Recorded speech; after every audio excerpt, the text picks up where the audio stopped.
Chapter 181. Chu Qing's words were far from pleasant to hear. The Tomb King, however, seemed unfazed, chuckling. "Why the fuss, third young master? I come to see you today not for fighting. On the contrary, I prepared a small gift for you." As he spoke, he took a small bottle from his robes and tossed it to Chu Qing. This item was of unknown origin, and Chu Qing naturally wouldn't take it lightly. He circulated his inner energy, and with a gentle flick of his right hand, an invisible force swept across the porcelain bottle. The bottle neither flew upwards nor downwards. It spun in the air with a buzzing sound. Chu Qing promptly put on his silken gloves before taking the bottle in his hand, glancing at it twice. "What is this?" "An antidote," the Tomb King said softly. "The strange man you just encountered was covered in a deadly poison. This poison is an improved version of the legendary 100 Bones Demon Lord, Ghost Cherry Thousand Millet. It must be said, new talents emerge in every generation, each dominating for centuries. These 7 disciples of the 100 Bones Demon Lord were initially created solely for testing medicines. But ultimately, some of them succeeded. This antidote was obtained from him. After use, the mushrooms growing on your body will fall off. So, I should thank the Tomb King?" Chu Qing stuffed the medicine bottle into his robes, a hidden killing intent lurking in his eyes. "No need, no need." The Tomb King laughed. "I merely happened to be there, and took this opportunity to have a good chat with the third young master. What is there to talk about between us? We're just idling around anyway." The Tomb King extended his arm in a gesture of invitation. "My body in this tomb has mediocre martial arts skills, only proficient in music, chess, calligraphy, and painting. It poses no threat to you whatsoever. You can rest assured." Chu Qing led Wenru to him, and sat her down on a large rock. "Very well, since the Tomb King wishes to speak, I will humbly oblige. But I wonder, what does the Tomb King intend to discuss with me? How about the world of martial arts? Such a broad topic? A rare opportunity, we should discuss something different." The Tomb King smiled and said, "What does the third young master think of the world today? Constant turmoil, endless chaos, the people are suffering terribly." "Chu Qing said calmly, "Your heavenly evil cult is committing atrocities again. Even if some people find temporary peace, you still cause chaos and unrest." "Exactly," the Tomb King nodded. "The people are suffering terribly, and the world is in constant turmoil. Ultimately, whose fault is it? You wouldn't be suggesting it's the fault of the martial world, would you? Isn't it?" The Tomb King's gaze turned to Ghost God Gorge. "The martial world acts recklessly. Masters can seize and plunder at will, while the common people can only take what they want. You say the demonic path harms the people, but isn't the righteous path you speak of also consuming the people's hard-earned money? Since ancient times, knights errant have used martial arts to break the law, and scholars have used literature to disrupt the law. In the past, the great Qian dynasty unified the world, its glory unparalleled. The reason for issuing the martial arts ban was precisely because the martial world was in turmoil. Especially the masters among them. The third young master has only seen a handful. The 3 sovereigns and 5 emperors were so high and mighty, able to divide rivers and seas with a wave of their hand. What dynasty could allow such masters to roam the world with impunity? Who knows, one day, in a bad mood, they might break into the imperial palace, cut off an emperor's head, and use it as fodder for drunken gossip. Yet, in the past, the martial world clashed with the court because of this martial arts ban, causing the great Qian dynasty to collapse overnight. And so the world descends into chaos. How many have died because of this? And shouldn't these lives be attributed to these so-called heroes of the martial world?" Chu Qing frowned slightly, his gaze towards the Tomb King becoming somewhat strange. He never dreamed he would be discussing with a demonic cultivator who treated human life like dirt, who should be responsible for the deaths of civilians in the martial world's wars over the past 300 years? What right did he have to argue with such a demonic cultivator? Chu Qing shook his head. "The past is long gone. What's the use of discussing it now? Your heavenly evil cult acts ruthlessly. How many lives have you ever cared about? Leaving aside everything else, just look at the martial arts you practice. The King of Hell's decree, the burial song. Just you, Tomb King. How many innocent lives have you shed under your hand? You now? What wrong has this body in the tomb done to deserve being your vessel? And now you're spouting nonsense at me? From what I see, you stirred up one storm after another in the martial world. Don't tell me your purpose isn't to kill. Killing is merely a means." The Tomb King looked at Chu Qing. "My heavenly evil sect, since its founding, has had only one goal. That is, the world." His voice was soft, but his attitude was resolute. Chu Qing's pupils contracted slightly, but he suddenly laughed. "The world? Although this answer wasn't unexpected. After all, judging from their methods, they'd never been after a single city or territory. They'd been expanding in multiple directions, planning for the entire martial world since 3 years ago. But hearing the word "the world" from the Tomb King's mouth still made him find it somewhat amusing. The 3 sovereigns and 5 emperors are high above, and the various sects of the martial world are not pushovers. You want to conquer the world? That's wishful thinking. So what about the 3 sovereigns and 5 emperors? The Tomb King slowly raised his head. They were ultimately just humans, not immortals. You didn't say that in Heavenly Mystery Valley. Chu Qing smiled. According to your logic, what's the difference between the 3 sovereigns and 5 emperors and immortals? They would have to have such courage and audacity. The Tomb King sneered. Deceitful charlatans, monkeys in human clothes, will one day fall into the abyss and never see the heavens again. Chu Qing looked at the Tomb King before him, who hid all his emotions behind a mask, and pondered the meaning of his words. Recalling the strange movements of the 3 sovereigns and 5 emperors, he lightly tapped his knee with his fingertip. What have you done now? The southern ridge, the northern ridge, the entire southern region, are but one region of the world. What you see now is merely a quarter of the grand plan of my heavenly evil sect. The vastness of my heavenly evil sect is beyond your current imagination. Oh! Chu Qing looked at the Tomb King with a half-smile. In that case, why don't you elaborate, Your Highness? So I can understand what grand plans the heavenly evil cult has in store. Forget it. The Tomb King shook his head. Don't try your little tricks on me, lest you make a fool of yourself. Third young master, I recognize your talent. I hope you can join my heavenly evil cult to work together on great things. Alright, I join. Chu Qing nodded decisively. Don't treat me like a 3-year-old child. If you want to join, you have to show your sincerity. The Tomb King smiled. I know you're not interested right now, but I don't mind waiting. But it's still early, how about we make a bet? A bet? Chu Qing narrowed his eyes slightly. What do you want to bet with me on? A secret. The Tomb King said, if you win, I keep a secret for you. My secret? Chu Qing raised an eyebrow. How do you know? You underestimate my heavenly evil sect. The Tomb King said softly, your identity as the Night Emperor can be hidden from others, but not from me. The Night Emperor? Chu Qing pondered. I heard of this person. What? Your Highness thinks this person is me. Whether it is or not is unimportant. The Tomb King looked deeply into Chu Qing's eyes, then said, what's important is whether anyone will believe it. This doesn't seem to affect me? Chu Qing spread his hands.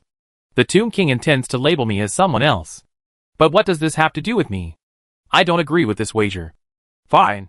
The Tomb King nodded. In that case, I have this news spread. I imagine some interesting things will happen to the 3rd young master. Whatever makes your Highness happy, Chu Qing replied, his face expressionless. The Tomb King's eyes fell on Chu Qing, and he finally nodded. In that case, how about I stake my life? Is your Highness being too reckless? Chu Qing raised an eyebrow. And if I lose, what will I have to give up? Join my heavenly evil cult. The Tomb King's voice was deliberate and clear. All right. Chu Qing immediately nodded. What are we betting? Then let's bet. The Tomb King looked up at Chu Qing. What is the fate of the Ghost Emperor? I assure you, the Ghost Emperor will die. Chu Qing's fingertip stopped. Some time ago, at Luochen Manor, Chu Qing had heard some news. The Xian Emperor, Shang Qiuyu, had disappeared, and the Ghost Emperor Moto had gone south. Logically speaking, the Ghost Emperor Moto should most likely be in the southern ridge. However, since entering the Iron Blood Hall's territory, there has been no further news about the movements of the 3 sovereigns and 5 emperors. The Ghost Emperor is dying? Is it just a bluff, or is something truly happening? Since it's a bet, there must be a time limit. When will he die? Chu Qing slowly asked. Within a year. The Tomb King stood up slowly. Within a year, Ghost Emperor Moto will undoubtedly die. If this comes to pass, the 3rd young master will join my heavenly evil cult. If not, my life is yours to take. The body within the tomb? The real body. Good. Chu Qing nodded. It's a deal. Ha ha ha. The Tomb King smiled, gazing at Chu Qing. I really want to know, what level of progress will you reach a year from now? Time sometimes doesn't pass as one wishes. As he finished speaking, Chu Qing suddenly turned his head to look in a certain direction. The Tomb King was still completely unaware of this. Chu Qing glanced at him, understanding that the Tomb King was right. This body within the tomb wasn't known for its martial arts. Someone's coming. Chu Qing said softly, is the Tomb King planning to end his own life, Or do you want me to take action? Why the rush? Since someone has arrived, why not see who it is first? The Tomb King seemed to possess a rather strong curiosity. Chu Qing suddenly asked, "Where is Guidu now?" "He's gone to Ghost God Gorge." As the Tomb King finished speaking, two figures suddenly darted out of the forest. However, the situation with these two figures was rather strange. One was carrying the other in their hands, hoisted onto their shoulder. They stopped, shading their eyes with their hand as they looked around. "They should be around here." "Are you blind?" The one being carried pointed. "Isn't it right there?" Chu Qing raised an eyebrow slightly upon seeing the two. Nian Xian Nianen. Lu Ji had previously said that the two of them had gone to find Prince Mei. After that, there had been no further news. They had assumed that Prince Mei might have killed them, but unexpectedly, they were still alive and kicking. Now, the direction they were pointing was clearly towards the Tomb King. "Very well, so you're a tomb spirit, are you?" Nianen glanced at the Tomb King before letting out a wild laugh. "Die!" She leaped into the air, swinging Nian Xian in a wide arc, and slammed it down on the Tomb King. The Tomb King was initially taken aback, but when he saw the two women attack, his eyes suddenly changed. 7 treasures glazed body sutra. "You are from the Bodhi Temple." He didn't even try to defend himself. Instead, he leaped backward, plunging directly off the cliff. It seemed he'd rather commit suicide than be beaten to death by these two girls. A muffled thud. Nian Xian was now smashed to the ground by Nianen. With her head hitting the ground, cracks immediately spread in all directions, and in the blink of an eye, dust billowed high, shattering a section of the cliff into pieces. Nianen leaped back, looking down. That old bastard's cunning. He'd rather jump off a cliff than be touched by me. If I could kill him, I could pursue Ben Shuiyuan. What a pity, what a pity. Nian Xian casually brushed a strand of hair, letting the dust settle. "I heard that back in Tianji Valley of Luochen Manor, a Tomb King was beaten to death by a kid called some third young master. And quite a few tomb incarnations were also harmed by Yuzong. It's such a pity. If only I could have done it." Chu Qing had been speechless ever since the Tomb King jumped off the cliff. Now, hearing the two sisters speak, he was even more astonished. "You two ladies. Can you pursue Ben Shuiyuan and find the Tomb King's true form?" The two sisters were discussing when they heard Chu Qing speak and turned to look at him simultaneously. "Who are you?" they asked in unison. "I am the third young master you speak of." Nianqin and Nianen exchanged a glance. "A master?" Looking at Chu Qing again, their gazes made him sense something was amiss. "Sure enough," Nianqin said, a master, a truly masterful master. We plan to unify the bandit world. And we need a master like you to join us." Chu Qing raised an eyebrow. He had witnessed the sisters' previous methods. Getting someone to join was just a euphemism. It was either coercion, bribery, or force through martial arts. So, they were planning to force him to become their underling? Chu Qing grinned. "If I refuse, what will you do?" "Then we won't be polite." Nianqin and Nianen simultaneously counted on their fingers, their expressions unfriendly. Chu Qing nodded. "I just made a bet with the Tomb King. How about I make a bet with you two ladies as well?" Chapter 182. After an instant sticks time. On the edge of the cliff, two trembling girls knelt down and kowtowed. "Nianqin and Nianen, greet our eldest brother. From now on, we sisters will follow our eldest brother's lead. If our eldest brother says go east, we won't go west. If our eldest brother says hunt birds, we won't chase chickens." Wenru silently scratched her cheek. Who would believe that just an instant sticks time ago, these two girls were eager to teach Chu Qing a lesson? The bet Chu Qing made with them was exactly what he wanted. Whoever lost would kowtow to their eldest brother. In this short time, the result was already in. Chu Qing looked at the two girls with a somewhat strange expression. Being able to chase after the 12 holy kings, Chu Qing valued them highly. He had expected an extremely difficult battle, but unexpectedly, the fight wasn't so difficult after all. Although Nianqin and Nianen's martial arts skills were high, they weren't high enough to defeat Chu Qing. Nianqin's 7 treasures glazed body sutra was impervious to blades and spears, making it quite formidable as a weapon. However, all invulnerability has its limits. Below the limit, nothing can harm one. But once that limit is crossed, it becomes a joke. Chu Qing struck them 7 times in quick succession, causing their 7 treasures glazed body sutra to sway precariously. The two sisters surrendered decisively. And quite straightforwardly, they immediately knelt down and kowtowed to him, acknowledging him as their elder brother. Their actions were so fast that Chu Qing almost couldn't react. Chu Qing gently rubbed his temples, looking at the two girls kneeling on the ground, looking at him with honest and obedient expressions. After a moment's thought, he spoke. Since you want to acknowledge me as your elder brother, then we need to discuss things first. Brother, please speak. Nianqing raised her head, clasped her hands in a fist salute, and spoke in a rough voice, seemingly to bolster her image as a chivalrous outlaw. Chu Qing's lips twitched. Although he knew from the beginning that these two sisters weren't exactly respectable people, now it seemed they were even more eccentric than he had imagined. He took a deep breath. What sect or school do you belong to? We sisters come from the Bodhi Nunnery. Where is the Bodhi Nunnery? On Bodhi Mountain. Where is Bodhi Mountain? On Bodhi. They paused, exchanged a glance, and shook their heads simultaneously. We don't know. Chu Qing squinted at them. You don't know? Yes. Nianqing said seriously. When we sisters were 7 years old, while doing hard labor in the mountain stronghold, our master took us back to Bodhi Mountain. Our master said that we would learn martial arts on the mountain, and after we came down, we could do whatever we wanted. We were too young then. We don't remember the way. I think we just slept a few times and ended up on the mountain. Then we studied martial arts on the mountain for 10 years. One day, our master suddenly found us and told us it was time to come down. Then she ambushed us, knocked us unconscious, and when we woke up, we were already at the bottom of the mountain. Chu Qing frowned. This Bodhi Nunnery seemed rather unreliable. Going up the mountain mysteriously, coming down suspiciously? He thought for a moment and said, So you never come down the mountain since you came up?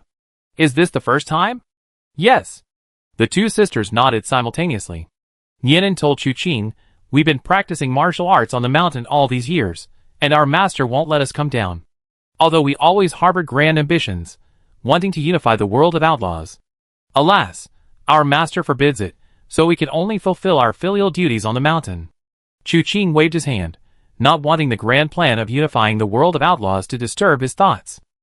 He went straight to the point. What is your relationship with the heavenly evil sect? Nianqing and Nianin exchanged a glance and said in unison, an enemy. Our master said that if we want to unify the world of outlaws, the heavenly evil sect is an object that must be eradicated. Chu Qing squinted at them. But in the two girls' clear, yet naive eyes, he couldn't see a trace of deception. So, for some unknown reason, these two were chosen by the Bodhi Temple, brought to the mountain to train in martial arts, and then sent down the mountain after they mastered their skills, left to fend for themselves? The only thing they were told was that to accomplish their great cause, they had to eradicate the heavenly evil cult. They'd been completely fooled by their master. How could a normal person believe such a thing? But these two sisters were anything but normal. Big brother, what's wrong? Is there something wrong with what master said? Nianqing asked, somewhat confused as Chu Qing stared at them. No. Chu Qing muttered to himself that their master was utterly despicable. But what he said aloud was, your master is right. To unify the world of outlaws, you must first eradicate the heavenly evil cult. Otherwise, one day they will ruin your plans. Nianin smiled and said, That's all right. From today onwards, my sister and I will serve under our elder brother.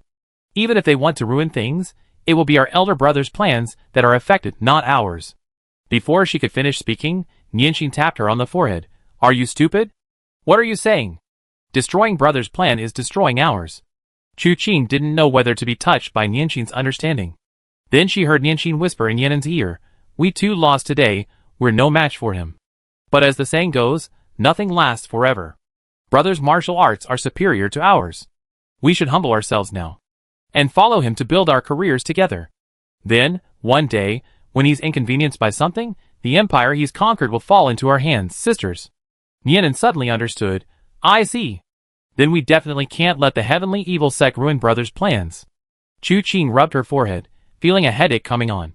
Good, plotting face to face, you two are really something. Chu Qing coughed. Hearing the sound, the two sisters knelt respectfully on the ground again, looking at Chu Qing with clear, innocent, and naively gullible eyes. Nianqing, while looking at Chu Qing with the same gaze, muttered to Nianin, Could he have heard what we were saying? Let me tell you, things are accomplished in secrecy, ruined by leaks. We mustn't reveal our intentions until the opportune moment arrives. Okay, Nianin nodded. Let's keep our voices down, he's too close. Chu Qing closed his eyes, feeling his expression was becoming increasingly difficult to control. What kind of idiots are these? He now seriously suspected that the martial arts of the Bodhi Nunnery could destroy one's mind. Otherwise, how could there be such foolish people in the world? Just as he was about to inquire, knowing that the 12 holy kings were highly skilled in martial arts, and that while the two sisters were good, they were far from being able to deal with such figures. He wondered why they were able to chase after Prince Mei and frighten Prince Mu into turning and jumping off a cliff. Then, a rumbling sound came from their stomachs. Nianqing, rubbing her belly, collapsed pitifully to the ground. Nianin looked at Chu Qing. Big brother, we're hungry. Eat if you're hungry. No. Nianqing murmured, we haven't eaten for 3 days. We can't catch up, we can't find them, we have no money, no food. Big brother. Please give us a bite to eat, we just give up on usurping the throne. Hey! I haven't even mentioned this yet, and you already revealed your secret. Seeing the two girls with sunken eyes, barely breathing, seemingly on the verge of death, Chu Qing could only glance at Wenru, who took a flatbread from her bundle and tossed it to them. The two sisters leaped up simultaneously, each grabbing half and stuffing it into their mouths. Judging by their ravenous eating, they didn't seem like they hadn't eaten for 3 days. Thinking back, before they met the 5 tigers of the horizontal blade, they were quite renowned heroes of the martial world. Having followed these two sisters for only a few days, Lu Ji, the tiger of the halberd, was left with only 10 taels of silver. Chu Qing was speechless for a moment. He turned around and walked back the way he came. With the Tomb King's obstruction, the demonic poison was nowhere to be found. If it were nearby, that would be fine, but if they had truly reached Ghost God Gorge, he couldn't just leave Tai Chu Qing and the others here while he headed towards Ghost God Gorge, could he? It was better to rejoin the others first, and then head towards Ghost God Gorge. If the venomous poison truly resides in Ghost God Gorge, with Winra present, it wouldn't be difficult to locate it. Chu Qing and Winra walked ahead, with Nianqing and Nianin following behind. Winra would occasionally glance back at them, and seeing that their pancakes were finished, she would offer them something new. Her small bundle was quite full, mostly with food and drinks, followed by all sorts of strange and unusual items she had collected. She casually tossed them a steamed bun, then a chicken leg, and the two sisters ate with great relish. Even Chu Qing's gaze, as the eldest brother, wasn't as intense as his gaze towards Wenru. Stepping into the forest, they reached the previously frozen area. They saw the group still waiting there, and upon Chu Qing's return, they found him with 2 more people. Chao Qiupu was the first to widen his eyes. Nianqing and Nianin? What are you two doing here?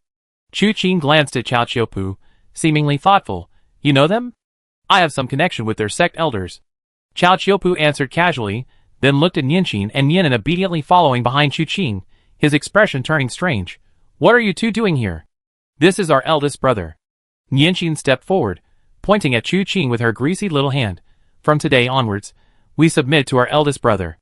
Sooner or later, we can unify the entire world of outlaws. Unify the entire world of outlaws? What ambition! Cheng Tieshan's eyes lit up upon hearing this. Nianqing and Nianin immediately looked at Cheng Tieshan warily, scrutinizing him from left and right. After a while, Nianin asked, You seem to have a good physique, you're a formidable character. How about it? Join our sister sect, and in the future, we unify the entire world of outlaws, making you second only to 2, 3, above 10,000. She counted on her fingers, quite meticulously. Cheng Tieshan was speechless for a moment. He was now second only to the leader in the Iron Blood Hall. Now, not only had he swallowed a pie that seemed impossible to achieve in a million years, but his position had also been demoted. But what if Chu Qing were to do this? Then it was really hard to say whether she could succeed. Tai Chu Qing quickly tugged at Cheng Tieshan's arm. Uncle Cheng, you haven't been bewitched, have you? How could I? Your father has been kind to me. How could I possibly switch allegiances? Cheng Tieshan quickly waved his hand, indicating that it was absolutely impossible. Tai Chu Qing breathed a sigh of relief upon hearing this. She didn't care about these 2 girls, who had appeared out of nowhere. She was mainly concerned about Chu Qing. This man was too terrifying. If he wanted to take the lead and do something, there was no guarantee that others wouldn't follow suit. Chao Qiupu's expression grew even stranger. When did you become interested in the bandits of the world, third brother? Just now. Chu Qing rolled her eyes. You have a past with their sect elders? What happened? It was just a chance encounter. Chao Qiupu said, Back then, I was still young and happened to encounter a demonic cultivator in the martial world. I wanted to kill him, but I was powerless and almost got killed myself. At the critical moment, a senior intervened and killed this demonic expert on the spot. Seeing that I was seriously injured, she healed me and imparted her martial arts experience. If it weren't for her guidance, I probably wouldn't be the Chao Qiupu I am today. So I know a little about these 2. By the way, I went to Divine Blade City a while ago to see them. Their mentor instructed me to look after them in the martial world, and that night, we received news of a demonic master's activities. It seemed to be someone called the Playful Prince. We searched all night, for a long time, but couldn't find any trace of him. Then we returned after the world's first-class tournament ended. That night, while drinking with courtesans, we encountered Miss Lingfei. What former disciple? In front of his childhood sweetheart, Miss Lingfei, they all paled in comparison. After that, he lived a shameless life of being hunted down. Chu Qing filled in the blanks in his mind. The group chatted for a while before continuing their journey. On the way, Chu Qing inquired about the senior from Chao Qiupu. It turned out Chao Qiupu didn't know much about him either, referring to him as an old friend from Huiqing. She was a nun. Chu Qing thought this person was quite powerful. The Bodhi nunnery wasn't well known, yet she could easily find Chao Qiupu and have him take care of 2 of her disciples. The heavenly evil cult feared her like a tiger. Even the 12 holy kings would flee at the sight of her. Chu Qing simply couldn't believe that these 2 girls didn't possess some earth-shattering secret. However, Chu Qing wasn't in a hurry to find out the secrets of these 2 girls. The group continued onward, finding no more place to stay, and spent the night outdoors, watching everyone light a fire. Winra took out the small, worn-out pot and placed it over the fire. Nianxin and Nianan squatted beside the fire, oblivious to everything else. Only the food roasting over the fire, and the boiling soup in the pot. Chu Qing couldn't even imagine how hungry the 2 children had been before. Night fell, dark and deep. A sword's cry suddenly flashed in the night, and a figure moved like a shooting star, arriving almost instantly. However, judging from his posture, he wasn't coming for the group. Just as he was about to sweep over their heads, Cheng Taizan let out a soft eh. Chu Qing's eyes lit up. Isn't that I have a sword? Long time no see. As soon as he finished speaking, he reached out and pulled him down from midair. Chapter 183. The newcomer, sword in hand, leaped through the night, actually fleeing for his life. Seeing a firelight, he knew someone was camping there. Although he didn't know who it was, he figured he could use it to slow down his pursuers. How could he have imagined that, while running away, he would be suddenly yanked down from midair? Even after he landed on the ground, his head was still buzzing. He looked around blankly, Chu Qing's words still echoing in his ears. I have a sword, long time no see. He wondered who this was referring to. But when he saw who was around the firelight, his expression changed drastically. Vice Hall Master. He immediately spotted Cheng Taizan and instinctively shrank back. He scrambled to his feet and knelt on one knee. Vice Hall Master, it's so good you're still alive. I have something important to report to you. Hu Yan colluded with the Blazing Fire Hall, revealing your whereabouts to Bei Tangzun, plotting an ambush. His speech slowed unconsciously as he saw Bei Tangzun. In that instant, his mind went even more turbulent. How could Bei Tangzun be here? How could he be eating with the Vice Hall Master like a close brother? Was he insane? Or had the world gone mad? Oh! Cheng Taizan frowned. Continue. Yes. The man quickly replied, I investigated this matter, but Hu Yan discovered it, and wanted to kill me to silence me. He's arriving soon, please Vice Hall Master, do me justice. Is that so? Cheng Taizan glanced at Bei Tangzun. Bei Tangzun kept his eyes down, ignoring Cheng Qishan's gaze. Just then, a strong gust of wind approached. But it wasn't just one person. The leader was none other than the sword that had been among Cheng Qishan's men before. Behind him followed 3 or 5 Iron Blood Hall disciples. Upon reaching them, Hu Yan's gaze swept over them, and he immediately spotted Cheng Taizan. He was overjoyed. Vice Hall Master, you're safe and sound. What? Disappointed? Cheng Taizan narrowed his eyes, looking at Hu Yan. Feng, you already told me that you colluded with the Northern Hall Master, revealed my route, and plotted to ambush me. Hu Yan, do you know your crime? Hu Yan was taken aback, then smiled helplessly. Hall Master, don't be ridiculous. It wasn't me who did all this, it was Feng Yu. He colluded with the Blazing Fire Hall, and somehow got in touch with Bei Tang Lai. Don't spout nonsense and slander me. Feng Yu immediately stood up, pointing at Hu Yan angrily. It's clearly you who colluded with the Blazing Fire Hall, the evidence is conclusive. As she spoke, she took out a letter from her bosom, bent down, and handed it to Cheng Taizan. Cheng Taizan glanced at it, and noticed that something was missing from the signature area of the letter. Winter said to Chu Qing, he tore off a piece when he gave that letter. Chu Qing nodded slightly upon hearing this, and was about to get up when she saw Nianqin and Nianan exchange a glance. then suddenly stepped forward simultaneously. They grabbed Feng Yu's hands, one on each side. Feng Yu was taken aback. "What are you doing? Let us see what you hidden," Nian Xian said, exerting force with her 5 fingers. Her 7 treasures glazed body was indestructible, and even though Feng Yu's chi was mixed with sword and tint, it couldn't harm Nian Xian's palm in the slightest. Nianqing's grip on his hand made his bones creak and groan, and finally, unable to bear the pain, he opened his hand. Sure enough, there was a corner of a letter in his palm. Nianqing took it and handed it to Cheng Taizan. Cheng Taizan matched the corner with the letter. They fit perfectly. This small piece didn't have a name written on it, only a drawing of a long sword. Holding up the letter, Cheng Taizan looked at Feng Yu. "What else do you have to say?" "Vice Hall Master, let me explain. It's not like that." Feng Yu quickly spoke. "All right, then explain it to me." Cheng Taizan remained calm and waited patiently. However, Feng Yu's lips moved, but after a long while, he couldn't utter a single word of explanation. Caught red-handed, how to explain? Finally, he came up with a flimsy excuse, looking at Hu Yen. "It was him, he framed me. Master, I was worried you'd be deceived, so I secretly hid this corner. I am utterly loyal to you, I have never deceived you in the slightest." Cheng Taizan suddenly realized, slapping his thigh. "Good, Hu Yen, you are utterly despicable, using such a method to frame a colleague. Do you know your crime?" "Squeak, squeak, squeak," Hu Yen listlessly answered. Cheng Taizan felt utterly bored, and immediately struck Feng Yu in the chest with a palm strike. The force of the blow was considerable. Feng Yu was sent flying backward, crashing heavily to the ground. Struggling to his feet, he coughed up a mouthful of blood. "Master, you mustn't have been deceived by a villain. The only villain who has deceived me is probably you, isn't he?" Cheng Taizan shook his head, leaving aside the question of right and wrong. "Let me ask you this. If you were truly being chased, and you saw a fire in the forest, and inexplicably chose to pass through it, what was your purpose?" Feng Yu hesitated, opening her mouth, but unable to speak.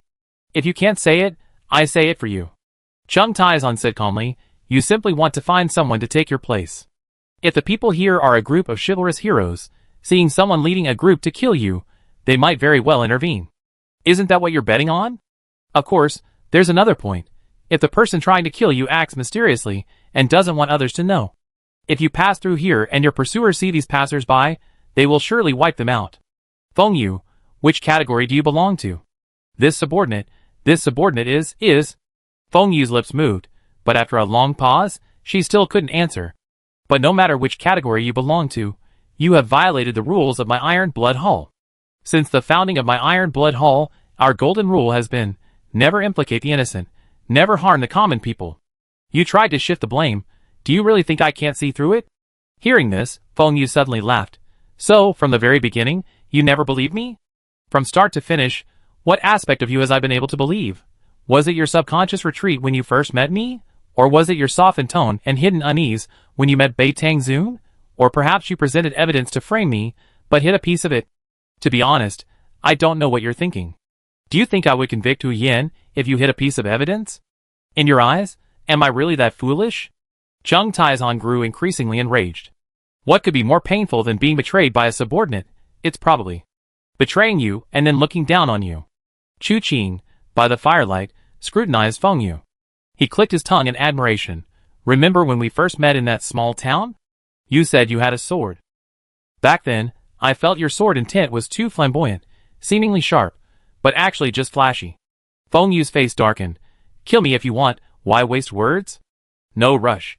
Cheng Taizan shook his head. "Feng Yu, I truly don't understand.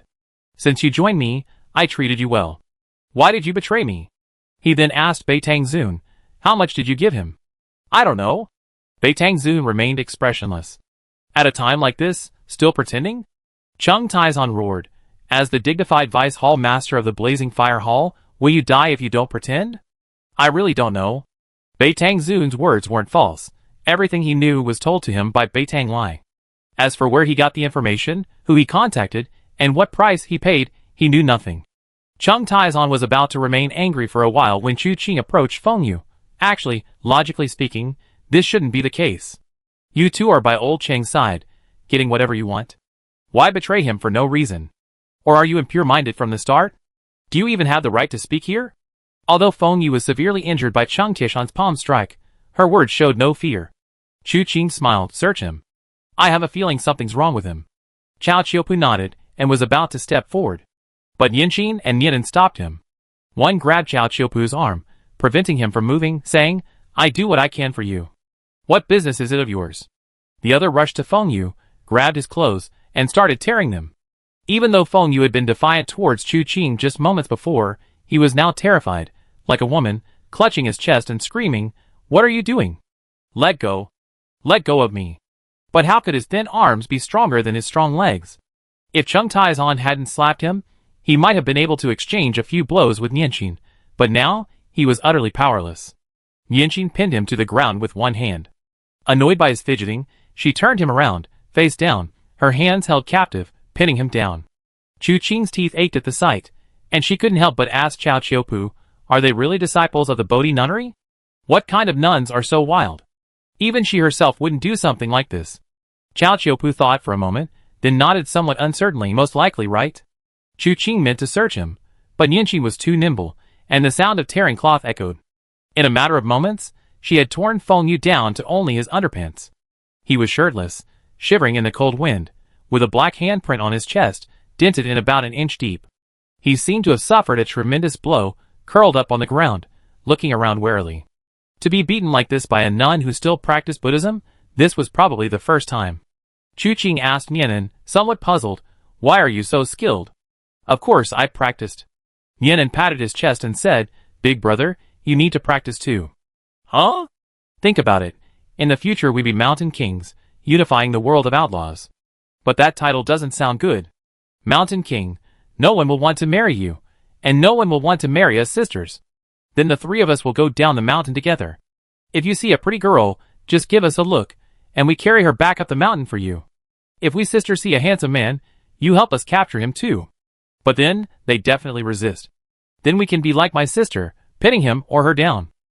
Strip them naked, cook the raw rice into cooked rice, and you have a wife and a husband, right? But if you don't practice this stripping skill properly, what if you're too slow and they run away? What will you do then? She spoke with righteous indignation and self-satisfaction, not at all like a joke. She probably really meant it. Chu Qing gently pinched her brow, feeling that either the Bodhi nunnery had a problem, or these two girls had a problem. And ultimately, the Bodhi nunnery was more likely the problem. What respectable sect would condone its disciples acting like this? And practicing some kind of stripping skill? How could a girl like her say such a thing? Feng Yu's belongings were scattered all over the place after this ordeal. Silver notes and money were the usual stuff. What really caught Chu Qing's attention was a letter and a plaque. With a swift movement, the letter and the token flew into Chu Qing's hand. Feng Yu, though deeply shocked, still tried to intervene. But it was too late. The items were already in Chu Qing's grasp. He opened the envelope and read, Burning blood, scheming to kill the iron palm, double tokens, defeat and destruction. This letter was almost identical to the one he had found on Guowang. The only difference was that one was about seizing the star-stabilizing technique, and the other about killing the iron palm. The so-called double tokens were exactly the same. Chu Qing felt the token in his hand. He remembered that the token Guowang had was made of wood, with the character Zhu engraved in relief. But this one was different. It was an iron token, but the characters were engraved in intaglio, displaying the character C. Soldiers and soldiers. Chu Qing narrowed his eyes slightly, looking at Feng Yu. Aren't you going to explain? If you're so capable, just kill me. Feng Yu looked coldly at Chu Qing. Chu Qing waved his hand. Don't always resort to violence. In the martial world, besides swords and shadows, there are also human relationships. You're so bad at making friends. But it's alright, you're old Cheng's man, how he deals with you is up to him. He said, taking the token and going to find Bei Tongzuan. Bei Tongzuan frowned subconsciously. What are you going to do now? Chu Qing handed the token to Bei Tongzuan. Take a look at this. Bei Tongzuan frowned, looked at it, and then shook his head. Never seen it before. I have seen it. Chu Qing said, although I don't yet know the secret behind these tokens, I suspect this matter is inextricably linked to the Heavenly Evil sect. This person is likely a spy planted by the Heavenly Evil cult within the Iron Blood Hall. Now he's contacted your elder brother, revealing Cheng Tieshan's whereabouts to you. Could there be something happening here that you're unaware of? Chapter 184. Bei Tangzun glanced at Chu Qing silently. What do you want to say? What I want to say, Hall Master Bei Tang knows perfectly well. Chu Qing chuckled. Hall Master Bei Tang avoids the heavenly evil sect like the plague, but I'm afraid not everyone in the Blazing Fire Hall is as you think.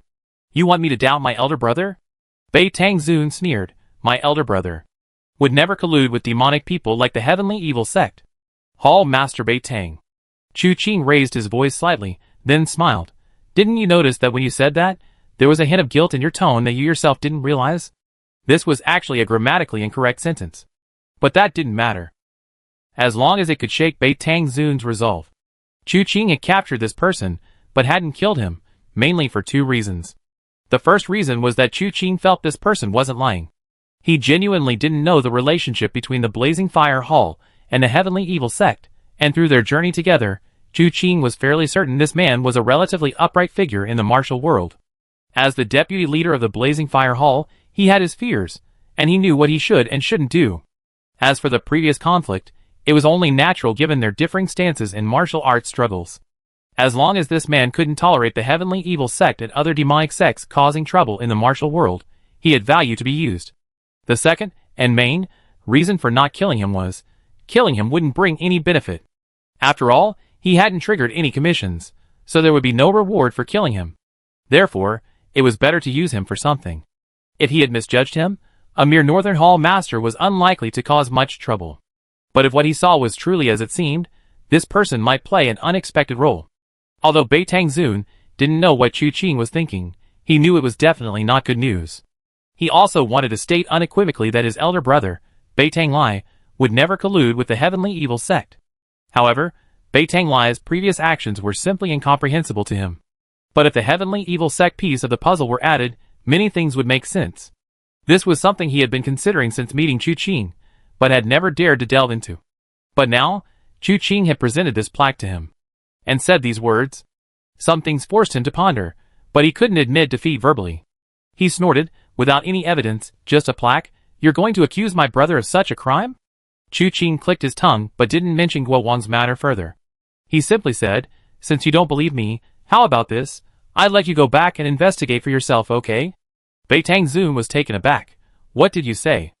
I said I'd let you go, so you can go back to the Blazing Fire Hall and investigate yourself. Chu Qing said, right now, the two halls are at war. I don't believe you haven't found a single clue.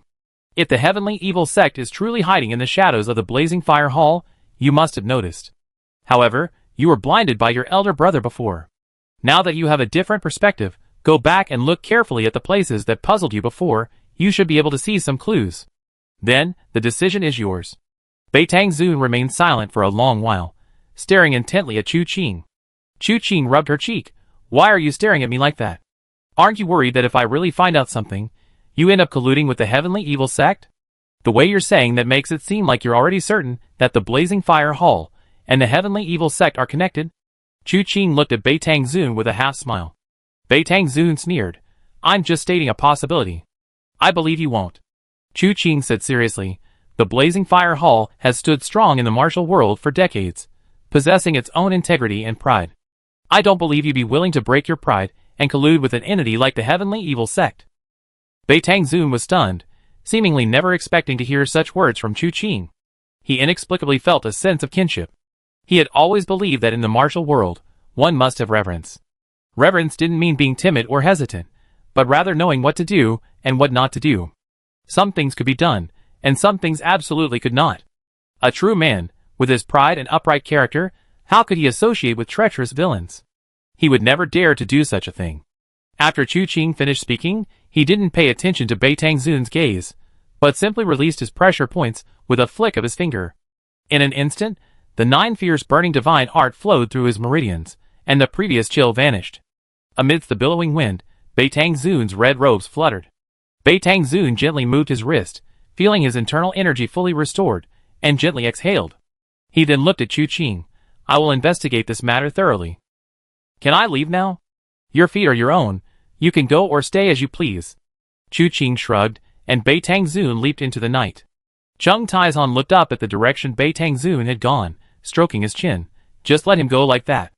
Aren't you afraid he really won't come back? It's not important. Chu Qing waved his hand. It's just a casual move. If it works, great. If not, there's no loss. That seems to make sense. Chung Taizhan nodded, having no objection. Chu Qing had captured him, so naturally he could release him if he wanted to. Otherwise, he wouldn't have been able to restrain himself from torturing Bei Tangzan for so long. Meanwhile, Feng Yu had already been tied up in a straightened manner by Nianqin and Nianen.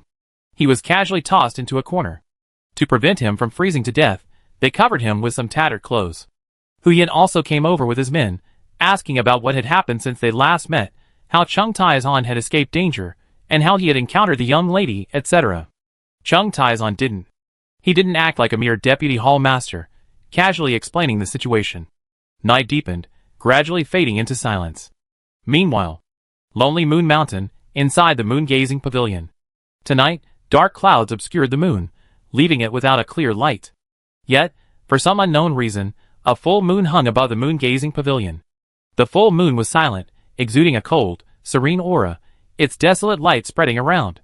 Beneath the full moon, inside the moon-gazing pavilion, Wu Qianhuan sat cross-legged, her expression as serene as a fairy from the moon palace.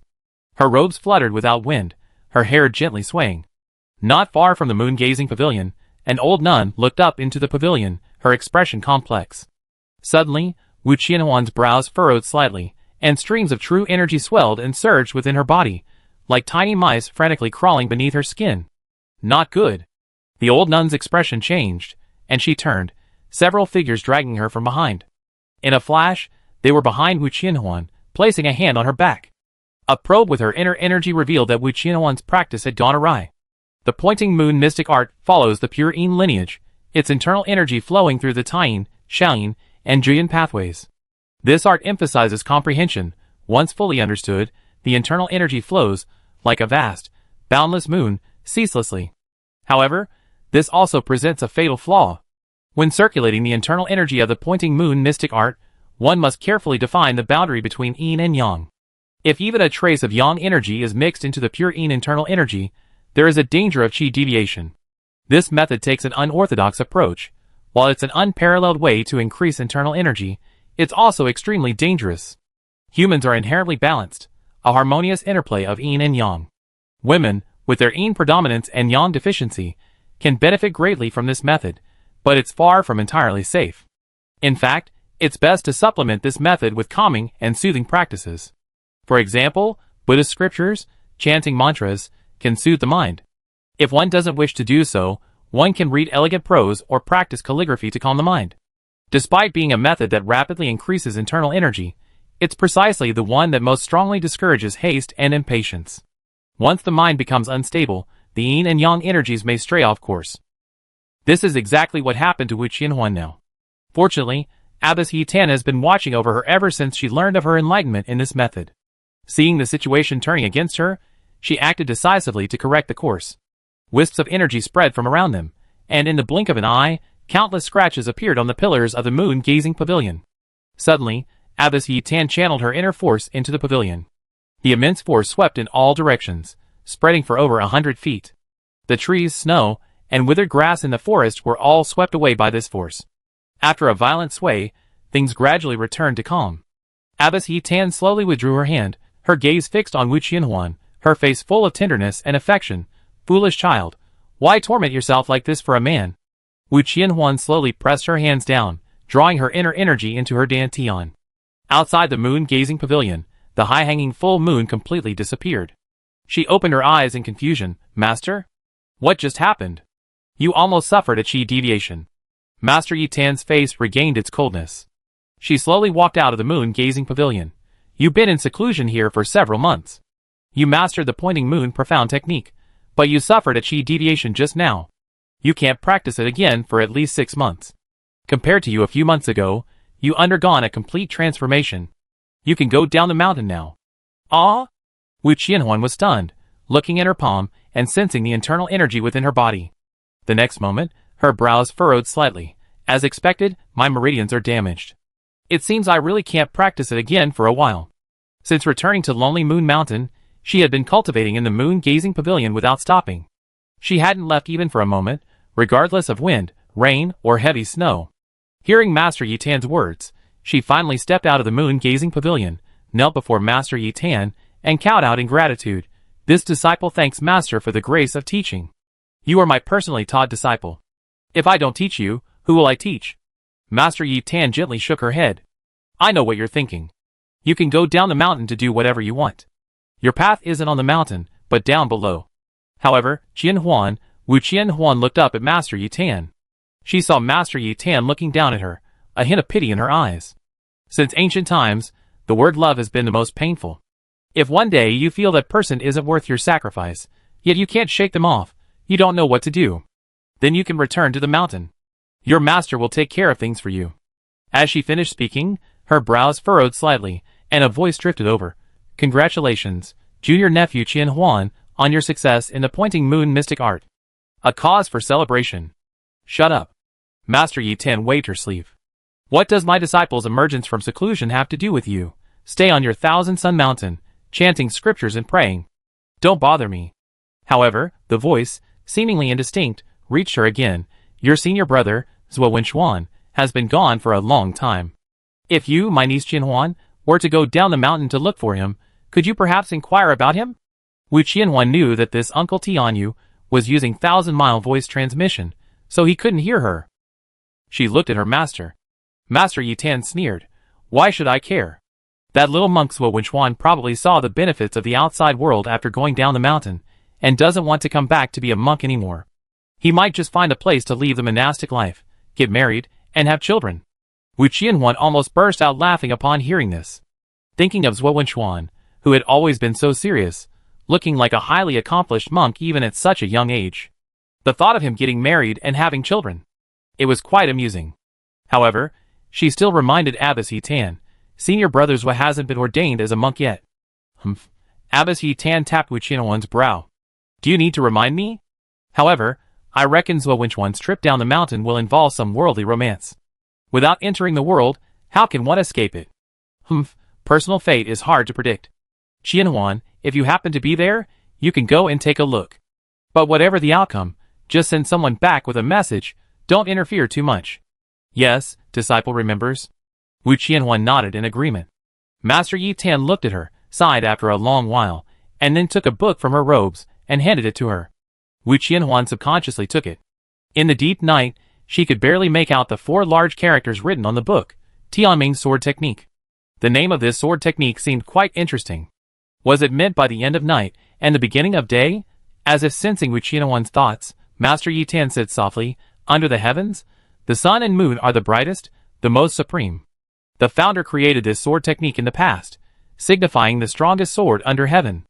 Unfortunately, this sword technique has not been mastered for many years. In the past, your master and, well, this sword technique remains with me, merely a memento. Take it. This sword technique requires the cooperation of 2 people, but you don't need to know the great sun profound art or the pointing at the moon profound art. You and your fiancé can practice it together and see if you can recreate the glory of yesteryear. Success would be gratifying. But if not, it's alright. However, after this, there's nothing more I can teach you. Be careful after you descend the mountain, and take good care of yourself. Yes, thank you, master. Wu Qianhuan carefully put away the sword manual.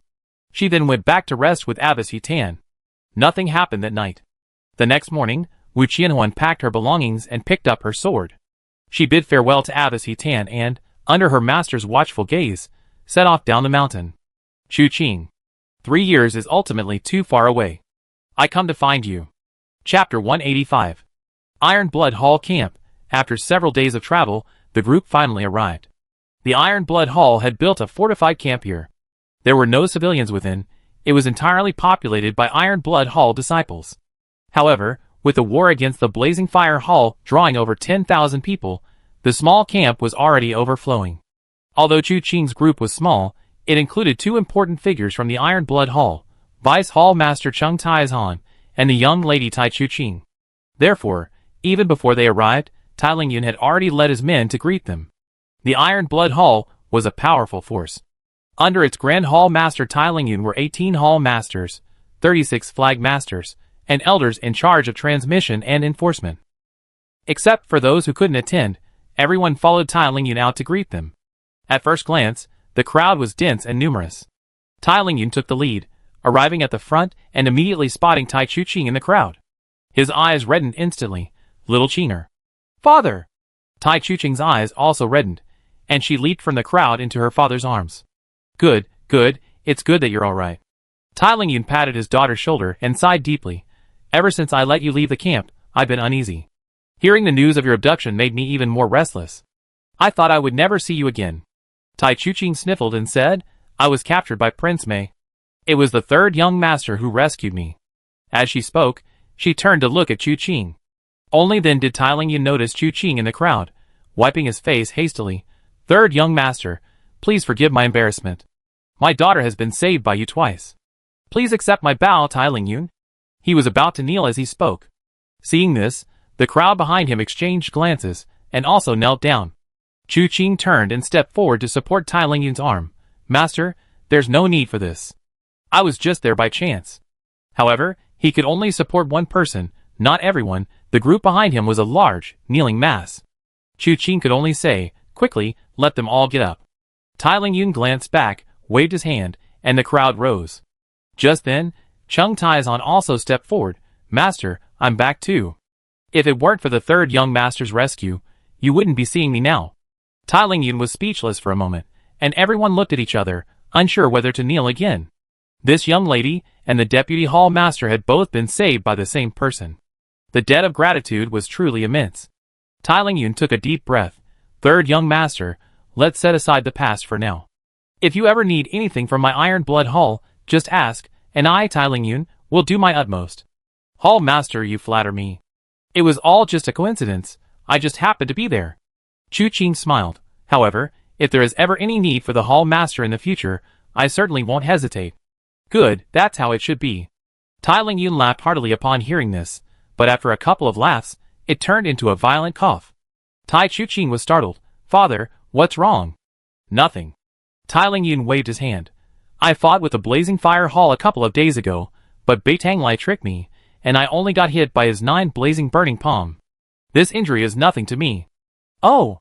Chuqing glanced at him, and indeed noticed a red tinge in his eyes.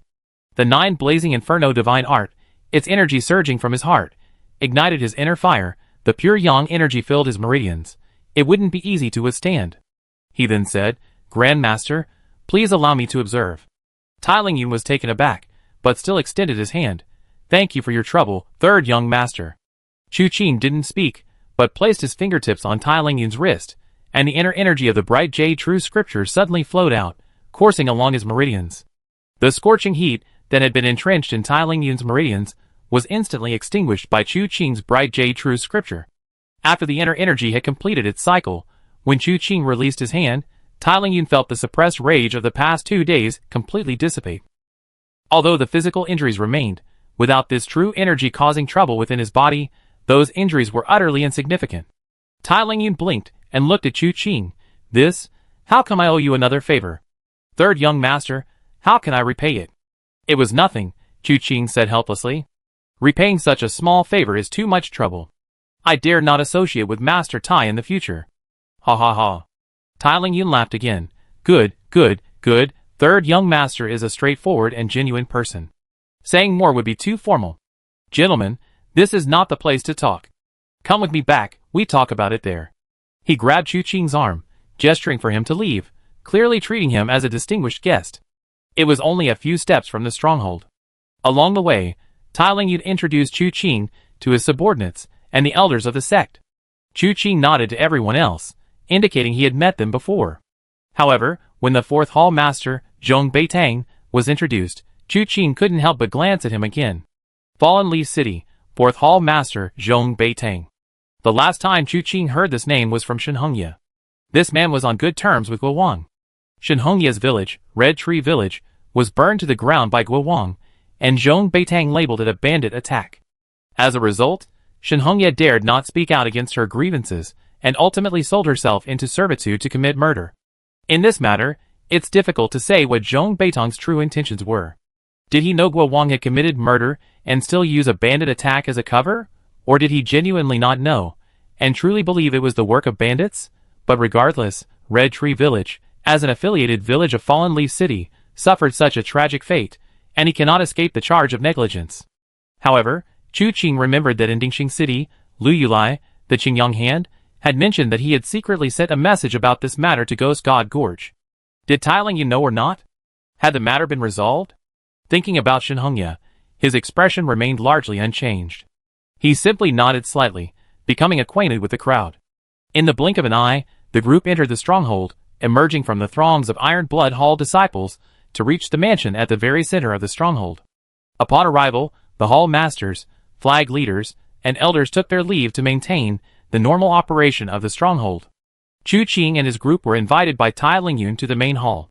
The group took their seats according to their status as host and guest.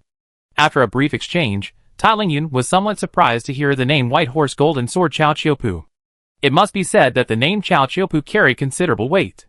Even Tai Lingyun, the head of the Iron Blood Hall, had to treat this renowned hero with special respect. Upon hearing that this man wished to join the Iron Blood Hall, he immediately clapped his hands and laughed. Excellent! Excellent! It is an honor for our Iron Blood Hall to have received such favor from Hero Chao. Tai Lingyun warmly welcomed him.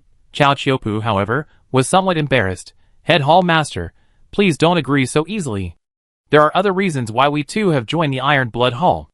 Let's wait until you hear the whole story before making a decision. Oh! Tai Lingyun was taken aback. In that case, please speak frankly, Hero Chao. Chao Qiupu was straightforward and unwilling to conceal anything, even when seeking refuge. He then explained the matter in detail. At first, Tai Lingyun didn't take it seriously, but when he heard that the beautiful woman beside Chao Qiupu was none other than Hua Marin, one of the 72 demon-slaying list members, a murderous glint flashed in his eyes. He remembered. His precious daughter, his beloved Tai Chu Qing, had been badly injured by this very Hua Marin at Luochen Manor. Chu Qing had first rescued her from Hua Marin's clutches. So, this was an encounter between enemies, but when he heard that Hua Marin had withdrawn from the Mirror of Retribution and was being hunted down by it alongside Chao Qiupu, his expression became somewhat strange. There was a hint of schadenfreude in his eyes. Later, when they met again at Seven Plum Manor, their positions had subtly shifted. Finally, inside the Yin-Yang Pavilion, Hua Marin and Tai Chu Qing reconciled. Tai Lingyun glanced at Tai Chu Qing, and seeing her nod, he knew his daughter had let go. Only then did she calm down and listen attentively to the end. She mentally recounted the entire incident, over and over again. After Chao Qiupu finished explaining the whole story, the hall fell into a quiet silence. Chu Qing didn't care about their decisions. She was only interested in the tea and snacks on the table. Winter sat obediently beside Chu Qing, her eyes vacant, seemingly lost in thought. As for Nianqin and Yinan, they were eating with great relish. They ate with great enjoyment. Sometimes, they choked while eating, frantically patting their chests, and Winru would bring them tea. The two sisters then expressed their gratitude, thanking Winru for saving their lives. Chu Qing was speechless, wondering where they had learned all this nonsense. Finally, Tai Lingyun spoke. I only have one precious daughter.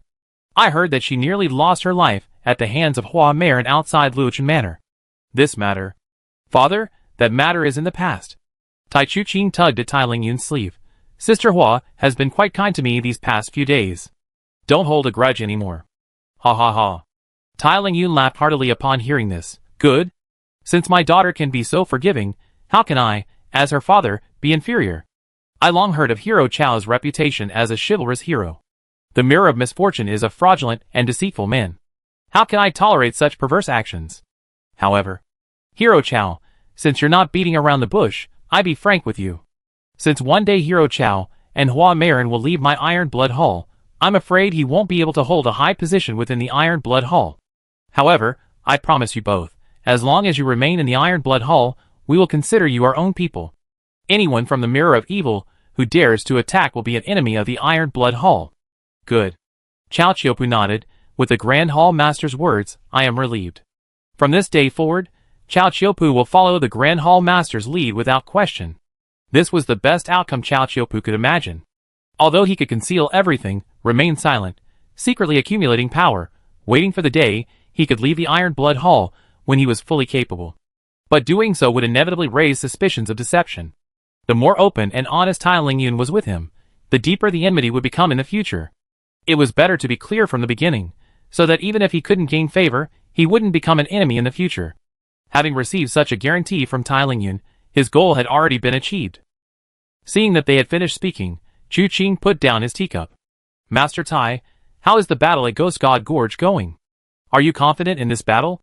Tai Lingyun remained silent for a moment, then gently shook his head. To be honest, If you had told me before this battle that the Blazing Fire Hall dared to invade my Iron Blood Hall, I would never have believed it. Unless Beitang Lai had gone mad. But this battle, from the very beginning, has exceeded my expectations. Beitang Lai is going all in, seemingly with a desperate will to fight. He's using all the resources the Blazing Fire Hall has accumulated over decades to fight my Iron Blood Hall to the death. The unpredictability of this battle has secretly alarmed me. To be honest, I sensed something earlier, that behind the Blazing Fire Hall, there seems to be another hand quietly pulling the strings. This sense of crisis is like the jaws of a ferocious beast, ready to devour me at any moment. That's why I thought of sending Xiao Qing away, unwilling to let her stay in this dangerous place. But I never expected that this would lead to my being ambushed by Prince Mei. And the battle 2 days ago. Logically speaking, although Beitang Lai is powerful, even if I were surrounded and unable to win, escaping shouldn't have been a problem. But for some reason, in that instant, I felt as if I were no longer in control of my own body. By the time I came to my senses, I had already been struck by Beitang Lai's palm. The strangeness of this situation. Even now, it's chilling to think about, yet I still don't know where the problem lies. He paused slightly, looking at Chu Qing. Does third young master think this matter might be related to that Prince Mei? No. Yanqin and Yan'an spoke simultaneously. Prince Mei is too busy with Ghost God Gorge right now. We chased her hundreds of miles away. She's far from here. Oh! Tai Lingyun looked at Yanqin and Yan'an with some surprise. And who are these two young ladies? We are Yanqin and Yan'an, from the Bodhi Nunnery. Yanqin and Yan'an exchanged a glance. We are now third young master's lackeys. Chu Qing suddenly felt a little embarrassed. Tai Lingyun paused, then nodded. Oh, I see. His gaze towards Chu Qing was somewhat strange. These two girls look rather foolish. Is this third young master trying to abduct them? Chu Qing rubbed his temples. The matter of the Blazing Fire Hall is one thing. There's another piece of news that needs to be informed of Hall Master Tai. What news? The Mirror of Karma has dispatched experts from the demon slaying ranking to kill you. Chu Qing said, you need to prepare for this as soon as possible. Chapter 186. The Mirror of Karma. The list of exterminators. Tai Lingyun glanced at Ling Fei subconsciously. Then he sneered, they really have a lot of nerve. Father, don't be afraid. Chu Qing suddenly patted Tai Lingyun's shoulder. I already found someone to protect you. Oh! Tai Lingyun first glanced at Chu Qing, then at the third young master, and smiled, then thank you very much, third young master. Master Tai is probably thanking the wrong person. Chu Qing smiled. Although I saved Miss Tai and Vice Master Chung by chance, I had no intention of getting involved in this mess between the Iron Blood Hall and the Blazing Fire Hall. I'm only here to borrow a passage. I see. Tai Lingyun nodded, not finding anything amiss. Chu Qing had already helped him a lot. How could he blame her for not wanting to get involved? After all, she wasn't a member of his Iron Blood Hall. Why thank him? Chu Qing snorted. The person I'm looking for isn't him. Chu Qing rolled her eyes. Who else could it be besides me? Oh! Tai Lingyun was taken aback. When did my little Qinger become so well connected? And who is this hero you found? Hee. Chu Qing laughed. You never guess who it is. So mysterious, tell me. Tai Lingyun couldn't help but laugh at Chu Qing's cryptic manner, his eyes full of doting affection. Chu Qing glanced around at everyone in the room, and noticed they were all looking at her. She chuckled softly. This person is none other than the Night Emperor from the Divine Blade Hall, who beheaded Jiang Shendao with a single strike and shattered the chaotic god blade with his bare hands. The moment the words Night Emperor were uttered, everyone present, except for Chu Qing, Wenru, and Yanqin and Yan'an, was utterly astonished. It was him. Tai Lingyun's expression hardened. He didn't take Jiang Shendao seriously, but Jiang Shendao wielding the chaotic god blade was someone he couldn't ignore. Moreover, that chaotic god blade was forged from weeping god iron. Yet, it was shattered by that Night Emperor. This man's martial arts were unfathomable. At least within the Divine Blade Hall, he hadn't fully displayed his abilities. After all, even a demonic master like Pei Wuji was later killed on the spot by a single flying knife from him. According to those present at the time, that flying knife was truly terrifying. Some even said that this single strike could amaze the martial world for centuries. That last statement seems somewhat exaggerated, but it still speaks volumes about his power. However, after Divine Blade City, this man suddenly vanished without a trace, and no further news has been heard of him. Afterwards, within Luochen Manor, the third young master's reputation soared. News about the Night Emperor gradually faded from the mainstream. In everyone's eyes, this was the way of the martial world. One act ends, another begins. New masters constantly rise, and new events constantly unfold. After Luochen Manor, the most widely circulated story was the battle at Ghost God Gorge. This battle was still unresolved. Unexpectedly, the Night Emperor found Tai Chuqing at this time. Chao Qiupu's side, I missed the world's first-ranked tournament at the Divine Blade Hall because of other matters, and I missed meeting this Night Emperor. Now, thinking about it, it's quite regrettable. Little Qing'er, when did he agree to come and protect your father? Tai Lingyun asked Tai Chuqing. I never imagined things would be so coincidental. How did the Night Emperor suddenly appear here? There's really nothing to say about it. People of the martial world naturally go where there's excitement and profit. The current commotion at Ghost God Gorge is already quite intense. It's only natural that the Night Emperor would appear here. It was the night before last, Tai Chuqing said. He should be nearby by now, but he's an assassin, so he'd probably be disguised or something. We probably won't find him. Tai Lingyun laughed. You underestimate your father. This stronghold is loose on the outside but tight on the inside. There are many secrets within. It won't be so easy to infiltrate it. I immediately issue orders for a thorough search to see if we can find any clues. Chuqing sat there calmly watching Tai Lingyun instruct his men to investigate, speechless. The Night Emperor was sitting right there. I just quietly see what you can find out. After giving his orders, Tai Lingyun looked at Chuqing and smiled. Please forgive my rudeness, third young master. Speaking of which, both the Night Emperor and you are recently rising masters in the martial world. You should have met before, right? We met briefly at the Divine Blade Hall. Chuqing lied casually, but in reality, he saw him every day. He could see him just by looking in the mirror. Tai Chuqing blinked. Tell me, who is more powerful, you or the Night Emperor? They should be equally powerful. Chuqing silently muttered to himself, then shook his head slightly. We haven't fought. How can anyone know? Besides, this person is an assassin. He won't easily engage in direct combat. If he attacks from behind, I'm afraid I won't be able to handle it. However, judging from his actions, he's not the kind of despicable person who would stop at nothing, Tai Lingyun said softly. Inside the Divine Blade Hall, he, a small blacksmith, along with the villagers of Qingxi village, assassinated Jiang Shendao. His courage and chivalry were truly admirable. I heard about it too, Chao Qiupu nodded repeatedly. 2 experts from the Tai sect were present at the time, and the third young master was also there. It's said that although this Night Emperor is an assassin who walks in the shadows, his actions are upright and righteous. He is a true member of the chivalrous path.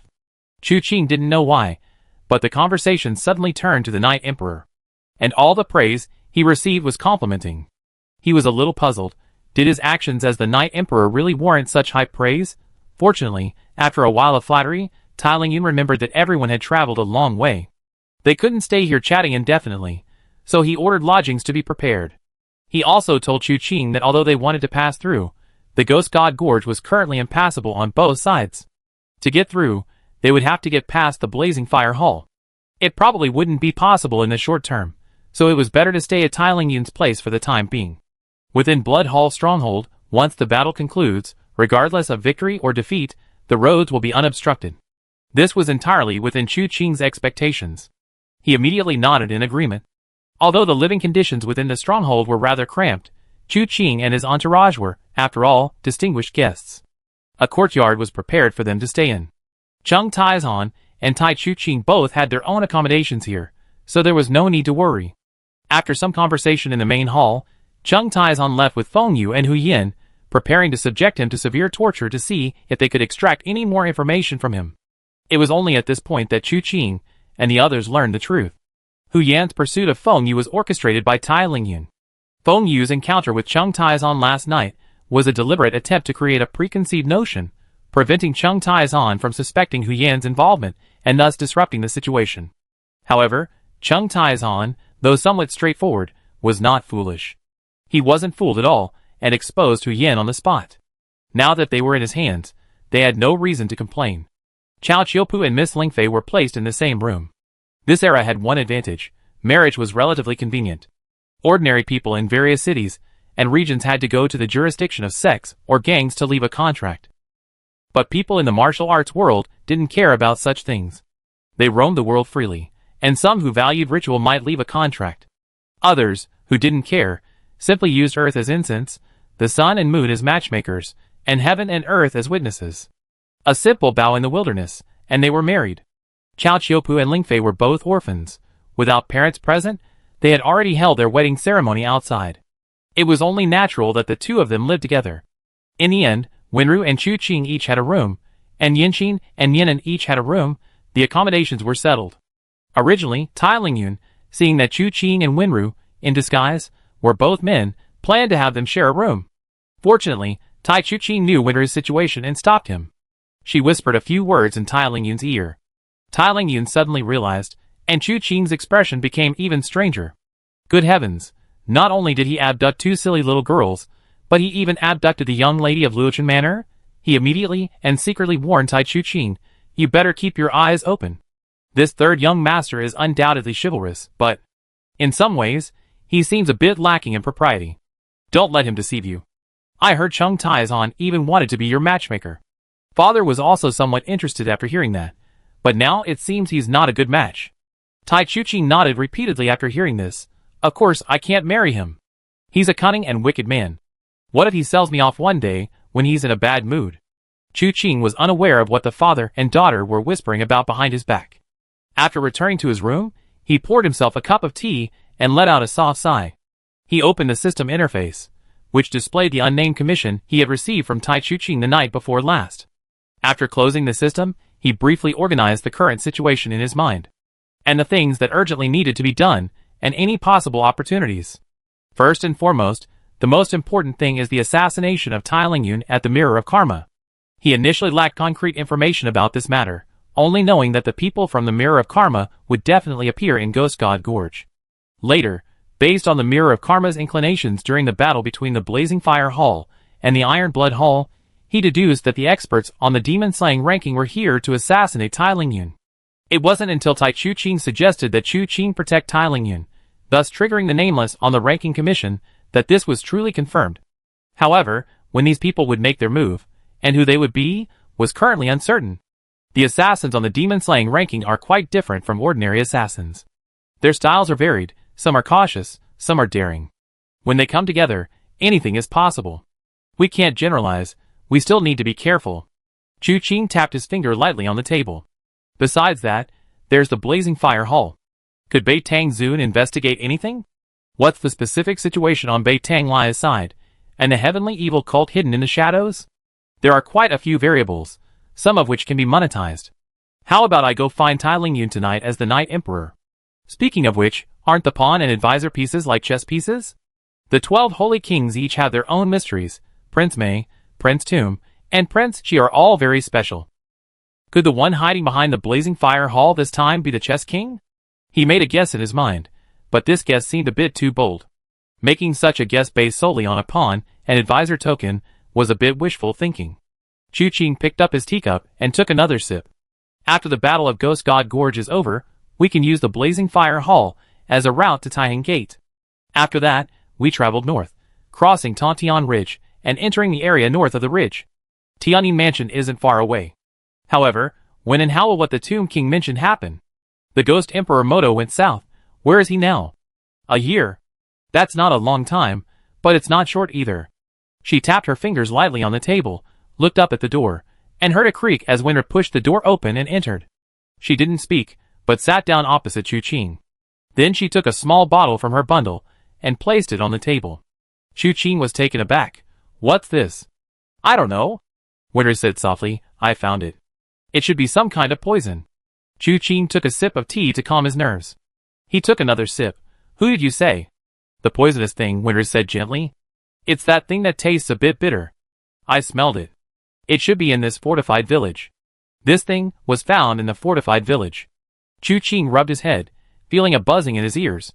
Even though he had spent a considerable amount of time with Winru, sometimes he still couldn't believe that a naturally gifted person with the ability to find things could exist in this world. The poisonous thing, it's that easy to find it. After realizing this, Chu Qing quickly took out the antidote pills he had taken from the Yin-Yang hermit from his pocket, took one out, and gave it to Winru to swallow. Who knows if the poisonous item was contaminated with any deadly toxins? Winru obediently swallowed the medicine and then said, should we go look for him? Chu Qing took another sip of tea to calm his nerves before standing up. Let's go. The two went straight out of the room. The Iron Blood Hall disciples all recognized them, and naturally didn't stop them. After winding their way through the streets, the two silently arrived at a secluded spot. From afar, Chu Qing could already hear voices. He pulled Winru's wrist, helping her to quiet her breathing. As they approached quietly, they heard two voices talking. One voice said, "Didn't we agree to flee immediately after making the move? Why are you suddenly coming to find me?" "I couldn't make the move," a hoarse voice replied. The person on the other end was surprised. "Why? Poisoning them should be easy for you, right?" The owner of the hoarse voice hesitated for a long time before awkwardly saying, "The poison is lost." Chapter 187. Chu Qing and Winru exchanged bewildered glances upon hearing this. The poison was lost, and then Winru found it. That makes sense. However, the two people in the conversation clearly hadn't explained the situation clearly. The other person's voice was filled with confusion.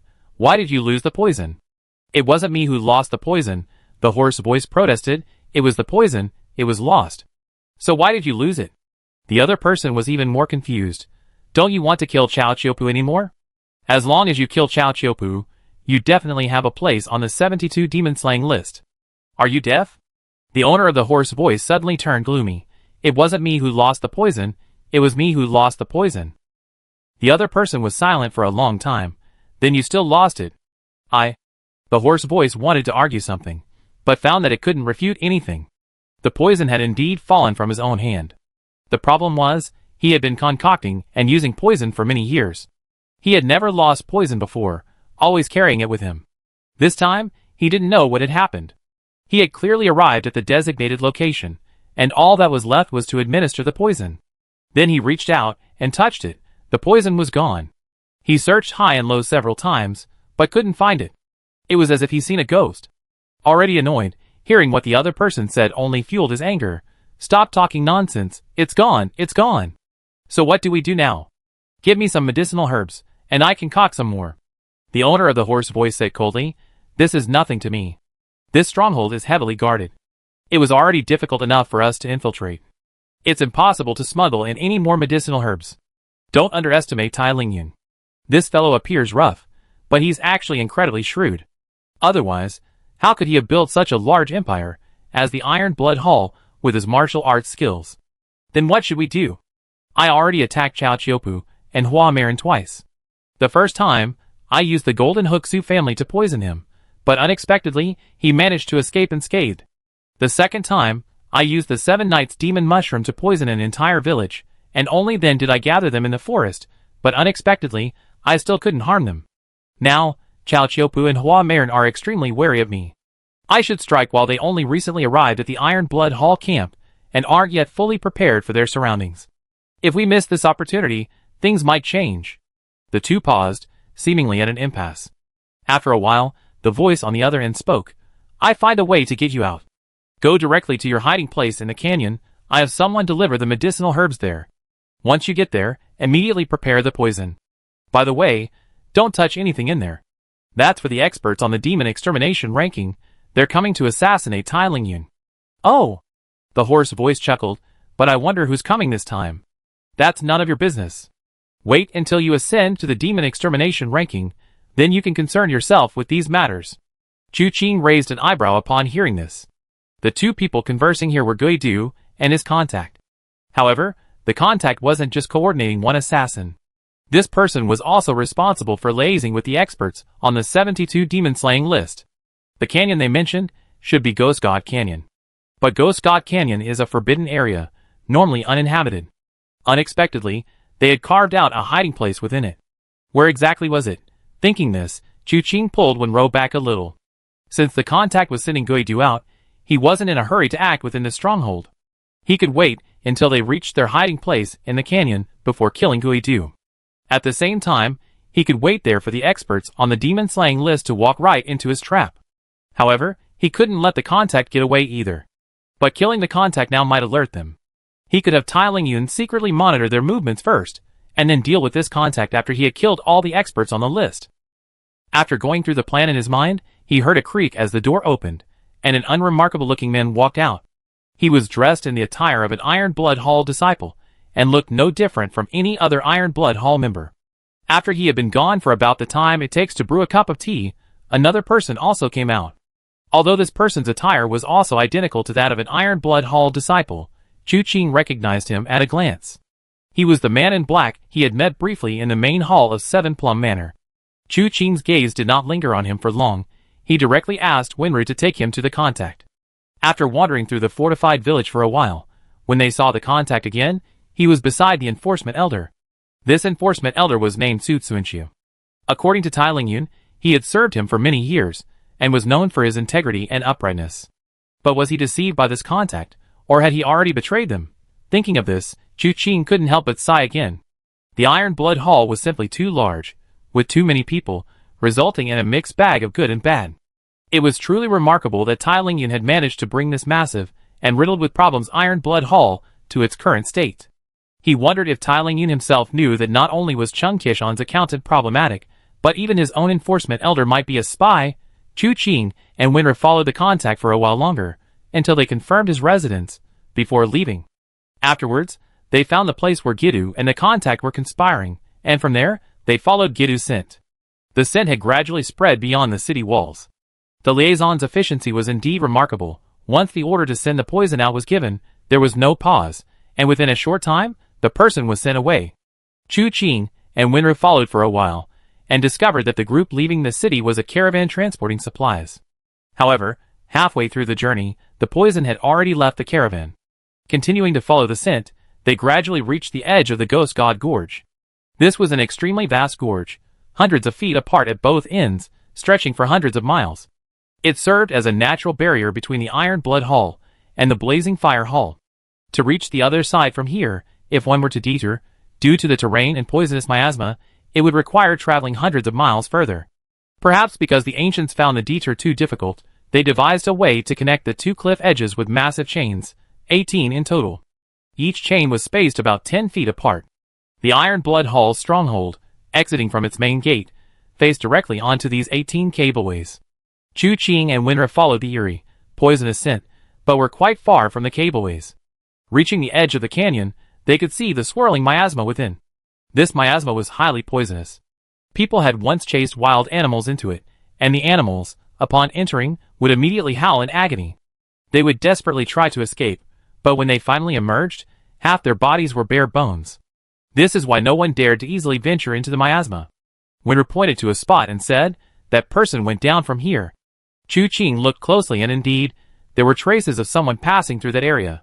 He leaped down first, and after a short distance down the cliff face, he saw a large crevice, wide enough for one person to pass through. Chu Qing marveled at the sight. He reached out onto the cliff face to steady himself, then used his strength to leap back to the edge. He pulled Wenru aside. "Be careful, come with me." Chu Qing didn't want to take Wenru with him into danger. But leaving Wenru alone on the edge of the canyon wasn't safe for him either way. There were risks on both sides, so it was better for her to stay by his side. He could protect her if anything happened. For Chu Qing, leaping down into the canyon, whether alone or with someone, didn't affect his agility. In the blink of an eye, he was back at the crevice. Chu Qing stepped into the crevice first, followed by Wenru. Chu Qing asked, "Is the scent here?" "Yes." Wenru nodded. "Then follow behind me, and take the antidote pill first." "Okay." Wenru always obeyed Chu Qing without hesitation, and swallowed the antidote pill directly. Chu Qing also took one and hid it under his tongue. The mountain crevice wasn't large at first, but after entering, it suddenly opened up before them. A hollow cave came into view. A crack in the ceiling let in sunlight, which fell directly onto the roof of a thatched hut. Wenru's sunlight illuminated the thatched hut, but it also allowed Chu Qing and Wenru to see the dust motes dancing in the light. A sound came from inside the thatched hut. The sound of grinding could be heard. Chu Qing and Wenru exchanged a glance, then slowly walked to the thatched hut and peered through the window. The hut wasn't large. They could see everything at a glance. Beside the candlelight, the black-clad Gidu was grinding some powder. His appearance was strange, sometimes angry, sometimes happy, sometimes muttering to himself, sometimes laughing loudly. He was completely different from when they met him at Seven Plum Manor. Back then, Gidu was extremely quiet. Now, however, he seemed like a madman. Chu Qing didn't immediately kill this madman, but instead, together with Wenru, quietly watched him from outside the window. They watched him place the ground powder into several pots and jars. Then he took out another ingredient and began to prepare it. The poison he wanted to concoct must be extraordinary. Although Chu Qing was not knowledgeable in medicine, he recognized several deadly herbs and flowers among them. After a full half-hour of fiddling around, Gita finally finished concocting the poison. He carefully poured the powder into a bottle. He held the bottle, glanced at it quietly for a moment, then suddenly grinned. "Fine, now let's see how you survive. This time, I absolutely won't lose you." The words had barely left his mouth when he suddenly felt his hand go empty. The venomous creature, who had just sworn it wouldn't lose it, looked up and the bottle was gone. After a moment of shock, he roared in fury, "Who goes there?" Before he could finish speaking, a white hand appeared before him, not even seeing who had attacked. The venomous creature wasn't about to back down. He raised his hand and struck out with a palm strike, the force carrying gusts of cold wind, the palm glowing purple, clearly no ordinary weapon. However, the newcomer didn't even glance at him. With a flick of the wrist and a flick of the elbow, the hand deflected the attack, then reached out and grabbed the venomous creature's shoulder. A cracking sound followed. A cracking sound rang out as the shoulder bones were shattered by the claw. But it wasn't over yet. A white hand swept downwards, its immense finger strength and claw technique breaking bones wherever it touched. Finally, it gripped his wrist, twisting it gently. In an instant, all of Guidu's skills were rendered useless. His body was involuntarily turned around, his back to Chu Qing. "Who are you?" Guidu asked, his voice filled not only with despair, but also with humiliation. All of this happened so quickly that even as a disciple of the 100 Bones Demon Lord, he hadn't even seen his opponent's face clearly before being defeated. He didn't even know who had defeated him. If word got out, it would be a ridiculous joke. Chu Qing didn't answer his question, but instead asked, "What are these things you concocted?" This gave Guidu the wrong signal. Could it be that he's not here to kill me? That's right, only someone from the Mirror of Karma could have found this place. This person's martial arts are so high, he's probably on the demon-slaying list. He's the master on the demon-slaying list that the contact mentioned? He immediately said, "Senior, please wait. This junior has no intention of offending you. I'm just borrowing this place to concoct some medicine. We are both from the Mirror of Karma. Please forgive this junior this time." Chu Qing looked confused. Why was it senior and junior? That's not the correct answer. Although Chu Qing was confused, he showed no mercy. His five-fingered claw technique changed, directly grabbing Guidu's throat and lifting him up. The fear of suffocation and death drastically altered Guidu's expression. "Senior, please, don't kill me. No, I was wrong." But as he finished speaking, he finally saw Chu Qing's face. In an instant, his expression changed drastically. It's you. How did you know to find this place?" Chu Qing smiled. "I have my own clever plan." Actually, he had his own gentleness. But these words were completely inappropriate for a dying assassin from the mirror platform. With a twist of his fingers, a cracking sound was heard. Chu Qing had snapped the man's neck.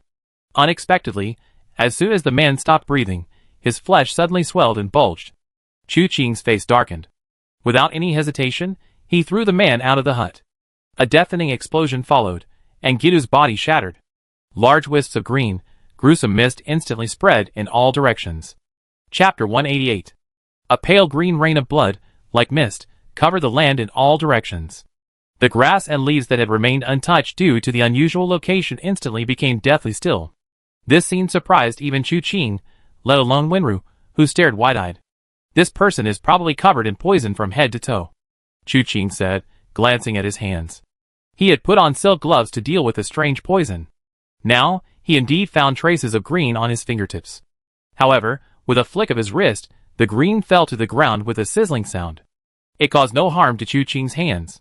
After removing and putting away the silk gloves, Chu Qing looked around the thatched hut. The room looked rather simple and small. Besides the table and chairs, there was a box on the table. This should be what the contact mentioned, the stuff prepared for the experts on the demon-slaying ranking, right? Chu Qing approached the box and examined it. It wasn't locked. He pulled it open gently, then casually struck out with his palm. The force caused the lid to open instantly. There were no hidden mechanisms inside.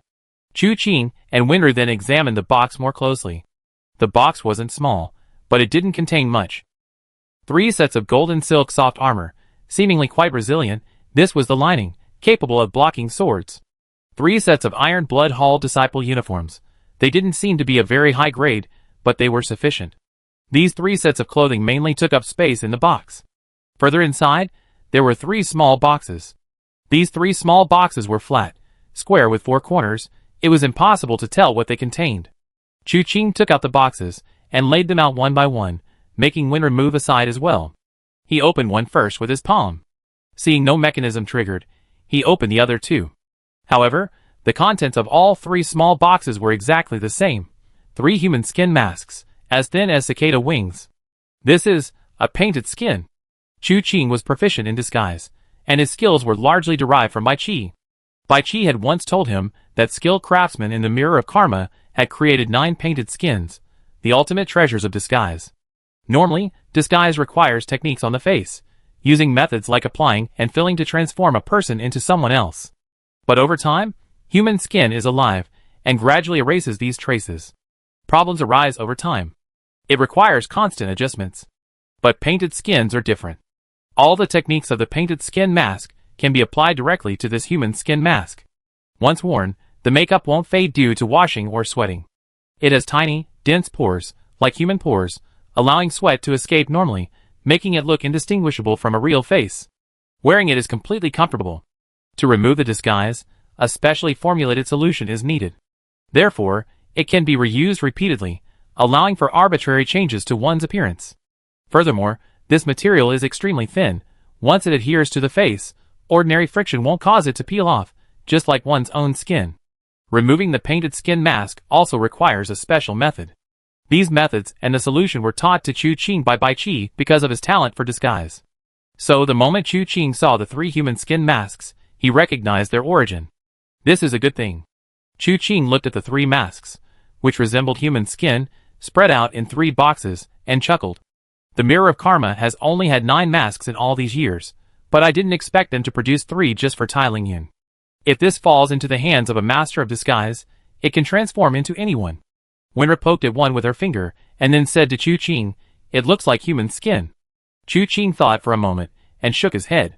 "I really don't know how this thing is made." He had asked Bai Qi about it years ago, but Bai Qi said he didn't know either. The skilled craftsman, who made 9 masks, died suddenly, and the method of making them was not passed down. Bai Qi had jokingly said he would get one for Chu Qing too. But of course, it was just a joke. Unexpectedly, he obtained 3 today. He took one out, glanced at Winra's current appearance, and then used his tools to smear paint on the mask. Winra watched, resting her chin on her hand. After a moment, the once clean mask had been smeared with marks, but it looked rather abstract. He took out a small bottle, took out some traditional Chinese medicine, soaked it in a cotton cloth, and had Winra come closer. Winra obediently offered her face to Chu Qing. Chu Qing slowly soaked the disguise into her face, finally wiping it away, revealing Winra's delicate but expressionless face.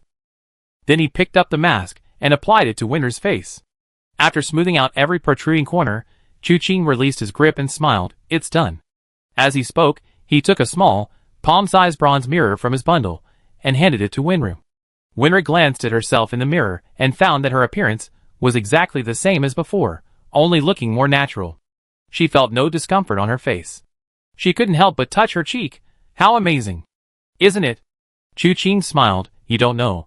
The wonder of this painted skin technique is truly astonishing.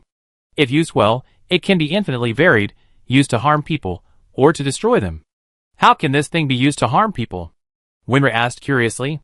Chu Qing then told her a story. It was about a master swordsman who, while defeating his opponent in a fight, was also severely injured and fell unconscious. When he awoke, he found himself transformed into a different person. He now had a beautiful, delicate wife by his side. His wife told him his new name and identity, which he naturally didn't believe easily. He suspected someone had tampered with him. He questioned his wife, even wanting to kill her, but his frail wife only pleaded with him. Faced with his wife's frailty, he couldn't bring himself to kill her, so he wanted to check if there was anything wrong with his face. But despite his best efforts, his appearance remained unchanged. This master swordsman had no family and always lived alone. His wife's gentle words gradually swayed him, and day after day, he began to feel that the past was like a dream. He slowly began to believe that he was truly the person his wife had described. His wife had always been gentle with him. He thought life would continue like this day after day. But one day, he returned home from hunting to find his wife dead. Her death was gruesome. She had been violated, and the room was in disarray. Clues from his enemy were left on the ground. The master hunter, driven mad, followed the clues to the door. He was a highly skilled martial artist, No match for his enemy, who knelt on the ground, pleading and begging, saying he had never done those things. But the master hunter didn't believe him. His wife was dead, there were tokens and clues at the scene. Why should they deny it? He slaughtered his enemy's entire family, but his wife couldn't be brought back to life. He drowned his sorrows in alcohol, collapsing drunk in the street. In a daze, he seemed to see his wife coming to him, her gentle hand stroking his face. He opened his eyes, only to realize it was a dream. He initially thought it was a beautiful dream, but when he saw his own face again, he discovered it was a nightmare. He had reverted to his original form. And he was in the very house he had slaughtered. The heroes of the martial world, seeking justice for this family, had arrived at his door. Based on their martial arts skills, they confirmed the master was the murderer, and everyone shouted at him to kill. He wanted to explain, but he couldn't. With all his might, he broke free of the encirclement and returned to the place where he and his wife had once lived. But there was nothing there anymore. No house, no wife who had died tragically, only an empty lot. His pursuers had arrived.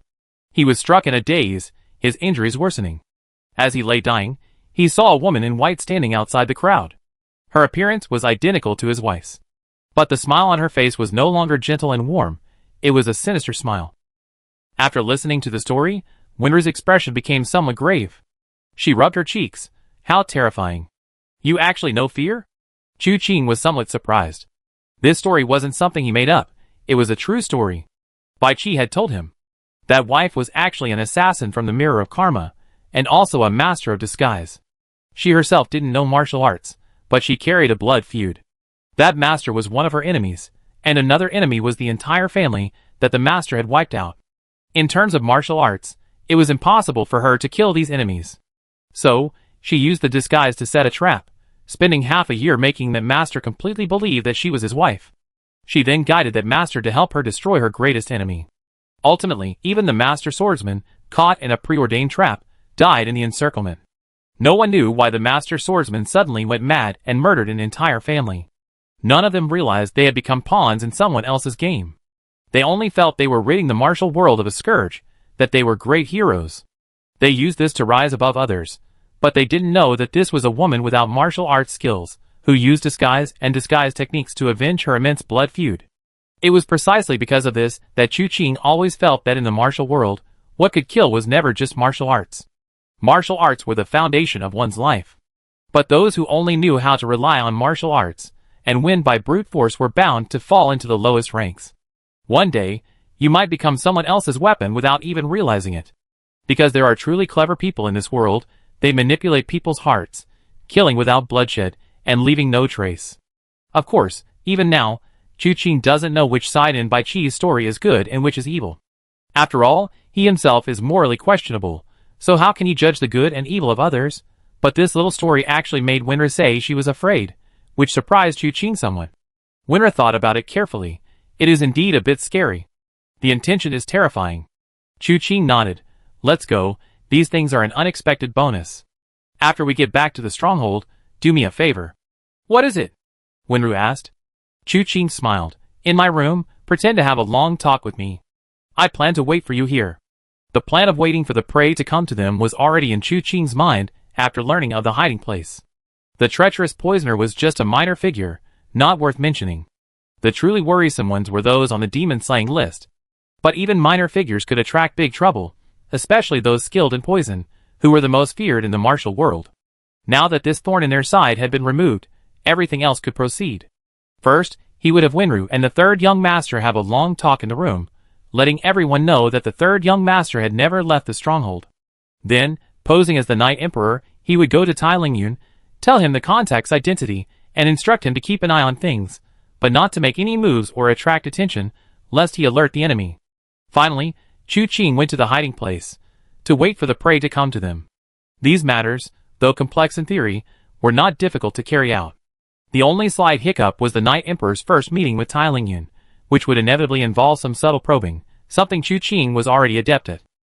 Therefore, before nightfall, Chu Qing had already returned to his hiding place, quietly waiting for the other party to appear. The Ghost God Gorge at night seemed truly connected to ghosts and spirits. The howling winds within the gorge sounded like the wails of vengeful ghosts. At the edge of the Ghost God Gorge, a scholar wearing a mask had appeared. He was dressed in white, hands behind his back, standing on the edge of the cliff, as if he might fall in at any moment. A cough came from behind him, abrupt, but it didn't startle the scholar. He merely frowned slightly, and turned to look at the newcomer. It was an old woman, over 50 years old, with gray hair, wearing a mask made of the mirror of karma. "Grandma Withered Butterfly?" the scholar asked casually, a hint of doubt in his voice. The old woman didn't look up, only muttering to herself, "Whose child is this? At this hour, instead of resting at home, why is she out here, indulging in poetic musings? Come, come, if your parents don't love you, Grandma will, how about it?"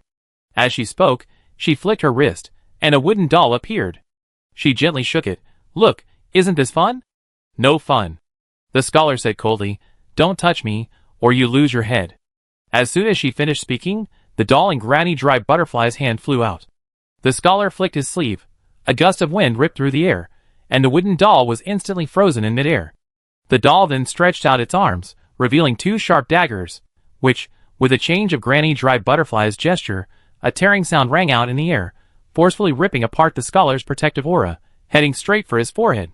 "You're courting death," the scholar roared, his feet not moving, suddenly raising his arm and pointing, like the finishing touch on a painting. Just as this finger was about to strike the doll, a figure suddenly descended from the sky. A monk wearing a mask with a sorrowful expression appeared between the two. The doll's daggers and the scholar's fingers simultaneously struck the monk. But they were like rotten leather, causing him no harm. The monk's sorrowful expression seemed to deepen, and he spoke softly, "My two fellow practitioners, why are you making such a fuss?" Chapter 189. The Bitter-Faced Monk? The scholar withdrew his finger, and the old woman also flicked her finger, the wooden doll landing in her palm with a whoosh.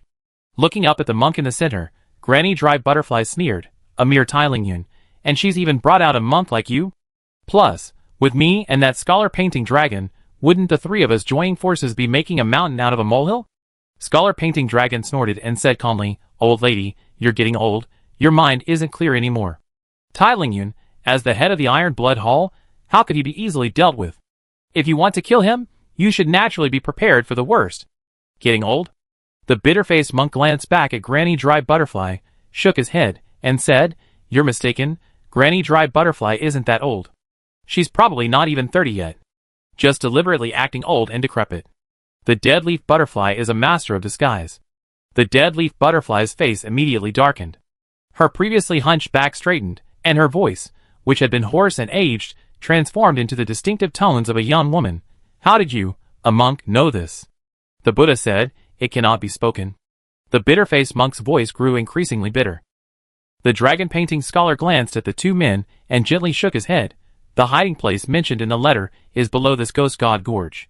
If you wish to reminisce here, I won't stop you, but I intend to go down and take a look first." With that, he swayed and fell from the cliff face.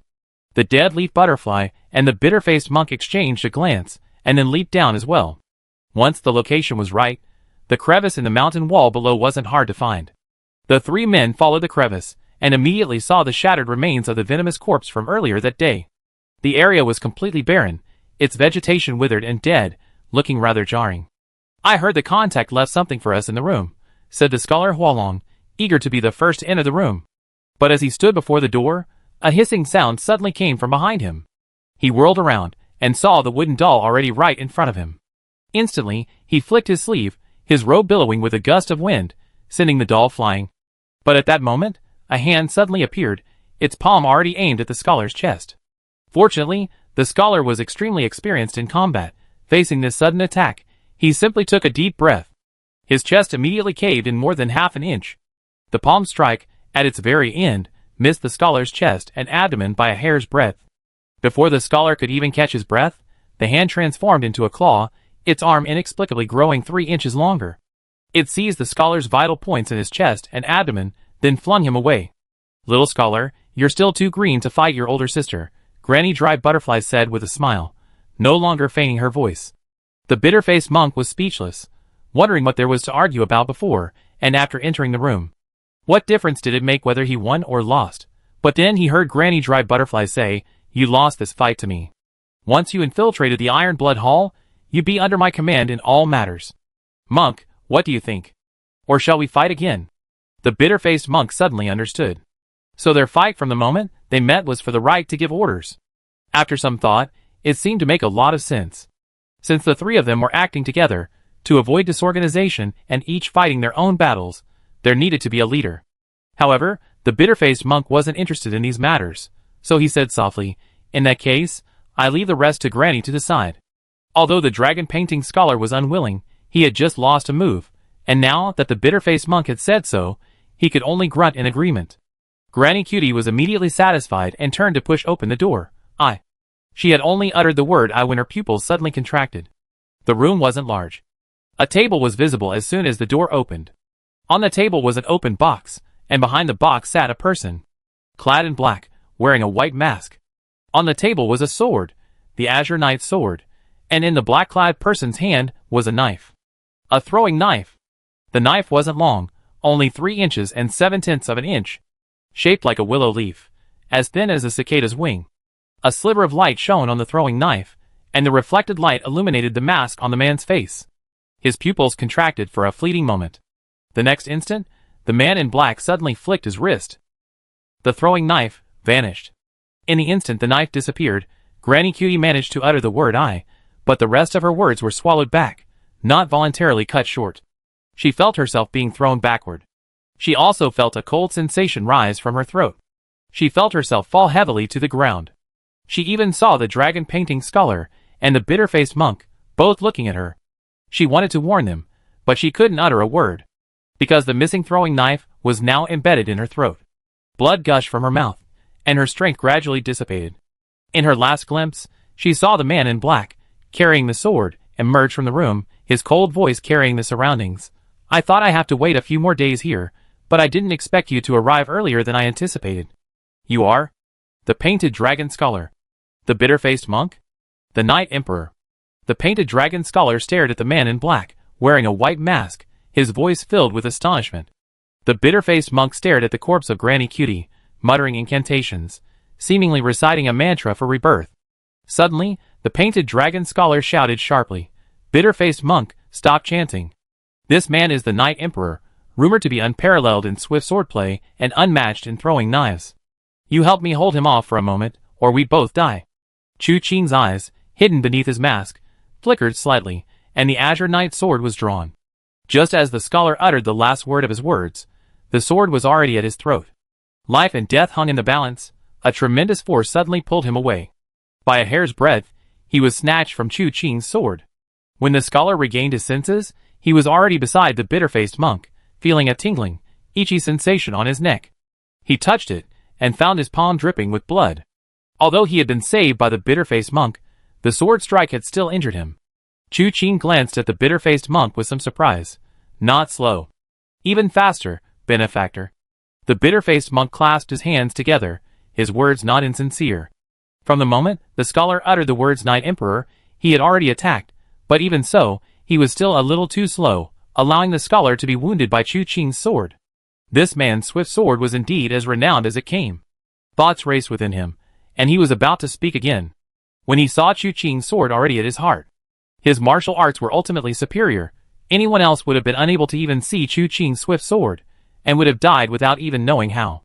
Although the bitter-faced monk couldn't see Chu Qing's sword strike clearly, he could still sense the moment the blade touched his body. Instantly, he lowered his arms, his palms naturally clamping the sword. He used a move called child-worshipping guanin, but underestimated the power of Chu Qing's sword. The sword tip thrust forward, striking his heart. However, Chu Qing's brows furrowed slightly beneath his mask. The sword's penetration felt completely different from normal. His body was like withered wood. The sword's penetration felt utterly unsettling. More importantly, after only half an inch, the sword felt powerless to move forward. The resistance was unprecedented. Chu Qing narrowed his eyes slightly, circulating the inner energy of the Mingyu True Scripture, his sword pressing down relentlessly. The ashen-faced monk clasped his hands together, his palms like withered wood, showing no sign of blood despite the sword's force. His feet were firmly planted on the ground, and he even closed his eyes. He seemed like an ancient tree that had grown here for thousands of years. Time could not wear him down, nothing could harm him. Under the powerful pressure of his inner energy, even the Qingye sword in Chu Qing's hand bent slightly, its constant clanging and sword energy echoing in all directions. Yet, it still couldn't pierce the monk's heart. Suddenly, Chu Qing's sword light shone brightly, and as he raised his eyes, His tone carried a hint of disbelief. Ashen-faced monk, is what you practice truly the Other Shore Heart Sutra? Benefactor, your knowledge is vast. Indeed, it is the Other Shore Heart Sutra. The ascetic monk, hands clasped in prayer, said, therefore, you cannot kill this humble monk. The Other Shore Heart Sutra is not actually a secret method. It belongs to one of the divine skills of the Buddhist ascetic lineage. Moreover, this method is even rumored in the martial arts world. It is said that if one cultivates this skill to its highest level, one can attain arhatship, becoming indestructible and invincible. Even in death, the body will remain incorrupt for 1,000 years. However, despite its existence in the martial arts world, few choose to cultivate it. Because it is too difficult, too arduous, and simply impossible to persevere in. This skill focuses on cultivating the body, but the first requirement for cultivation is self-sacrifice. Only by daring to relinquish the physical form can one reshape the body. The initial cultivation of this skill requires physical torture. Fists, kicks, swords, needles, and all sorts of methods are used in succession, without restraint. All kinds of suffering are inflicted upon the body, but the mind must not waver in the slightest. Any wavering, any thought of giving up, will render all previous efforts futile. Only by remaining steadfast despite physical limitations and physical deterioration, and continuing the practice according to the secret method, can one enter the second realm. This second realm is called inquiry of the heart. Kneeling before the Buddha for 3,000 years, seeking the Buddha, questioning one's own heart. If this heart remains unchanged, the Buddha will naturally show compassion. If this heart is not sincere, then one has no affinity with the Buddha. This stage requires entering the mortal world, experiencing human suffering, going through joys and sorrows, and finally knocking on the door of one's heart. If the heart remains steadfast and singular, then one can enter the third realm. It is only upon reaching this stage that one truly steps into the threshold of the practice of the Other Shore Heart Sutra. The mystery of this practice lies here. It must originate from the heart, strengthening the 5 internal organs, muscles, bones, and blood, while externally weakening the physical body like withered wood. This creates a state of external decay, but internal prosperity. Without physical hardship, one cannot cross the sea of suffering. Without sincerity of heart, one cannot reach the other shore. Only through gradual progress can one achieve success. But even at this stage, it is by no means the end of suffering. One must continue to endure hardship, tempering oneself with pain, transforming the physical body into a vessel to protect a sincere heart, until one crosses this boundless sea of suffering and reaches the other shore. It can be said that if this martial art is truly mastered, it is extremely powerful. One can cross it with one's physical body, fearless of anything. But to master it, one must possess great perseverance and willpower. Many people fail even at the first stage, not even needing the second. Even if some can endure the first stage, the second stage is even more dangerous. This martial art trains the body but tests the mind. The slightest mistake will lead to complete failure. Chu-Ching had heard of the bitter-faced monk's name for a long time. It was also widely rumored that this person cultivated the Other Shore Boat Heart Sutra. However, few people believe this legend. After all, how could someone like that become an assassin? But at this moment, watching the sword pierce his body yet barely advance an inch, even Chu-Ching couldn't help but wonder, could it be that what he cultivated was truly the Other Shore Boat Heart Sutra? Looking up again, a smile suddenly appeared on Chu-Ching's lips. Even if it really is the Other Shore Boat Heart Sutra, so what?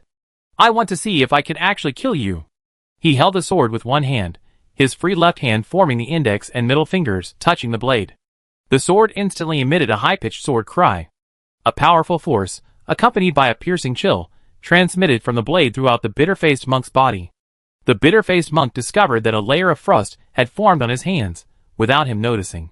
Propelled by the immense force, he could no longer remain rooted to the spot. His body was involuntarily propelled backward by the sword strike. With each foot he retreated, the ground on both sides trembled violently. It was the sound of internal force colliding with sword energy. Invisible ripples spread continuously from both sides, causing the mountain walls to shake and the earth and rocks to tremble. However, the most obvious impact was on the thatched hut. Window and wall shattered, the entire hut teetering on the verge of collapse. The bitter-faced monk retreated 7 feet, and with each foot he retreated, the sword's edge penetrated a fraction deeper. After 7 fractions, the bitter-faced monk suddenly roared angrily. He took a step forward, landing heavily on the ground. Behind him, a hazy image of Buddha appeared, his eyes blazing with fury, roaring, "Lay down your butcher's knife, and become a Buddha on the spot." This roar wasn't loud, but it seemed to emanate from the very depths of his soul. It instills a subconscious tremor throughout the body, making it difficult to muster any thought of resistance. Even more so, if the opponent's will is weak, they might truly lay down their weapons and abandon all resistance. This is the Buddha's secret technique, enlightenment. Besides its use in battle, it has another application. Masters can use this secret technique to impart martial arts, skills, and experience to their disciples, allowing them to instantly achieve enlightenment. However, at this moment, the bitter-faced monk clearly did not intend to enlighten Chu Qing. He intended to crack Chu Qing's skull open. But Chu Qing possessed an icy heart. The Mingyu true scripture rendered him immune to all magic. Not only were the bewitching methods of the demonic path useless against him, Buddhist martial arts could not possibly disturb his thoughts. However, this only strengthened Chu Qing's conviction. What you're cultivating isn't the other Shore Heart Sutra at all? Otherwise, why would he be so unafraid of his broken body, and why would he perform the enlightenment in a moment of crisis? It must be understood that without sincerity, all previous efforts are wasted. Those who can master this skill are invariably eminent monks. The bitter-faced monk is far from qualified. Having said this, he said no more, his sword advancing forward, accompanied by a series of shattering sounds. The bitter-faced monk, seeing the sword pierce his body, knew his life was hanging by a thread, and couldn't help but shout angrily, "Are you done yet? This humble monk is about to pass away." "Done, done!" Accompanying the scholar's voice was a high-pitched dragon's roar. A strong gust of wind swept in, and Chu Qing looked up slightly to see the scholar, with the dragon painting shirtless, rising into the air and pouncing towards her. Chapter 190. The scholar who painted dragons stood in midair, his upper body a lean, muscular silhouette. However, what truly caught the eye was his tattoo, a dragon. The dragon's head coiled on his shoulder, its eyes bloodshot and ferocious, exuding a chilling, soul-devouring aura. The dragon's tail trailed along his arm, reaching his little finger. The dragon's body, seemingly hidden behind his back, was entirely bluish-green, its scales meticulously detailed. At this moment, the entire tattoo seemed to be radiating heat, as if enveloping the scholar in a cloud of mist. Therefore, the scholar's punch appeared to reach out from within the mist. The dragon's tail swept out with tremendous force. At this moment, Chu Qing's sword intent was overwhelming. It was the crucial moment to slay the bitter-faced monk in one fell swoop. This punch arrived at this time, a classic case of relieving the siege of Wei by attacking Zhao. Chu Qing, determined to kill, was inevitably injured by this punch. But if he gave up, he would face an attack from two opponents. The bitter-faced monk naturally understood the current situation. He looked up at Chu Qing, his eyes beneath the mask conveying a clear meaning. "What will you choose?" Chu Qing's lips, hidden beneath the mask, curled slightly. He was unwilling to walk the path laid out for him by others. Everything changed at this moment. Everything around him was rendered in black and white. The sand and gravel swirling in midair, the withered leaves stirred up by sword energy and internal force, and the scholar painting dragons in midair. All seemed frozen in time. The bitter-faced monk's expression changed. He sensed the changes around him, but didn't know where they originated. He tried to think, but found his thinking ability had become incredibly slow. When he realized this was Chu Qing's doing, and that it was an extremely strange martial art, he suddenly realized something terrifying. He forgot to continue defending against Chu Qing's sword. Asterisk whoosh. Asterisk the sharp sword energy, carrying Chu Qing's powerful internal force, finally pierced through the bitter-faced monk's heart. The sword energy surged forth, not only piercing through the bitter-faced monk, but also, with its remaining force, directly shattering the rock wall behind him. Under the cover of night, if one were high up, one could see an extremely sharp sword beam, traversing the entire Ghost God Gorge, spanning over 100 feet, and piercing into the mountain wall on the opposite bank. A fleeting, breathtaking sight. Asterisk boom. Asterisk the dragon painting scholar's punch finally landed. In that brief instant, his internal force never ceased. Therefore, the time the world lost its color, and he was trapped was not long. His punch finally landed as he wished, but it missed Chu Qing. His fist landed on the ground, but Chu Qing's figure had already vanished. Only the ashen-faced monk remained. The scholar with the dragon painting stood up and went to the ashen-faced monk's side. "Monk, let's kill the Night Emperor first, then slay Tai Lingyun." However, there was no response. The scholar with the dragon painting was stunned, turning to look at the ashen-faced monk beside him, only to find him still standing there with his hands clasped together, silent and motionless. "What time is it, and you're still?" As he spoke, the scholar with the dragon painting slapped him. A thud was heard, and the ashen-faced monk collapsed. Immediately afterward, Chu Qing's voice reached the scholar with the dragon painting slap. If I remember correctly, the martial arts you use should come from the Northern Ridge Heavenly Map Pavilion. It is said that the disciples of the Heavenly Map Pavilion use special potions to tattoo their bodies. The combination of medicine and martial arts, once activated, will manifest its effects. Furthermore, through special techniques, the medicinal power within the tattoo can be stimulated, thereby unleashing one's potential, causing stamina, internal energy, speed, and physical strength to surge to an extremely formidable level in a short period. This martial art has a beautiful name, Ink-Dyed Azure Sky Technique. It seems your true identity is that of a disciple of the Heavenly Map Pavilion. Anyone who can tattoo a dragon on their body is probably no ordinary person. May I ask your esteemed name? The dragon painting scholar turned around with a dark face, and sure enough, he saw Chu Qing standing not far from him, sword in hand. His words, however, carried a slight hint of disdain. The dragon painting scholar didn't answer Chu Qing's question. He knew what Chu Qing was thinking. From the moment they met today, Chu Qing had killed Granny Cutie with a single flying knife. Then, without giving him any time to react, he directly attacked with his sword.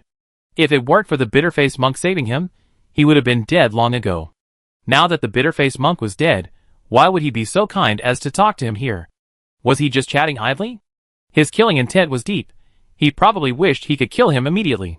The reason he was chatting idly was simply to wait for the effects of the medicine in his tattoo to wear off. Any method that stimulates potential has a time limit.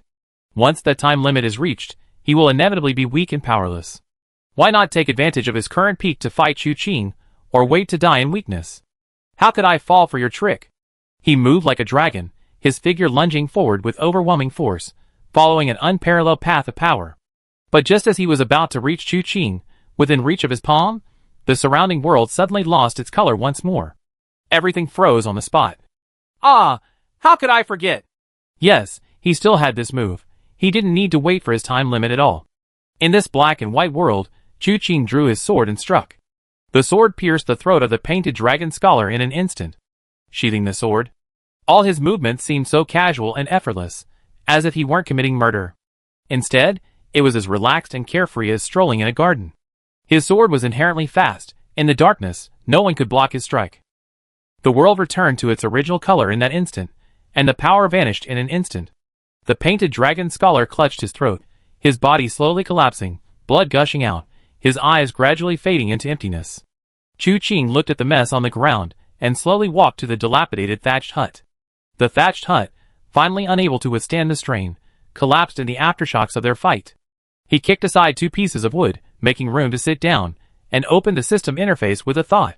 Commission, no name on the list. Slay all visitors on the evil list. Current stage 2. Current progress 3 completed. Quest reward. Choose one from the available martial arts treasure chests.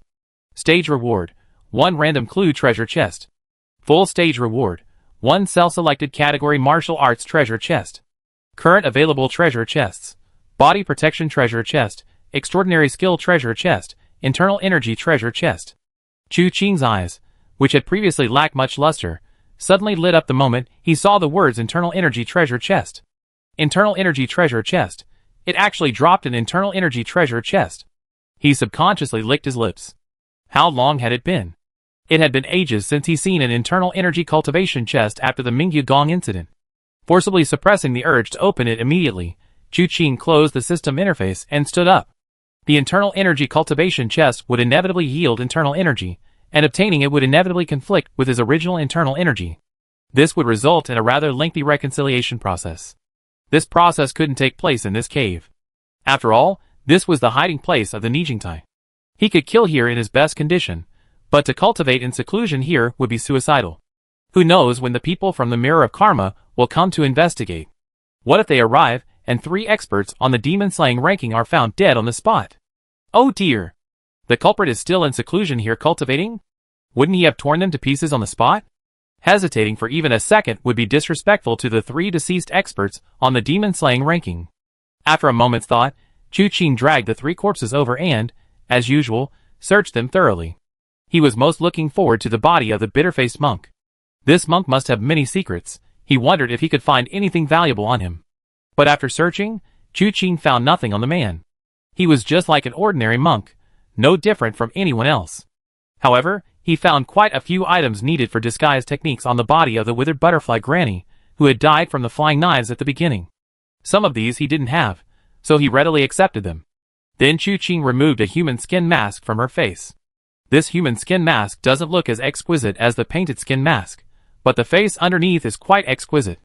I never expected Granny Cutie to be a young woman, and quite pretty. Chu Qing shook his head. He already possessed the painted skin mask. It was useless to him, so he tossed it aside. As for the painted dragon scholar, he had even less of a worthwhile possession. He had stripped himself naked, leaving him completely exposed. He laid the 3 corpses side by side inside the thatched hut, then removed their heads. Finally, he set the hut on fire before leaving the cave. Following the location, he arrived at Ghost God Gorge. After searching for a while, he found a crack in the ground from which faint blue smoke rose. It was this crack that allowed sunlight to stream into the cave. Chu Qing stood there, lost in thought for a moment, then slowly placed one hand on the ground. He released his palm force bit by bit, causing the ground to tremble faintly, rumbling and rumbling. At first, it was calm, but after a while, the sound grew louder, accompanied by the rumbling of rock shattering. Chu Qing abruptly withdrew his palm, his foot lightly touching the ground, and his figure vanished like a wisp of smoke. The moment he left, the spot where Chu Qing had stood began to collapse. The area Chu Qing damaged wasn't actually large, but the structure of this place was unique. With weak support, damage to one spot caused the entire area to crumble. In the blink of an eye, a huge, deep crater appeared. The collapse of the top layer also caused the mountain wall to collapse, forming a small, but significant gap at the edge of Ghost God Gorge. Chu Qing watched this scene from afar. In this way, even a god would find it difficult to discern the truth of this battle. Turning around, he went straight back to the Iron Blood Hall stronghold. Without hesitation, he went to Tai Lingyun's room. Tai Lingyun hadn't rested at this time, and Chu Qing's arrival didn't disturb anyone, only causing a gust of wind to stir the candlelight. Tai Lingyun, who was writing furiously, paused, waiting for the candlelight to stabilize before looking up at the person before him. "You returned faster than I expected." Perhaps because it went too smoothly. Chu Qing tossed down 3 severed heads: Grandma Withered Butterfly, Bitter-Faced Monk, and Dragon Painting Scholar. "Thank you." 3,000 taels. Tai Lingyun was prepared. He opened a box on the table and took out 3 silver notes. "Want Bao Money House, bearer notes. You can exchange them for silver at any money house in the martial world." With that, he tossed the 3 silver notes to Chu Qing. Chu Qing casually grabbed the silver note. "Thank you." After carefully examining the note by the firelight, Chu Qing put it in his pocket and looked at Tai Lingyun. He found the rugged-looking man sitting there quietly, silent and motionless. Chu Qing clasped his hands in a fist salute. "In that case, farewell." "Please." Tai Lingyun didn't hesitate. Chu Qing didn't linger, although he really wanted to get another mission from Tai Lingyun. But now it seemed like a case of unrequited love. There was no point in Chu Qing staying any longer. He simply left. Not long after Chu Qing left, 2 Iron Blood Hall disciples knocked and entered. Tai Lingyun looked at them. "How was it?" "He was too fast, we lost him." The 2 Iron Blood Hall disciples looked ashamed. Tai Lingyun waved his hand with a smile. "It's all right, go ahead." The 2 Iron Blood Hall disciples took their leave. Tai Lingyun sat there in a daze for a while before letting out a soft sigh. Those 2 were already the fastest in the Iron Blood Hall in terms of lightness skill. But they still couldn't keep up with this Night Emperor. His abilities were indeed greater than expected. He could easily kill 3 assassins listed on the demon extermination list. Such a person was far too dangerous. It wasn't that Tai Lingyun didn't want to entrust him with the assassination of Beitang Lai. However, firstly, with 2 halls vying for power, hiring an assassin to kill the opposing leader was something Tai Lingyun couldn't do. He couldn't bear the shame. Secondly, it's easy to invite a god, but difficult to send him away. The Night Emperor was too mysterious. He dared not get too involved with him. But now it seemed that the other party was only doing this one job. Now that he had successfully retired, he only hoped that they wouldn't have too much contact in the future. Chu Qing hadn't returned to his residence yet. On the surface, Tai Lingyun seems to be simple-minded, but he secretly said people to follow me.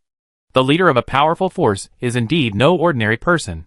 However, those 2 were no obstacle for him. After checking again to make sure no one was following, he was about to turn back to Iron Blood Hall stronghold. Suddenly, a deep red shadow caught his eye. Chu Qing was slightly startled, and slowly walked over. He saw a person lying on the ground, barely breathing, only a step away from death. He turned the person over, so that the person was lying on their back. Chu Qing's eyebrow shot up immediately upon seeing this. Bei Tangzun? Bei Tangzun, whom he had just released last night, was now lying here? He rummaged in his robes and found a small bottle. He took out a pill and put it into Bei Tangzun's mouth. This was also from the Yin-Yang hermit, but not given by the Yin-Yang hermit himself. It was a parting gift from the boy to Chu Qing. It was called the Yin-Yang life-saving pill, and there were only 5 in total. Taking one in a crisis could save one's life. But unexpectedly, the first time he used it, it benefited Bei Tangzun. Chapter 191. Under the cover of night, 2 figures, one in black and one in red, sat in a row. Bei Tangzun, dressed in red, stood in front. Chu Qing, dressed in black, stood behind him. Chu Qing placed his palms against Bei Tangzun's back, his inner energy surging in to continuously catalyze the effects of the Yin-Yang life-saving pill. Bei Tangzun's injuries were severe, many of his bones and tendons were shattered and broken, and his internal organs felt as if they were on fire. This was from the 9 fierce burning divine art. Fortunately, as Chu Qing activated the Yin-Yang life-saving pill, his injuries were gradually improving. After the time it takes for an incense stick to burn, Chu Qing slowly withdrew his hands. Bei Tangzun also broke free from his near-death state, and subconsciously circulated the 9 fierce burning divine art, restraining the pure yang fire energy surging within his body. When he calmed his qi and his dantian, and slowly opened his eyes, he felt as if he had been reborn. But when he clearly saw the man in black standing before him, his back to him, a hint of wariness flashed in Bei Tangzun's eyes. "Who are you? Did you save me?" 1 sentence, 2 questions. Which one do you want me to answer first? Chu Qing slightly turned his head, allowing Bei Tangzun to see half of his white mask. Bei Tangzun's expression indeed changed slightly. "Your Excellency, could you be the Night Emperor who has risen to fame in recent months?" "Could I?" Chu Qing's voice was low and cold, as expected of Bei Tangzun, the Vice Hall Master of the Blazing Fire Hall. "You know me?" Bei Tangzun took a deep breath. "I heard you're an assassin." "How could an assassin be so kind as to save someone?" "I just finished a job tonight, and I'm in a good mood," Chu Qing said calmly. At this moment, even if a stray dog on the roadside was lying there wagging its tail and begging for mercy, I would save it, let alone a person. "What are you doubting? Do you think I'm in cahoots with the person who killed you?" Bei Tangzun remained silent, then smiled bitterly. "I'm sorry, I was being paranoid. But now, I don't know what I should believe, and what I shouldn't believe." "So you don't believe your elder brother would kill you?" Chu Qing suddenly said something shocking. Bei Tangzun's expression changed drastically. "How do you know? Your injuries can't be faked," Chu Qing said calmly. "The 9 flame burning divine art, this hard fire scorching your internal organs. The symptoms are so obvious. If I still didn't know who wanted to kill you, then these eyes can be removed and thrown away. To be honest, if I hadn't happened to have some life-saving pills on me, you would have died tonight." A bitter look appeared on Bei Tangzun's face. "You're right. The person who wanted to kill me is my own elder brother, Bei Tanglai." "Brothers fighting?" Chu Qing shook his head. "However, I heard that the brothers Bei Tanglai and Bei Tangzun of the Blazing Fire Hall have always had a very close relationship. There's never been any rumor of discord between you.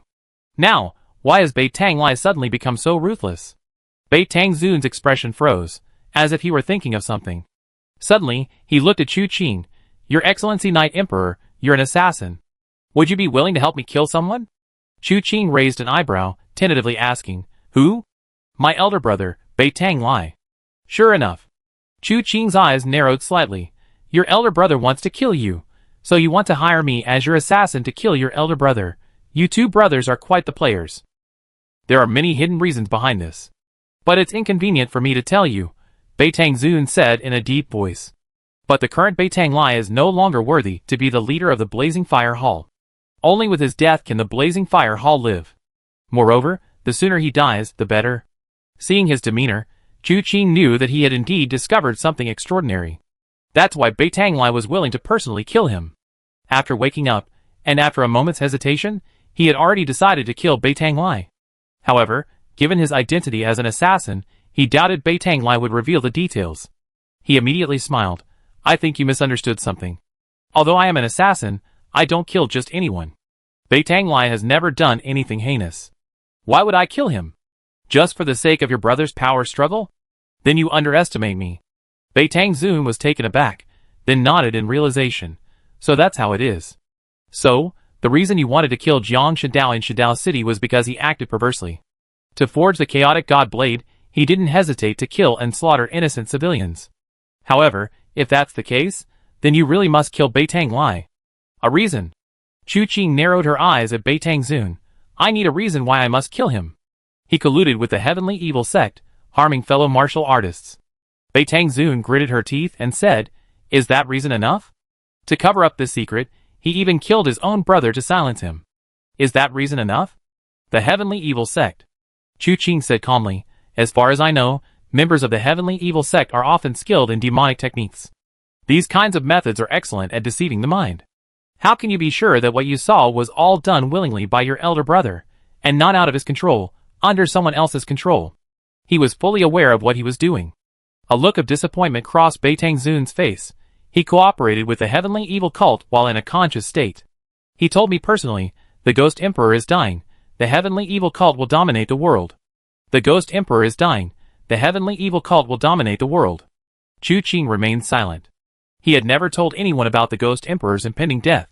It seems that Beitang Lai did indeed know some secrets. This made Beitang Zun's words even more credible. After a slight pause, Chu Qing said, tomorrow night, I will bring you Beitang Lai's head. Tomorrow night? Beitang Zun looked at Chu Qing. Are you confident? Yes. Chu Qing nodded.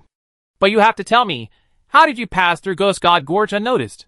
If there wasn't a hidden passage, how could he cross this 100-zhang distance? How could he have gotten here while severely injured? Below Ghost God Gorge, there is a treacherous path, impassable for large groups, but usable for small groups. I draw it for you. Beitang Zun immediately picked up a dry branch and drew a route on the ground. Listening to Beitang Zun explain the route, Chu Qing silently memorized it, understanding why this path could only accommodate a small number of people. The route was winding and complex, likely discovered through repeated trials at the cost of lives. Chu Qing suddenly asked curiously, how did you know about this route? It was my elder brother who told me. Beitang Zun slowly closed his eyes. Also, what other information do you need? I need to know where Beitang Lai will be at night, how many people are guarding him, and how the patrol schedule is arranged. Chu Qing didn't stand on ceremony, and directly stated everything he needed. Beitang Zun answered without reservation. After everything was explained, Chu Qing said, that's basically it. Now there's only one last question. What question? How much money are you planning to spend to buy your brother's life? This? Beitang Zun suddenly felt a bit troubled. He had never hired someone to kill in his life. It wasn't that Beitang Zun had never been involved in dirty work. In reality, how could a force occupying a considerable territory remain completely untainted? The one who truly couldn't let these things dirty his hands was the leader, Beitang Lai. And it was usually Beitang Zun who handled these matters. However, he didn't need to hire someone, he was the killer himself. Now, faced with Chu Qing's question, he was momentarily at a loss for words. He could only look at Chu Qing. Your Excellency Knight Emperor, how much do you think his life is worth? That's far too much. Chu Qing held up one finger. How about this, 10,000 taels of gold? This was an outrageous demand, yet Beitang Zun didn't hesitate at all. Sure. Damn, that's too low. Chu Qing secretly rolled his eyes. These rich bastards, not a single one of them is any good. They're all incredibly wealthy. Next time he deals with entities like the 2 gangs, 3 halls, 5 sects, and 1 manor, he have to haggle to the death. Then Beitang Zun said, however, I can only give you this money later. When? After the Battle of Ghost God Gorge ends. Chu Qing glanced thoughtfully at Beitang Zun and nodded. After killing Beitang Lai, I have business to attend to in the north. I find time to collect a reward from you. If you can't pay it then, I take your head as payment. Okay, don't worry. Beitang Zun nodded deeply. At this moment, a notification popped up in front of Chu Qing. Triggering a quest, assassinate Beitang Lai. Accept? With the 3 elements combined, the quest was indeed triggered. This time, Chu Qing didn't wait and immediately accepted it. From the very beginning, Chu Qing knew there was something wrong with Beitang Lai's side, something wrong with the Blazing Fire Hall. Now, with confirmation from Beitang Zun, Beitang Lai had completely sided with the heavenly evil cult. Killing him would be absolutely no problem. Of course, if he could obtain some information about the impending death of the Ghost Emperor before killing him. Even better intelligence would be helpful. However, this depends on the circumstances. If conditions allow, it goes without saying. If not, the assassin's primary mission remains assassination. Everything else is secondary. Even the bet Chu Qing made with the Tomb King was, frankly, secondary. Whether the Ghost Emperor lives or dies has absolutely nothing to do with whether he joined the heavenly evil cult. He never intended to talk about morality or abide by rules with these people. Now that he had said what needed to be said, Chu Qing glanced at Bei Tangzun again. In that case, where should I look for you tomorrow night? Iron Blood Hall Stronghold. Bei Tangzun rose and gazed towards the direction of the Iron Blood Hall stronghold. Chu Qing's eyes narrowed slightly. This is indeed an unexpected place. This is perhaps an expected place. Bei Tangzun slowly closed his eyes, and when he opened them again, his eyes had regained their brilliance. The blazing fire hall cannot be destroyed, neither by my elder brother nor by me. If all goes well tomorrow night, you can bring Beitang Lai's head to the Iron Blood Hall stronghold to find me. All right. Chu Qing nodded. In that case, I take my leave first. He turned and vanished into the night in the blink of an eye. The vast, windswept canyon was empty, leaving only Bei Tangzun alone. Clad in red, he struggled to maintain his injured form as he headed towards the Iron Blood Hall's stronghold. Chu Qing didn't go far, quietly following him until Bei Tangzun reached the outskirts of the stronghold, announced his name, and was escorted inside by the Blazing Fire Hall disciples. Only then did Chu Qing quietly change course and return to his residence. The room was still brightly lit. Two figures were reflected in the window. Above, it appeared as if two people were having a long talk. But when Chu Qing climbed in through the window, he saw Winry curled up in a ball, fast asleep. The two figures were actually two pieces of clothing hanging up. After taking the clothes down, Chu Qing gently nudged Winru. Winru waved her hand and turned over. Don't bother me. Seeing that she was sleeping soundly, Chu Qing didn't disturb her further. After changing out of his night clothes and mask, when he turned back, Winru had already opened her eyes and was staring intently at Chu Qing. Chu Qing glanced down, not at all bothered by what he saw. Awake. Winru playfully curled her nose. You saw Bei Tangzun? Yes. Chu Qing nodded. It was quite a coincidence. He was almost killed by Beitang Lai, and I just happened to run into him. I rescued him, and now he's inside the stronghold. I reckon he come looking for me by tomorrow at the latest. Winru rested her chin on her hand, looked at Chu Qing thoughtfully, and said, Beitang Lai beating Bei Tangzun. That's quite interesting. Winru, do me a favor. Chu Qing suddenly spoke. Sure. Winru nodded immediately. What is it? Chu Qing asked her to come closer, and Winru obediently brought her ear to Chu Qing's lips. The warm breath from Chu Qing's voice brushed against her ear, making it slightly red, and her heart flutter a little. But after hearing Chu Qing's words clearly, Winru suddenly sat up straight, somewhat hesitant. Will it work? No problem. Chu Qing said softly, you just need to do as I say, and you can get away with it. Okay. Winru nodded. Then you have to hurry, it'd be embarrassing if you get caught. Chu Qing chuckled, telling her to get off the bed first, while he washed his hands and sat leisurely on the bed. This time you really have to protect me. Winru blinked gently, indicating she didn't quite understand. When hadn't she always been his protector? Really? It's just that his seclusion time was always very short. Often, just as she, his protector, entered the state, before she could even react, it was already over. She sat down at the table and nodded. Leave it to me. Chu Qing rubbed his hands together and selected the inner strength treasure chest from the system.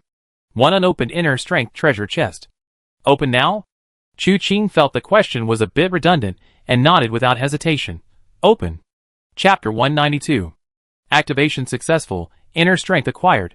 9 Yang Divine Skill. Chu Qing suddenly looked up, his mind instantly filled with only one thought. Is this fucking kidding me? Since the Bright Jade skill, Chu Qing's inner strength had followed a path of yin and cold. The Heavenly Frost Fist accumulated frost energy, which was further integrated into the Bright Jade True Scripture. Even after obtaining martial arts like the Undying Golden Body, when Chu Qing used it at full power, his protective aura was still surrounded by cold energy. Under such circumstances, he actually obtained the 9 Yang Divine Skill. It's not that the 9 Yang Divine Skill is bad. The problem is, yin and yang clash. His life is in danger. However, this counterfeit system clearly had no intention of caring about the host's life or death.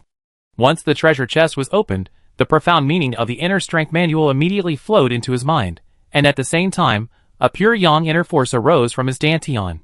Even though Chu Qing had been prepared the moment he heard the words 9 Yang Divine Skill, he was still caught off guard. His newly generated internal energy was instantly drawn into the internal energy of the Mingyu True Scripture. The two forces clashed within his dantian in an instant. Chu Qing let out a muffled groan. An extremely chaotic pain rose from his dantian and spread throughout his meridians in the blink of an eye. Wherever this internal energy passed, the meridians were ravaged by the yin and yang forces, becoming severely damaged and causing unbearable pain. His change immediately caught Winru's attention. Chu Qing's aura had always been icy, but in this instant, a warm, comforting scent suddenly emanated from him. She subconsciously looked at Chu Qing and saw his face contorted in pain, his internal energy surging chaotically, indicating a very serious situation. Has he gone mad? Winru's face remained expressionless, but her heart tightened. She knew this time, protecting him was truly her responsibility. How regrettable that her internal energy was insufficient in this situation, let alone offering help. Even getting close was difficult. What should I do? Just as she was becoming increasingly anxious, she suddenly heard footsteps outside the door. Tai Lingyun's voice entered the room. Third young master, an old friend requests an audience. Winru pondered for a moment. She couldn't do anything to help Chu Qing. His martial arts were too high, and everything depended on him. Right now, her role as his protector was mainly to isolate him from external interference. He immediately went to the door and said, Master Tai, please forgive me, but third brother is currently in seclusion and cannot receive guests. Tai Lingyun hesitated slightly. All right, once third young master finishes his seclusion, please have someone inform him. Understood, Winru said gently, but until then, please do not send anyone to disturb him. Tai Lingyun agreed and turned to leave, but occasionally glancing back at the room, a look of surprise flashed in his eyes. In fact, he had already sensed Chu Qing's seclusion before Winru spoke.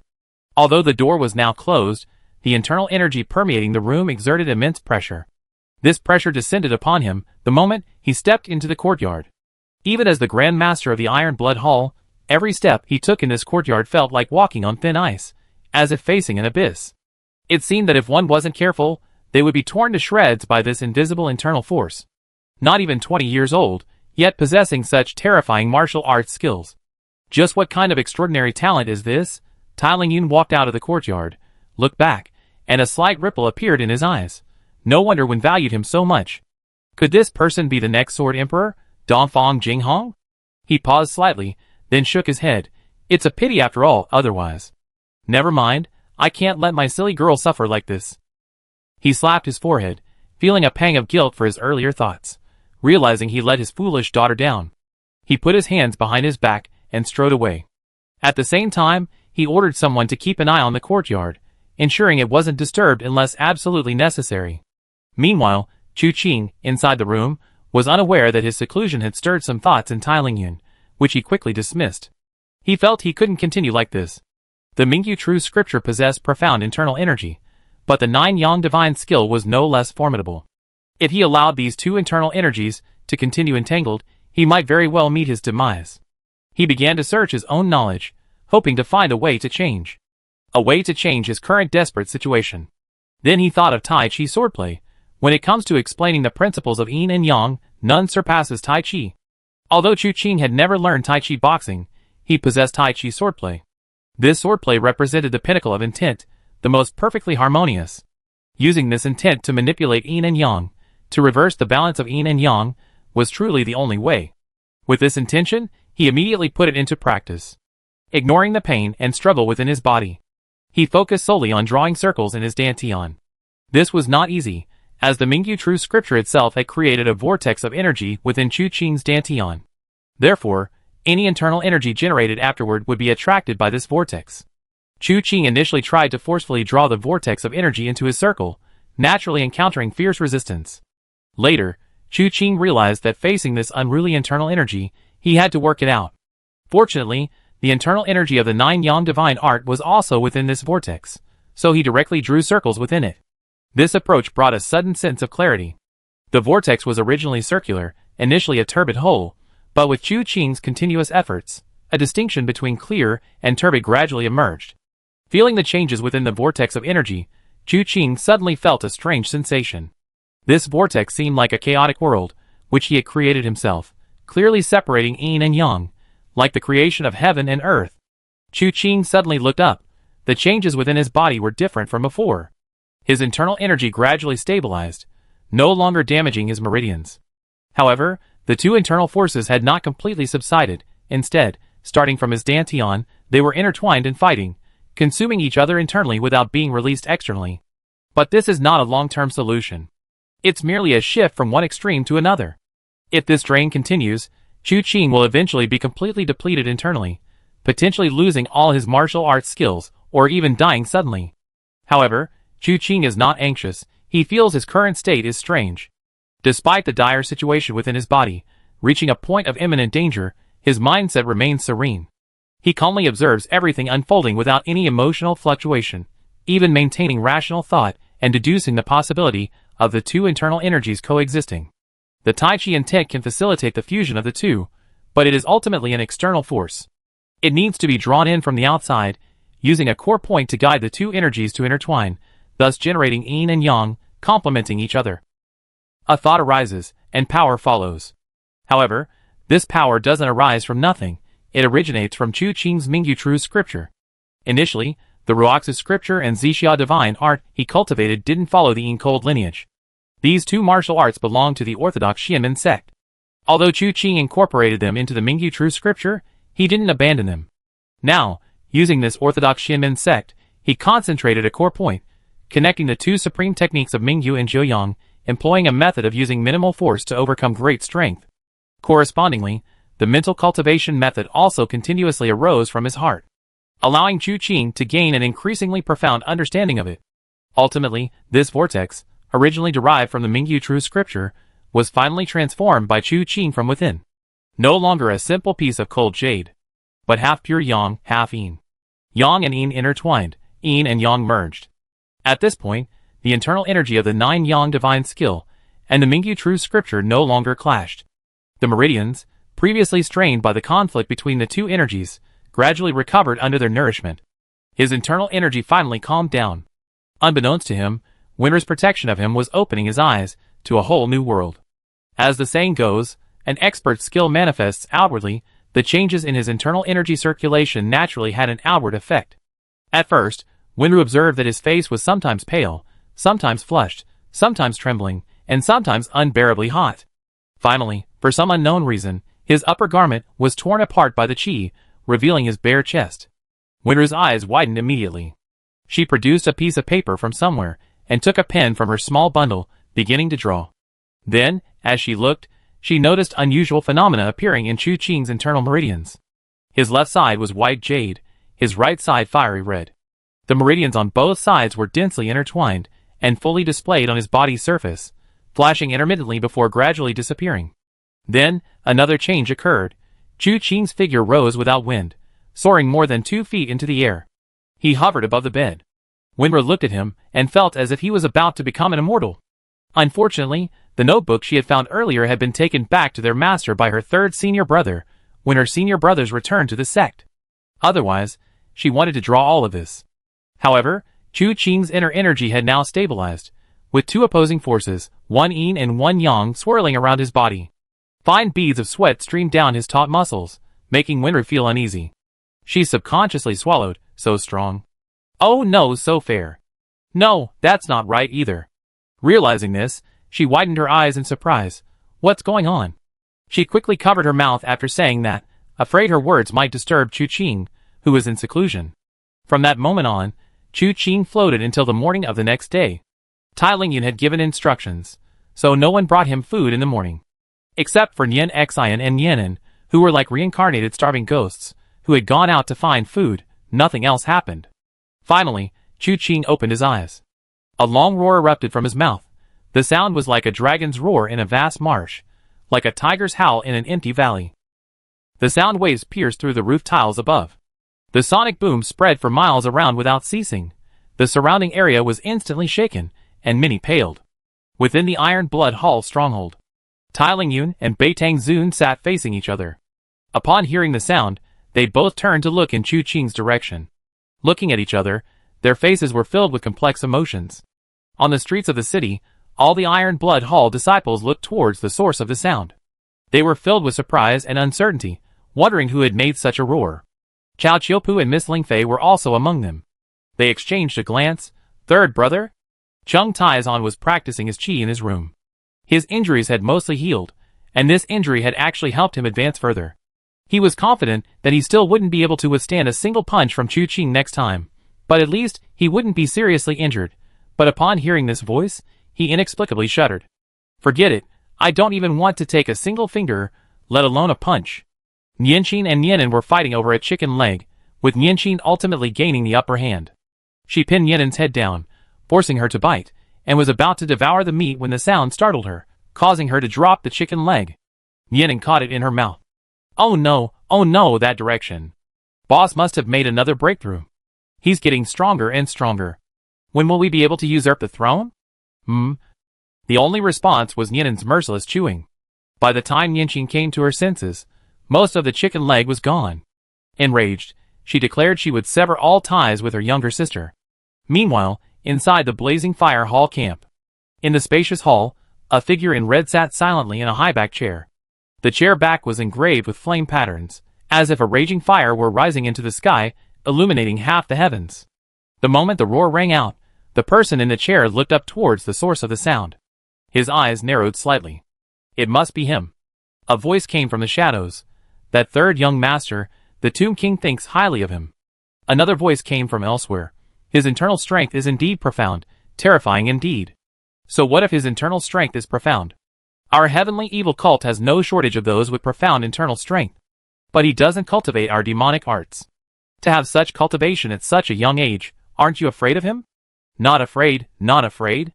Heh, I'm not afraid either. The two voices rose and fell, arguing incessantly. This prompted the person in the chair to rub his temples, then suddenly slammed his hand down. Enough. His voice was loud, sounding hollow in the spacious hall. Echoes continued to rise, making the enough chant repeat incessantly. The two voices finally stopped. But the silence lasted only a moment before one voice chuckled. What are you worried about? He's not dead yet. The man in red spoke coldly. If he doesn't die, some things won't be secrets. He's still your own brother. Can you bear to let him die? Those who achieve great things don't concern themselves with trifles. If he doesn't die, I will. The man's voice was slightly suppressed. Don't worry, the commander-in-chief has already made arrangements. Just follow the steps. There won't be any mistakes. The blazing fire hall will eventually soar to the heavens. Because those who understand the times are wise. The two voices rang out again. The man in red rubbed his temples. You're too noisy. After saying that, he stood up and walked towards the hall's exit. Don't follow. Yes. The two voices spoke simultaneously. Only after the man in red left the main hall, did the two voices begin to whisper. Does he really believe there's a grand marshal orchestrating everything? He does. But he doesn't know that he himself is actually. Shoo. Let's not say it. The prince said, a true gentleman observes chess without speaking. The voice rose quietly, then fell silent, finally fading into silence. Chapter 193. When Chu Qing shouted, Winru stood opposite him, watching him. The sound was loud, but not harsh. It didn't cause any harm. However, she could sense what changes were taking place within Chu Qing's body at that moment. She could smell the trajectory of his internal energy circulation, incredibly wondrous and profound, beyond her comprehension. But she could see that Chu Qing seemed to have undergone another transformation.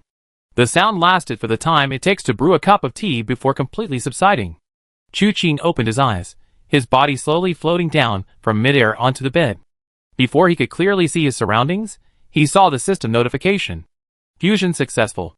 He understood that this was because the Mingyu True Scripture and the Nine Yang Divine Art clashed, and the system was assisting him in fusing the two martial arts. However, when the previous notification appeared, he was still focused on coordinating, deducing, and integrating the two internal arts within his body. Therefore, he hadn't seen it. The notification of success arrived as expected. Feeling the state of every wisp of true energy within his meridians, Chu Qing slowly exhaled. His true energy now originated from his dantian. Within the dantian was a yin-yang vortex, containing both yin and pure yang internal forces. As these forces detached from the vortex and flowed through his meridians, the thin, thread-like, trickling true energy remained constantly entwined. With a thought, he struck out with the power of the azure void palm. The palm print flew out, the resulting palm wind containing both yin and yang forces. Chu Qing frowned slightly and struck out again. This palm strike was chillingly powerful. Wherever the wind reached, a layer of frost rose from the ground. A thought flickered in his mind, and he unleashed another palm strike. This time, the force was pure yang, intensely hot, instantly melting away the frost that had just gathered. Isolated yin cannot produce Isolated yang cannot grow. Yin and yang can combine, or yin can aid yang, and yang can aid yin. Regardless of yin or yang, its power is many times greater than before. Chu Qing breathed a sigh of relief, feeling that the two internal arts had merged into one, becoming an unparalleled and timeless masterpiece. Neither calling it the Bright Jade Scripture nor the Nine Yang Divine Skill is appropriate. Nine Yang Bright Jade Skill?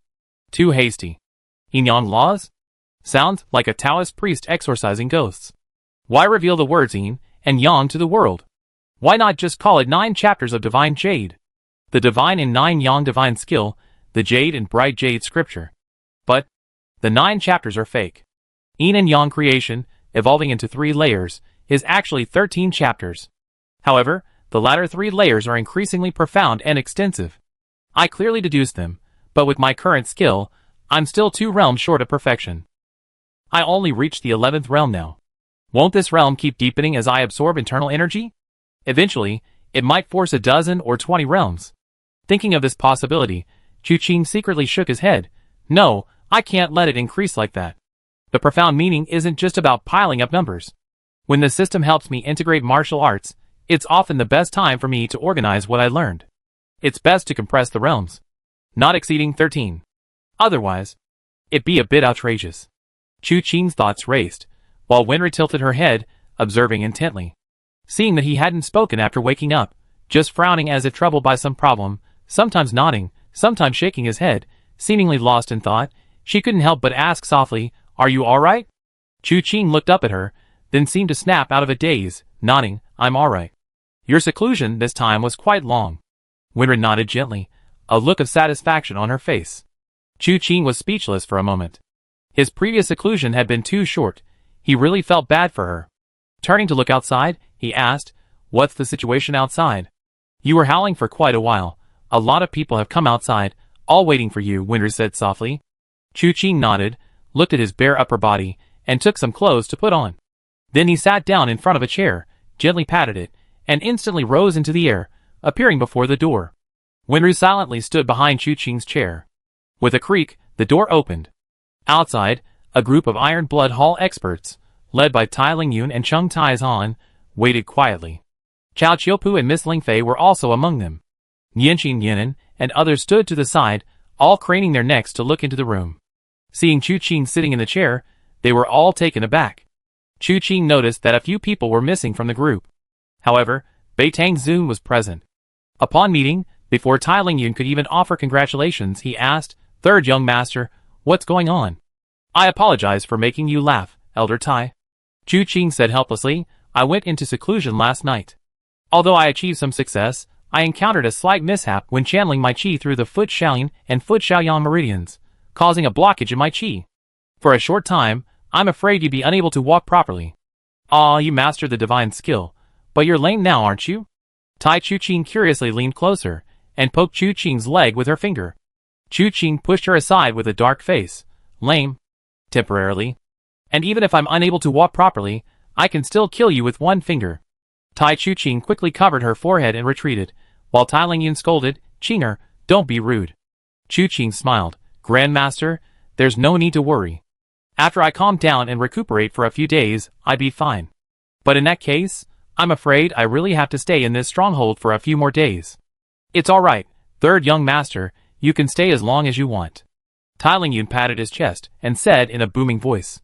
"Then thank you very much, Grandmaster." As he spoke, he looked at Bei Tangzun. "Bei Tangzun, we meet again." "Yes." Bei Tangzun looked at Chu Qing with a complicated expression. "Third young master, I come to tell you something. But now I don't know if I should say it." "Ha ha ha." Chu Qing laughed loudly, his inner force instantly shaking the surroundings. A chilling aura permeated the air, with a faint surge of sword intent. A sense of crisis instantly arose from all directions, as if this young man sitting in the chair could kill with a single thought. In an instant, those who had initially underestimated Chu Qing because he couldn't stand up all subconsciously lowered their gazes. They were afraid of angering Chu Qing and being killed outright. Even Tai Lingyun couldn't help but narrow his eyes. When they first met at Luochen Manor, because of his cultivation level, having entered Chung Tai-zhan, with a single punch, Tai Lingyun had held him in high regard. When Fuxing treated him with special regard, and Tai Lingyun dared not underestimate him. Therefore, When Chu Qing arrived at the stronghold with Tai Chu Qing and Chung Tai's Han, he treated them with the utmost respect. But now it seems he still underestimated this mad saber third young master. His martial arts skills were far beyond what mere legs could restrict. This period of seclusion, though temporarily impairing his mobility, had yielded far greater gains. He was far more terrifying than they had imagined. Nianqin and Nianan, standing nearby, had initially felt quite saddened upon hearing that Chu Qing's legs had been damaged during his training. Not for any other reason. Mainly because they had finally found a powerful elder brother, eagerly awaiting the day they could unify the underworld and begin their plans. But before their grand undertaking was accomplished, his legs were crippled. They hadn't even lived to see Chu Qing establish his empire before his sudden death, leaving them to inherit it. How could they not be disappointed? However, now it seemed that even without his legs, their elder brother was still formidable. Those without legs are more terrifying than those with legs. Nianqin straightened her back. It seems no one can stop our grand cause of unifying the Greenwood. Nianan, however, was somewhat troubled, but having no legs is still a problem. I can carry the chair for him, but how can I carry you while carrying the chair? If we put the chair down, who will carry the great cause? Idiot, can't you carry the chair with one hand and lift me with the other? Nianqin snorted. Even if I have to carry my brother on my back and lift the chair with one hand, you and I, sisters, will be invincible in the Greenwood. Nianan immediately nodded, realizing that she was indeed just the younger sister. She was good at stealing chicken legs, but when it came to important matters, the older sister had to be more insightful. Chu Qing's laughter finally stopped when she heard the two sisters muttering. Thinking of the scene Nianan described, it was truly too beautiful to bear. He shook his head. Master Tai, Master Bei, come in and talk. With that, he slapped the back of his chair, launching himself and chair into the air and landing inside the room. Tai Lingyu nodded and gave an order to those behind him. They were dismissed to attend to their own business. Then he led Master Bei, Chao Qiupu, and Miss Lingfei into the room. Chu Qing was already seated at the table, having poured several cups of tea. The group casually sat down, and Chu Qing looked up at Tai Lingyun. Master, it seems a few are missing today? Third young master, you may not know, Tai Lingyun sighed. The Iron Blood Hall is too large. It's inevitable that there are good and bad members. But they are, after all, old brothers who fought alongside me since my humble beginnings. Sometimes, even if I know they have problems, without direct evidence, I can't easily punish them. For example, I previously received a secret letter from Lu Yulai of Dingxing City, saying that Zhong Beitang might harbor ulterior motives. This led to the burning of a village called Honshu within his jurisdiction, which was then staged as a bandit attack. My Iron Blood Hall's foundation lies with the people. Countless Iron Blood Hall disciples have risen from humble backgrounds. How can we destroy our own roots? But I cannot simply listen to Lu Yulai's side of the story. Otherwise, if everyone speaks their mind, and we all get punished, what will be left of my Iron Blood Hall? In the end, it will inevitably lead to disunity and eventual collapse. Fortunately, yesterday when you all arrived, I used the pretext of searching for the Night Emperor to catch them off guard. We captured Zhong Beitang, Su Tsunxiao, and the other hall masters. We found quite a few things in their rooms, he said, taking several plaques from his robes and throwing them on the table. These plaques were made of wood, iron, and silver. The silver plaque was also engraved with the character Che. Beitang Zun looked at the plaques, hesitated for a long time, and then took one out and placed it on the table. It was also made of the same silver material, and it clearly also had the character Che written on it. This? Tai Lingyun suddenly looked at Beitang Zun. You? My elder brother gave it to me. Beitang Zun let out a soft breath. Third young master, you're right. My elder brother did indeed collude with the heavenly evil sect. The person behind it all is called the Chess King. The Chess King. Chu Qing raised an eyebrow slightly. How much do you know about this person? Absolutely nothing. Beitang Zun took a deep breath and said, but I discovered that my elder brother is using the Chess King's secret method to practice. Chess. This term sounded unfamiliar. Chu Qing picked up her teacup. What do you mean by practicing chess? I don't know the specifics, but I do know that he made the disciples of the Blazing Fire Hall switch to a different martial art. This martial art was actually taught very early. So early that the war between the two halls hadn't even begun. And yesterday I discovered that during the battle with the Iron Blood Hall, they never let any corpses be left behind. They collected them all. Using this method, they absorb things I don't know from the corpses, thereby strengthening themselves. These people, some are pawns, some are cannons, some are horses, some are elephants. They seem to have lost their minds. obeying my elder brother's every command. That's all I saw. When I looked further, I was discovered. Beitang took a sip of tea to compose himself, then continued, after that, my elder brother gave me this card token. He told me that the Ghost Emperor would die, and Tianxia would rule the world. If I was willing, I could become a valuable pawn under the Chess King. But if I wasn't willing, he would kill me with his own hands. I pretended to take the token, trying to feign compliance and find a chance to escape the Blazing Fire Hall. But my elder brother discovered me, and after a fight, I was defeated. At the moment of my death, the Night Emperor saved me. That concluded Beitang's story. The room fell silent. Beitang spoke again. The Blazing Fire Hall is no longer the original Blazing Fire Hall, and my elder brother has changed long ago. I knew he hadn't lost his mind, he had simply become the Chess King's lackey. So I came here. More than betraying the enemy, I fear the future of the Blazing Fire Hall being bound to the chains of the Heavenly Evil Sect. In that case, not only will our decades of hard work be reduced to ashes, but the Blazing Fire Hall will also become a laughingstock, despised by all in the martial world for eternity. Tai Lingyun put down his teacup. The Heavenly Evil Sect is utterly audacious. These past few days, news from all directions has pointed to their presence. My Iron Blood Hall has their pawns, and Beitang has also submitted to them. This battle was started because of them. Do they really think Naoling is without people? That we can let them act so recklessly? The Ghost Emperor is dying, and the Heavenly Evil Sect will dominate the world. Chu Qing sneered. They don't even put the Ghost Emperor motto in their eyes. So why would they care about a mere Nanling? What we know so far isn't scary. What's scary is those still hiding beneath the surface. However, I have a question I want to know now. Since the war between your two halls, have you seen the pawns that the Beitang Hall Master spoke of? Chapter 194. Tai Lingyun shook his head decisively. I never seen them. But what I said is absolutely true. Beitang quickly emphasized. Chu Qing waved his hand. I'm not saying you're lying to me, I'm just curious. What exactly is their purpose in going to such lengths? Originally, I thought they were using Ghost God Gorge as a distraction, employing other forces to annex Iron Blood Hall. Blazing Fire Hall is a pawn in their hands, a weapon. But now it seems, besides wanting to annex Iron Blood Hall, they seem to have other purposes. Although I don't know what abilities the pawns Beitang mentioned possess, I suspect they are extraordinary, yet they haven't been used in this battle. Where were these people sent? Upon hearing this, both Tai Lingyun and Beitang fell silent. They had no answer to this question. Chu Qing didn't place her hopes on them either, lightly tapping her finger on the table. If you don't know, that's fine. Our understanding of the Heavenly Evil Sect is very limited. Regardless of what they might be planning, let me ask you. What are you planning to do now?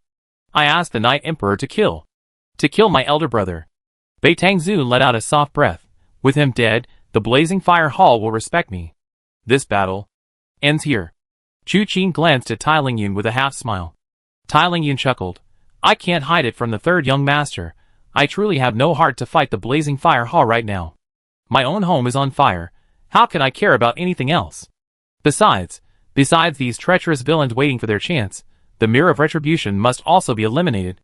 They dared to send someone to assassinate me at this time, which means they are enemies of the Iron Blood Hall. Chu Qing nodded. Ever since he saw Beitang come to the Iron Blood Hall stronghold last night, he knew the purpose of this deputy leader of the Blazing Fire Hall.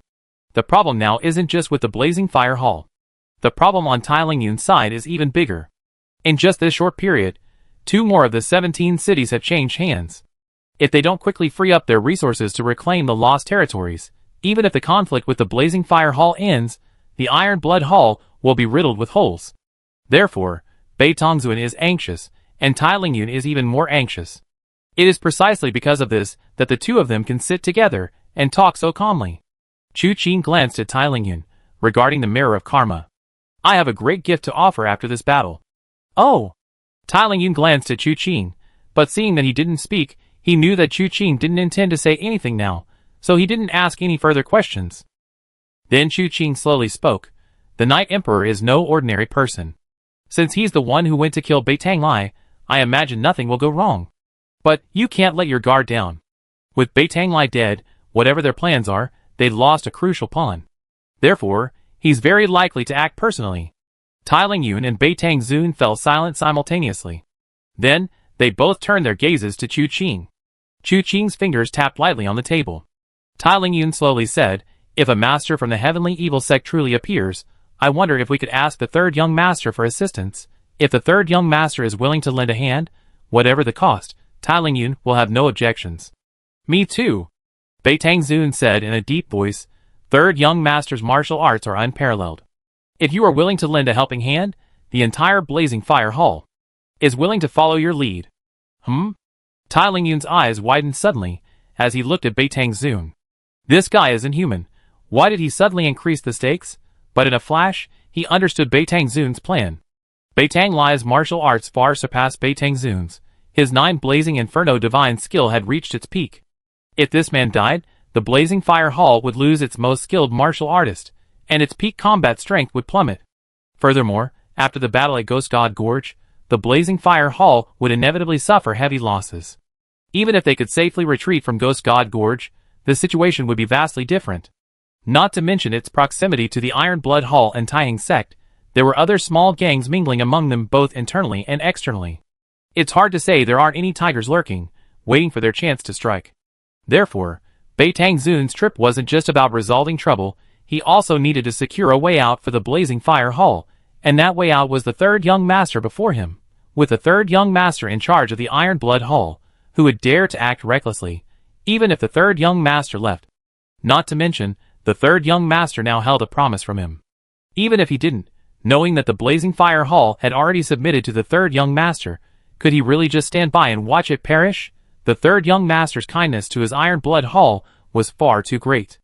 Not only could he not repay this kindness, but could he also sit idly by and watch his power be damaged? Beitang Zun's words, while essentially handing over the Blazing Fire Hall, also placed it in a relatively safe position.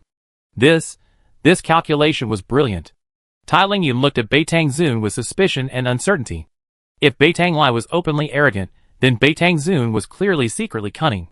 In the past, his attention was mainly focused on Beitang Lai, but he hadn't expected Beitang Zun was even more formidable.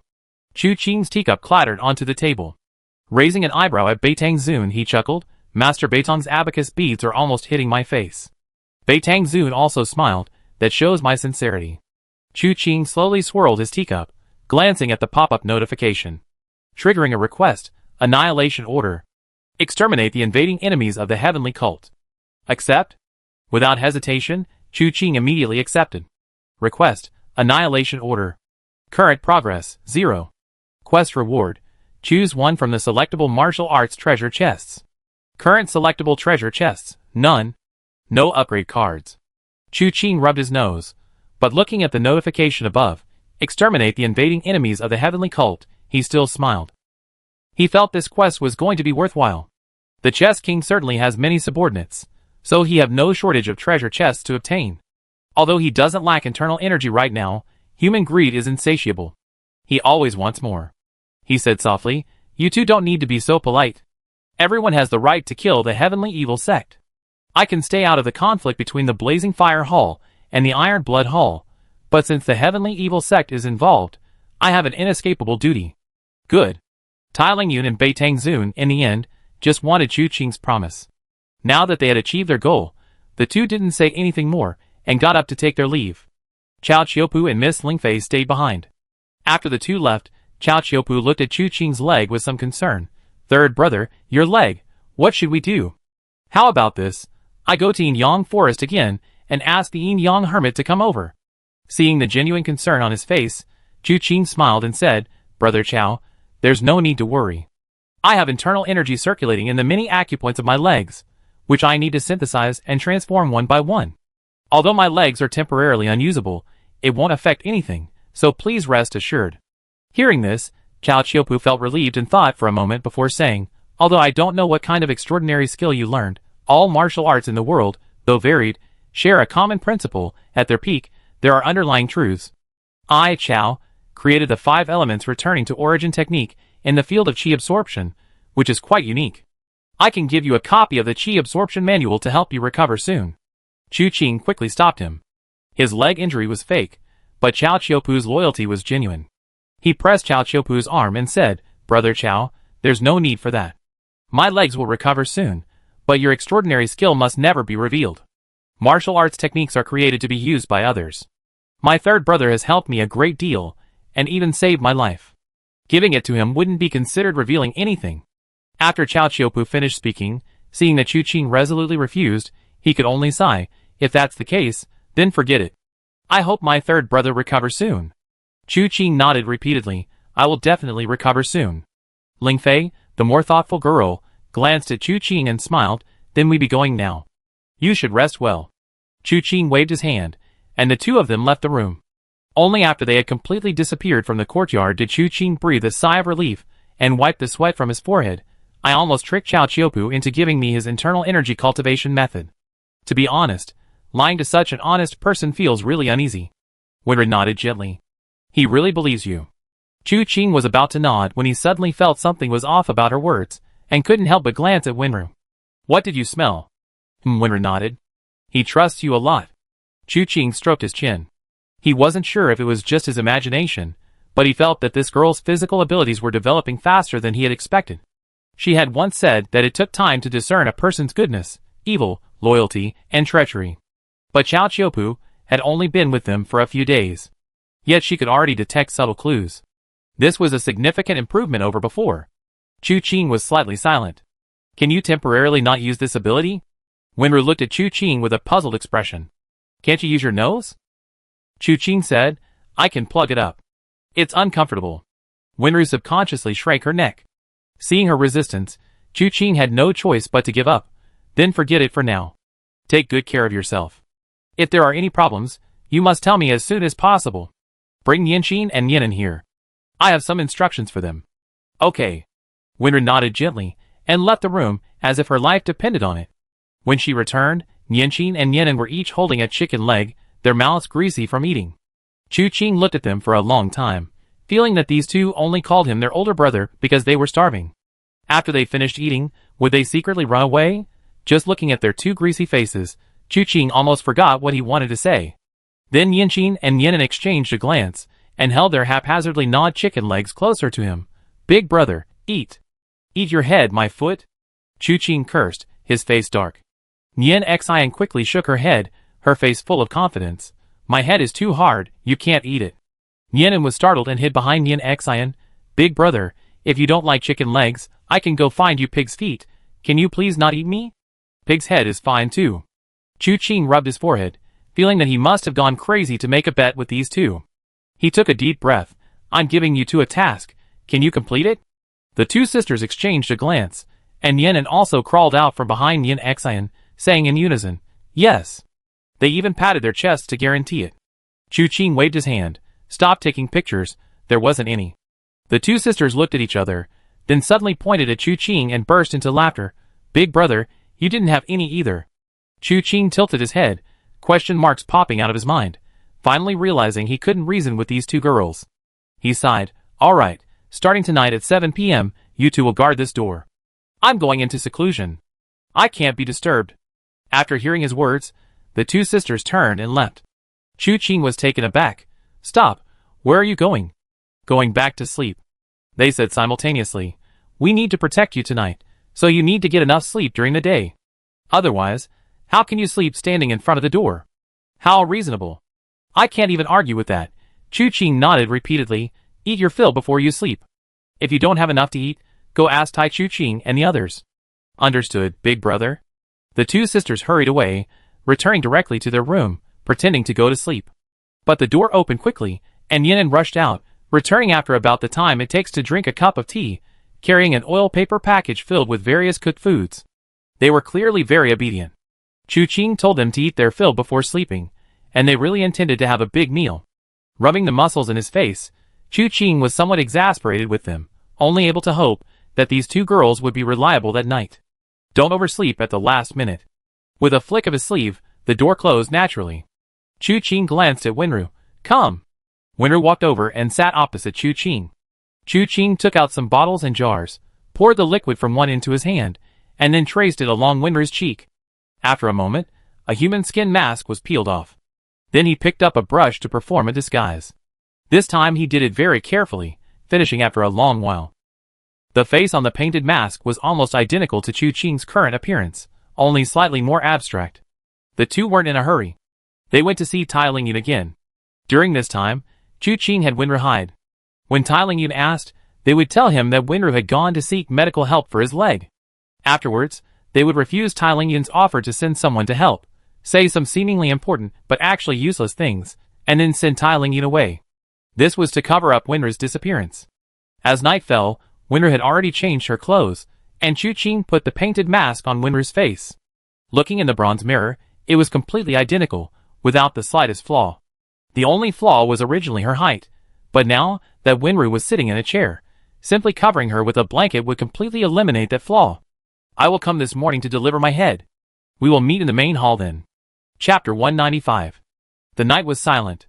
A dark figure silently descended beside Ghost God Gorge. Chu Qing's gaze shifted only once before he spotted the path Beitang Zun had mentioned. Looking up at the other end of Ghost God Gorge, Chu Qing's eyes narrowed slightly. Since acquiring the flying willow green smoke technique, his lightness skill had become even more advanced. Back in Divine Blade City, he had crossed 100 zhang. Logically speaking, Ghost God Gorge should be no problem. But in reality, it wasn't. Firstly, Ghost God Gorge, though said to be 100 zhang, was actually much longer. To be precise, it was only a little over 100 zhang. To cross it without any aids, at least with Chu Qing's current lightness skill, was still impossible. Secondly, back in Divine Blade City, he had used a trick. He had descended from a higher place, his body sliding down, eventually crossing 100 zhang and landing on the roof of Divine Blade Hall. But the two banks of Ghost God Gorge before him were almost at the same height. Under these circumstances, a mishap could lead to him falling directly into the miasma.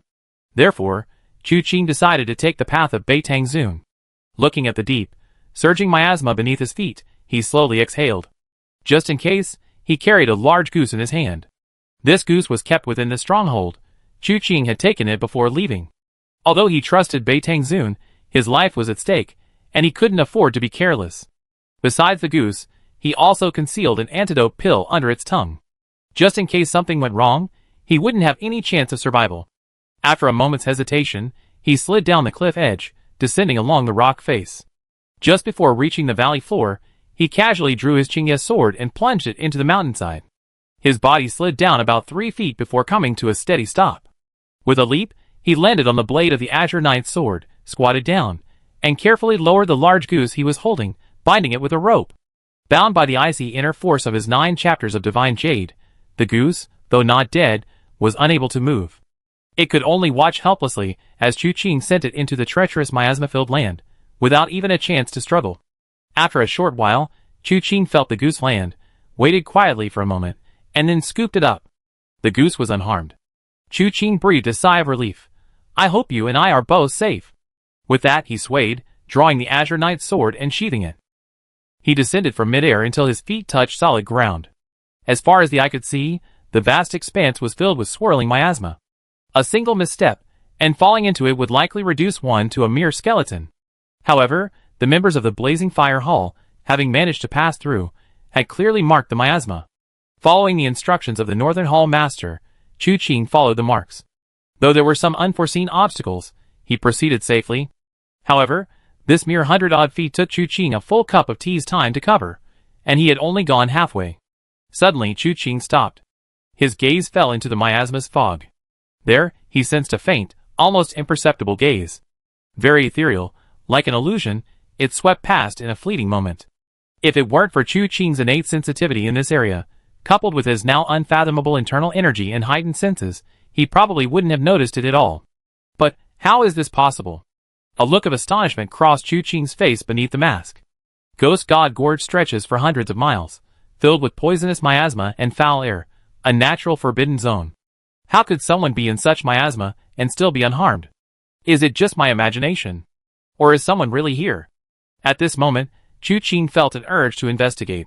But he restrained himself. The most important thing tonight was to assassinate Beitang Lai. Everything else, whether crucial or not, had to wait. Besides, deviating from Beitang Zun's path and recklessly venturing into the poisonous miasma would be utterly suicidal. Thinking this, he continued forward, but the more he walked, the stranger the situation seemed.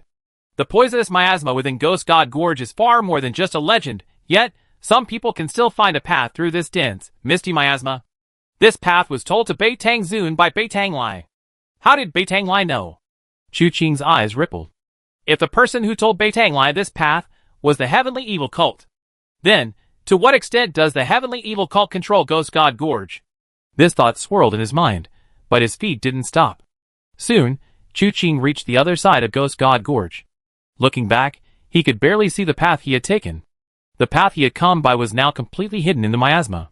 With a light step, his figure moved like a wisp of smoke, and with only 2 or 3 uses of force, he had already leaped from the bottom of the gorge to the edge of the cliff. There was no one around. Perhaps even within the blazing fire hall, this path was a closely guarded secret. Normally, no one moves around here.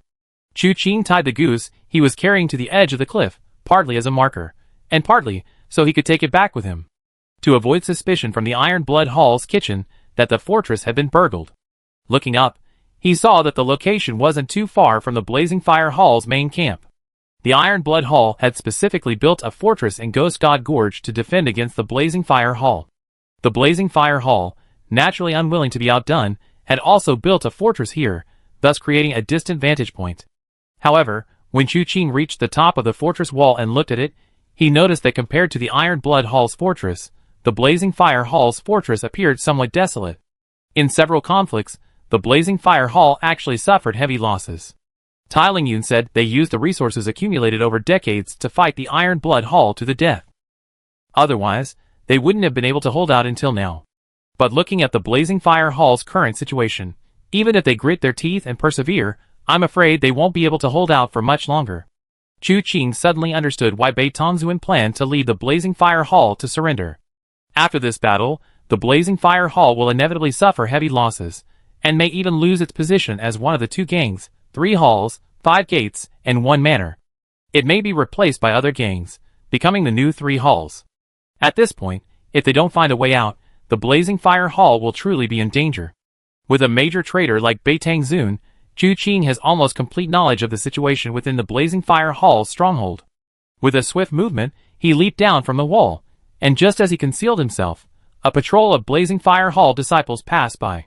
After they left, Chu Qing leaped up again. He anticipated their moves, and completely grasped the Blazing Fire Hall's rhythm. Therefore, although the patrols were tight, they couldn't detect Chu Qing's presence at all. He continued forward, and in no time, he arrived at the core residence of the Blazing Fire Hall. According to Bei Tongxuan, there were only 3 possible locations for Beitang Lai to appear. One was the main hall of the residence, another was his study, and the last was his bedroom. Chu Qing planned to search each one. First was the main hall. He landed in the main hall, dressed in black with a white mask, completely blending into the darkness. He silently lifted a tile and glanced inside. The main hall was empty. In the vast hall, there was only a chair with a high back. It was as if a wildfire had risen into the sky, burning fiercely, illuminating half the sky red. Without seeing Beitang Lai, Chu Qing vanished in a flash. And at the very moment he left, a slight ripple stirred in the silent hall. After a short while, someone finally spoke. "What's wrong? Did someone just appear? Are you still half asleep? How could anyone have appeared? Even if someone did, it wouldn't have escaped our notice." "That's true.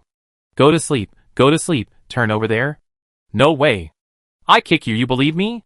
The 2 voices rose and fell, and they started arguing. But Chu Qing had already left. This time he came to the study, and luckily, he immediately spotted Beitang Lai behind the desk, head down, engrossed in his work. Compared to Bei Tongxuan, Beitang Lai looked exceptionally old. From his face, one could vaguely see some resemblance to Bei Tongxuan, but the wrinkles on his face were more pronounced, making his face appear particularly sinister and arrogant. He wasn't writing anything, but leaning back in his chair, silently staring at a drawing on the table. Chu Qing couldn't make out the details of the drawing, but she sensed that Bei Tongxuan's expression was grave as he looked at it. Footsteps sounded outside the study, followed quickly by a voice. "Hong Tao requests an audience with the hall master." The name sounded familiar to Chu Qing, and after a moment's thought, she remembered. This man was the enforcement elder of the Blazing Fire Hall, a high-ranking and powerful figure. He was skilled in staff fighting, having made a name for himself in his early years with a wooden staff and his boundless staff technique. Beitang Lai spoke softly, "Come in." With a creak, the study door opened, and a slightly thin middle-aged man entered. His staff wasn't in his hand, but at his waist. The staff was divided into 3 sections, hanging at his waist. He clasped his hands and said, "Hall Master, have you found it?" Bei Tanglai asked coldly. No. Hong Tao's brows furrowed with grave concern. We searched everywhere we can, but we haven't found any trace of the Deputy Hall Master. Hall Master? What happened to the Deputy Hall Master? His assassination attempt on Chung Taizan failed. He returned intending to atone with his death. I stopped him, intending to place him under house arrest, but he secretly escaped. Bei Tanglai sighed. We've been through thick and thin together for decades. How could I take his life for a mere Chung Taizan? Such self-destructive behavior, it's truly outrageous. With that, he slammed his hand on the table. The fiery energy of the 9 blazing inferno divine skill emitted a burning with smell from the table.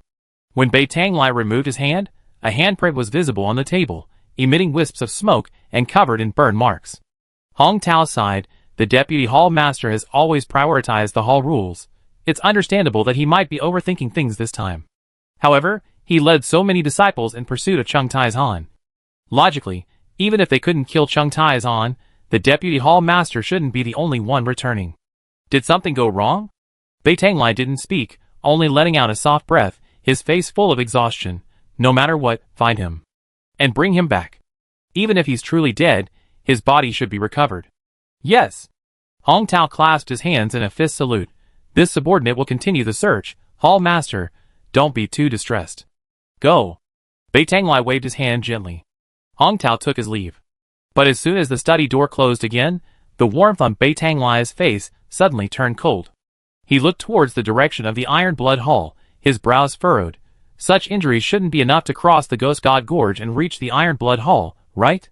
If it were you, knowing that your brother had joined the Heavenly Evil Sect, would you have gone to find Tai Lingyan? With this thought, Bei Tanglai's expression changed drastically. Everything around him had turned black and white. The desk, the lamp, the door, the curtains. Everything was rendered in black and white. Not only that, a speck of dust suddenly froze in midair. As if drawn by some force, it was unable to move on its own. In an instant, Bei Tanglai's heart pounded like a drum. Decades of experience in the martial world allowed him to unleash the 9 blazing inferno divine skill with all his might in that short time. He then raised both hands high, as if holding fire to burn the sky. Asterisk whoosh. Asterisk a sharp blade suddenly descended from the sky. The sword's edge sank between his palms, flames roaring between them, the blade of the Azure Knight sword visibly turning red. Like a burning piece of iron. Chu Qing's eyes narrowed slightly. He had started with the Paradise Loses Color technique, instantly unleashing his sword, expecting a fatal blow. But he hadn't anticipated that Bei Tanglai's martial arts were so far superior to Bei Tangzun's. Not only had he gambled everything in that instant, activating the 9 blazing inferno divine art to break free from the Paradise Loses Color restraints, but he had also instantly unleashed his ultimate technique to block his sword's edge. This was a reaction only possible when both martial arts and experience had reached their peak. Truly worthy of being the master of the Blazing Fire Hall, Chu Qing thought to himself, his sword intent growing even sharper. The inner energy of the 9 chapters of Divine Jade circulated, and the fiery energy clinging to the sword instantly spread in all directions. The sword's edge slashed downwards instantly. Thud! The sharp point pierced Bei Tanglai's brow, exiting directly from the back of his head. Bei Tanglai stood frozen in place, the sinister glint in his eyes vanishing in an instant. Chu Qing landed smoothly, sheathing his sword. The fiery energy he had just dispersed clung to the windows, curtains, and other surfaces, burning fiercely. Cries of alarm came from outside, from the Blazing Fire Hall disciples. He sighed, casually picking up the diagram from the table and tucking it into his robes. He then severed Bei Tanglai's head, pushed open the door, and stepped out. Black and white light filled the air, and within its range, all the Blazing Fire Hall disciples froze, unable to move. They weren't completely still, their eyes could still move. So they could see the person dressed in black, wearing a white mask, carrying their leader's head, slowly walk past them. His steps were light, as if he were strolling leisurely. They all saw him, but no one could stop him. They could only watch helplessly as that person walked further and further away, until finally, he disappeared from sight. Chapter 196. The colors lost in the world were restored. Dust settled, flames leaped again, and stagnant thoughts regained their vitality. Everyone could move freely. But for some reason, in the initial few moments, no one moved. Perhaps they dared not, perhaps they were unwilling. That person is gone. Some turned to look, some whispered questions. Until a furious shout rang out, "Hall Master!" This shout seemed to awaken people from the depths of an abyss, and everyone awoke as if from a dream. Some even arrived like lightning, parting the crowd, rushing directly into the study. The one who came was Hong Tao. He had originally received orders from Beitang Lai to continue searching for Beitang Zun. But before he could even leave, this unexpected turn of events occurred. Therefore, he was the first among all the leaders of the Blazing Fire Hall to arrive here. But upon arriving at the study, he did not see Beitang Lai, only a corpse. A headless corpse. But those clothes, he had just seen them. Hong Tao's face drained of all color in that instant. The sect leader was dead. It took him several breaths to confirm this fact. He wanted to stop the people behind him from entering, but it was too late. In fact, even if he had tried, it would have been useless.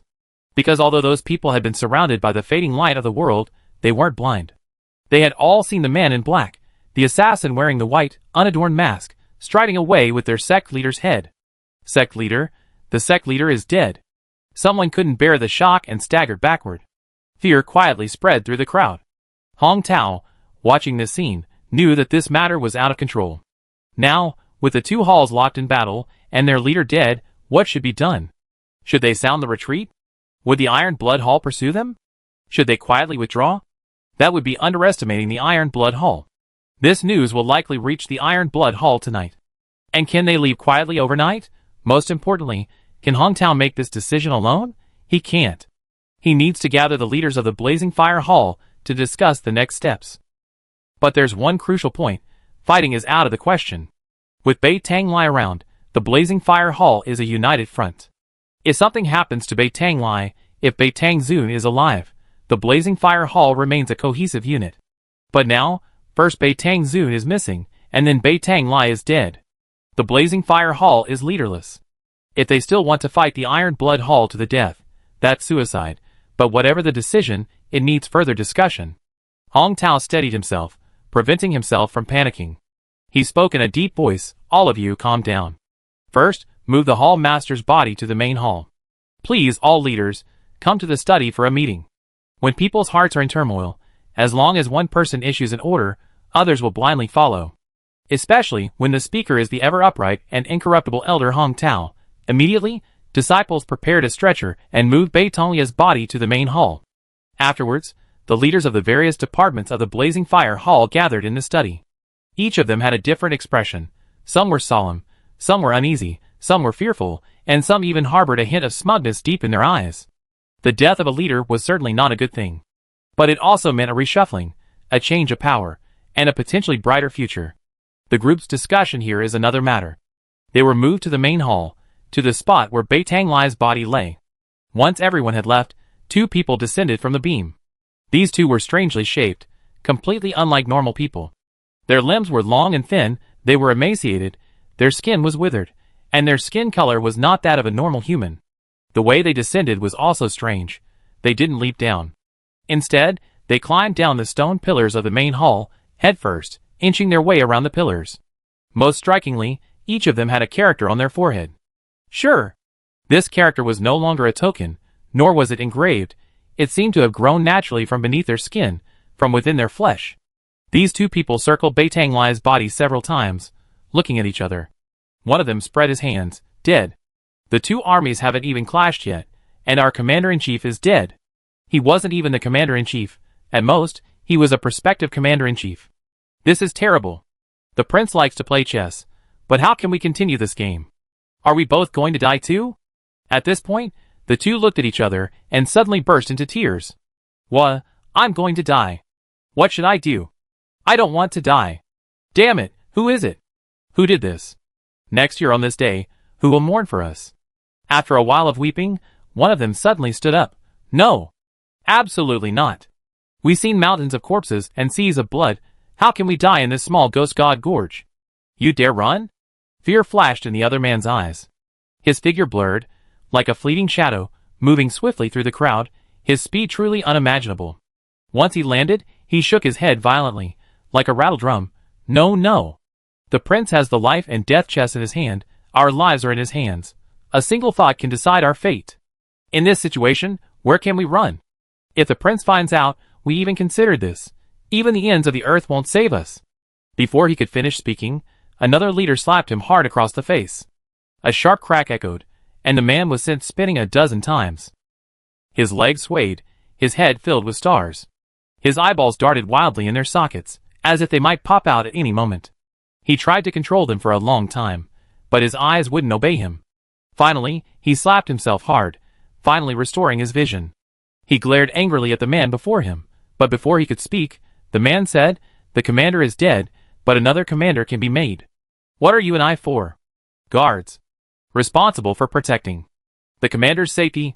"Yes, a soldier can die, but the commander must live. As long as this battle meets the prince's requirements, the two of us might not die." What do you mean?"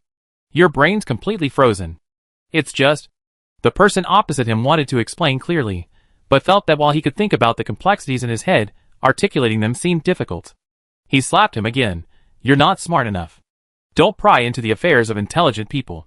"You hit me again!" the man roared, ready to pounce and fight. Then the other man said slowly, "Do you want to live or die?"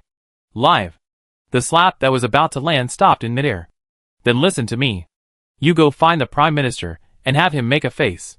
We were this face to become the commander." "Oh!"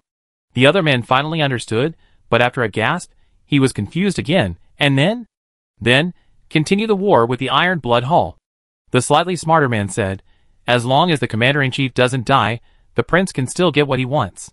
Even if the truth is different in the end, but all's fair in war, the essence of chess is infinite, so what are the fixed rules? Since ancient times, countless people have plotted to usurp the throne and don the yellow robe. You and I are just one of them." "Forget it, I don't understand." The person opposite decisively gave up, shaking his head. "Going to find the Prime Minister, right?" "I go right now." "Be careful."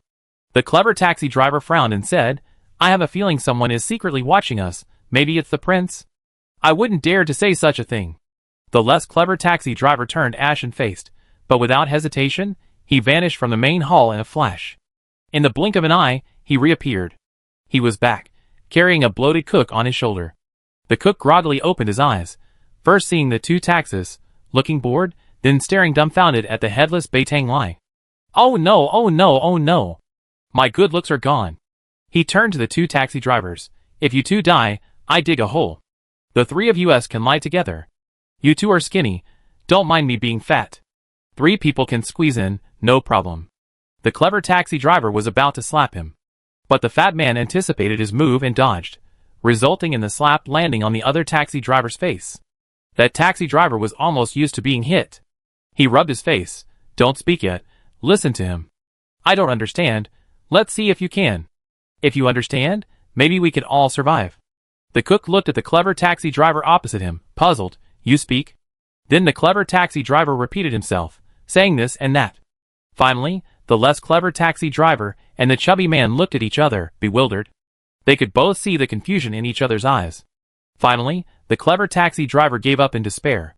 He said, "I'm not going to explain anymore, it's exhausting. Just make a fake face of Beitang Lai, okay?" "Okay." The chubby man nodded immediately, picked up his cleaver, and went to Beitang Lai's corpse. With a flick of his wrist, the clothes were torn open, revealing a bare chest. Although Beitang Lai was old, his physique was extraordinary. The chubby man swept the cleaver across his chest, and when he pulled it back, a human skin was on the blade. He fiddled with the skin for a while with his chubby hands, and when he removed it, it revealed an old face. "All right, here's the face. He's lost his hair and beard, so I can't make a fake beard. Will this do?" "Okay." The clever taxi driver took the face and, without a second thought, stuck it onto his own face. "Let me help you." The chubby man stepped forward, twirling his cleaver, and made 2 cuts around the clever taximan's cheeks. Blood gushed out, congealing with the human skin, and finally, the chubby man pressed his palm against the clever taximan's face.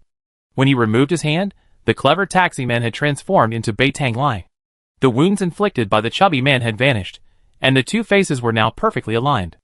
Only the hair was sparse, and there was no beard. The chubby man thought for a moment, then decided it still wouldn't do. He patted the less intelligent taximan, asking him to take him out for a while. When he returned, he had produced a large handful of gray hair from somewhere.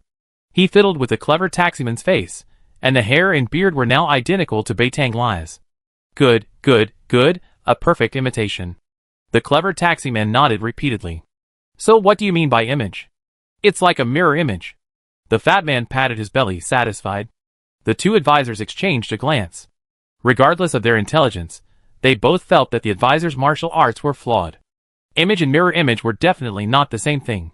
This guy had confused them. This, however, gave rise to an anomaly among the chess pieces. But that wasn't the point. The clever advisor waved his hand, signaling the less intelligent advisor to return the advisor. He then stripped Bai Tang Lai's clothes and put them on. When the less intelligent advisor returned, his eyes lit up. General. The clever advisor nodded. That's right. We have a general now. Take this corpse away, destroy the evidence. I'm going to discuss tomorrow's battle with them. They listen to you? Not. Try it. The two guards exchanged a glance and simultaneously chuckled. Then they went their separate ways. Unbeknownst to them, a figure had been silently observing everything. Chu Qing didn't leave. The illusion of the world losing its color and escaping the blazing fire hall was merely a ruse. In that state, he could easily slip away from anyone's sight and hide. He originally wanted to see how Hong Tao and the others would discuss things. What would the heavenly evil sect do if Bai Tang Lai died? Then he saw. Hong Tao and the others were insignificant, but he had taken in every single thing that happened within the hall. Only after the clever guard, wearing Bai Tang Lai's face, left to discuss matters in the study, did he finally withdraw his gaze. So that's how it is. Chess King, a game of life and death, the lives of these chess pieces are entirely in his hands. A person like this, who calls himself a chess master, shouldn't rashly participate in the game. Another cowardly fellow. Chu Qing suddenly thought of Yanxin and Yan'an. He didn't have many ways to deal with such people, but these two girls from the Bodhi nunnery might have a solution. Afterwards, Chu Qing didn't immediately return to the Iron Blood Hall. He wandered around the blazing fire hall casually, first going to the study to observe how the clever scholar used flattery to deceive the leaders of the blazing fire hall. Several blazing fire hall disciples, who witnessed Bai Tang Lai's death, were nearly scared to death. He also found the place where they were cultivating chess pieces. However, there had been no fighting for the past 2 days, so the place was temporarily empty. When he felt it was about time, Chu Qing took the large goose and returned to the Iron Blood Hall. Inside the Iron Blood Hall, Tai Lingyun, Bai Tang Zun, and others were not resting. Even the third young master had ended his seclusion. Carried by Yanxin and Yan'an, he was brought to the main hall and seated, a blanket covering his legs, his eyes closed in rest. Chu Qing's arrival was quite ostentatious. The world seemed to lose its color, and everything in his path froze. Under the terrified gazes of all the Iron Blood Hall disciples, he stepped into the main hall of the city's mansion. Chapter 197. Tai Lingyun's pupils contracted slightly as he surveyed his surroundings. The colors of the world seemed to have been forcibly stripped away by some force. People could only watch helplessly as the figure, carrying a severed head, landed in the main hall. The sound of fingertips lightly tapping on a chair rang out. The sound was soft, but at that moment, it sent a shiver down everyone's spine. The colors that had vanished in an instant filled every corner of the world once more. Tai Lingyun and Bai Tang Zun instinctively looked at the third young master. The finger strike they had just witnessed was indeed his doing. The Night Emperor's gaze also fell upon the third young master. I long heard of the Mad Blade's name. Indeed, it lives up to its reputation. The third young master glanced at him silently, then looked away. Tai Lingyun took a deep breath. Your Excellency Night Emperor, we meet again. The Night Emperor smiled faintly, and tossed the severed head he was holding aside. The severed head hurtled towards Bai Tang Zun. He caught it in his palm. The next moment, Bai Tang Zun's hands trembled, and his eyes reddened. It was indeed he who had ordered Yi to kill Bai Tang Lai. But seeing his own brother, with whom he had supported each other for decades, truly dead, Bai Tang Zun could not hide his grief. He took a deep breath. Your Excellency Yi is a man of your word. The reward you promised will be presented to you with both hands once I return to Liehua Hall. Good. Yi said coldly. I have other important business to attend to on my journey north. I will stop briefly in your Liehua Hall territory to collect this reward. He paused here. He then took out a map from his robes. This map is useless to me, but it might be of some use to you. With that, he tossed the diagram to Tai Lingyun. Tai Lingyun, seeing the diagram hurtling towards him, dared not underestimate it. He slowly raised his hand, making a feint, and with a pull of force, managed to catch the diagram in his palm. Before he could even unfold it, he heard the Night Emperor say, I heard that the third young master's martial arts are unparalleled. I wish to learn a move from him. Please, third young master, enlighten me. What? Tai Lingyun and Bai Tangzun were both stunned. Chao Qiupu's expression changed drastically. No. However, it was too late. The Night Emperor turned and appeared in midair, arriving before the third young master in the blink of an eye. He struck out with a palm, the invisible force pulling in all directions. The third young master looked up and casually struck out with his own palm. The initial strike was unremarkable, but unexpectedly, the instant the two palms met, two opposing forces, one cold and one hot, swept across the area.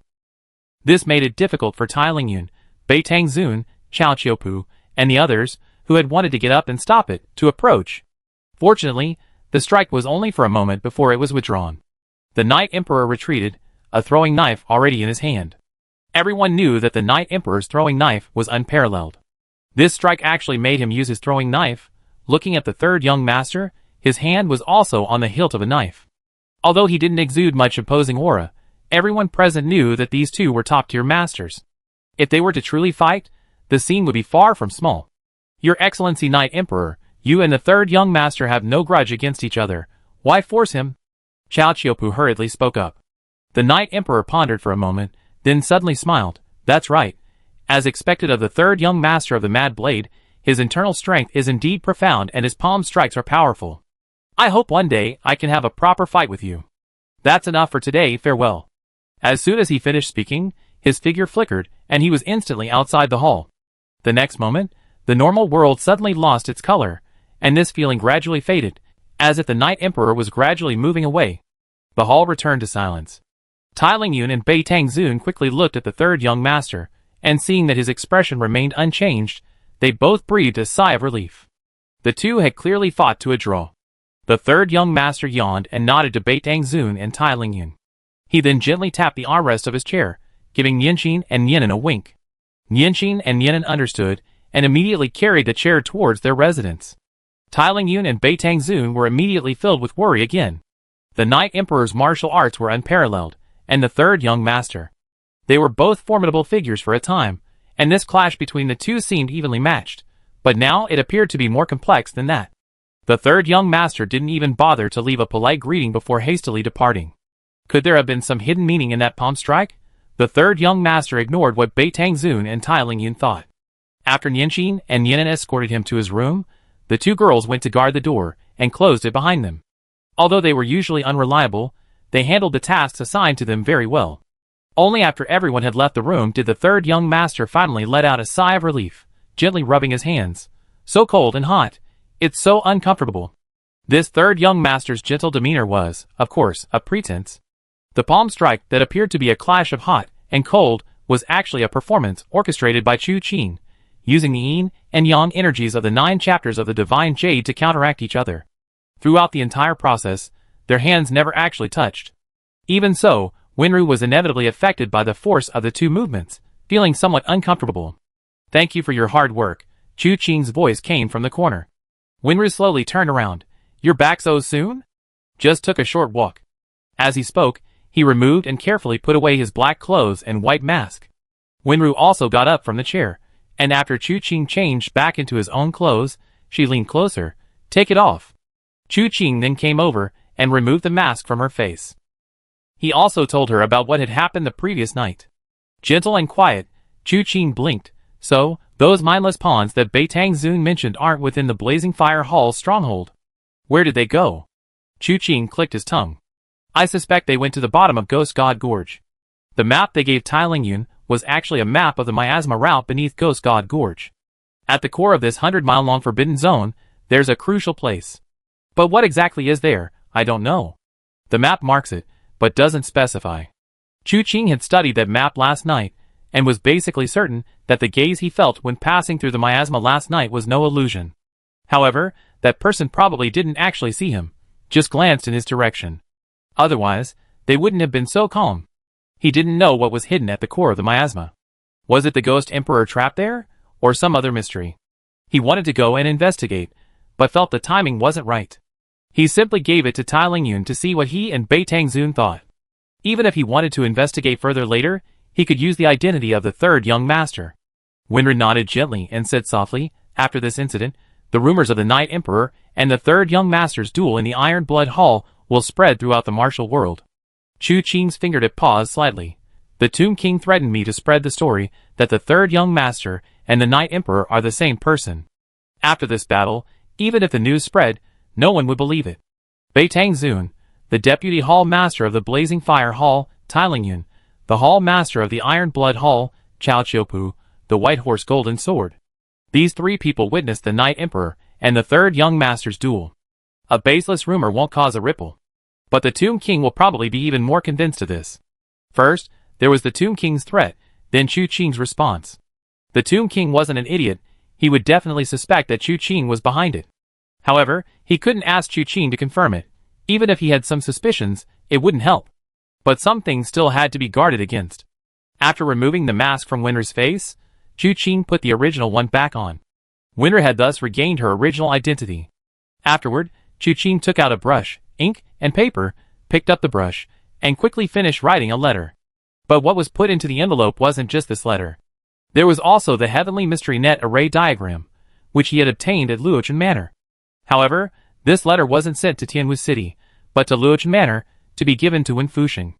Winter ground the ink for Chu Qing, watching him finish writing and put it away, without showing the slightest reaction. Chu Qing looked up at her. "Is there anything you want to say to your father?" Winter thought for a moment and said, "No." Compared to Tai Chu Qing and Tai Lingyun, Winter seemed less familiar with her father. Chu Qing thought for a moment and said, "You should still let your father know you're safe. He'd been gone for so long, and not a single letter had been sent back to Luochen Manor. It didn't seem right." Winter thought for a moment, then sat down and wrote a few words. It wasn't much. It was just to let him know she was safe. However, Chu Qing looked at Winter's handwriting, and was certain she had every right to mock him.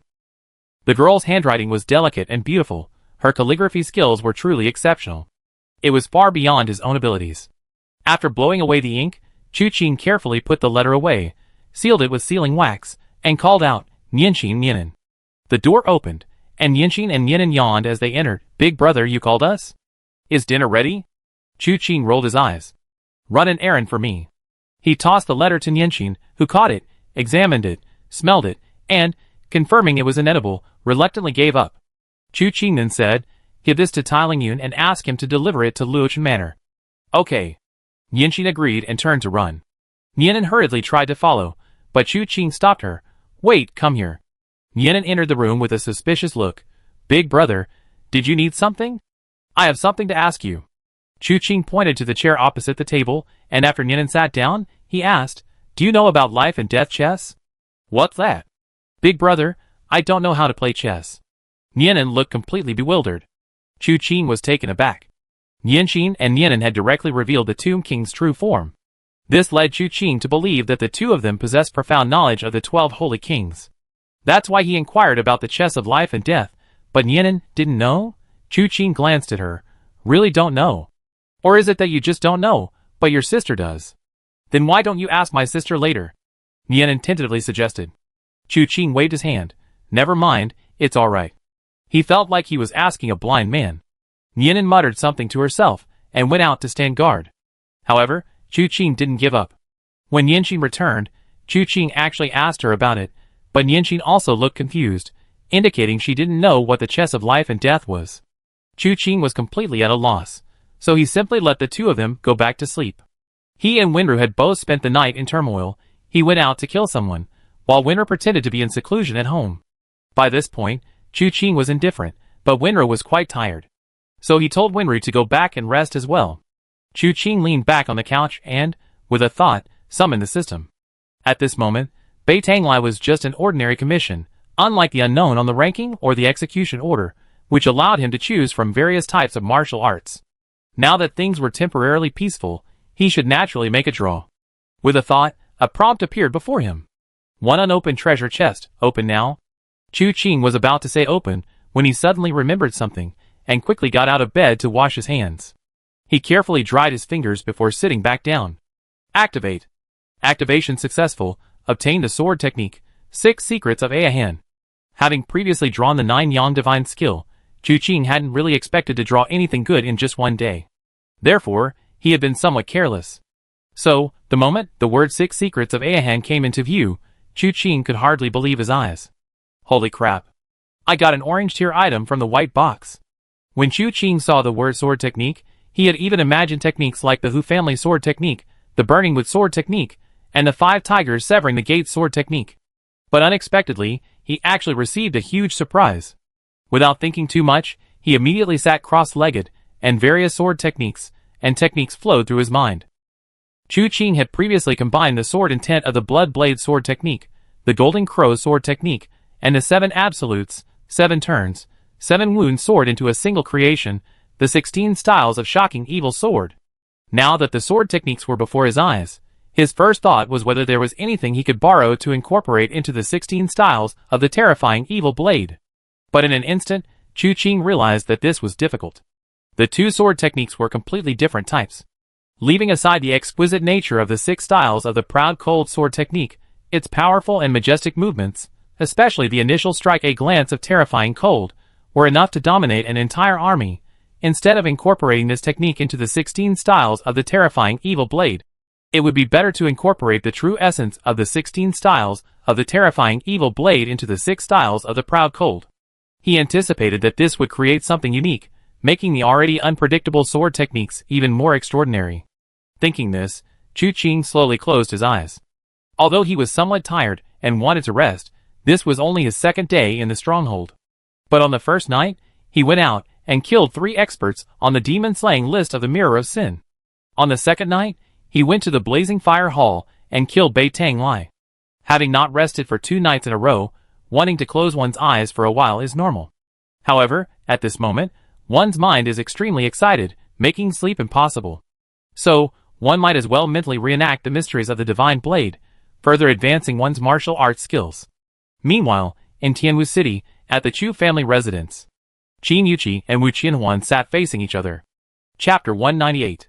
After descending from Lonely Moon Mountain, Wu Qianhuan's first stop was home to let everyone know she was safe. Then she went to the Chu family. Qin Yuqi, naturally cheerful, had a good impression of her future sister-in-law.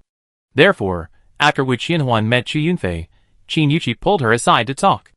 When asked about Chu Tian, Qin Yuqi looked helpless. Not long ago, he received a letter and left home, saying he had some important business to attend to. But he hasn't returned for quite some time now. Wu Qianhuan nodded, not pressing further. She then inquired where Qin Yuqi had been wandering the martial world. Qin Yuqi immediately recounted the story vividly, her phoenix hairpin trembling slightly with excitement. Just then, she mentioned that her hairpin had been stolen, and she had followed the trail to, and by chance met the 3rd young master. Upon hearing this, Wu Qianhuan's eyes flashed almost imperceptibly. From Wu Ganqi's words, she had a general understanding of Chu Qing's whereabouts. The Night Emperor's identity remained hidden. Suddenly, a 3rd young master appeared. Within Divine Blade City, these 2 individuals appeared one after the other. The 3rd young master, meanwhile, made a name for himself at Falling Dust Manor. If it were anyone else, like the Tomb Prince, they could only make a far-fetched connection, forcibly linking the 2 together. But Wu Qianhuan knew that Chu Qing would inevitably go to Falling Dust Manor, because Wenru is the eldest daughter of Falling Dust Manor. Given his martial arts skills, he couldn't possibly remain inactive in that situation. Therefore, there's only one answer. The 3rd young master is yet another disguise Chu Qing has donned. And the title 3rd young master is incredibly indicative of his identity. Chu Qing was already a 3rd son. It was just unexpected that Chu Tian's wife would encounter her brother-in-law, and not even recognize him. Quite interesting. However, from Qin Yuqi's words, Wu Qianhuan discovered that Chu Qing's martial arts seemed to have improved even further. She wondered if she was still a burden to him now. The 2 women chatted idly when suddenly hurried footsteps approached. Upon arriving, it was Zhou Miao, the Chu family's head steward. Uncle Zhou, slow down, don't fall. Qin Yuqi's brows furrowed as she spoke, seemingly unwell. Zhou Miao, however, didn't care about such things and hurriedly said, Young madam, there's an urgent report about the eldest young master, saying something happened to him. What? Qin Yuqi's heart skipped a beat, and she abruptly stood up, but lost her balance and nearly fell backward. Wu Qianhuan reacted quickly, catching her. Qin Yuqi steadied herself, not yet fainting, and asked in a low voice, Uncle Zhou, what exactly did the message say? Young master. What happened to him? Zhou Miao looked at Qin Yuqi with concern before saying, Young master went to help a friend at his request. But unexpectedly, he was ambushed by villains halfway there, and after a chaotic battle, he disappeared without a trace. The messenger said that it was Ghost Lantern Wuchan who came. Young Master fought him all the way, but both disappeared without a trace. They followed the trail, and finally only found his jade pendant. As he spoke, he took out a jade pendant from his robes, and handed it to Qin Yuqi. The jade pendant was like a moon ring, clear and translucent. Years ago, the two exchanged tokens of their love. Qin Yuqi gave Chu Tian this jade pendant. Qin Yuqi took a deep breath, noticing the bloodstains still on the pendant. Her eyes instantly reddened. She gasped, "Where did this happen? I go find him right now." As she spoke, she felt waves of dizziness wash over her.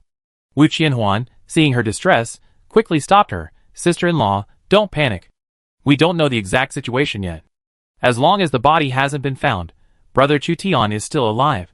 You should take care of yourself first. Uncle Zhou, go and fetch a doctor. I have a feeling something's wrong with sister-in-law's health." Zhou Miao nodded quickly. He inwardly blamed himself. He shouldn't have come to see the young mistress in this situation. He should have gone to see the master first. But these past few years, all the affairs of the manor, big and small, had been entrusted to Chu Tian. With Chu Tian absent, it was natural to seek out the young mistress. He'd been out of his mind. This concerned the young master's life. He really shouldn't have come so rashly. He muttered self-reproach as he hurriedly went to fetch a doctor. Then he said, the messenger said they had an accident within the territory of Luochen Manor, seemingly near Beihu Town. Luochen Manor. Wu Qianhuan suddenly thought of Chu Qing. Qin Yuqi felt a sudden weakness in her limbs, biting her lip as if trying to say something, but unable to speak. She also felt a dull, unbearable abdominal pain. Wu Qianhuan could only comfort her. After a while, the doctor arrived, took Qin Yuqi's pulse briefly, and then clasped his hands in a respectful gesture. "Congratulations, Madam Chu, it's a happy pulse. However, the pregnancy is still early, and the signs are unstable. You were so anxious just now that you almost miscarried. I prescribed some medicine to help with the pregnancy. You'll be fine after taking it. Remember to rest more, think less, and don't worry too much." After saying this, everyone was stunned. Qin Yuqi touched her lower abdomen, her eyes filled with despair. Her husband had gone out to help someone fight, encounter Gui Deng Wuchan, and his fate was unknown. And now she was pregnant. She forced herself to speak, but Wu Qianhuan grabbed her hand. "Sister-in-law, how about leaving this to me? I was also planning to go north to find someone, to get revenge on. I'm going to pass through Luochen Manor, and will be passing through Beihu Town. I investigate Brother Chu Tian's matter thoroughly then, and send back any news. Don't worry, sister-in-law." Qin Yuqi took a deep breath, knowing that at this moment, she truly couldn't move. If she rashly went north, even if she couldn't find Chu Tian, that would be one thing. If anything were to happen to the child in her womb, she would be letting down her husband. So she could only hold Wu Qianhuan's hand tightly. "Qianhuan, I'm troubling you with this matter. Whether the child is alive or dead, I need news." "Okay." Wu Qianhuan nodded, and then asked Zhou Miao to take her to see Chu Yunfei. However, when she came out of the Chu family home, her expression was even more strange. Chu Yunfei's attitude puzzled her. He hadn't been without grief and anger upon hearing of Chu Tian's accident, but he had calmed down quickly. Afterwards, he instructed Wu Qianhuan to be careful in everything and to prioritize her own safety, and so on. Although these were all normal words, Wu Qianhuan felt that something was off. However, after Chu Tian's incident, Wu Qianhuan didn't delay any longer. She returned to the city lord's mansion, retrieved the silver and her belongings. Then, from the stables, she led out a pure white horse with a dark bluish-black spot between its brows. While not a rare breed, this horse was still an extraordinary steed. Wu Ganqi had gone to great lengths to find it for her. Wu Qianhuan was particularly fond of it, naming it Shui Zhong Qing, snow in green. She hadn't thought much about it at the time, only later realizing that the character Qing, green, in its name corresponded to a certain hateful person. After that, Wu Qianhuan called the horse Xiao Qing Little Green. Now, mounting the horse, she paid no heed to Wu Ganqi's instructions and galloped out of the city, heading straight north. Watching her daughter disappear into the distance, Wu Ganqi was furious, jumping up and down in anger. He felt his little cabbage had grown up and was now chasing after pigs. Chu Qing was completely unaware of what had happened at home. He had been diligently studying the intricacies of swordsmanship within the fortified village, and had already made some progress. However, both of these sword techniques were extraordinary, and mastering them as one would not be a matter of a day or two. As the sun began to set, Tai Lingyun finally sent someone to his door. "Third young master, the blazing fire hall has attacked. The Grand Master requests your presence for a meeting. Chu Qing nodded, got out of bed, and strode out the door. The disciple who brought the report looked bewildered. Wasn't he supposed to be unable to walk? Was he already recovered? The third young master's martial arts were indeed unparalleled. Even if he had suffered a chi deviation, he recovered much faster than others. Chu Qing, accompanied by Wenru and Nianqi Nianan, went directly to the main hall. Seeing Chu Qing stroll in so casually, everyone in the room exchanged bewildered glances. Chao Qiupu's eyes lit up. Third brother you're alright. It's nothing, brother Chao, I'm sorry to have troubled you. Chu Qing smiled and clasped his hands in greeting. It's good that you're alright. It's good that you're alright, Chao Qiupu said repeatedly. Tai Lingyun glanced at Wenru, assuming that she had obtained some good medicine from someone and brought it to Chu Qing. That's why Chu Qing recovered so quickly. However, he didn't say much about it, but simply invited Chu Qing to take a seat. As the third young master said, Beitanglai is dead, but the Blazing Fire Hall has not retreated. They are now challenging for battle on the 18 suspension ropes of Ghost God Gorge. This shows that the person behind it has stepped into the limelight. Chu Qing smiled. In that case, we should meet. Beitang Hall Master, are you ready to take charge of the Blazing Fire Hall? Last night, Chu Qing went to the Blazing Fire Hall alone and killed Beitanglai with his sword. The reason he showed mercy amidst the fading light of the sky was because Beitang Zun intended to bring the Blazing Fire Hall to surrender. Therefore, the current ordinary disciples of the Blazing Fire Hall would all become his subordinates in the future. Naturally, they couldn't be killed indiscriminately. Beitang Zun stood up. Let's go! This battle has dragged on for too long, it's time to end it. Of course, two preparations needed to be made. On one hand, Beitang Zun, as his deputy hall master, would take control of the Blazing Fire Hall. On the other hand, they needed to guard against unforeseen circumstances, necessary adjustments needed to be made, and contingency plans needed to be prepared, to avoid being caught off guard if something went wrong. Chu Qing wasn't skilled in this area, but Tai Lingyun was a true expert, relaying orders with swift and decisive action. After everything was said, the group marched out of the fortress in a grand procession. Iron Blood Hall disciples lined both sides, followed by a large, densely packed group. Looking ahead, 18 iron chains hung across the spacious Ghost God Gorge, swaying wildly in the wind. On the opposite side, numerous disciples of the Blazing Fire Hall gazed at each other from afar. The distance of over 100 feet allowed them to see each other clearly. Therefore, as soon as Tai Lingyun and his group emerged, members of the Blazing Fire Hall leaped into the air and landed directly on the 18 iron chains, figures arriving in quick succession. Not to be outdone, Tai Lingyun lightly touched the ground with his feet, leading his group onto the suspension bridge. This place would be extremely dangerous for ordinary people. But for these martial arts masters, it was as smooth as flat ground. The group stood facing each other on the iron chains. Beitanglai's gaze swept over Tai Lingyun with disdain, and he sneered. So, Master Tai isn't going to keep hiding like a coward anymore? You actually dare to fight me, the Blazing Fire Hall, fairly and squarely. That's truly commendable. Bullshit! Chung Taizan shouted before Tai Lingyun could even speak. What are you, the Blazing Fire Hall? How dare you talk back to my master? Say another word, and I just come over and rip your head off. You're Chung Taizan? Beitanglai narrowed his eyes at him, then suddenly burst into laughter. You're courting death. I use your head as a sacrifice to see how my Blazing Fire Hall will crush the Iron Blood Hall today. With that, he turned and, almost instantly, was face to face with Chung Taizan. Chung Taizan had already prepared himself for the attack while the other man was speaking. But he hadn't expected the man's speed to be so incredible. Before he could react, they were practically nose to nose. In that instant, Chung Tieshan's hair stood on end. He was genuinely terrified. Instinctively, he flipped his palms, ready to strike. But unexpectedly, a force came from behind, pulling him aside. A dragon's roar erupted, a palm strike shot out, dragon-shaped energy surging in all directions, heading straight for Beitanglai's face. Others didn't know what was going on with Beitanglai, but Chu Qing did. The two men had obtained a face from the minister and pasted it onto their own faces to act as commanders. Now that Chu Qing was here, how could he let them act so recklessly? However, Chu Qing had already discovered yesterday that the two men's martial arts were quite peculiar. Their lightness skill was beyond human comprehension. Chung Tieshan's earlier commotion had ironically given Chu Qing an opportunity to quickly remove Beitanglai's human skin mask, exposing him completely. However, the speed of the person opposite him still exceeded Chu Qing's expectations. This palm strike came from behind Chung Tai's Han, essentially a sneak attack, yet even so, Bai Tanglai still managed to swiftly fall backward, executing a perfect iron bridge maneuver to dodge Chu Qing's palm strike. Immediately afterward, he stood upside down, using his arms as legs, and swiftly reached the Liuhua Hall members. He flipped over, stood up, and was about to shout insults. But unexpectedly, when he looked up, he saw Chu Qing in midair, his 5 fingers hooked, an irresistible suction force emanating from Chu Qing's palm, causing him to lose his footing and almost fall into Chu Qing's palm. He immediately used a 1,000-pound drop technique to try and stabilize himself.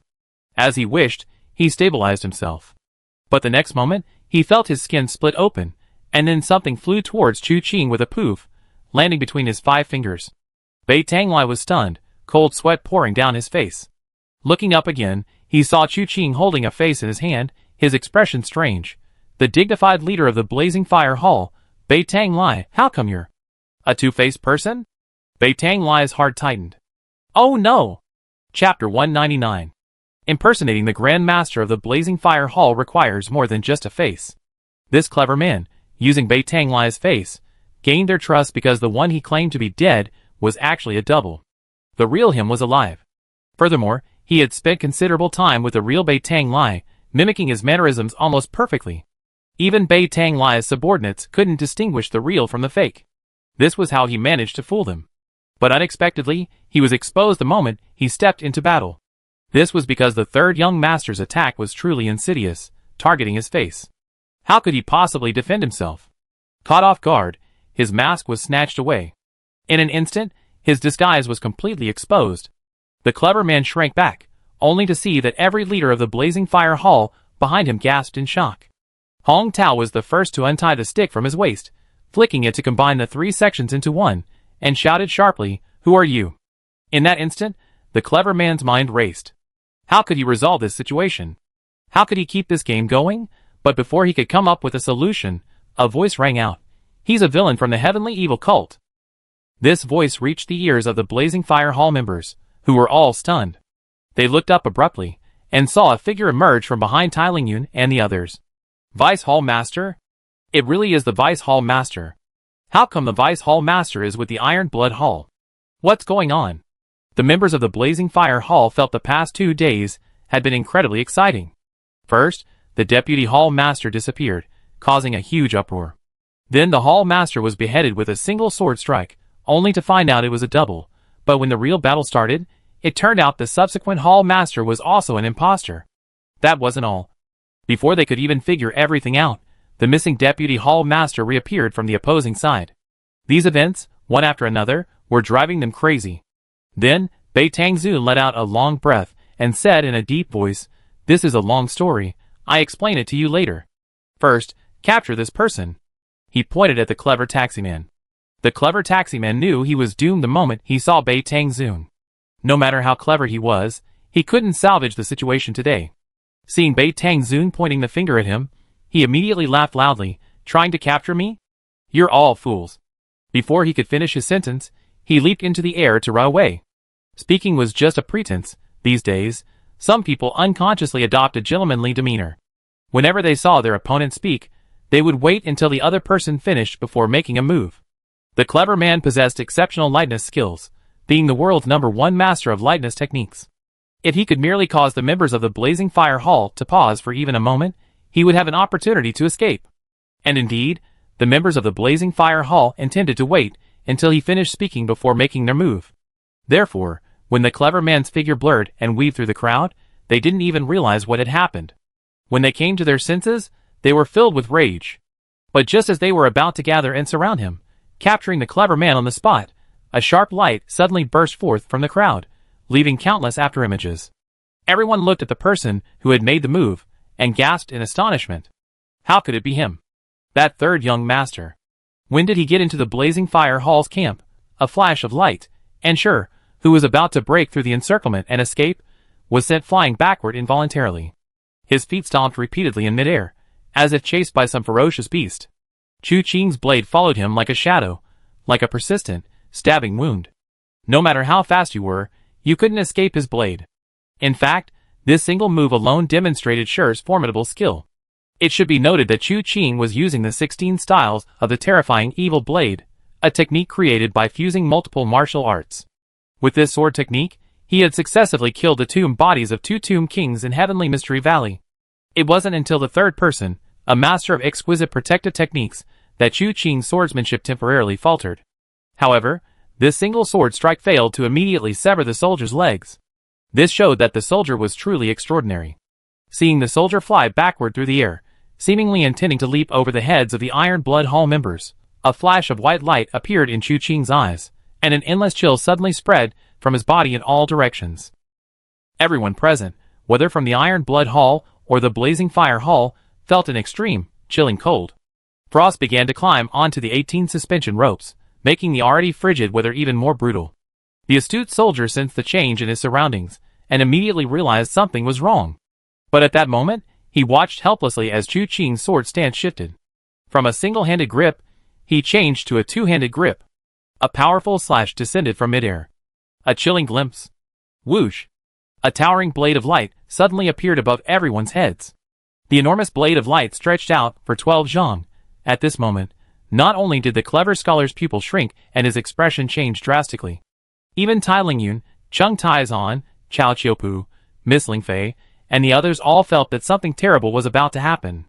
Tai Lingyun couldn't help but think with horror, could it be that the third young master planned to take this opportunity to wipe out the Iron Blood Hall because the Beitang family had come to surrender, so that the Blazing Fire Hall could expand its power and dominate the north and south? This was indeed a good opportunity. Some members of the Blazing Fire Hall were even secretly cheering for Chu Qing.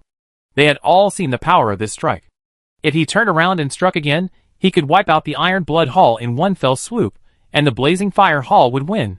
However, the first to bear the brunt was naturally the clever scholar.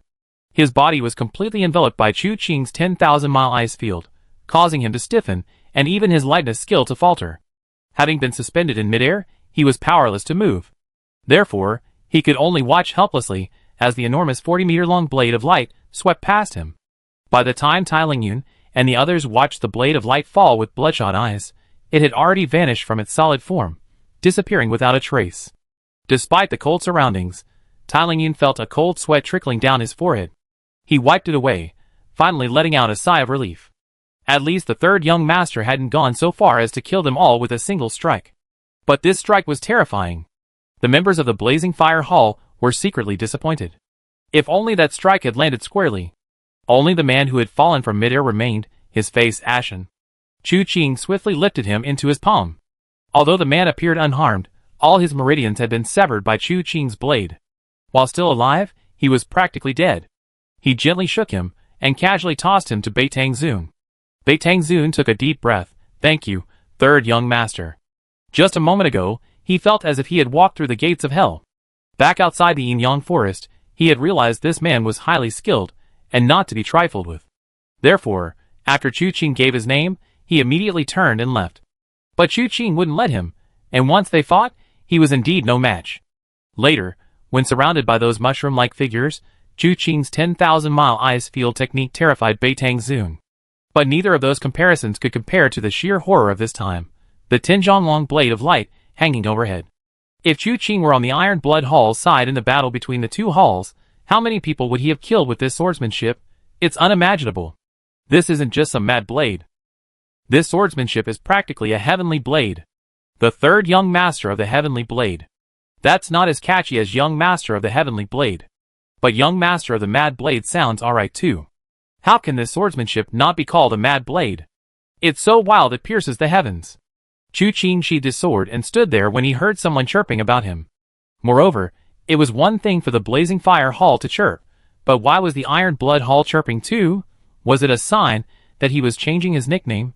Chu Qing didn't care. Anyway, he felt that third young master of the mad blade sounded a bit strange. However, this was clearly not the time to ponder such things. He coughed. Master Beitang, we hadn't finished speaking. This person has been captured, so we can continue with what we didn't say earlier. This will clear things up for everyone. These words finally pulled the group out of the chaotic atmosphere, and all eyes immediately fell on Beitang Zun. Beitang Zun had already prepared his excuse. He took a deep breath and said, this matter is indeed a long story. The heavenly evil sect had actually infiltrated my Blazing Fire Hall long ago, and my elder brother, Beitang Lai, was killed by the heavenly evil sect traitors long ago. These words, as expected, caused a huge uproar. How is that possible? When did this happen? Why didn't we know? The heavenly evil sect's methods are insidious. It's normal that we didn't know. This person impersonated a hall master, and we didn't notice either, did we? Hong Tao stepped forward. Vice Hall Master, this. What exactly happened? Sigh. Beitang Zun sighed. I don't know exactly when this started. To be honest, I believe this matter occurred before this war even began. Because my elder brother and I discussed the current situation, and we never imagined we'd provoke a war between the two halls. Especially. Before this, my elder brother and I met with the Ghost Emperor's envoy and received a decree from the Ghost Emperor, instructing us, the major powers, not to act rashly for the time being. Therefore, my elder brother and I both believe that stability should be the priority, and we shouldn't provoke any trouble in the martial world.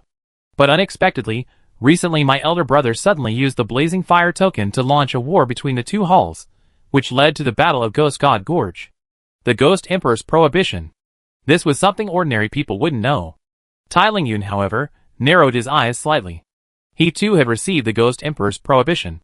However, his account differed somewhat from Beitang Zun's. The Ghost Emperor's prohibition forbade them from crossing the Tongtian Ridge to the north. It didn't prevent them from expanding their power. But at this juncture, Tai Lingyun naturally wouldn't expose Beitang Zun. Beitang Zun continued, I was initially unwilling to fight this battle, and I don't understand why my elder brother suddenly acted this way. However, under the fiery order, I had no choice but to obey. As you all know, some time ago, I was ordered to ambush and kill Chung, the deputy hall master of the Iron Blood Hall. Initially, it went smoothly. I chased Chung all the way to a secret realm. But unexpectedly, I encountered the third young master. From the third young master, I learned that the heavenly evil sect was also involved in this battle. However, I find it hard to believe the third young master's one-sided account. But considering my elder brother's inconsistent actions, I couldn't help but have some doubts. Although the third young master captured me, he didn't kill me. In the end, he even released me, allowing me to investigate this matter. After that, I returned to the Blazing Fire Hall. Truth and lies must be mixed in to gain trust. Therefore, everything Beitang Zun said was true. The expressions of everyone present as they looked at Chu Qing changed.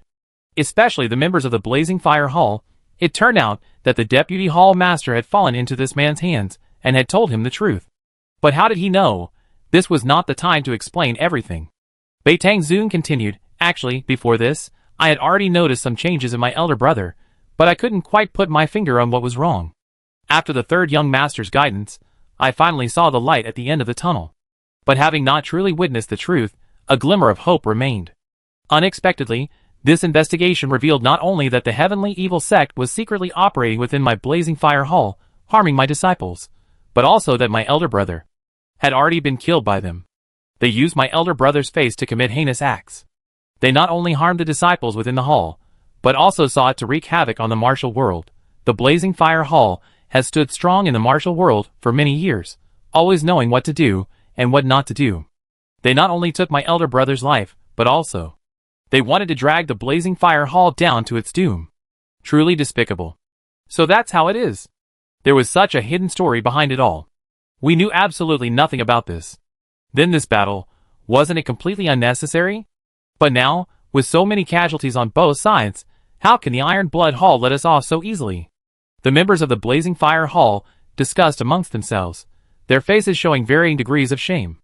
Of course, some frowned, sensing that things weren't going well. Beitang Zun said, I discovered the truth, and they wanted to kill me to silence me. I suppose you were searching for me the whole time I was missing. Not because they were worried something had happened to me, but because they were worried I wasn't dead, and would come forward to reveal the whole truth. By a stroke of luck, I was saved by the Night Emperor when I was on the verge of death. After hearing my story, he accepted my invitation, and went to the Blazing Fire Hall to kill that fake hall master. These words caused another uproar in the room. So the person who came to assassinate me last night was actually the Night Emperor. This man was indeed as powerful as the rumors said, capable of making the world shimmer and moving freely among armies. After that, I eventually came to the Iron Blood Hall. Tai Tangyu Bo Yutian, after hearing my experiences, not only didn't make things difficult for me, but was also willing to help me set things right. Now that my elder brother has been murdered, I must take on the great responsibility of being the leader of the Blazing Fire Hall. I hereby declare that, from this day forward, the Iron Blood Hall and the Blazing Fire Hall have formed an alliance of offense and defense. This battle ends here." Tai Lingyun secretly curled his lip, glanced at Chu Qing, and reluctantly accepted the words alliance of offense and defense. In his heart, however, he cursed Bei Tongzuan to the bone. This always takes advantage of others' misfortunes. He's truly inhuman. Chapter 200.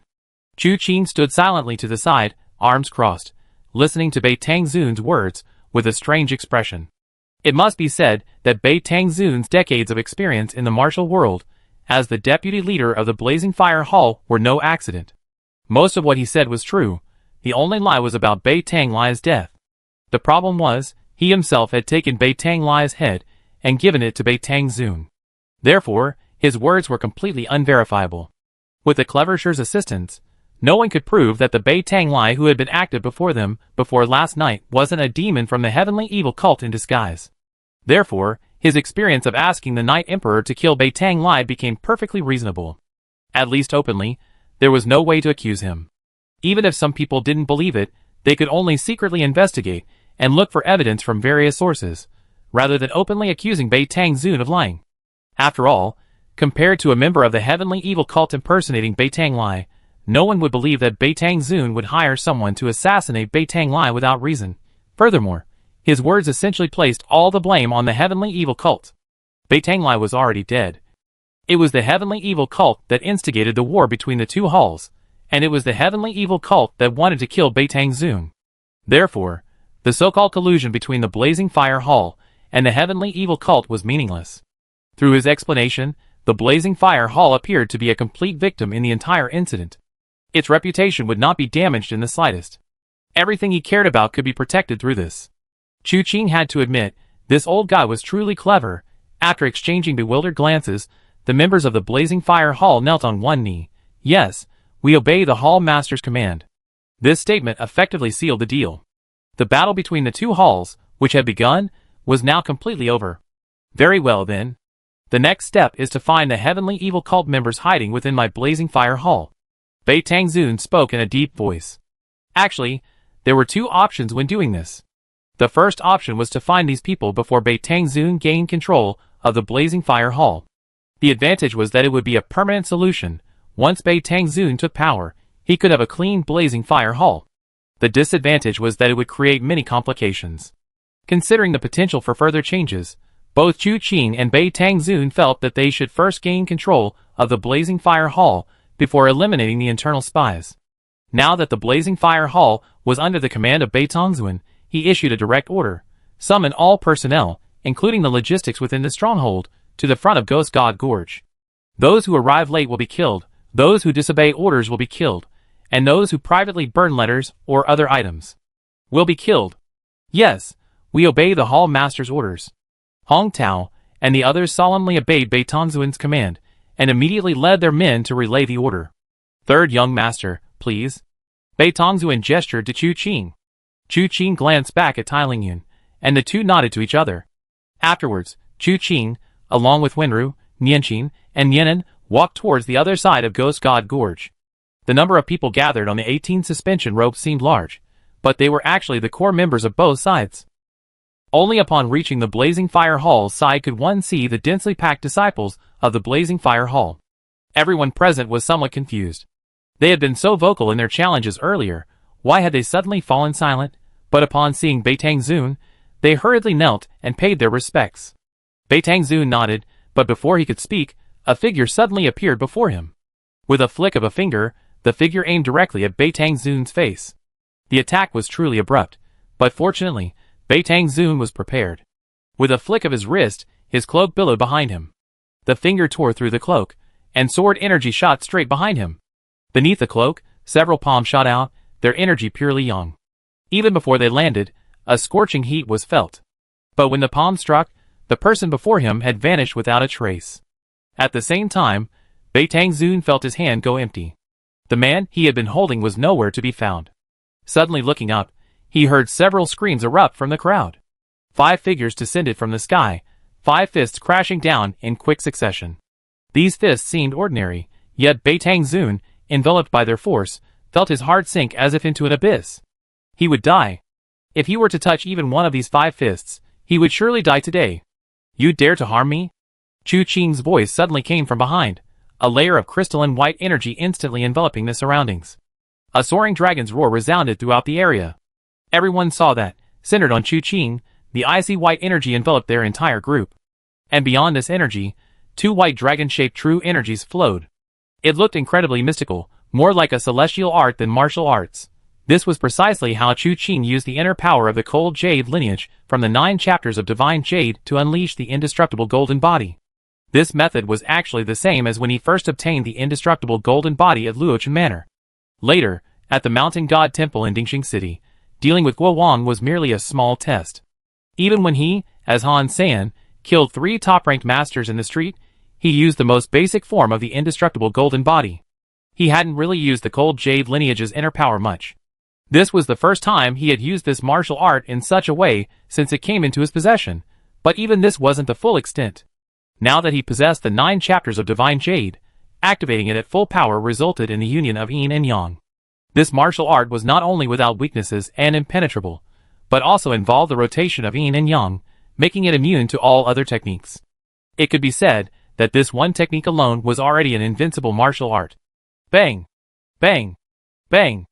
A series of explosions rang out as 5 fists landed squarely on the indestructible golden body's protective aura.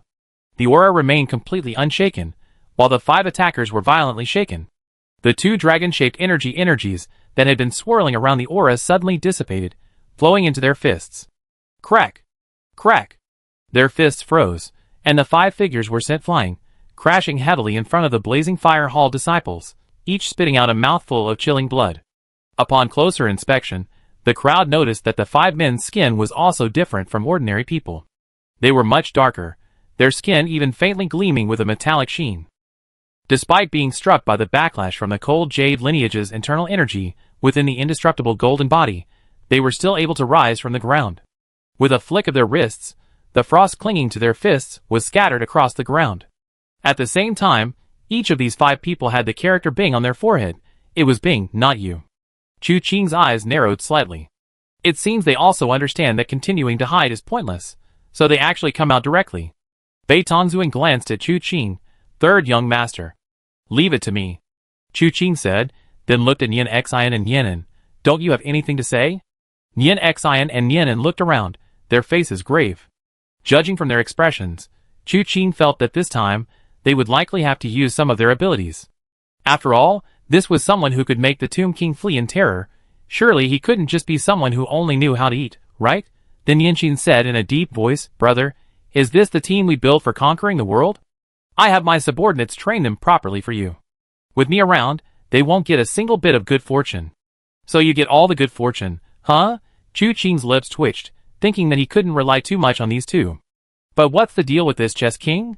The Tomb King was clearly very secretive about the Bodhi Temple, yet the Chess King seemed completely unknown to them. Is he hiding it too well? Or is there another secret? Moreover, the Chess King's subordinates this time felt really strange. So far, there should be 3 types of subordinates. The first type is proven by secret letters and chess pieces. They possess complete intelligence, but their martial arts skills are within the normal range. The second type is what Beitang Zun mentioned, chess pieces without intelligence, with the character chess on their foreheads. Chu Qing hadn't dealt with this group yet, and didn't know their specific situation. Last night, he found a place to practice chess, but no one was there. The third type was the clever advisors, and the 5 pawns opposite him. They seemed intelligent, though not particularly bright. But each possessed extraordinary skills. The punch those 5 pawns threw just now, seemingly simple and clean, was actually incredibly skillful, brimming with killing intent. It gave one the feeling that anyone who took the hit would surely die. And the 2 advisors' lightness skills were unparalleled. All of this, under the chess of life and death, aroused Chu Qing's considerable curiosity about this Chess King. However, the Bodhi nunnery, seemingly incompatible with the heavenly evil sect, and its 2 young nuns who practiced with their hair still intact, seemed completely unaware of these people. So even if Chu Qing wanted to find someone to learn more about this Chess King, he had no way to do so. Just then, figures leaped out from the crowd. Standing at the front were 5 pawns, followed by 2 men, one fat and one thin. Judging by their positions, They should correspond to cannons. Behind them, leaving an empty row, stood 8 men side by side. Except for the empty general position, the others should be 2 chariots, 2 horses, 2 elephants, and 2 advisors. However, the advisor whose meridians had been severed by Chu Qing's sword was now standing upright in his position, seemingly unaffected. He stood perfectly still, bleeding from all 7 orifices, without falling. Chu Qing's eyes narrowed slightly. Does this mean they want to play chess with me? It must be said, just looking at the positioning of this group gave off a very peculiar feeling. Seeing Chu Qing take a step forward, Beitang Zun quickly said, "Be careful, something strange." Chu Qing nodded and stepped forward. Turning around, Yinqin and Yinan were on either side of him. Seeing Chu Qing turn to look at them, the 2 girls gave him a meaningful look. What kind of brother fights while his younger brother watches? Let's beat these bastards to death together. Chu Qing grinned. At least you 2 have some conscience. These past 2 days haven't been wasted on eating with me. He was also somewhat curious about the girls' abilities, so he didn't stop them. Wenru was well aware of her situation. Her martial arts were considered quite good among the younger generation, but in front of Chu Qing, they were completely inadequate. Under these circumstances, there was no reason for her to step forward and become a burden. In the blink of an eye, the 3 of them had reached the opposite side of the group of 15. As soon as he landed, Chu Qing suddenly frowned slightly, looking up at the surrounding world in a daze. The Ghost God Gorge seemed to have vanished, as did Beitang Zun and Wenru, and even the numerous disciples of the Blazing Fire Hall behind the 15 people. At this moment, he felt as if he were standing on a gigantic chessboard.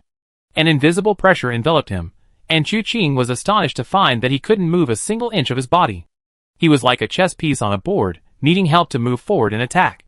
Chu Qing suddenly remembered that Tai Lingyan had said earlier he had fallen into the Blazing Fire Hall's trap, and although he could have fought or retreated, in that brief moment, he seemed unable to move.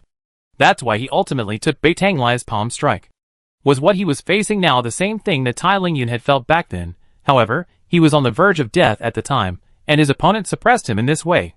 They didn't unleash their full power. What kind of martial art is this? Is it similar to when Fuxing Jian Tian Xing Yugong domain? And can it even affect the mind? As this thought arose, an aged voice seemed to come from the heavens. Please enter my game of life and death. Life and death are determined by the game, not by you. Place your piece. As soon as the last 2 words were uttered, one of the 2 pawns immediately stepped forward. His eyes flashed with killing intent. Chu Qing's eyes narrowed slightly. So they really are inviting me to play chess. Then, am I now only allowed to follow the script step by step? Truly laughable. If he really followed the script step by step, wouldn't he be completely abandoning his own advantages and doing what the opponent had given him? Being unable to control his own destiny, being controlled by others. That's not Chu Qing's path. He took a step forward, his body trembling slightly. Chu Qing was currently in the opponent had made the first move, and it was now Chu Qing's turn. Therefore he could move, but each move would be followed immediately by a second. Even if heaven and earth are the chessboard, and all living beings are the pieces, I will be the one wielding the pieces, not a piece on the board. You think you can control me on the chessboard? Make me a piece to be played step by step? How laughable. The power of the 9 chapters of Divine Jade surged forth, wisps of cold air spreading in all directions. A powerful surge of internal energy erupted upwards, soaring into the heavens. At the same time, a tremendous pressure crashed down. The aged voice, filled with boundless rage, rang out, "How dare you? You are the one who dares to be insolent." Chu Qing angrily raised his head, slowly lifting one leg. With each inch it rose, the chessboard seemed to tremble slightly. The 15 people opposite him appeared increasingly ferocious. Their bodies trembled slightly, and faintly, blood seemed to be brewing from their 7 orifices. Chu Qing spoke coldly, "Leaving aside your tiny chessboard, even if the world were vast, you couldn't possibly confine me within a cage." With that, he stomped forward with a resounding thud. Crack, crack. The sounds of shattering echoed across the vast expanse. Meanwhile, the 15 people opposite him simultaneously coughed up blood. At that moment, Chu Qing leaped into the air, wielding his blade in both hands, and slashed fiercely. A chilling glance. A 40-meter-long blade of icy energy crashed down. Chapter 201. The blade's light stretched 12 zhang, its chilling aura spreading in all directions. Chu Qing didn't know the ice heart technique, but his 9 chapters of Divine Jade contained the frosty jade element of internal energy, encompassing the icy power of the bright jade technique and the frost energy of the heavenly frost fist. With this strike, the area enveloped by the blade's light was like a vast snow-covered land. The sharp blade light, the terrifying blade radiance, descended from the sky with a breathtaking clarity. Chu Qing stepped onto the chessboard, actually entering the life and death chess formation. This formation is linked to the chess pieces. Those who enter must act according to the rules of the chessboard. If one side has enough players, it's like playing chess. One move from you, one move from me, the one with the superior skill wins. Conversely, if one side has too few players, with only 2 or 3, they are likely to be surrounded and killed by the opponent. As long as one is within the chess formation, it's difficult to escape its constraints. Unwilling to follow the path others had laid out, Chu Qing forcefully used his unfathomable inner strength to withstand the suppression of these 15 people, and even took a step forward, shattering the chess formation. The 15 people opposite him had to bear the consequences of Chu Qing breaking the formation while watching the enormous blade of light, like a raging slash from the heavens and earth, crash down upon them. Even though these chess pieces possess minds different from normal people, at this moment, despair was inevitable. In a flash, 2 of them simultaneously leaped into the air, swords in hand, attempting to block the blade's edge. But it was a futile effort. Where the blade struck, the swords in the hands of these 2 ministers were first shattered by the light, then the light swept through their bodies. The 2 men froze instantly, unable to react further, and plummeted straight down from midair. A deafening roar followed. Even faster than them, Chu Qing's blade struck the ground. The immense blade energy, upon impact, not only cleaved along a single line, but also shattered in all directions, countless blade beams shooting forth.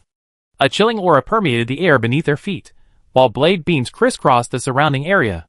In an instant, the formation of these dozen or so men shattered.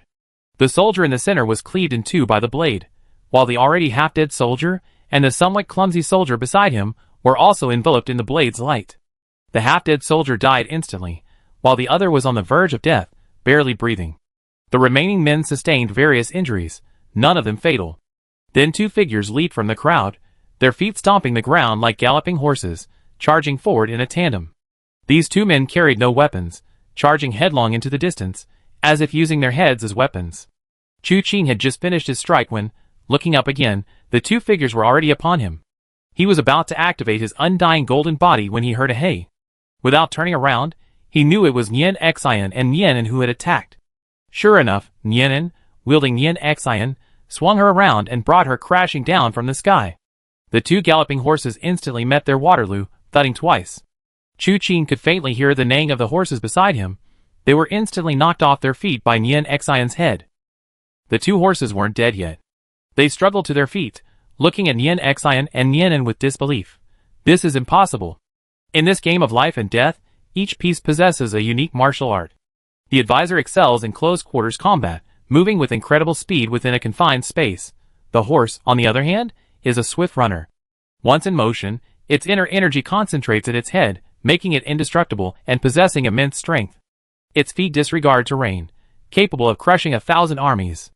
Used for charging into battle, nothing can stop it. Normally, they would need to wear iron helmets, but they are currently unprepared. Even so, their heads are not easily broken. This entire game of life and death is about crushing 1,000 armies. Who could have imagined that their invincible iron heads would be defeated by another person's head? It was a girl's head. Compared to that, his own iron head seemed utterly insignificant. What was going on? Before the 2 horses could react, Chu Qing's blade flashed, and a 16-stroke demonic blade swept through the air, instantly killing both horses. At the same time, 4 figures suddenly approached. They were the 4 soldiers from before. Chu Qing's chilling glance instantly killed one of them. The remaining 4 attacked simultaneously, their fists unleashed, still using seemingly unadorned fist techniques, each punch seemingly a matter of life and death. This was the soldier's way killing fist under the chess of life and death. This fist was imbued with dense killing intent. Once it struck, the killing intent would erupt, instantly erasing the opponent's life force and annihilating their spirit. Beitang Zun's earlier assessment was correct. If hit by this punch, there was an 8 or 9 out of 10 chance of instant death. According to the original rules of the life and death chess formation, they must adhere to the rules of the chessboard and cannot recklessly charge around within their own formation. But now that Chu Qing had destroyed the chessboard, who cared about the rules anymore? They attacked simultaneously, wanting to kill Chu Qing outright. Chu Qing raised his eyes, his knife still in one hand, while the other lashed out. A dragon's roar instantly echoed in all directions. Although it was a single-hand strike, it was a move from the 18 subduing dragon palms, shocking 100 miles. A dragon-shaped phantom burst forth, bearing its fangs and claws, radiating chilling aura, and slammed into the four figures. The immense force collided, producing a series of loud bangs. The four figures were simultaneously forced back by the dragon-shaped energy. Before the outcome of this battle could be seen, two figures hidden behind the four suddenly attacked. However, their method of attack was different from the others. Their mouths opened wide, and they simultaneously let out a shout. Roar! In a daze, the air seemed to be affected by the sound wave, creating ripples that reached Chu Qing and his companions in a flash. The undying golden body. A chilling, pure white, icy aura swirled around Chu Qing and his companions. Two dragon-shaped energies swirled and spread around the aura. In an instant, the sound wave reached the aura. Then, boom, boom! Two earth-shattering explosions rang out, like 100 pounds of explosives detonating, shaking the entire Ghost God Gorge. This terrifying power swept in all directions in the instant it erupted. Not only were Beitang Zun and Wenru swept back, but the disciples of the Blazing Fire Hall nearby were also affected, many being swept to the ground. When they looked up, their heads were still buzzing. They couldn't believe what they were seeing. Not to mention them, even on the opposite side of Ghost God Gorge, Tai Lingyun's group felt the aftershocks of this force. However, at this point, the force that would have sent people flying only ruffled the hems of their clothes. Even so, Tai Lingyun and the others paled in shock. They looked towards the other side of Ghost God Gorge, wondering what had happened. But it was ultimately too far away to see the specifics clearly. Even Beitang Zun, Wenru, and the other leaders of the Blazing Fire Hall, who were observing the battle up close, didn't fully understand it. Initially, Chu Qing, along with Nianxin and Nianen, took 2 steps forward, simultaneously freezing in place with the 15 people opposite them. Their minds seemed to be trapped in another world, engaging in a battle within their mental realms. But this process didn't last long. Chu Qing took another step, and all 15 people simultaneously coughed up blood. The next moment, Chu Qing's 12-zhonglong blade of light reappeared before everyone's eyes. This battle had begun from this moment. The battle had only raged for a fleeting moment. Those 15 people had already suffered heavy casualties. What was truly baffling was the attack of those two just now. How did they manage to create such a massive force? Unbeknownst to them, those who had just attacked were 2 cannons. They cultivated the heavenly thunderous fiend sound of the chess of life and death. Their voices roared like thunder and fury, sweeping across all directions with boundless power.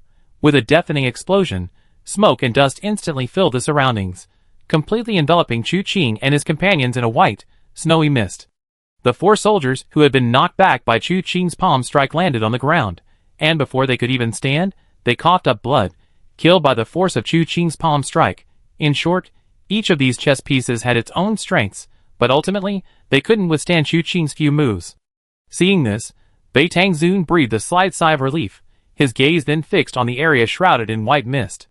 As the smoke cleared, Chu Qing and his 2 companions emerged unharmed from the icy, crystalline aura. Looking up at the opposite side, of the original 15 people, only 4 remained standing.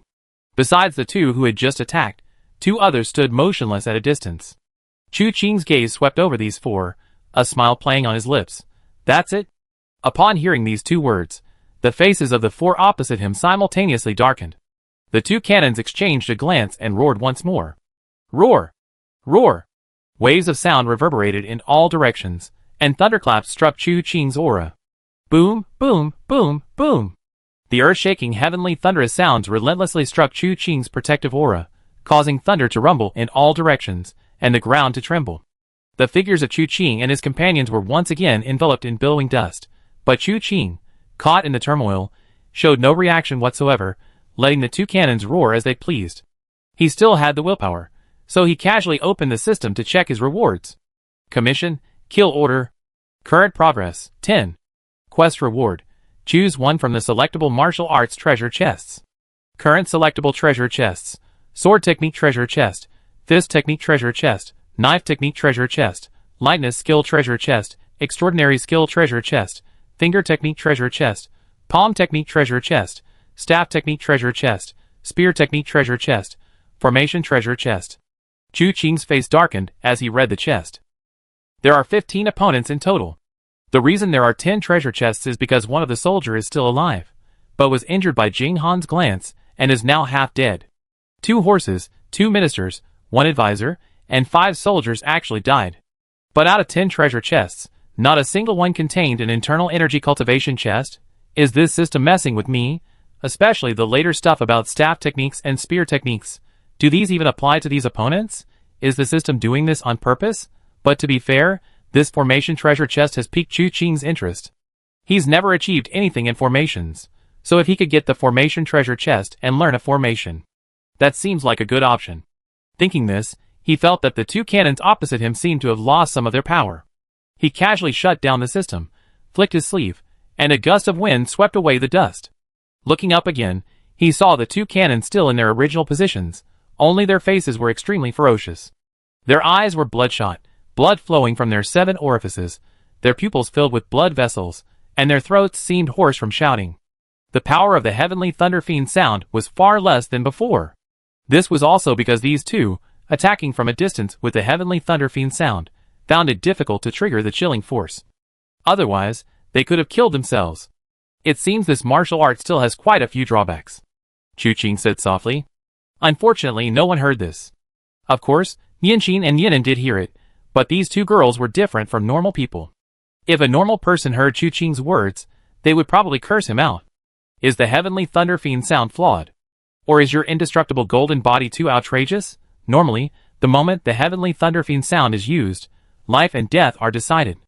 How can the other side's throat be hoarse from shouting, while you're completely unharmed? Look at where Chu Qing is now. Outside the protective aura, the ground has been dug deep. Pitfalls, large and small, were countless. The surrounding area was a scene of devastation, as if ravaged by a thunderbolt. If you're out of steam, then it's my turn. Chu Qing lightly moved his wrist, and the next moment, with a whoosh, the blade was drawn. His body moved like a wisp of smoke, instantly shrinking the distance beneath his feet. The 2 cannons wanted to speak, but after shouting for so long, their internal energy was completely depleted, and their throats were dry and burning. When they tried to speak, the thunderous aura failed them. Instead, it triggered a violent cough. Chu Qing unleashed a dense barrage of blade light, and the 16 styles of the evil slaying blade suddenly appeared. He intended to sever the heads of these 2 cannons. But then, 2 loud bangs were heard. The 2 chariots, who hadn't moved an inch, simultaneously stirred, their feet slamming into the ground, their entire bodies covered in a layer of black armor. This layer of black clothing covered even their faces, leaving them completely blackened. They charged forward like madmen, their bodies like dragon chariots, moving with lightning speed and thunderous force, crashing headlong into Chu Qing. Life and Death Chest Dragon Chariot, 2 figures, one on the left and one on the right, formed a pincer attack, directly targeting Chu Qing. Chu Qing's gaze swept over them, and he knew that to withstand this attack head-on would require immense courage. The power of these 2 was too overwhelming. It was as if even a mountain sandwich between them would be shattered by their combined force. Normally, retreating first and finding an opening to strike would be the best strategy. But at this moment, Chu Qing refused to retreat. His single-edged sword twirled, its blade flashing to the ground, and his 2 palms struck out simultaneously to the left and right. The dragon chariot was already upon him, and Chu Qing unleashed both of his palms. The palm strike landed squarely on the chests and abdomens of the 2 vehicles, only 3 inches apart, yet the force collided violently. Boom! A violent roar shook the ground, and a surge of immense power erupted. Dust billowed more than 10 feet high. Boundless force spread in all directions. Chapter 202. The collision in that instant truly exceeded everyone's expectations. Dust billowed up like a collapsing mountain. What collided didn't look like people, but rather like 2 mountains. Endless force swept in all directions. The 2 cannons were the first to bear the brunt. Being closest, they received the greatest impact. The 2 had originally intended to launch a sneak attack while the chariot was attacking. How could they have imagined that this clash would have such an effect? Both of them let out a scream and were sent flying backward. The heavenly thunderous sound they had used earlier had already blown everyone present off balance. But the enormous aftershock of this collision caused more than half of the 10,000 disciples of the Blazing Fire Hall to tumble over in an instant. The scene was truly horrifying. Beitang Zun, Wenru, Hong Tao, and others were also swept away by the aftershock, nearly falling into the bottom of the Ghost God Valley. A series of loud crashes and bangs followed. 9 of the 18 suspension cables snapped under the shockwave of the force. The entire world shook violently. At this moment, everyone, from Beitang Zun to the leaders of the Blazing Fire Hall, Even the usually carefree Nianqin and Nianin felt a chill run down their spines. The only one whose expression remained unchanged was Winru. Her expression was indifferent, her eyes devoid of any emotion. A short while later, as the dust settled, Chu Qing stood proudly in the center, a large dent in the ground beneath his feet, while the two vehicles were suspended in midair. A powerful force formed a semicircle in front of him. Although the dust had settled, the force remained. They continued to unleash their inner force, trying to crush Chu Qing to death. Chu Qing spread his arms, one to the left and one to the right, his gaze sweeping over them, before he smiled slightly. A dragon's roar erupted, and the chariot on the left, before it could react, was swept away by a massive dragon-shaped energy, forced to retreat backward. A look of horror flashed in its eyes. Even in this situation, Chu Qing still had the strength to unleash such a palm strike. Just how profound was this person's inner strength? With his hands free, Chu Qing launched a full-force attack on the other chariot, unleashing the 18 subduing dragon palms, one strike after another. The dragon soars to its zenith, the flying dragon soars in the sky, the dragon appears in the field, the hidden dragon should not be used. The so-called dragon transformation chariot was actually a protective hard skill. Wrapped in black robes, activating inner force, using the body as a weapon, it charged fiercely at its opponent like a war chariot. They were incredibly fast and powerful, their bodies impervious to blades and spears. A single collision would result in anything from ruptured internal organs and severed meridians to being torn to pieces. These two chariots relied on their invulnerability to weapons for their martial prowess. But Chu Qing's palm strikes were all incredibly powerful. Before he had even finished a set of the 18 subduing dragon palms, a crack was heard, and the dragon chariot shattered. Fine, dense cracks spread across its black robes. The chariot's expression changed, and it tried to muster its remaining strength, but Chu Qing gave it no chance. Palm strikes rained down, each strike more powerful than the last, the roar of dragons filling the air, the howling wind raging, leaving no room for retreat. Finally, the black robe shattered, all the power erupting in an instant. A deafening explosion followed. The figure was shattered by Chu Qing's force, exploding into a rain of blood that scattered across the sky and earth. At this moment, the remaining chariot had not yet neutralized Chu Qing's 18 subduing dragon palms. Looking up again, his partner was already dead. Even as a chess piece of the chess king, he couldn't help but feel uneasy and shaken. His feet slammed to the ground, and with a quick movement, he managed to block the force of the palm strike. But before he could make his next move, a sharp point shot straight towards his throat. Clang! A crisp sound rang out from his throat. He opened his eyes and looked at Chu Qing. In the instant he killed the other chariot, Chu Qing twisted his body, scooped up the single-edged sword from the ground, and swiftly unleashed the 16 pads of shocking evil. The blade tip landed on his throat, and a cold smile was about to spread across the chariot face. He wanted to tell Chu Qing it was useless against him. But the next moment, he heard a cracking sound as his body shattered, emanating from his throat. Fine, dense cracks spread out, mottled and uneven. What? He barely managed to say it once before the blade slashed out, and a large head flew into the air, blood gushing out more than 10 feet high. Although I don't know what martial arts you're using. But protective divine arts, in the end, still depend on the opponent's strength. I know your foundation. Breaking through it is as easy as turning my hand. Chu Qing flicked his blade, and blood splattered on the ground with a whoosh. Looking up again, the two cannons exchanged a glance, then suddenly turned to run. But the next moment, one of the cannons suddenly saw the tip of a blade emerge from the other cannon's chest. He hurriedly shook his head, wanting to speak again. But in that instant of turning his head, he saw countless blades, seemingly on the left, then on the right, elusive and unpredictable, striking from the most unexpected places. By the time he tried to defend himself, the blades had vanished without a trace. Startled, he was about to turn back when his head tilted to the side, and the blade rolled off his neck. The cannon heavenly thunderous scream was arguably the strongest offensive technique among the chess pieces, yet it was utterly vulnerable. Thus, all 15 of the chess king's pieces had perished at Chu Qing's hands. As the last cannon head fell, a pair of murky eyes suddenly opened from somewhere in the distance. He coughed softly, blood trickling from the corner of his mouth. Wiping away the blood, the man's brow furrowed. The chessboard of Ghost God Gorge has been broken. Before him lay a pool of blood. The blood pool continued to bubble and bubble, its perimeter surrounded by corpses. Just as the old man finished speaking, a figure rose from the blood pool.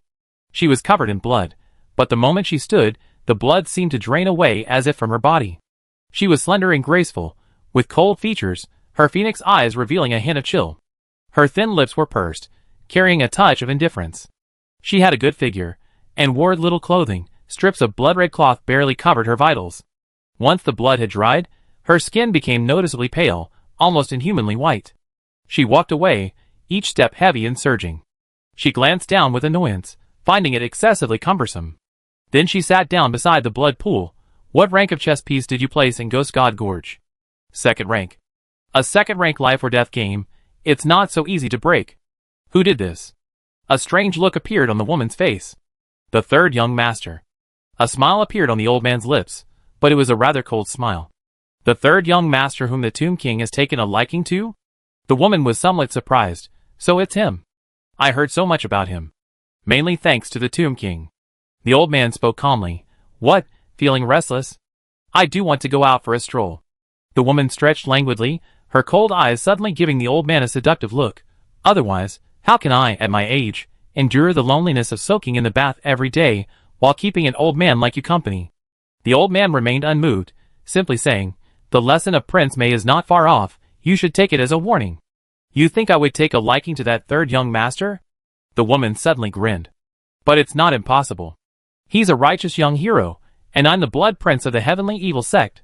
What if I kidnapped him, locked him up in the inner quarters, and made him my princess? Wouldn't that be interesting? The old man looked up in astonishment. Would he agree? If he doesn't agree, I force him. If once isn't enough, I try again. There will be a time when he be willing. As the old saying goes, familiarity breeds fondness.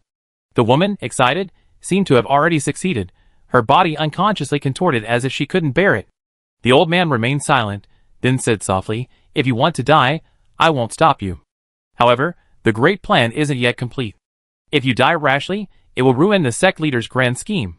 The woman, who had been struggling to endure, suddenly felt she could hold out any longer. She exhaled softly, all the allure in her eyes vanishing, replaced by pure killing intent. In that case, I will kill him. The Tomb King won't agree. He thinks highly of him. Do I need his permission to act? The Blood King spoke indifferently. All right, you can stay in this godforsaken place. But remember, don't disturb that old ghost. Just one glance at him, and I've been soaking in this pool for so long. He truly deserves to die. Sooner or later, I throw him onto the Plum King's bed, making him wish he were dead, until he withers away and dies.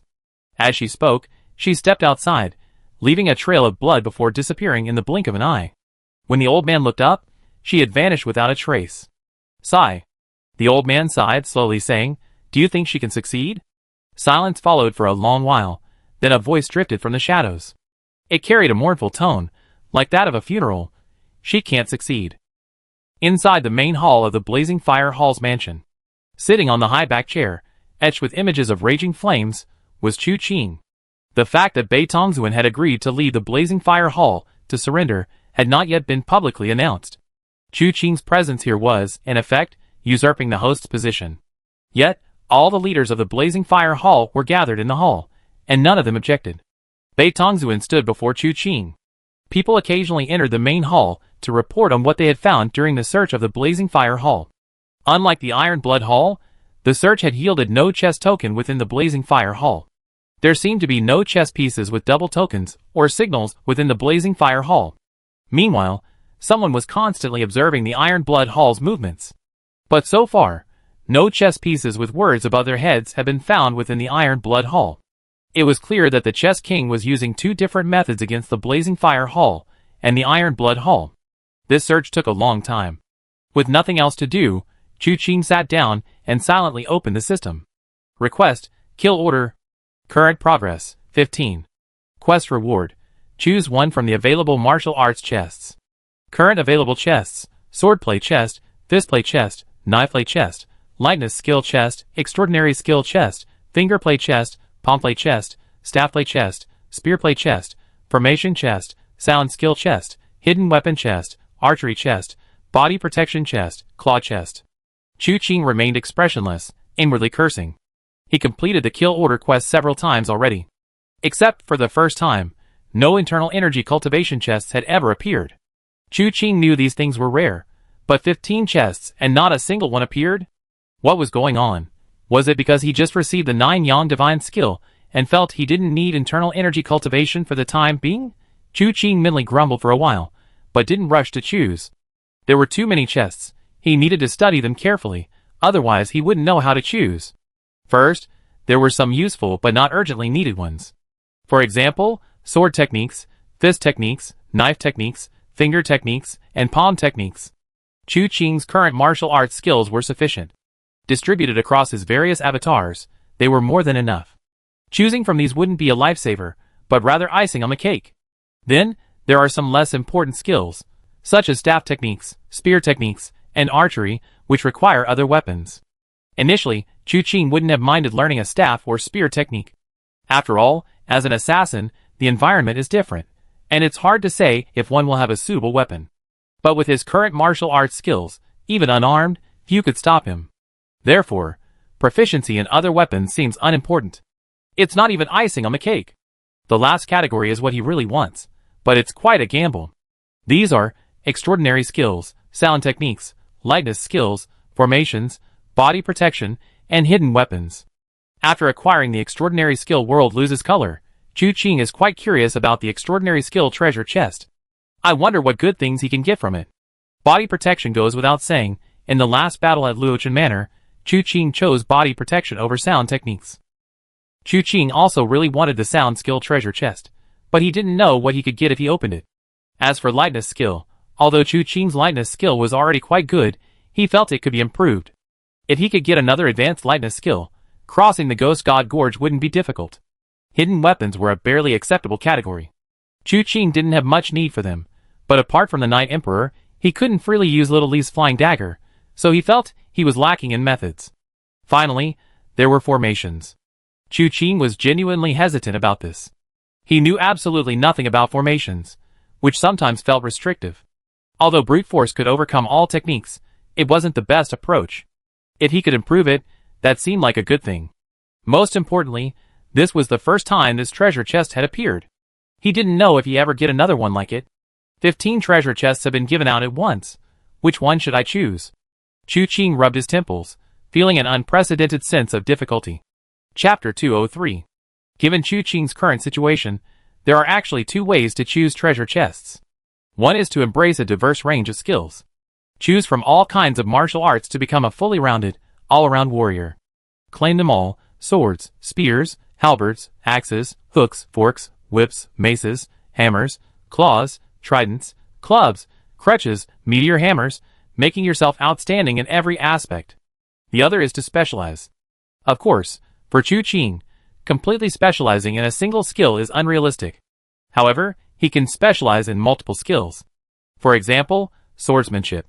He can utilize several swordsmanship techniques, combining their strengths and compensating for their weaknesses to create a more powerful swordsmanship. This is specializing in one skill. From this perspective, Chu Qing can choose any of the following: fist techniques, palm techniques, or sword techniques.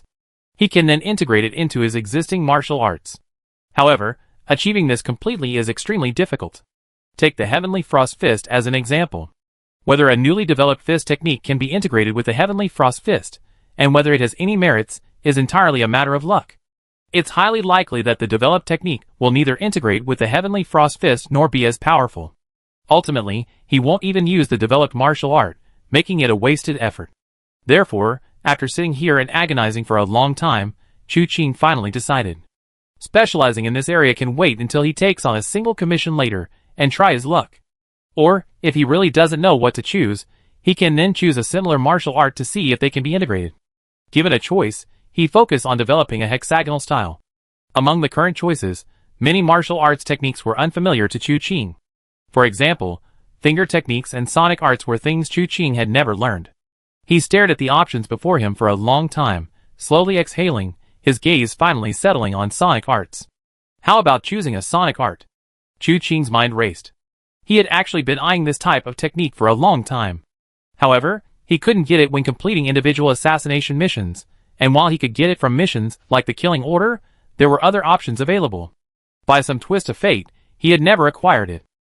Now, with the 9 chapters of Divine Jade in hand, he wouldn't have to worry about internal energy cultivation for the time being. He had the Undying Golden Body as his protective divine skill, and he had even acquired the 6 secrets of the Frosty Sword technique. He didn't have much need for other aspects for the time being, so why not gamble on this sonic art? If he could unlock something like the Heavenly Dragon 8 sounds, it would be a huge win. Even if he didn't unlock the Heavenly Dragon 8 sounds, unlocking something like the Azure Sea Tide melody later would be good too. Thinking this, he slowly exhaled and made his choice. One unopened sound skill treasure chest, open now? Chu Qing narrowed his eyes, glanced at the still ongoing search, and silently chose to open. The occasion wasn't right. There was no time to wash his hands.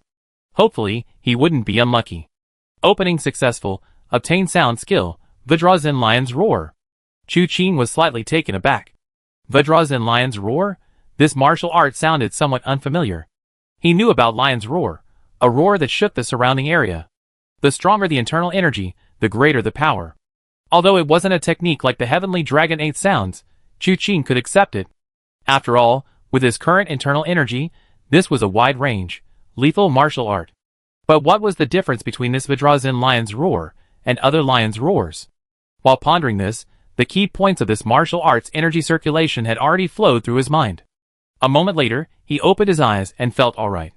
This method of using internal force to generate sound was extremely ingenious, and most importantly, it didn't require any auxiliary tools. He could simply roar at the top of his lungs, and his opponents would be lying dead on the ground. It was quite impressive. He slowly exhaled, feeling that this wave of gains from Ghost God Gorge was worthwhile. No name on the list, but he obtained the 9 Yang Divine Skill. Assassinating Beitang Lai, he obtained the 6 Secrets of Ayahan. Finally, the Execution Order, and he obtained the Vajrazen Lion's Roar. These 3 consecutive supreme techniques had pushed his martial arts a step further towards the realm of unfathomable profundity.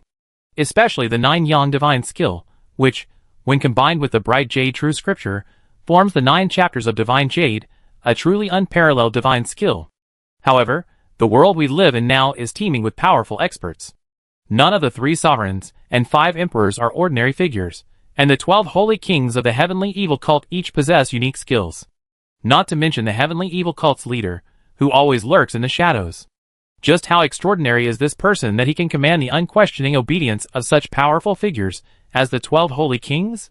Furthermore, what other unparalleled techniques does the heavenly evil cult's 7 secrets, 3 treasures, 6 profound sects possess? I wonder how far I am from these people now. Am I already able to compete with them, or am I far inferior? Chu Qing opened his palm, and then gently exhaled. His mindset was remarkably calm. After all, he had only been in this world for less than half a year, wandering the martial world. At this rate, perhaps in a year or 2, he could dominate the world and be invincible. Others were unaware of Chu Qing's thoughts, nor of the progress he had made without making a sound. Within the main hall, everything proceeded smoothly. The search only came to an end when the lanterns were lit, and braziers blazed in both fortresses. Beitang Zun bowed to Chu Qing and said, "Young master, the blazing fire hall is temporarily cleared." Chu Qing, holding a teacup, flicked the floating leaves, only temporarily.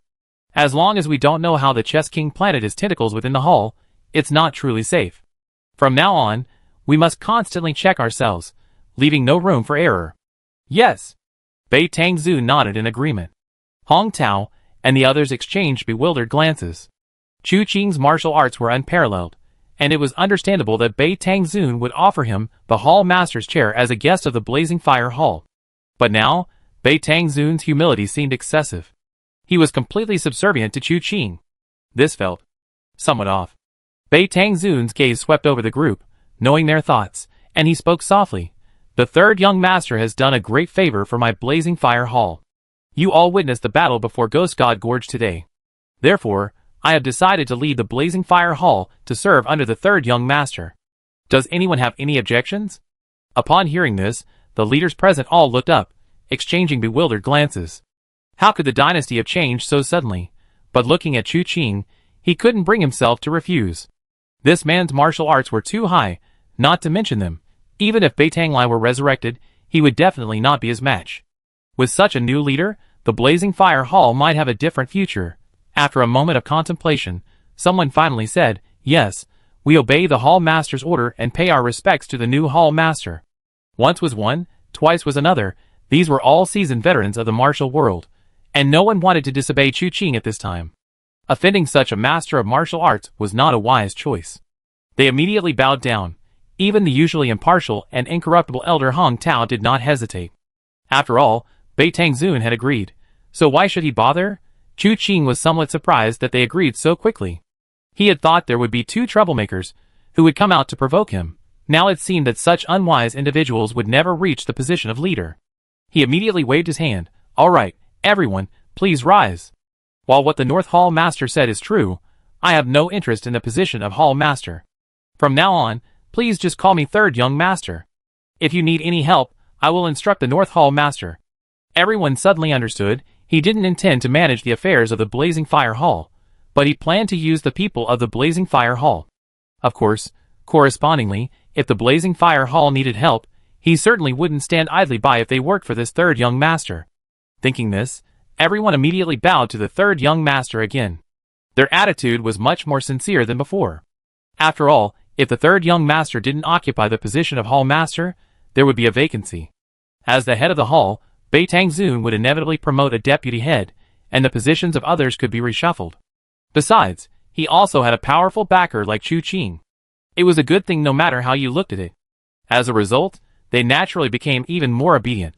Just then, someone announced at the door, Iron Blood Hall's head Hall Master Tai has arrived. As soon as the words fell, a burst of laughter rang out, and Tai Lingyun, accompanied by Tai Chu Qing, Chung Tai-han, and their entourage, entered the main hall of the Blazing Fire Hall. Tai Lingyun, Hong Tao, and the others instinctively became wary upon seeing him. Chu Qing smiled. Head Hall Master Tai, please take a seat. Congratulations, Third Young Master. Congratulations, Third Young Master. Tai Lingyun laughed. With the Third Young Master in charge, the Blazing Fire Hall will surely soar to new heights, unstoppable. As an ally in this alliance, Tai Lingyun was honored. When he mentioned the phrase alliance of offense and defense, Tai Lingyun glanced at Bei Tangzun, his tone slightly emphasized. Bei Tangzun smiled, unconcerned. What brings you here, Master Tai? Tai Lingyun took out a map from his robes. Have you two forgotten about this matter? Chu Qing certainly hadn't forgotten. It was Chu Qing who had brought back this map. Tai Lingyun spread it out on the table, and everyone crowded around to examine it. Bei Tangzun spoke in a deep voice. This map depicts the perilous land beneath Ghost God Gorge. This valley is perpetually shrouded in poisonous miasma and covered in swamps. Whether this map is genuine or not is hard to say. Therefore, I intend to invite you all to join me in investigating. Tai Lingyun said in a deep voice, to be honest, this matter has been a thorn in my side, a thorn in my back. The heavenly evil cult instigated the war between our two halls. Aside from those we managed to recapture, most of our men were buried at the bottom of the valley. They managed to find so many hidden paths in this poisonous miasma, it's hard to say if there's some hidden secret, especially this place. He pointed to the spot marked on the map. I want to know what's down there, and whether it's related to our war between the two halls. Bei Tangzun deeply agreed, but since he wasn't currently in charge of the Blazing Fire Hall, he turned his gaze to Chu Qing. Chu Qing smiled. In that case, let's investigate. However, the valley's environment is complex, and too many people would only cause trouble. How about we have the Iron Blood Hall and the Blazing Fire Hall lead a team of experts to investigate the key location, following the route shown on this map. With a small but elite force, even if something goes wrong, we can retreat unscathed. What the Third Young Master says is exactly what I was thinking. Tai Lingyun said, it's getting late tonight. Why don't we set off early tomorrow morning? Once this matter is resolved, both sides will leave, and from now on, the Iron Blood Hall and the Blazing Fire Hall will turn hostility into friendship, forming a defensive alliance to help each other. All right, it's settled then. Chu Qing nodded, and Bei Tangzun naturally complied. No one in the Blazing Fire Hall raised any objections. Regarding the selection of personnel, Chu Qing personally took charge, with Wenren naturally following, and Yanqin and Yinan also going along. Adding Bei Tangzun, the manpower was sufficient.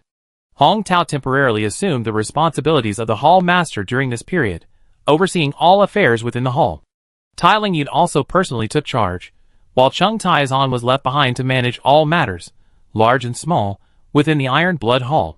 Accompanying him were Chao Qiupu, Miss Ling Fei, and Tai Xiaoyang and Tai Xiaofeng. Tai Lingyun had 3 sons and 1 daughter. His eldest son, Tai Xiuli, was currently stationed at the Iron Blood Hall headquarters, while his second and third sons, Tai Xiaoyang and Tai Xiaofeng, accompanied him. He planned to bring them all with him on this trip. Although Tai Chu Qing wanted to go, Tai Lingyun sternly stopped her. While the little girl's martial arts were decent among her peers, they paled in comparison to Winru, let alone others. The valley was dangerous, and Tai Lingyun naturally didn't want her to take the risk. Tai Chuqing snorted twice, but her resistance was futile, so she could only obediently accept it. Nothing happened at night. The group simply studied the route on the map. Early the next morning, the group was ready, bringing some geese and poultry to scout the way. The entrance they chose, perhaps coincidentally, was very close to where Beitanglai practiced chess. The canyon was extremely deep. The group descended along the mountainside for a while, and as they neared the bottom, Tai Xiaoyang and Tai Xiaofeng volunteered to go down first to scout the way. The two young men were both in their early 20s, an age of youthful vigor, but lately they had been overshadowed by another young man. Now, while talking, they kept glancing at Chu Qing. It seemed they were telling him, "Your third young master's martial arts are unparalleled, but I'm no coward either." Chu Qing didn't understand where this inexplicable competitive spirit came from. He glanced at Tai Lingyun, who nodded, "Be careful and stay safe." The two young men immediately nodded and took turns descending. After a few moments, they first lowered the goose. Lacking the internal energy of the Cold Jade clan, they tied the goose up like a goose stick to prevent it from flying around. Once they retrieved the goose and confirmed it wasn't dead, they leaped down. A moment later, Tai Xiang's voice rang out, "Come down here." Before he could finish, a startled cry rang out, "Who are you?" Hearing the commotion, Tai Lingyun knew something was wrong, and his face turned ashen as he leaped down. Although he doted on Tai Chuqing, treating her like a precious jewel, his son wasn't someone to be trifled with. Seeing his son in danger, how could he possibly sit idly by? Chapter 204. Watching Chao Qiupu leap down, Ling Fei and Chao Qiupu exchanged a glance. They were now working for him, so naturally they couldn't watch their leader get hurt. They immediately tried to follow. "Wait, the situation below is unclear. Wait for my news." Chu Qing called out, stopping them, and with a sudden movement, he plunged into the valley below. Hearing Chu Qing's words, the young couple exchanged a glance and listened to his advice. The miasma below was thick, and no one knew exactly what it was like. If so many people rushed down together, it might indeed backfire. At this moment, Chu Qing had already reached the bottom of the valley. He saw Tai Lingyun holding Tai Xiaofeng in one arm and dealing with three enemies with the other. These three were dazed, two with bloody soldier characters on their foreheads, and the other with pawn. The three attacked in a chaotic manner, their punches ruthless and vicious, but lacking any sense of technique. Tai Lingyun could easily handle the attack with one hand. This Tai Lingyun's signature move was called the cloud-covered mist-shrouded Thousand Peaks Palm, a palm technique with ever-changing and profound mysteries, combining agility and power, a truly masterful technique. Back at Luochen Manor, Chu Qing had witnessed Tai Chuqing single-handedly defeat several third-rate martial arts figures. At that time, to avoid revealing her own origins, she only grasped the essence of the technique, yet it was already incredibly profound, making those martial arts scoundrels unable to withstand it. Now, Tai Lingyun's attack was even more ferocious. 3 consecutive thuds were heard as 3 palms landed on the 3 chess pieces, sending them flying backward, spitting blood. However, these individuals were clearly in bad shape, even though Tai Lingyun's palm power was astonishing, causing their chests to cave in. Unaware of their surroundings, they coughed up blood and, upon landing, still tried to charge forward to fight. But they didn't realize they had fallen into a poisonous miasma. This miasma was truly vicious. By the time the 3 emerged, their skin had been corroded by the miasma, revealing bloody muscle tissue and bones. Tai Lingyun's heart tightened. Seeing these pawns in this state, still wanting to charge forward, just as he was about to kill them all with a powerful palm strike, he saw the 3 men collapse to their knees, lifeless. Chu Qing arrived at Tai Lingyun's side at that moment. "How are you?" Tai Lingyun snapped out of his daze, and quickly patted Tai Xiaofeng's cheek, channeling more internal energy into him. Tai Xiaofeng slowly awoke, and upon seeing Tai Lingyun, he hurriedly said, "Father, something terrible has happened. Second brother has been captured." These words sounded familiar, like something a porter always said in a similar format. Chu Qing and Tai Lingyun exchanged a glance, both noticing the other's grim expression. Bei Tangzun's words had finally come true, and those missing pawns were all at the bottom of Ghost God Canyon.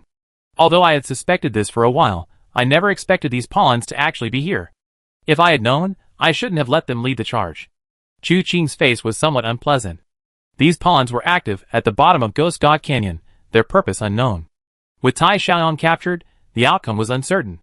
Tai Lingyun, as expected of the Iron Blood Hall's Grand Master, said in a deep voice, "Fomer, tell your father, how did they capture your second brother?" Tai Xiaofeng quickly spoke, explaining the situation.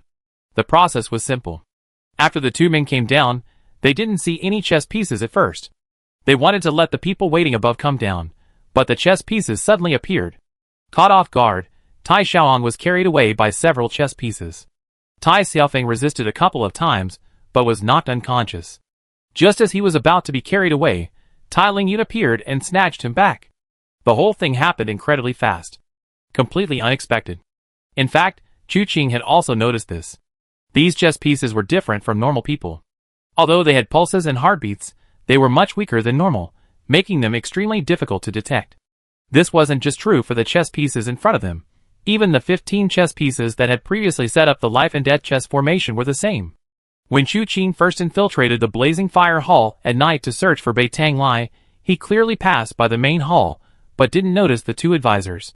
Firstly, Chu Qing hadn't expected that someone would be hiding in the spacious main hall. His attention wasn't focused on the shadows, and he hadn't really paid close attention. Secondly, the two strategists had moved far too quietly. Fortunately, though quiet, they were still alive.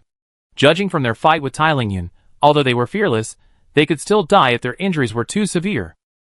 Moreover, the poisonous miasma beneath Ghost God Gorge was indeed as potent as rumored. The three chess pieces had already shed a layer of skin in no time. If they had stayed any longer, they probably wouldn't have been reduced to ashes. After listening to Tai Xiaofeng's explanation, Chu Qing glanced at Tai Lingyun. It seems their goal is to capture someone. As Chu Qing spoke, his brow furrowed slightly, a sense of unease creeping in. Tai Lingyun took a deep breath. No matter what, we must explore Ghost God Gorge. Whatever they want to do, we can't let them succeed. However, we shouldn't worry about my son. We must prioritize the greater good. If my son unfortunately dies, it's just bad luck. There's no time for that. Chu Qing looked up. Come down. His voice rang out, and figures began to fall into the valley. A quick glance revealed that Tai Xiaoan was nowhere to be seen. Chu Qing briefly explained the situation. We have to speed things up.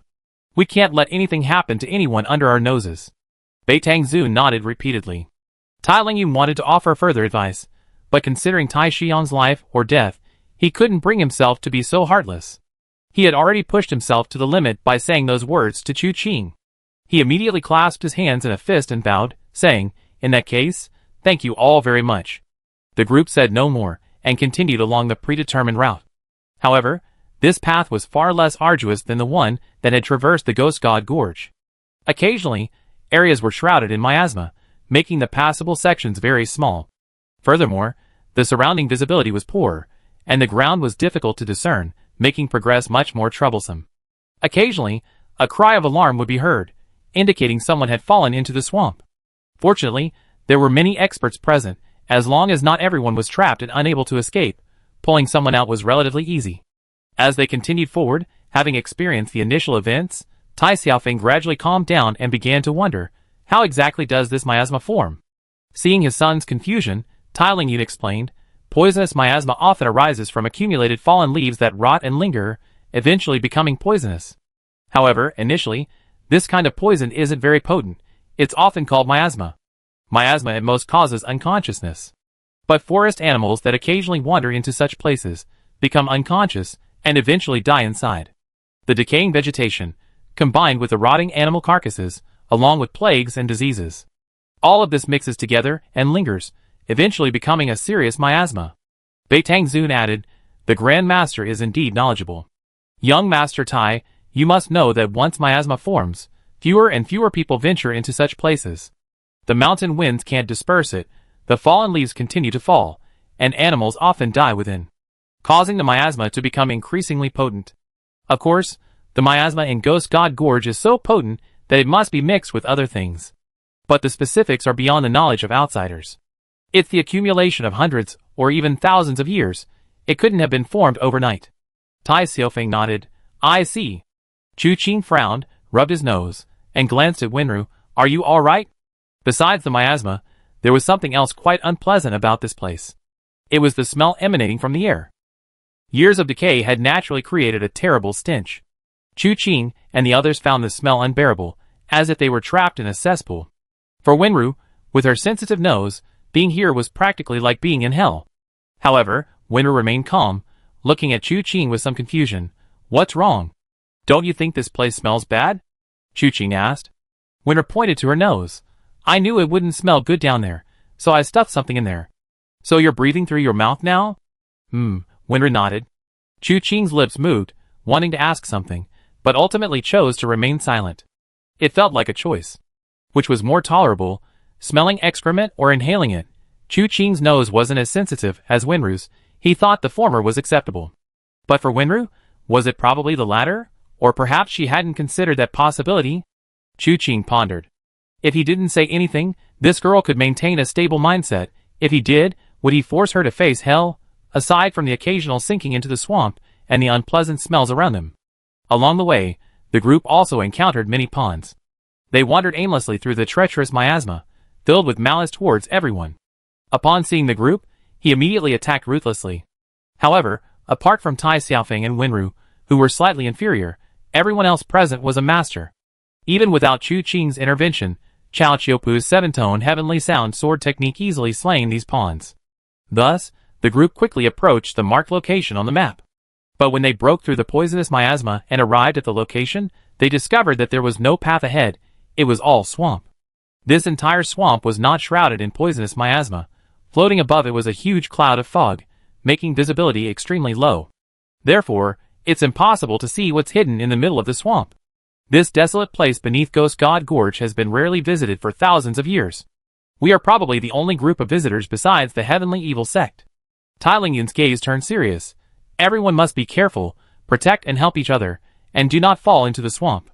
Everyone nodded, and Chu-Ching took Winru's wrist.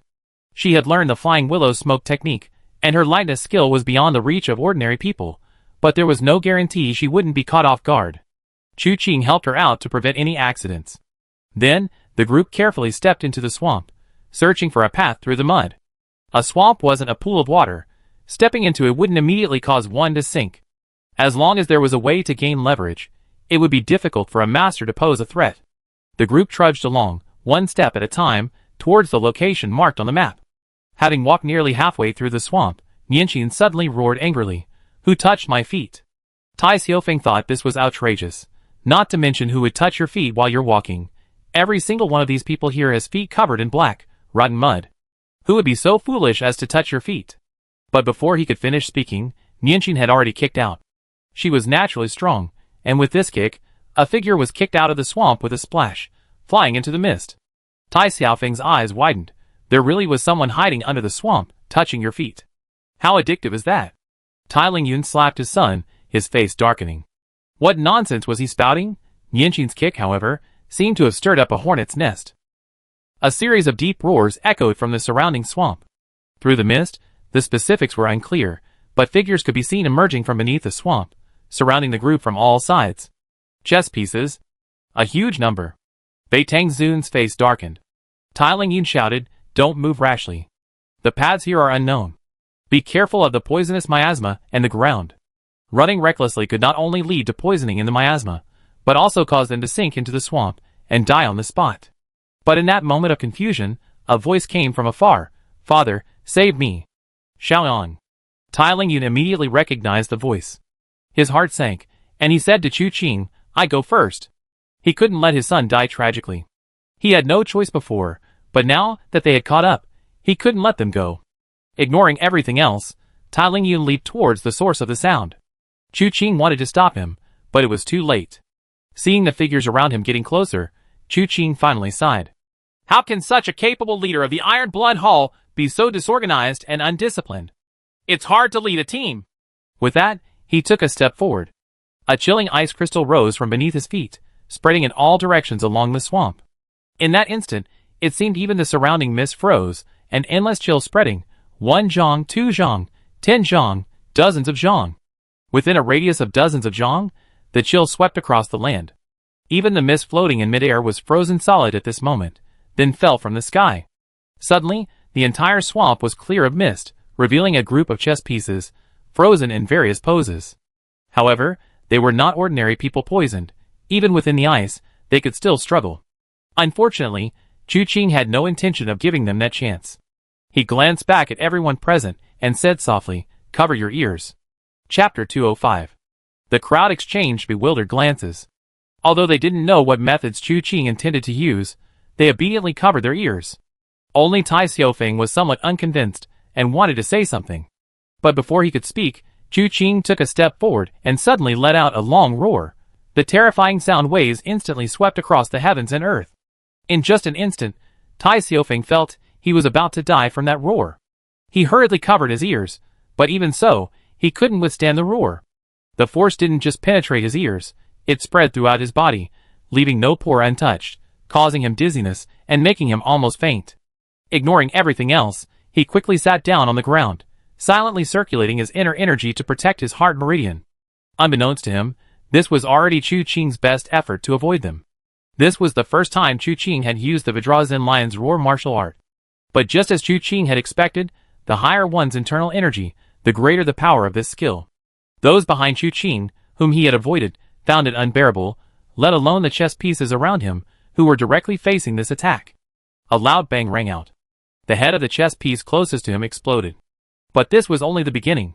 They were already covered by Chu Qing's 10,000-mile ice field, their bodies unable to move. The power of the Vajrazin Lion's roar was applied directly to them without any concealment. The sounds of explosions echoed. Besides the continuous explosions of heads, the ice within the 10,000-mile ice field also shattered intermittently, creating extraordinary ripples. And as time passed, Chu Qing's voice not only did not soften in the slightest, but instead, with the generation of his inner strength, it became increasingly high-pitched and powerful. Finally, Tai Xiaofeng coughed up a mouthful of blood. He slumped to the ground, about to faint.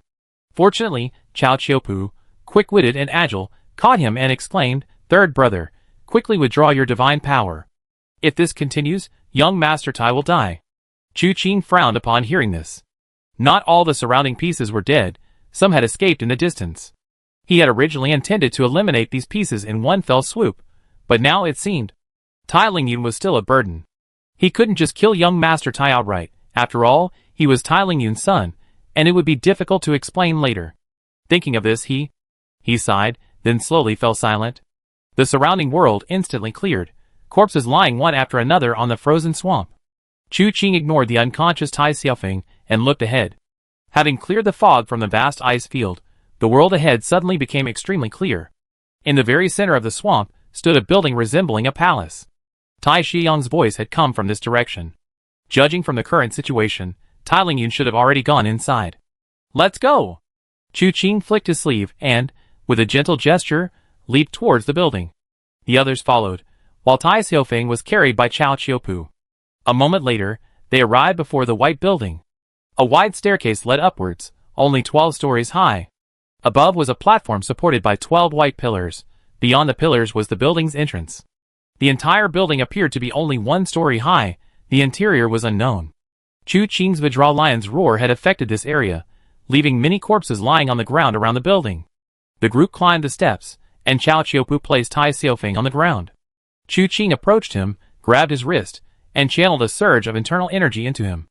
The Vajra Lion's roar had ultimately avoided him, but he was caught in the aftershocks and couldn't hold his breath, causing him to faint. With Chu Qing's help, he immediately opened his eyes. Seeing Chu Qing, he shrank back. Before this, he and Tai Xiaolong had been completely unconvinced by Chu Qing. But now, Tai Xiaofeng dared not show the slightest dissatisfaction. Although this person was younger than him, his martial arts skills were far beyond his reach. If he were slightly stronger, he could still think about how to catch up. But as strong as Chu Qing, he felt he didn't even have the right to look up to him. "Thank you. Thank you very much, third young master." Tai Xiaofeng spoke softly. Chu Qing waved his hand. No need to be so polite. After speaking, Chu Qing paused slightly, then looked at Tai Xiaofeng with interest. "Speaking of which, since I arrived at Iron Blood Hall Stronghold, it seems I haven't had any contact with you brothers. Why do I feel that you brothers are hostile towards me today?" Tai Xiaofeng's heart tightened, and he quickly said, "Third young master, please forgive me. It's not that we brothers are hostile towards you. It's just that second brother always says that we're all from the younger generation. Why put you on such a high pedestal? I also want father to look at me with new eyes, so today I offended you." Chu Qing nodded as if suddenly realizing something. "I see." But a hint of skepticism lingered in her heart. Tai Xiaofeng, young and inexperienced, wore his emotions on his sleeve. He wasn't someone who could hide his feelings.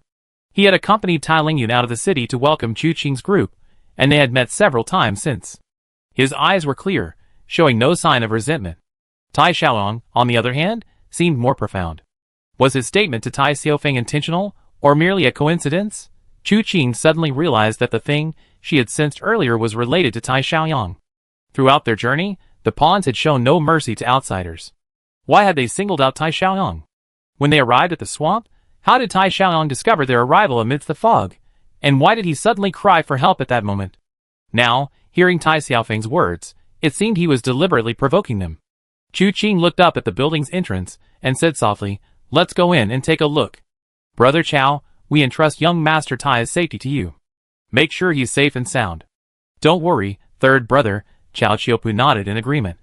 Ling Fei's gaze lingered on Tai Xiaofeng for a moment before returning to Chu Qing. She sensed that Chu Qing's expression had become somewhat gloomy after their conversation. Immediately, led by Chu Qing, the group arrived at the building's entrance. The entrance was tightly shut airtight. Chu Qing tried to push it open but failed, so he struck out with his palm. A dragon's roar was heard, accompanied by a loud bang, and the entrance shattered completely under Chu Qing's blow. The next moment, a pungent, nauseating stench of blood assaulted everyone's nostrils. Even with her nose stuffed to block the smell, Winter couldn't help but furrow her brow.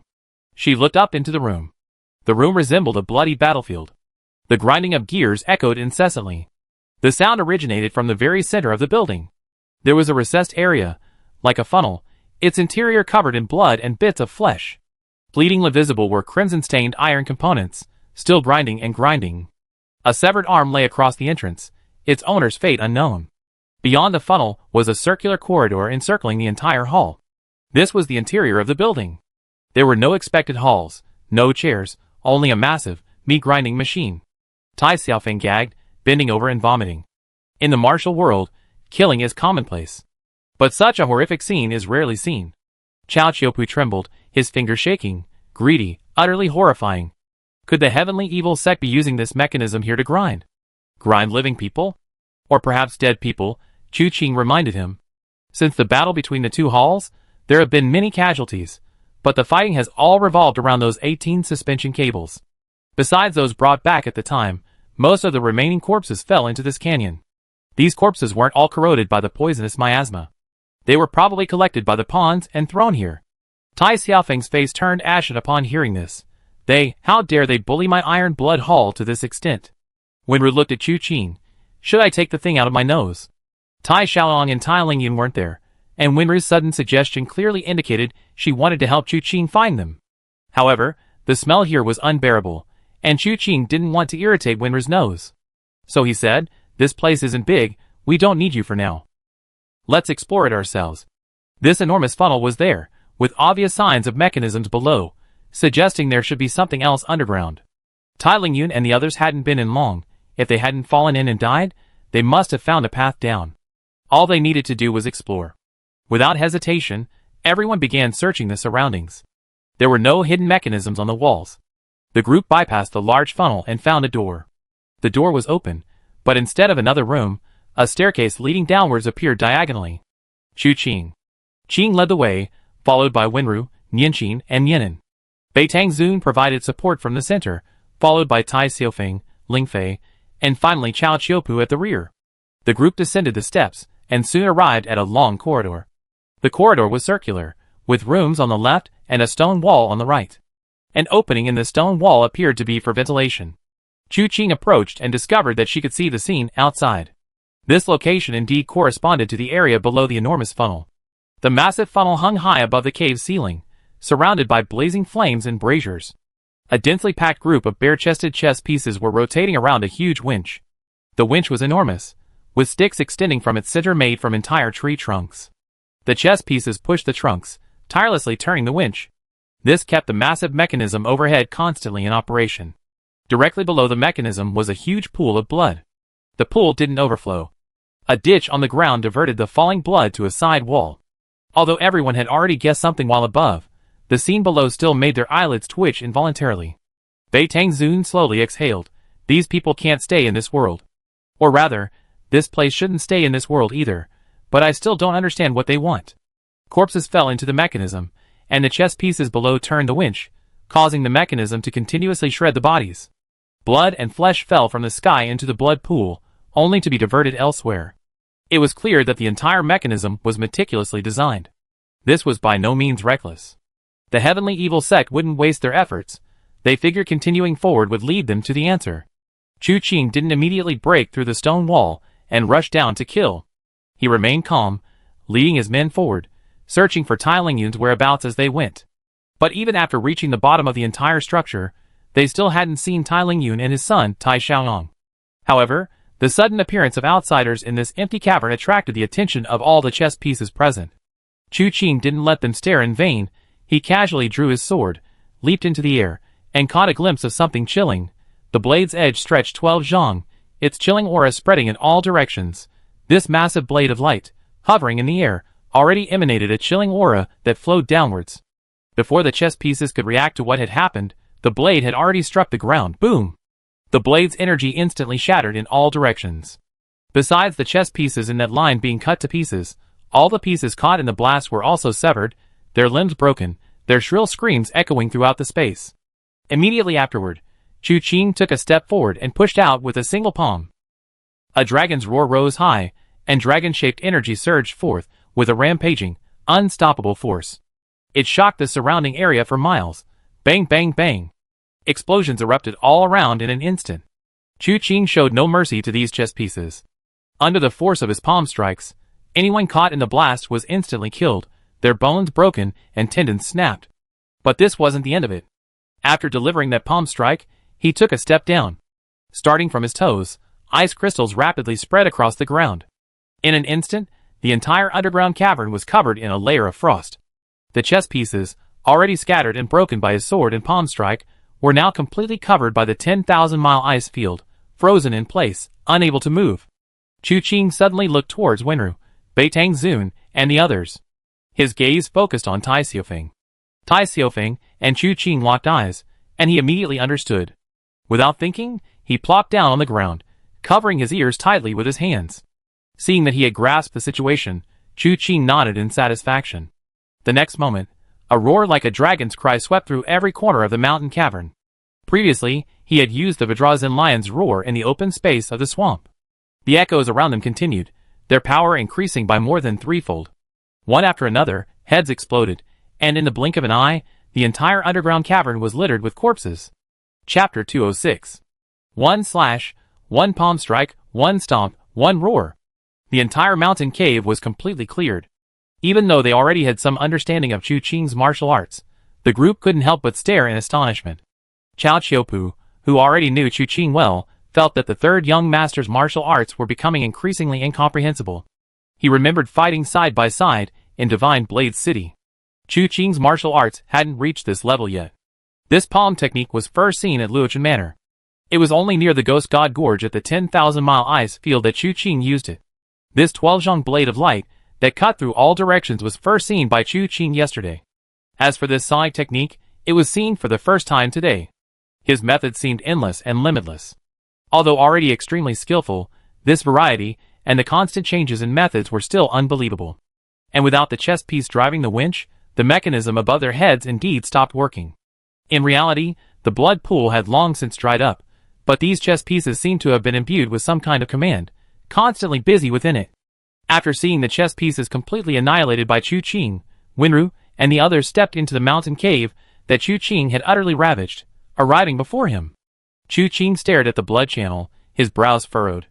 "Third brother, what are you looking at?" Chao Qiupu approached and spoke softly. Chu Qing seemed to snap out of his reverie, glancing at him before his gaze, seemingly casually, swept over Tai Xiaofeng. "I was wondering if we were a step too late." Tai Xiaofeng shuddered at the words. "Third young master, you mean, no, that's impossible." His tone wasn't one of reasoning that it was impossible, but simply an unwillingness to believe. Chu Qing nodded. "Perhaps I'm mistaken. This blood channel extends deep into the mountainside, and there's more to it than meets the eye. What exactly do they intend to do with this flesh and blood?" At the end of the blood channel was a section of the mountainside with a hollow. Following the flow downwards, they didn't know where they would end up. After searching for a while, they found another entrance on one side of the mountainside. Stepping into it led to a crevice in the mountain. Passing through the crevice, they entered a cave. Continuing downwards for a while, the left side of the mountainside had somehow transformed into a wooden structure. It seemed to be part of some massive building. Along the way, scattered chess pieces wandered about. Upon seeing people approaching, they charged forward to attack. Chao Qiupu and Beitang Zun were the first to strike, slaying the charging chess pieces. Chu Qing followed behind with his hands behind his back, his gaze sweeping around, occasionally fixing on the mountainside. After a while, he said softly, "Look at the cracks in this mountainside. Isn't the color somewhat different?" The group looked closely and indeed, it was different. The fissures spread like a spiderweb, their dark green color suggesting something ominous. What this meant, however, remained a mystery to everyone. Beitang Zun said softly, "This place is located below Ghost God Gorge. The miasma of Ghost God Gorge has lingered for thousands of years. Could the miasma in these rock crevices be accumulated miasma over many years? That's possible." Everyone felt Beitang Zun's words made sense. Miasma not only rises, but also seeps downwards. Miasma, and the flesh and blood of countless people, if they come together, what will they form? As Chu Qing spoke, she suddenly sniffed. She glanced at everyone present. "Can you smell a fragrance?" The place they were in was like a hellish landscape. And yet, such a place was filled with fragrance? Chao Qiupu and the others quickly sniffed carefully. Ling Fei was the first to recognize it. "It definitely smells very fragrant. The most fragrant thing I ever smelled." The fragrance was wafting from below. However, from this position, they still couldn't clearly see the scene below. The mountain path was circular, and after walking for a while, the view suddenly opened up. What they saw was a strange sight. The first thing they caught their eye was a huge building. From the outside, the building was extremely large, with red light emanating from every part of the interior, as if it contained furnaces. The entire building was 7 stories high. The top floor was probably connected to the blood channel, where the flesh and blood fell, and going down to the 3rd floor. Then one could see stone pipes extending from the mountainside, connecting to the building. The strongest fragrance emanated from this area. At the lowest level, the interior was hollow, with a stone platform in the very center, yet it was empty. Beside the building was a large pool. Greenery permeated the walls, converging in the pool to form a pool full of a ghastly green liquid. A thin mist shrouded the pool. Beside the pool stood 2 wooden stakes, bound to 2 people, Tai Lingyun and Tai Xiaoang. Upon seeing them, Tai Xiaofeng cried out in alarm, "Father, second brother." But the 2 did not respond. Their hands and feet were bound, unable to move, their heads drooping, unconscious. Without thinking, Tai Xiaofeng rushed forward to save the person. But Chao Qiupu grabbed his shoulder. "Be careful." Tai Xiaofeng turned to look at him. Chao Qiupu had intended to lift the goose to test if the green liquid was poisonous. However, upon lifting it, he realized the goose had already been killed by Chu Qing's Vajra Lion's roar. It had been tied up with a rope and carried in his hand, so he hadn't noticed it until now. He hesitated slightly, then threw the dead goose's carcass onto the green liquid. A sizzling sound immediately rang out, and the goose's flesh, corroded by the green liquid, instantly dissolved. Tai Xiaofeng's pupils contracted. "It's poison. This is a poisonous pool." Chu Qing nodded, not surprised. Judging from the situation along the way, this place was likely half artificial and half natural. It contained the most potent poison from the swamp, which had been discovered by the powerful members of the heavenly evil cult. They must have expended considerable effort to construct such a structure in this swamp. What were they planning to do with the corpses and the potent poison beneath this canyon? Chu Qing had initially assumed they were trapping the Ghost Emperor here, given the enormous cost and resources they incurred. But now it seemed that wasn't the case. Thinking this, he looked up at Tai Lingyun and Tai Xiaoyang. Suddenly, a flash of blade light appeared, and with a hissing sound, several blades struck the ropes binding the 2 men. The ropes snapped instantly, and the 2 were about to fall when Chu Qing suddenly raised both hands. His 5 fingers formed claws, using the 9 chapters of divine jade to pull the 2 men closer. The area around the poison pool was filled with deadly poison. Chu Qing's 9 chapters of divine jade, infused with the 9 yang divine skill, was said to be immune to all poisons, but the effects of this potent poison were far too strong. Who knew if the 9 yang divine skill could withstand it? He had always been skeptical of the so-called immunity to all poisons.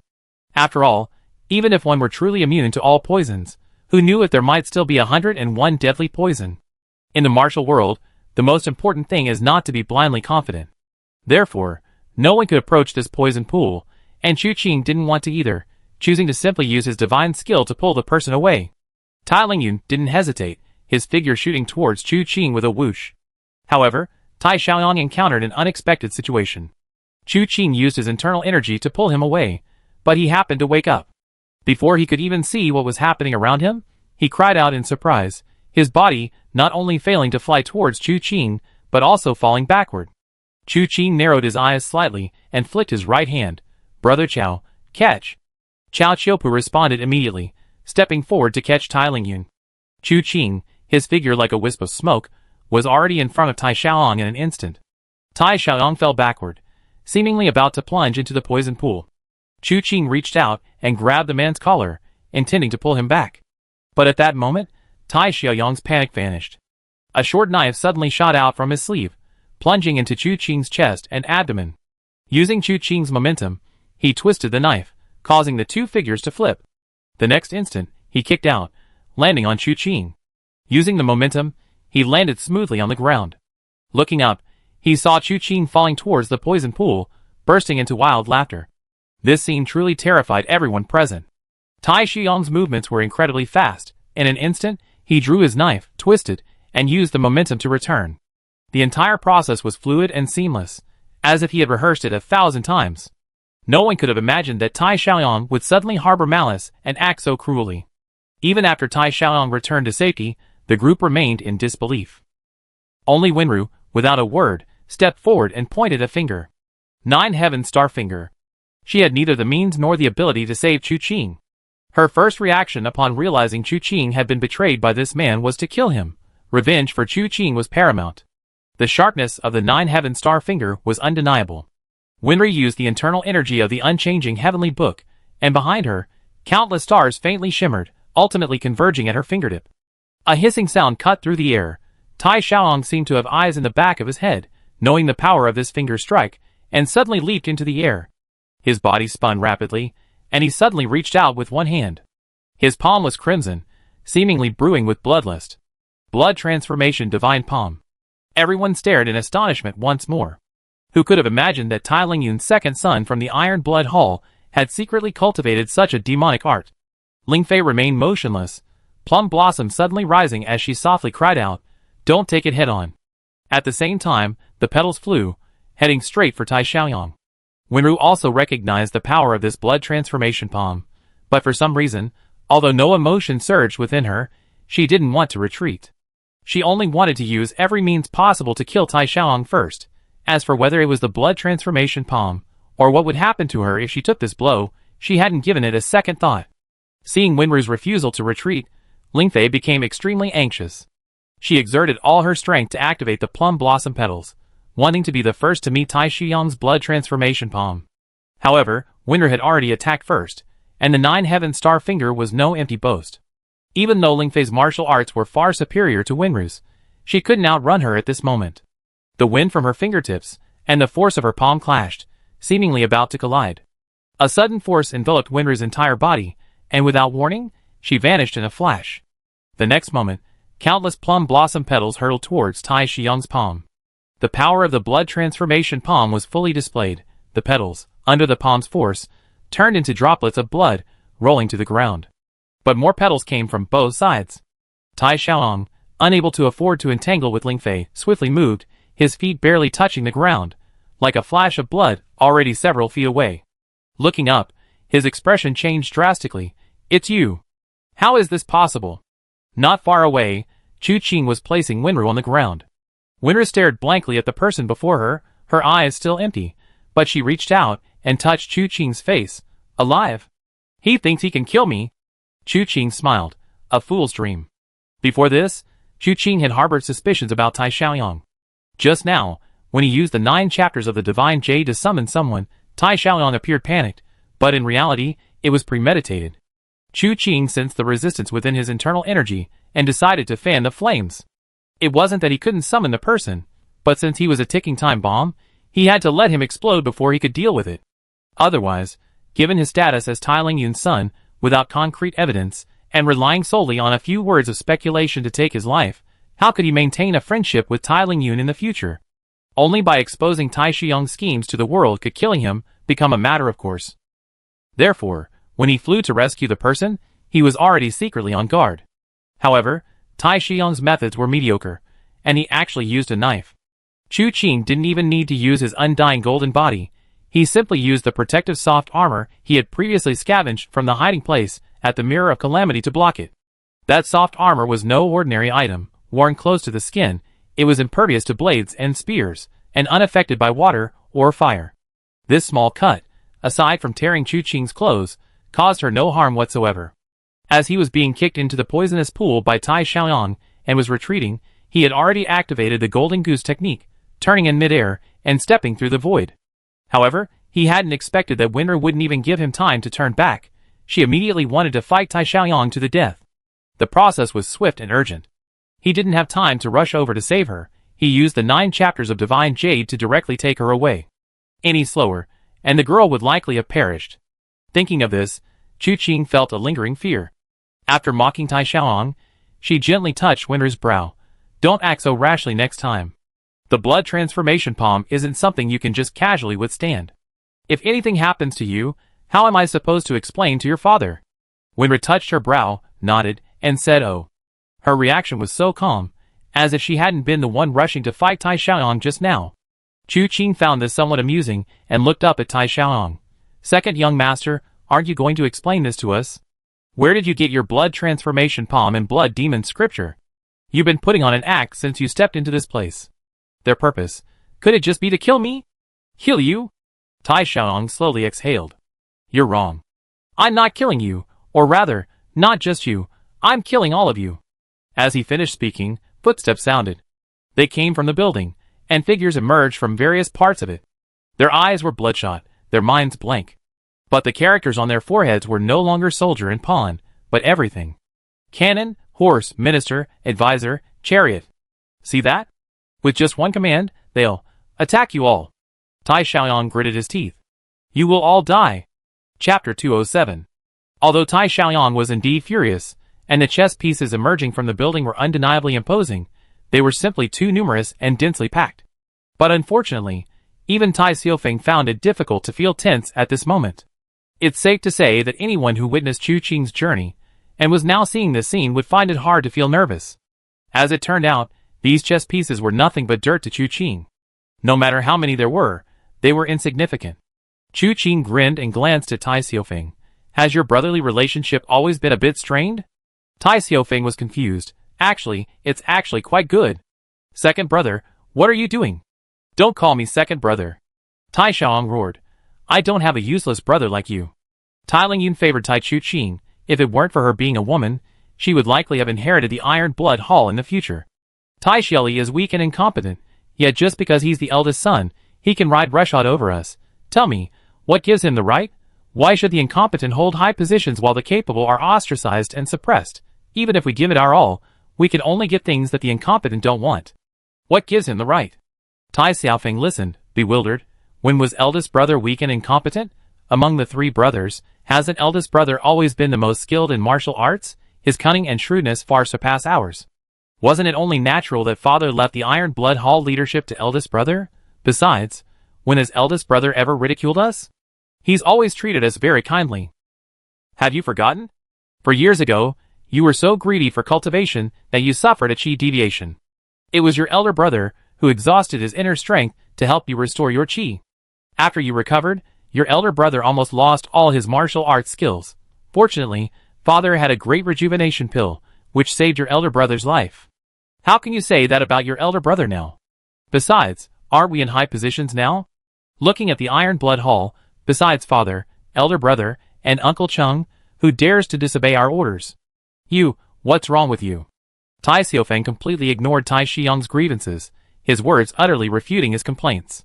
Tai Xiaoyang was speechless for a moment, stumped by his younger brother. Then Chu Qing laughed, leaving aside high positions. I just want to know, are you the one you call capable? Otherwise? Tai Xiaoyang narrowed his eyes, raised his chin, his face full of arrogance. Chu Qing chuckled. Tai Lingyun, a hero of his time, never imagined he had such a useless son like you. How dare you? Tai Xiaoyang roared in fury, but the next moment, Chu Qing's figure shot towards him like a wisp of smoke. His heart skipped a beat, but having cultivated the blood demon true scripture, his speed was never inferior to anyone. He swayed, about to dodge. But then he heard Chu Qing's soft shout, Stand there.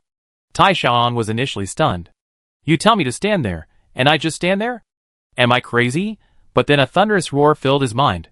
These two words seemed to possess immense power, not only making his head spin, but also sending him flying backward involuntarily.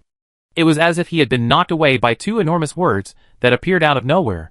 Little did they know, this was another application of the Vidrazin lion's roar. A long roar to the sky, the sound like a dragon's cry, its power penetrating in all directions. This was a wide-range attack. However, this martial art could also be incorporated into words, targeting a specific area. Tai Xiaoyang could never have imagined that Chu Qing's words were an attack. Saying he should stand there was actually a way of beating him up. And even with Tai Xiaoyang's cultivation, even though he had learned the blood transformation divine palm, possessed the blood demon true scripture, and had the iron blood hall's unique skill, he couldn't withstand Chu Qing's mere words, stand there. In an instant, he was lifted into the air, but before he could land, his face was already in Chu Qing's palm. With a swirl, he had already brought Tai Xiaoyang back to the group. Second brother, you're back. Seeing Tai Xiaoyang's state, Tai Xiaofeng felt a pang of heartache.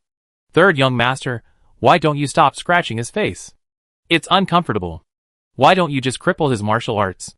Tai Xiaoyang was somewhat surprised by the first half of the sentence, but upon hearing the rest, he flew into a rage. Tai Xiaofeng. What are you saying? He's right. Your demonic arts are indeed beyond saving. Chu Qing glanced at the abandoned figures on the building. Since you have the ability to command them, you should also have the ability to deal with them, right? I'm too lazy to do it, second young master Tai. Please let them commit suicide. Ha ha ha. Tai Xiaoyang laughed loudly. You're delusional. Before he could finish the word delusional, he felt Chu Qing's 5 fingers tighten, deforming his entire face under his palm. What level of cultivation did Chu Qing possess? With just a slight exertion, his bones couldn't withstand it. Intense pain shot through his brain, accompanied by a surge of intense fear. Chu Qing raised him high, slowly drawing his sword. Young Master Tai, I think you misunderstood something. I'm not discussing this with you. Or perhaps, my relationship with your father has led you to believe I'm easy to talk to. Do you know that with my swordsmanship, making you experience the agony of being torn to pieces alive wouldn't be difficult? Believe me, I dismember you piece by piece right now? As he spoke, a murderous intent swirled in his eyes. This murderous intent was so profound and intense that even those around him, not just Tai Xiaoyang who was directly in the attack, couldn't help but feel a chill. But upon closer examination, it made perfect sense. Chu Qing was far too ruthless in killing. No matter how many opponents he faced, he showed no mercy. Isn't it normal for someone like him to possess such a murderous aura? However, he is unfathomable. His killing intent is usually hidden, only surfacing when he is enraged. Tai Xiaoyang's face instantly turned pale, his fear overwhelming him like a vast ocean, a sea of insignificant creature drowning in it, fear permeating every inch of his flesh. I understand. A trembling voice escaped Tai Xiaoyang's lips. With a wave of his hand, the chess pieces within the building, as if receiving some kind of command, suddenly raised their hands in unison and slammed them down on their own skulls. At least several hundred of these chess pieces died simultaneously in the blink of an eye. The scene was quite spectacular. Chu Qing clicked his tongue in amazement. Who taught you this technique? Chess King. Tai Xiaoyang's psychological defenses had completely crumbled under Chu Qing's intimidation. He murmured, this is the chess control technique, which can control chess slaves, making them obedient to your every command. Oh! Tell me about the contents of this chess control technique?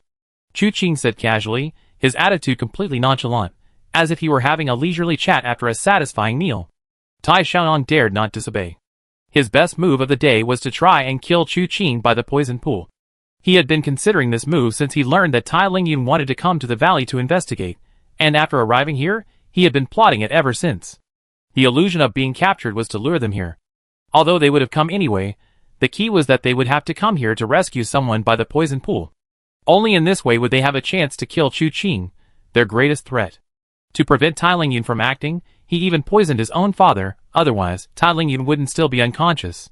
The only flaw was the excessive time spent in the struggle, which allowed Chu Qing to notice the problem. If he had only implemented the plan after entering the building, Chu Qing might not have been able to detect it beforehand. However, that would have made it much harder to poison Tai Lingyun undetected. It could easily backfire. If he had truly killed Chu Qing near the poison pool, with these pawns, he might not have been unable to control the situation today. Even if Chu Qing were still alive, he didn't feel he was without a chance. But who could have imagined that Chu Qing wouldn't follow the script he had given him? What kind of battle is this, fighting like a chess piece? He directly captured him, using his own life to threaten the chess piece into committing suicide. Is this something a good person would do? This person is terrifying beyond measure. Tai Xiaoyan has no doubt that if he dared to disobey him, he would tear him apart piece by piece. His flesh would be flesh, his bones bone, his skin skin.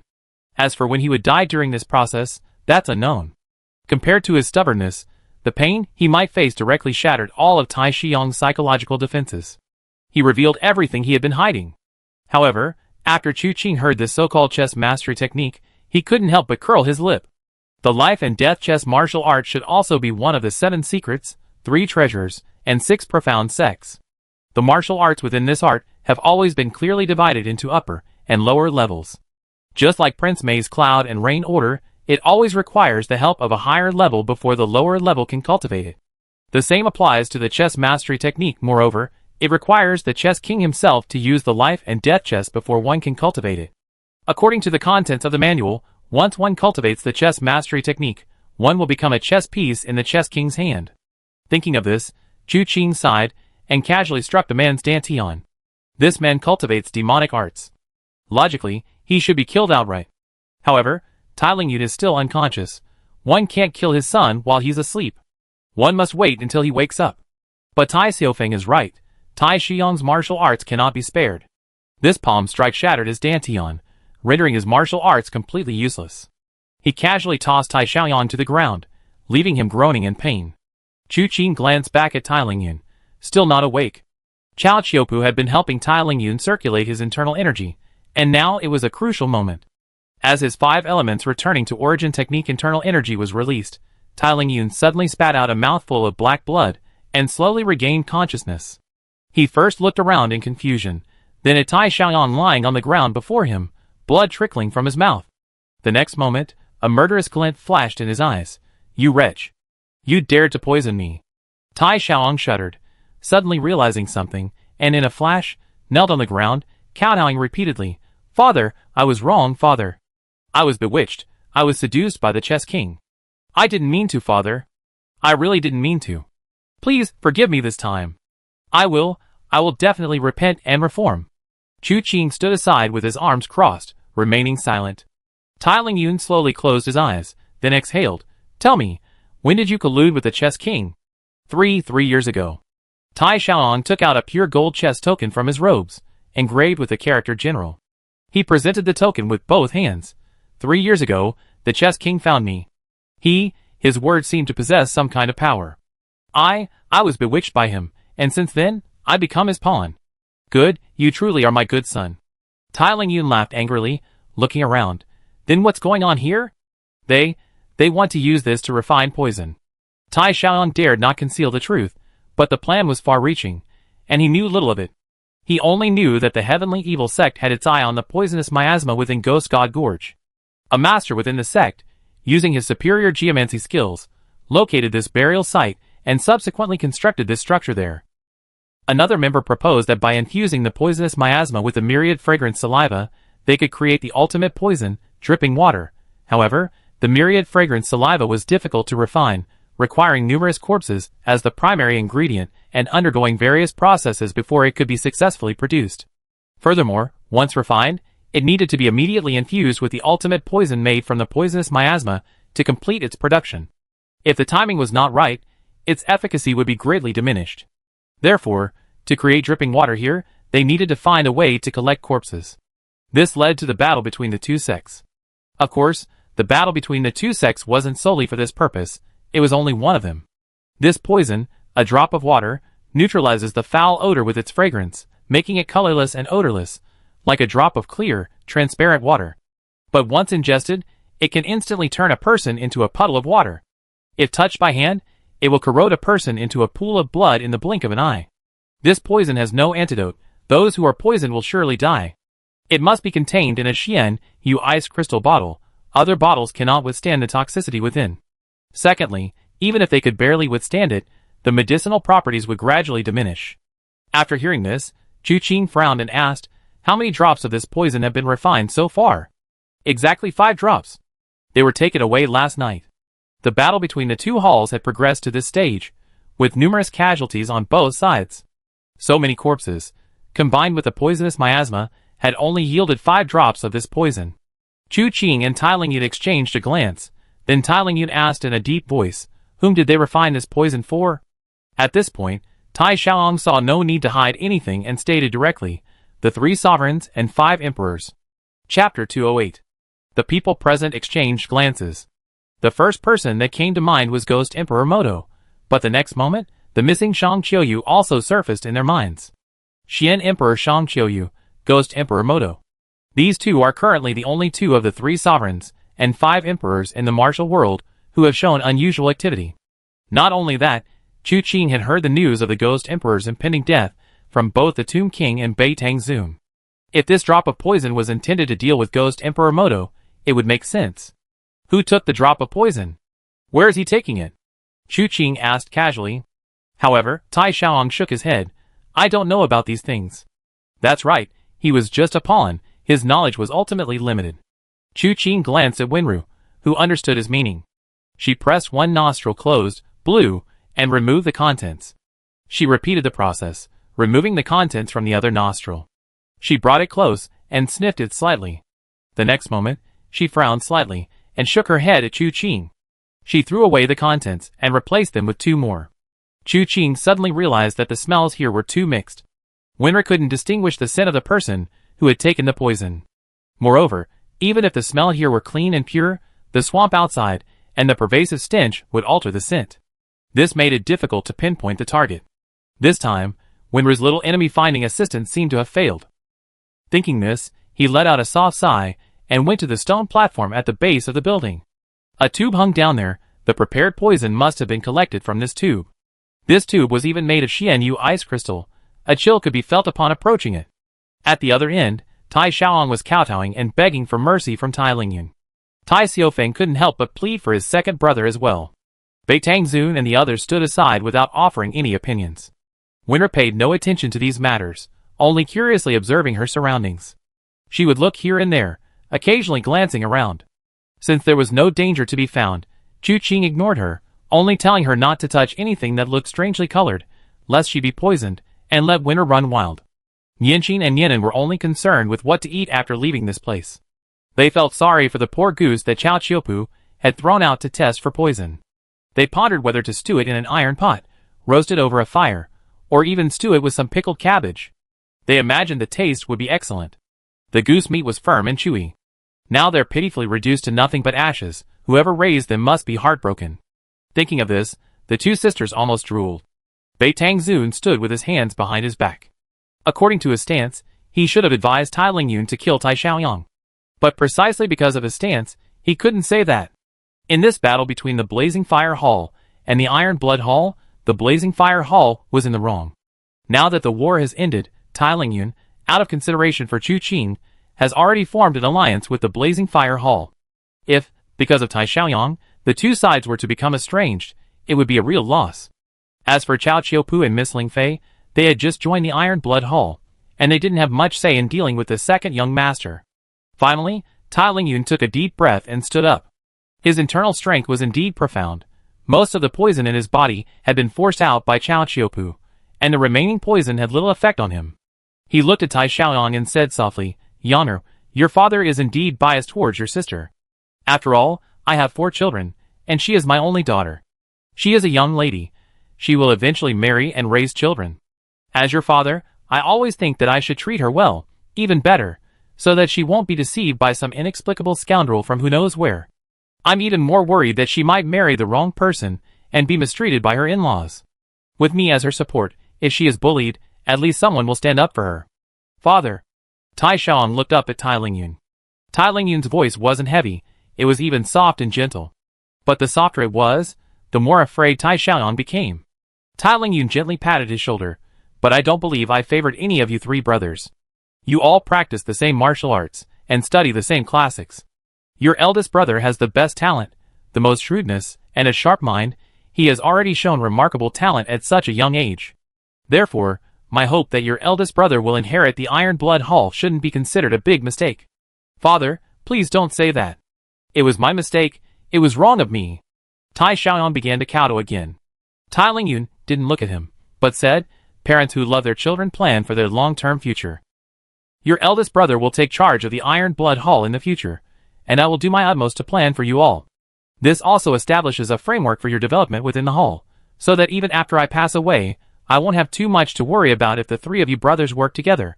As he spoke, his eyes were filled with a sense of vicissitude. He couldn't help but sigh deeply. "My son, if today's matter only involved the Tai family, if it were merely a family affair, I could have easily let it go.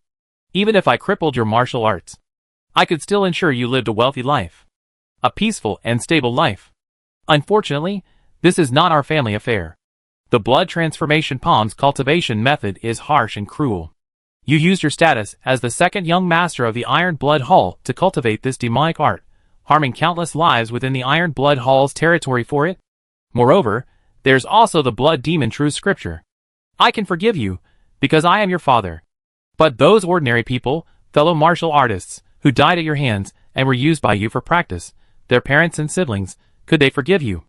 Or rather, what right do I have to forgive you on their behalf? You grew up in the Iron Blood Hall, benefiting from its status, yet instead of thinking of how to repay it, you used this to. You committed heinous acts. If word gets out, and I, your father, show favoritism to protect you, how can my Iron Blood Hall maintain its standing in the martial world? My son, tell me, how can I protect you?" Tai Shiyang's eyes were red-rimmed, tears streaming down his face. "Father, I truly know I was wrong. Please, please forgive me this time." He clung to Tai Lingyun's leg, sobbing uncontrollably. Tai Lingyun looked up, his tiger-like eyes also red. But he couldn't hold back his tears, only pressing down on Tai Shiyang's shoulders, and softly said, "May the past be forgotten. In your next life, do not stray again, but be a true man, upright and without shame." He reached out and stroked Tai Shiyang's head, his palm suddenly tightening. Tai Shiyang's voice abruptly stopped, his expression becoming blank. Finally, amidst the exclamation of his second brother, Tai Xiaofeng, he slowly collapsed to the ground. Tai Lingyun seemed to age 10 years in an instant, his face unable to conceal his grief. Chu Qing's voice came at this moment. "It must have been difficult for you, Master Tai."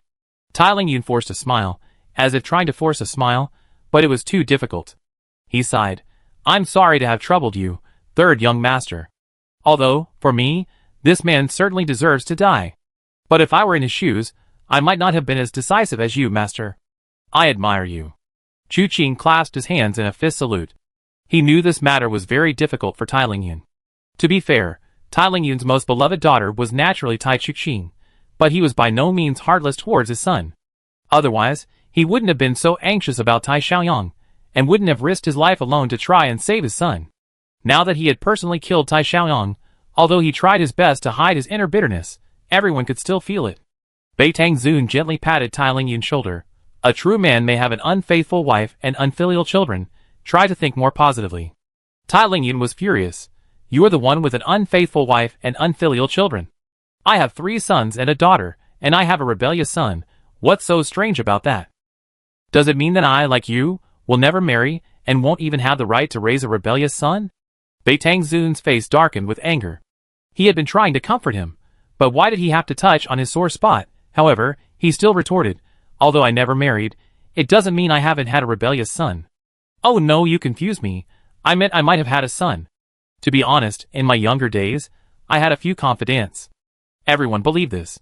After all, this handsome old man, even at his age, was still quite dashing. If he hadn't had some scandalous affairs in his youth, it would have been a waste of his good looks.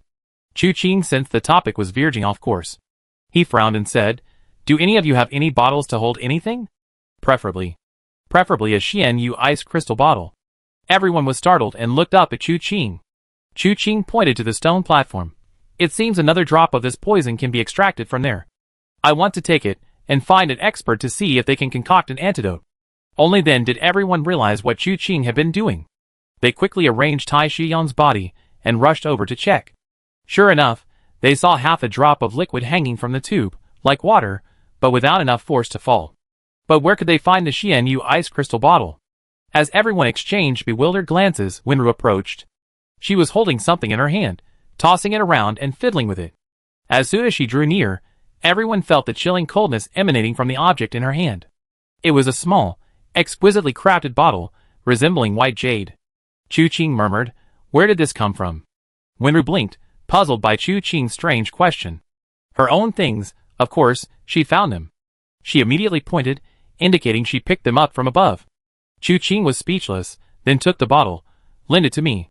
With that, she aimed it at the half-drop of medicine, gently touching it, and the transparent liquid immediately rolled into the bottle's mouth. It really is the Xianyu ice crystal bottle. I didn't expect they had another one. Chu Qing looked up and said, "This place can't be left here, we have to find a way to destroy it. For this half-drop of poison, I plan to find a master to concoct an antidote. This matter should be handled as soon as possible, so I'm preparing to set off immediately," he said, then looked at Wenru. "You stay here for now. I do my best, and we should be able to return in a day or two." Wenru nodded, knowing this matter was important and couldn't be delayed. Tai Lingyun then said, "Perfect timing. I prepared a batch of gunpowder and entrusted it to the Weiyuan Escort Agency, asking the great hero Qin Zhengnan of the Southern Ridge Iron Sword to deliver it to Ghost God Gorge. Judging by the time, it should arrive in a few more days. I entrust this matter to Chung Tai's Han. 1. This young brother can wait within my Iron Blood Hall's stronghold for now. Why trouble Hall Master Tai? He can wait at my Blazing Fire Hall." Bei Tangzun waved his hand. Chu Qing was taken aback by Tai Lingyun's words, only then realizing that the shipment Qin Zhengnan of the Weiyuan Escort Agency had mentioned was actually a cartload of gunpowder. He immediately nodded. "All right, in that case, I go first." His original plan was to cross the Ghost God Gorge and head to Taiying Gate. Now that he needed to retrace his steps, the faster the better. Therefore, after speaking, he turned and left, his steps swift, disappearing from everyone's sight in an instant. The remaining group searched the place, but found nothing noteworthy. Finally, carrying Tai Xiang's body, they returned to Engjai. To the best of both worlds, Chu Qing ran wildly, his inner strength seemingly inexhaustible, constantly using his flying willow-green smoke technique and chasing stars and moon step. Wherever he passed, he was like a fleeting green shadow. By the time passers-by noticed and turned around, he had vanished without a trace. And so it went, until late into the night. The group, having traveled day and night for 10 days, disappeared beneath his feet. After knocking for a while before the Yinyang Forest formation, a disciple of the Yinyang Hermit came out to greet them. The boy was quite surprised to see Chu Qing, yawning as he asked why he had come in the middle of the night. Chu Qing waited until he pulled the Yinyang Hermit out of bed, before explaining the whole story. The Yinyang Hermit was somewhat surprised. A drop of poison? This poison is only recorded in the Heavenly Arts Pharmacopoeia. Someone actually dared to defy the world and forcibly create such a deadly poison. Quickly, let me see it. Chu Qing retrieved the Xianyu ice crystal bottle, and handed it to the Yinyang Hermit. The hermit opened it, examined it carefully, and then tested it with silver needles. After a moment, he slowly nodded. It is indeed the poison of a drop of water. It is said that this poison has no antidote, however, that is only true for others. For me, it may not be a hopeless situation. Upon hearing this, Chu Qing immediately took out the acupuncture bronze figure from his body. The Yinyang Hermit glanced at him. "Take it back. Such an interesting matter is more than I could ask for. It doesn't count as your request." Chu Qing was taken aback, his eyes darting around. "Then, since I traveled 1,000 miles to deliver this to you, does that mean you owe me a favor?" The Yinyang Hermit, one old and one young, rolled their eyes simultaneously. "Yes, but if you want me to repay it, will you still want the antidote?" He couldn't possibly treat this person like a fool. Chu Qing chuckled, about to speak, when a voice came from afar. "Ghost Lamp Wuchan, I come to visit the Yinyang Hermit. I request that my old friend show himself."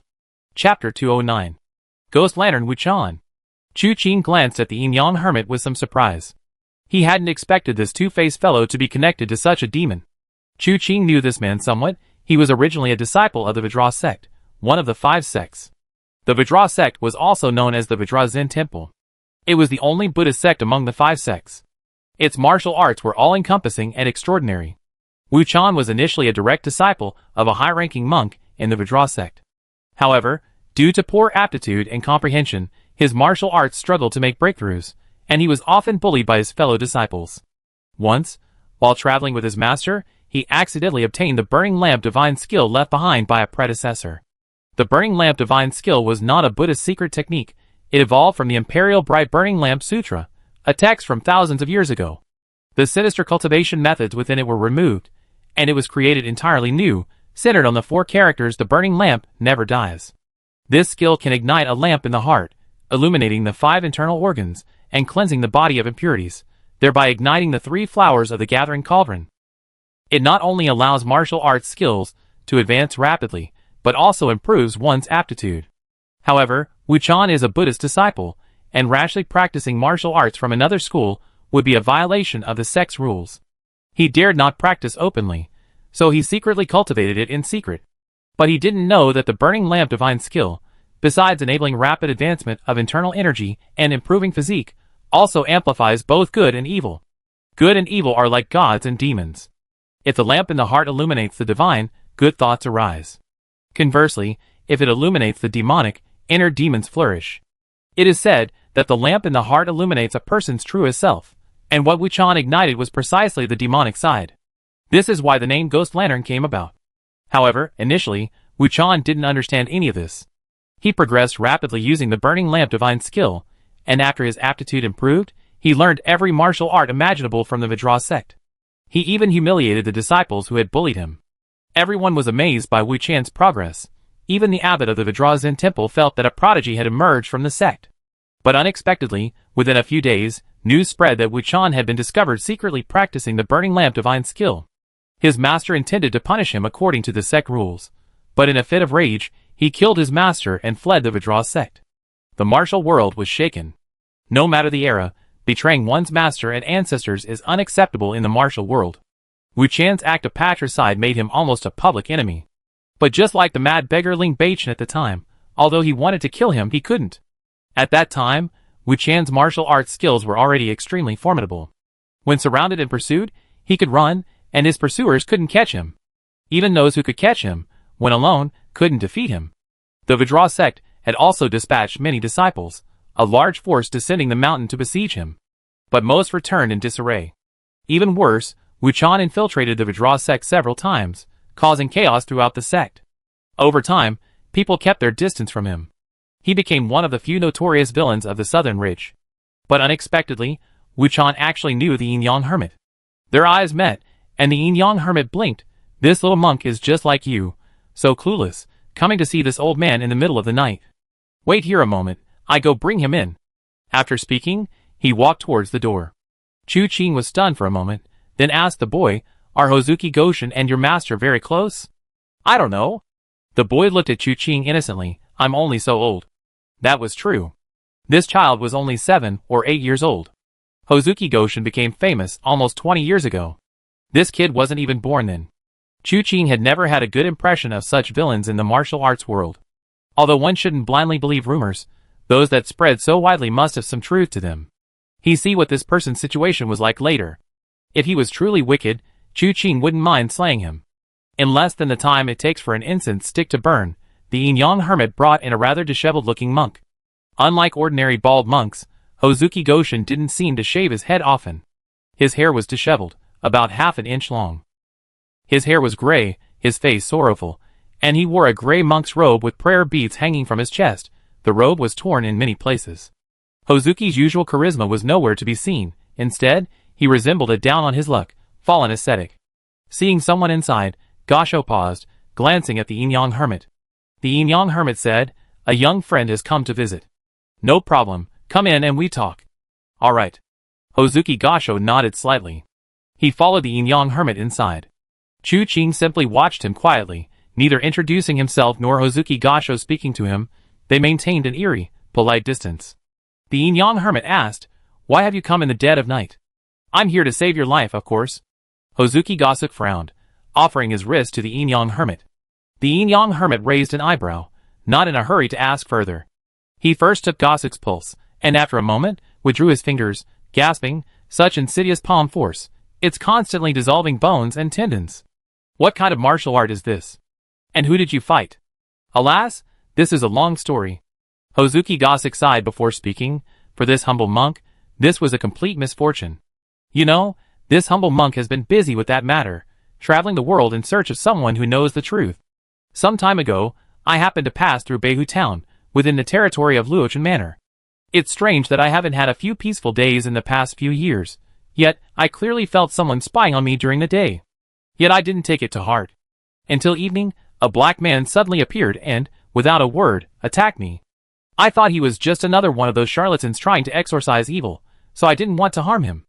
I exchanged a blow with him, temporarily forcing him back. But unexpectedly, after delivering that blow, the man suddenly turned and left. I didn't understand why, but seeing him retreat, I didn't chase after him, assuming he was giving up. But unexpectedly, just an hour or so later, the force of the blow, which I thought had long since dissipated within me, suddenly erupted. Caught off guard, I nearly shattered all the bones in my body. Fortunately, my inner lamp remained lit, allowing me to withstand this bone-melting and tendon-crushing palm strike. However, this palm strike is difficult for me to dispel. It's like a bone-deep infection, causing unbearable pain. So I rushed here seeking your help. The yin-yang hermit nodded upon hearing this. I see. It seems this person, confident in the extraordinary power of his palm strike, thought you were surely dead, which is why he retreated after striking you. Unexpectedly, you, little monk, are not destined to die. With the protection of the burning lamp divine skill, as long as your inner lamp remains lit, you will not perish. That's right. Ghost Lamp Wuchan nodded. Chu Qing, however, frowned deeply and suddenly spoke. Gentlemen, may I examine this senior's injuries? Ghost Lamp Wuchan looked at Chu Qing warily, then turned to the yin-yang hermit. The yin-yang hermit nodded slightly, and Ghost Lamp Wuchan then extended his hand. Thank you for your trouble. Chu Qing reached out to take his pulse, and a moment later, his brow furrowed slightly. Hearing his account of his experience earlier, Chu Qing felt the palm strike he had been struck was all too familiar.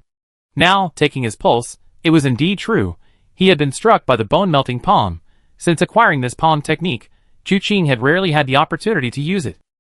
The only 2 times he had used it were in Divine Blade City. Afterwards, he passed the technique back home, teaching it to Chu Yunfei and Chu Tian. And the person who delivered the message for him at that time was his second brother, Chu Fan, so there couldn't have been any mistake in the process. Therefore, in the world today, besides the 3 of them, there should be no one else who knows this palm technique. The person who attacked Wuchan was undoubtedly Chu Tian. How is it? Yin-yang hermit looked at Chu Qing. Chu Qing shook his head slightly. This palm force is strange and unheard of. This was obviously a lie. Chu Qing could easily deflect the palm strike in the blink of an eye. But since it was Chu Tian who intervened, even setting aside the questionable nature of Ghost Lantern Wuchan's name, even if the person sitting here was Qinjiang Nan, the Iron Sword of Nanling, Chu Qing wouldn't help him. His elder brother kills, and he heals. How utterly absurd. I knew you weren't up to the task. You have to rely on this old man, the yin-yang hermit said smugly. He examined the wrist again, and couldn't help but frown. This palm strike is extremely troublesome. Normally it's hidden, but it suddenly appears at crucial moments, capable of killing. I need to see if you used all your strength when it flared up. If not, and there's still some residue, it will flare up again. Treatment might take quite a while. Ghost Lamp Wuchan sighed again. This humble monk truly doesn't have much time to waste on this now. That matter has made some progress. This humble monk needs to travel to Guang'an City in the Blazing Fire Hall realm. Chu Qing asked thoughtfully, when that man in black attacked you, didn't he leave a single word? As the saying goes, the one who tied the knot must untie it. If we can find that person, things might be much simpler. Wuchan shook his head.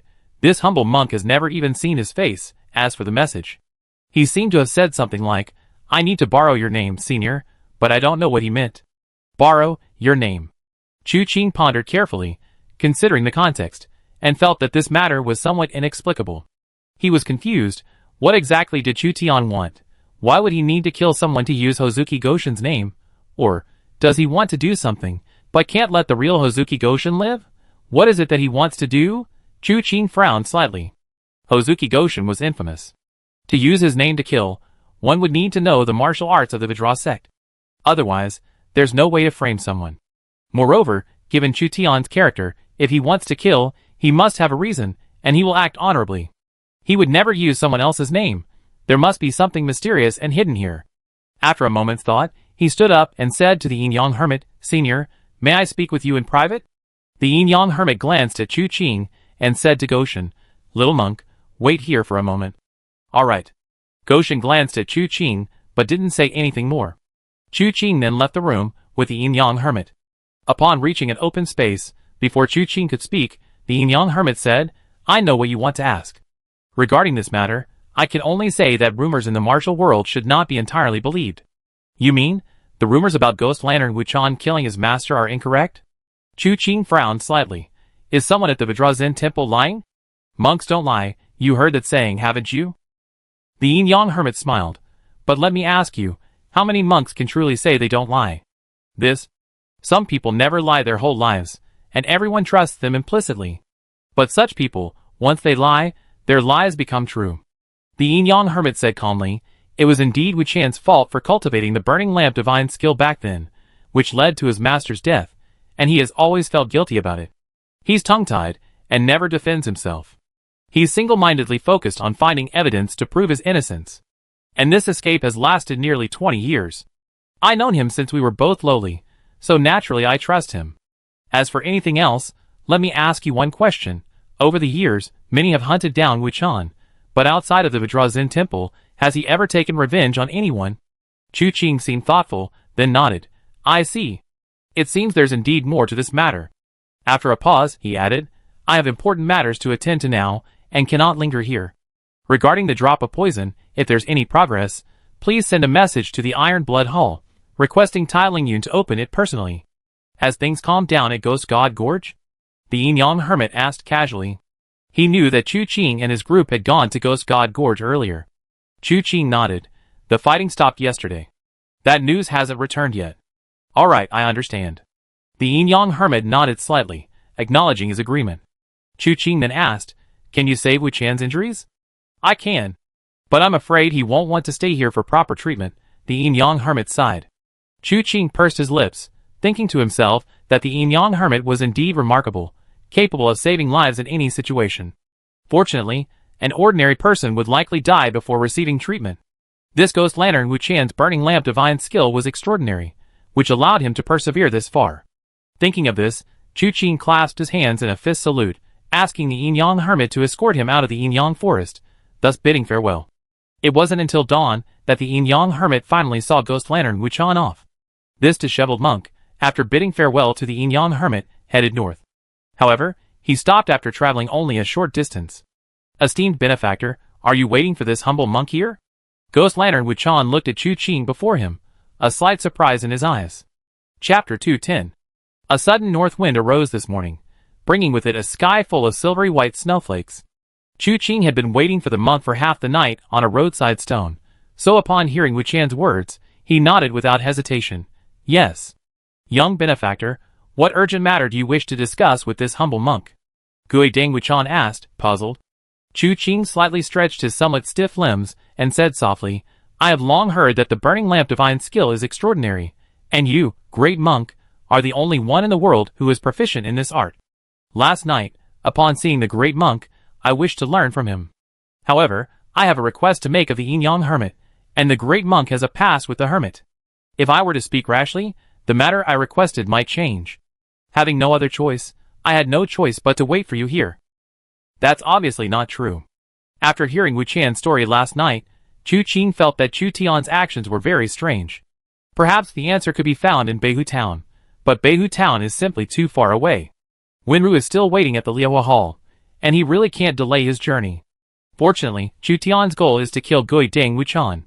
This isn't difficult for Chu Qing. However, last night he specifically consulted the yin-yang hermit and learned that Wu Qian's infamy has a hidden story. Therefore, rashly killing him wouldn't be Chu Qing's style. He can be decisive in killing, but he won't kill innocent people. Therefore, after much hesitation, Chu Qing decided to keep Wu Qian silent for the time being. At least until he figured out what Chu Tian was planning, he couldn't let Wu Qian speak. He needed to render him as lifeless as a corpse, unable to utter a sound. The best way to prevent Wu Qian from speaking was to have him accompany him. As for whether Wu Qian was willing, that was beyond his control. Hozuki Wu Qian didn't know what Chu Qing was thinking, but he could tell that Chu Qing was being insincere. He sighed softly. Does this humble monk and you, young benefactor, have some old grudge? No. New grudge? That's impossible too. Hozuki Wu Qian narrowed his eyes at Chu Qing. In that case, it seems you, young benefactor, only want to cause trouble for this humble monk. But I wonder, what are your skills, young benefactor? Are you afraid? Yes. Hozuki Wu Qian nodded. This humble monk's martial arts are not weak. If you, young benefactor, are of low skill, this humble monk fears I might beat you to death. His eyes shone with sincerity. His words didn't seem feigned. Chu Qing chuckled. You really are a kind-hearted monk. In that case, please make the first move, great monk. It would be a good opportunity for this junior to witness the Vajrasek's ultimate technique. Before he finished speaking, Wuchan had already moved. Finger streams flew like fireflies, flickering like a lone lamp. A move from the burning lamp divine skill, flicking the finger to light the green lamp, but this finger technique seemed to incorporate the Vajrasek's ultimate technique, so when it was executed, a hazy image of a Dharma image appeared behind him. The Dharma image and Wuchan simultaneously flicked their fingers. Chu Qing's palm shifted, his left hand rounded, his right hand straight. However, he didn't use the regretful dragon move from the 18 subduing dragon palms, but rather the move dragon appearing in the field. This move, taking the initiative, directly countered flicking the finger to light the green lamp. As soon as the dragon's roar sounded, the two moves were already in place. The azure flame energy and the dragon-shaped true energy suddenly clashed, the two forces instantly scattering in all directions. Wuchan's gaze deepened slightly. This move, flicking the finger to light the green lamp, was an extremely skillful martial art. He had assumed that Chu Qing, being so young, would be easily deterred by this single move. However, to his surprise, Chu Qing remained completely still after the attack. Instead, he bent his index and middle fingers, pushing with his right hand and hooking with his left, instantly unleashing a technique called the dragon appears in the field, then turns into a hidden dragon. The dragon-shaped energy flowed effortlessly, reaching him in the blink of an eye. Wuchan neither dodged nor evaded, letting out a shout. A Vajra Dharma image instantly enveloped him. Chu Qing's palm strike reached him, but it felt as if he had encountered a wall. It was the Vajrasek's ultimate technique, Immovable Vajra. The then second in command of the Divine Blade Hall, Tai Bushan Haluo Cheng, had cultivated an extremely powerful protective divine skill. He also commanded 8 Vajra under his command, one of whom, Li Mu, had learned this martial art. Li Mu's cultivation was mediocre. The so-called 8 Vajras were no different from clay chickens and earthen dogs in front of Chu Qing. However, the Wuchan before him had mastered this martial art to perfection. The Vajra Dharma image enveloping his body was a size larger than Wuchan, its entire body radiating golden light, as if solidified. He then turned and lunged forward. The two figures clashed amidst the swirling snow, exchanging blows and techniques. This ghost lantern Wuchan's martial arts were indeed extraordinary. He was proficient in many Vajrasek techniques. He unleashed a series of techniques, including Immovable Vajra, Kasayapa Divine Fist, Subduing Demon Vajra Palm, and Kasaya Subduing Demon Divine Power, each a masterpiece honed over decades. Combined with his Burning Lamp Divine Skill, his punches and kicks occasionally erupted with azure flames, scorching his opponent's meridians. Moreover, the Burning Lamp Divine Skill possesses the characteristic of an unextinguished inner lamp, impervious to all laws, elevating this person's martial arts to an extremely high level. At the beginning, Wuchan held back. But as the fight progressed, he found himself using all his ultimate moves, yet still unable to defeat the young man before him. His strength gradually increased, to the point that a Dharma image constantly accompanied him, sometimes glaring fiercely like a Vajra, sometimes showing compassion, especially when combined with the demon subduing Vajra palm. The enormous Dharma image descended from the air with 3 palm strikes, each leaving a massive palm print nearly a foot deep on the ground. It was undeniably powerful. But it was at this point that Wuchan realized he seemed to have been tricked. At the beginning, he fought with restraint, and Chu Qing was evenly matched with him. Later, as his strength gradually increased, Chu Qing was still evenly matched with him. Now, he was using his full power, the Dharma image behind him faintly radiating blue flames, a dot between his brows, like the flickering of a heart lamp. Every move was incredibly powerful, yet even at this moment, Chu Qing was still evenly matched with him. Even if Wuchan had betrayed the Vajrasek for many years, he had never stopped worshipping Buddha, and at this moment, he couldn't help but feel anger. The Dharma image behind him, already 12 feet tall and surrounded by blazing blue flames, simultaneously raised its hand and struck out with a palm, just like Wuchan within it. The immense force enveloped everything within a radius of over 10 feet. Chu Qing followed up with a move called Regretful Dragon Soaring, a dragon's roar resounding as the two forces collided. Both figures were simultaneously thrown back several feet by the force. Chu Qing lightly touched the ground, preparing to leap forward again. Wait! Wuchan finally couldn't help but speak. Chu Qing indeed stopped, looking puzzled. Why did the great monk suddenly stop you? Just who exactly is this young benefactor? Wuchan couldn't help but ask, what is your intention in trapping this humble monk here and toying with him? You figured it out? Chu Qing smiled. I need to let you know the difference in status first, otherwise, I'm afraid you might do something irrational later. Wu Chan was filled with questions. Chu Qing said, I intend to capture the great monk and keep him by my side for a while. I urge the great monk not to struggle. Otherwise, he may not be able to guarantee his own safety. Ah? Wu Chan was taken aback, then sighed, Young benefactor, you have no grudge against this humble monk. Why bother capturing me? Chu Qing had already taken a step forward, his figure rising into the air, a palm descending from the sky. Flying dragon in the sky. This move was not unfamiliar to Wu Chan throughout their exchange. Chu Qing had consistently used the same set of 18 subduing dragon palms, repeatedly employing it. Although this palm technique was powerful and seemingly simple, it actually contained profound mysteries. At first glance, it seemed unremarkable, and upon closer inspection, one might think they had found a way to counter it. However, later on, one would find that their countermeasure seemed utterly ineffective. Even knowing the move and understanding its weaknesses, the final result was still defeat. This is the power of the 18 subduing dragon palms. Therefore, seeing Chu Qing's flying dragon in the sky move now, Wu Chan felt a tightness in his chest, finding it truly difficult to cope. But this thought changed as Chu Qing's palm power accumulated. The power from all directions was incorporated into Chu Qing's palm strike, and while he was still in midair, a massive dragon shape was already brewing within his palm. The palm strike descended like a divine dragon descending from the heavens. Even before the palm arrived, the chilling aura spread, affecting the internal energy within his meridians. Moreover, it seemed even the inner light within his body was rendered unable to burn under the influence of this chilling aura. The next moment, the palm strike was already upon him. In that instant, Wu Chan reviewed all his martial arts skills. It wasn't that he lacked martial arts techniques to counter it, the problem was, his internal energy was insufficient. No matter how hard he racked his brains, how many methods he devised, he couldn't block Chu Qing's palm strike. How could this be? A sense of despair suddenly arose in Wu Chan's heart. He was so close to his goal. Was he going to die here today? Suddenly, the palm strike was already before his face. But it didn't completely land. 3 inches before his face, Chu Qing's palm strike stopped. However, the force it carried was like a mountain collapsing and a tsunami crashing down.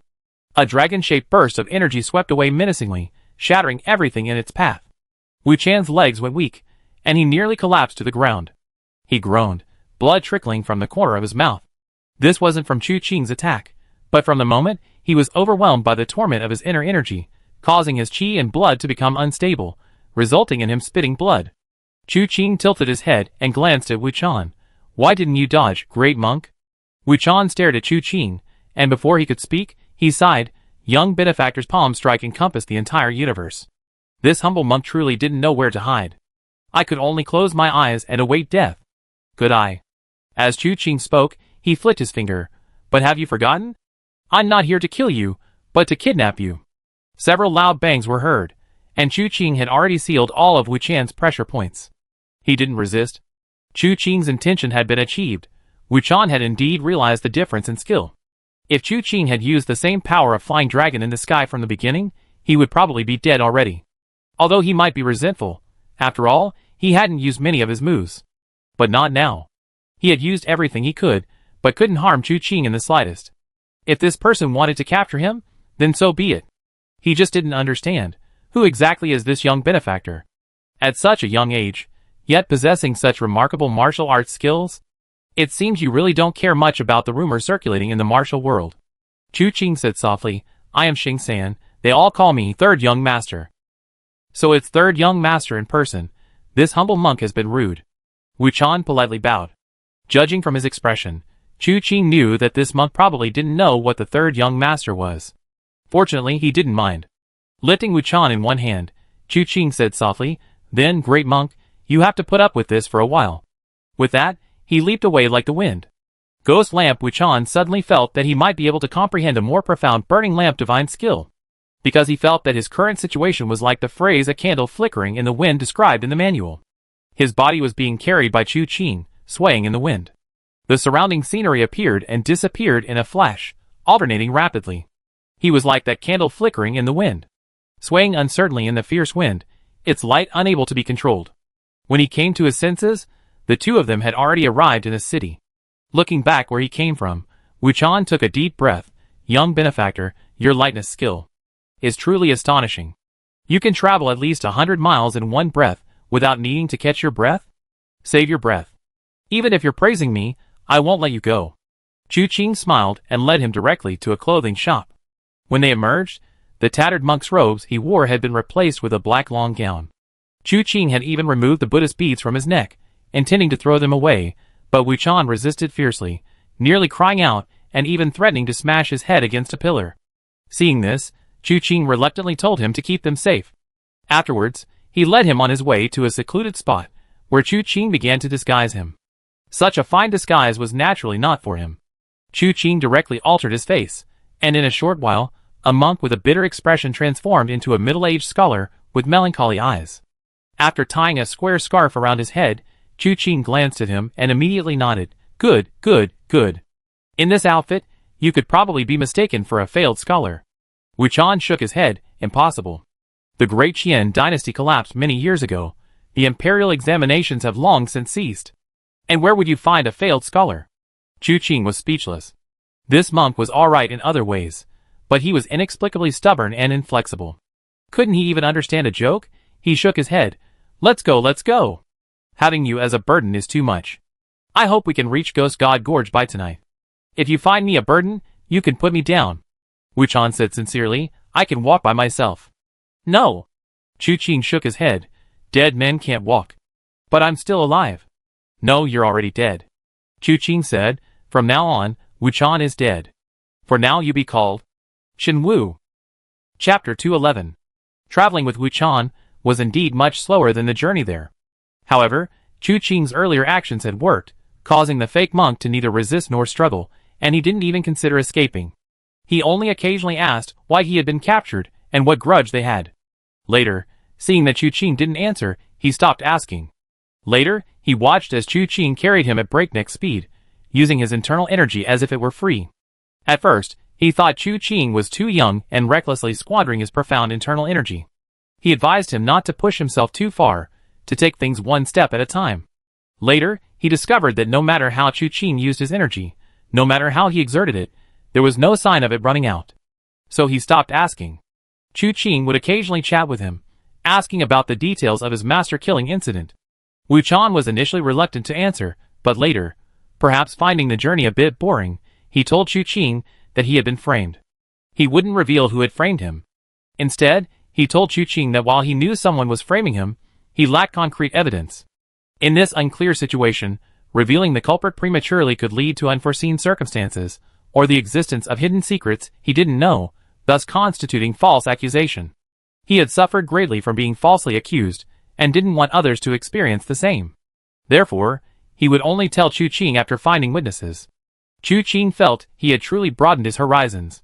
This monk, who had betrayed his sect and was considered one of the demons of the Southern Ridge, was, to Chu Qing, insignificant in the name of Ghost Lantern. Yet, he also had a fearsome reputation for stopping children's nighttime crying. And yet, he was so principled. This made Chu Qing even more convinced that the monk was probably framed. Aside from that, the two remained silent, focusing solely on their journey. They traveled until midnight before re-entering Ghost God Gorge. He didn't immediately head to the Blazing Fire Hall, but instead went to the Iron Blood Hall first. There were still some matters to settle with Tai Lingyun of the Iron Blood Hall. Tai Lingyun, at this hour, was also still busy in his study. Chu Qing didn't conceal his presence and landed directly in his courtyard. Several Iron Blood Hall disciples guarding the area exclaimed in surprise upon seeing someone arrive. Who goes there? After recognizing Chu Qing, they quickly bowed and said, Greetings, third young master. Tai Lingyun, hearing the commotion outside, also rushed out of the study, asking, Third young master is back? He glanced at Wu Chan. And this is? I met him on the road. His name is Chen Wu. Chu Qing said, then told Wu Chan, Wait here for me. Wu Chan was indifferent, but somewhat surprised. This was clearly Iron Blood Hall's stronghold, yet Chu Qing moved in and out as if it were empty. The Iron Blood Hall disciples treated him with even greater respect. This young man was far more unfathomable than he had imagined. Chu Qing ignored his thoughts, and went inside with Tai Lingyun, saying, I already given the item to that expert and instructed him to write to you once the antidote is developed. If there's any news from Yin Forest, you must receive it personally. Yin Forest. Yin Hermit. Tai Lingyun immediately nodded. Third young master, rest assured, leave this matter to me. Judging from his appearance, he clearly knew of the Yin Hermit. All right. Chu Qing nodded, then took something from his robes and handed it to Tai Lingyun. As I mentioned before, after the battle at Ghost God Gorge, I give you a small gift. What's this? Tai Lingyun took the map, opened it, and saw it was a map of the southern ridge, marked with hundreds of locations. Confused, he looked up at Chu Qing. This shows the locations of all the branch strongholds of the Mirror of Sin in the southern ridge, Chu Qing said softly. You should also have a map of the southern ridge, right? Write these places down. I take this map to the Blazing Fire Hall later. This map should be very useful if we want to deal with the Mirror of Sin. Tai Lingyun gasped. Where did you get this map? You don't need to ask that, Grand Hall Master. Chu Qing smiled. It's outside the Iron Blood Hall, you can ignore it. These branch strongholds within the Iron Blood Hall's sphere of influence will require the Grand Master's assistance. Third Young Master, rest assured, if the Mirror of Calamity dares to assassinate me, I will make them pay. Tai Lingyun patted his chest in assurance, then had someone bring him a map of the southern ridge. Comparing the two maps, although some areas differed, it was understandable given the different mapmakers and their varying understanding of the southern ridge.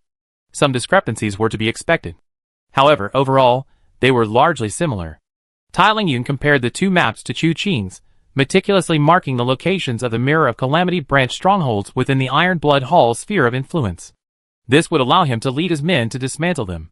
A moment later, Chu Qing carefully put away the map and said softly, In that case, the matter of Ghost God Gorge is over for me. The Grand Hall Master will likely stay here for a while longer? My men have gradually returned. I sent them to reclaim the lost territories. As for myself, I need to wait a few more days until Qin Zhengnan and his group arrive and resolve the situation at the foot of Ghost God Gorge. Then I lead my men away. Tai Lingyun briefly explained his itinerary. Chu Qing nodded. I previously beheaded Ling Baichen in front of Luochen Manor. Before he died, he asked me to deliver his ashes to Taiheng Gate. He intends to head north, directly to Taiheng Mountain. Then we shall part ways. All right. Tai Lingyun clasped his hands and said, I am deeply grateful for the Third Young Master's great kindness in helping us resolve a major threat to the Heavenly Evil Sect. Although the alliance was exploited by that old fox, Bei Tangzun, it's still worthwhile to forge a connection with the Third Young Master through this. If the Third Young Master needs anything from my Iron Blood Hall in the future, please don't hesitate to give the order, and Tai Lingyun will do his utmost. You're too kind. We meet again sometime. Third Young Master, we meet again sometime, please. They clasped their hands in a salute, and Chu Qing turned to leave, Tai Lingyun seeing him off at the door. Chu Qing grabbed the yawning Wuchan, who was idly yawning, and leaped off towards the Blazing Fire Hall. After watching them leave, Tai Lingyun hesitated for a moment before suppressing his intention to immediately invite Chao Qiupu. It was already past midnight. The young couple were probably already resting. It wouldn't be appropriate to disturb them abruptly. He would wait until tomorrow to invite Chao Qiupu over and discuss with him how to counterattack the Mirror of Calamity. When Chu Qing returned to the Blazing Fire Hall stronghold, Winra had already retired for the night. She found a place for Wuchan to stay, and they rested separately. The next morning arrived in the blink of an eye. Winra saw Chu Qing return, her expression indifferent, but she glanced at Wuchan a few more times and whispered to Chu Qing, This person seems to smell of sandalwood. Chu Qing smiled. The girl's nose was as sensitive as ever. But the mention of sandalwood reminded Chu Qing of Yanqin and Yinan, those two gluttons. After the battle at Ghost God Gorge, it wasn't ideal for these two girls to stay by his side all the time. Although they might be a powerful weapon against the Heavenly Evil Cult. The problem was, the Heavenly Evil Cult members were always elusive. He could use them when needed, but when not, it was best to find them a place to settle down. Finally, he decided that since the two of them wanted to unify the world of outlaws, why not start within the sphere of influence of the Blazing Fire Hall? Thinking this, Chu Qing summoned the two girls and gave them some instructions. He instructed them to work alongside Bei Tangzun. Bei Tangzun could help them govern the bandits and conquer the land. The two girls' eyes lit up, and they nodded repeatedly in agreement. However, Chu Qing also told them to remain within the Blazing Fire Hall's territory, and not to leave for the time being. He himself would first expand outwards, scout out the situation of the bandits across the land, and then summon them again when the time was right to conquer more territories together. Nian Xian and Yenin trembled with excitement, their words tumbling out incoherently. They dreamed of unifying the bandits of the world, but while their ideas were good, their minds were blank. They had grand plans, but didn't know how to execute them. Now that Chu Qing had charted a smooth road for them, they were naturally overjoyed and obeyed his every word. Chu Qing, seeing that he had them under his control, breathed a sigh of relief. These two girls eat too much. It's better to keep them at the Blazing Fire Hall. Taking them around every day wouldn't be enough for them to find food. Then Chu Qing summoned Beitang Zun and discussed the upcoming situation. He said he would go ahead first, but had 3 things to instruct Beitang Zun to do. Beitang Zun readily agreed. Chu Qing's first task was to have him help Nianqin and Yan'an subdue the Green Forest Path. But the process couldn't be too swift and decisive. Nianqin and Yan'an needed to experience the difficulty of subduing them. At the same time, they also needed to experience the sense of accomplishment after successfully subduing them. Beitang Zun's eyes bulged with anticipation. This task seemed incredibly troublesome. However, he still obediently agreed. The second thing Chu Qing did was to take out the map again. The matter of the Mirror of Calamity was a familiar topic. Chu Qing briefly explained the grudges between Cao Qiupu, Tai Lingyun, and the Mirror of Calamity. He mainly stated that the Mirror of Calamity was unworthy of its name, and should not exist in the martial world. It was a thorn in the side of the entire martial world, and needed to be removed. Beitang Zun wholeheartedly agreed, indicating that he would arrange the matter perfectly. The last thing was for Beitang Zun to train a group of people to act as their spies in the martial world. Using the demonic arts of the Heavenly Evil Sect as a blueprint, this group can be divided into 3 levels: upper, middle, and lower. The lowest level members did not need to be overly loyal, nor did they care about being exposed. They only need to collect any valuable intelligence they hear or see, and hand it over to the middle level personnel. The middle level personnel, in turn, need to select trustworthy individuals whenever possible. They need to categorize this information, weeding out false and inaccurate data, and then compile and summarize it before handing it over to the upper-level personnel. The upper-level personnel, in turn, must be trustworthy and loyal to both the Blazing Fire Hall and the Northern Hall Master. Their main responsibility is collecting information, which I can then access at will when needed. Chu Qing explained his idea. This group can break away from the Blazing Fire Hall and become an independent intelligence organization. Their name will be Night Eye. Yes. Beitang Zun carefully noted down Chu Qing's ideas, knowing that implementing them wouldn't be easy. The required number of lower-level personnel was enormous. Loyalty wasn't necessary, but rather rewards, which would inevitably be costly. Furthermore, establishing communication channels between the lower and middle levels required careful consideration. Hasty actions were risky, as some might try to take advantage of the situation. Besides these difficulties, there were many others. However, as a subordinate, his duty was to smooth out these implausible situations and strive to meet Chu Qing's demands. After explaining these 3 matters, Chu Qing entrusted the affairs of Ghost God Gorge to Beitang Zun. He told them they could return on their own, while he himself needed to depart first. On one hand, he planned to personally take Wuchan to Guang'an City to find the witness Wuchan had mentioned. He felt there might be a business opportunity in this matter. On the other hand, after parting ways, he could disguise himself as the Night Emperor and demand money from Beitang Zun. Although the money in the Blazing Fire Hall was now no different from his own, the Night Emperor's public image couldn't be ruined. It was agreed beforehand that he would ask Beitang Zun for money, and he couldn't back out. He also wanted to keep these 2 identities separate in the eyes of the world. This was to avoid the 3rd young master being present every time the Night Emperor appeared.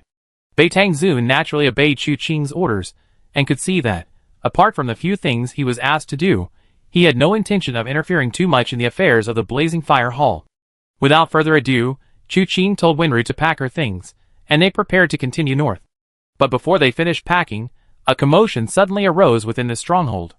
Chu Qing pushed open the door to inquire what was going on, and was told that someone had trespassed. This surprised Chu Qing.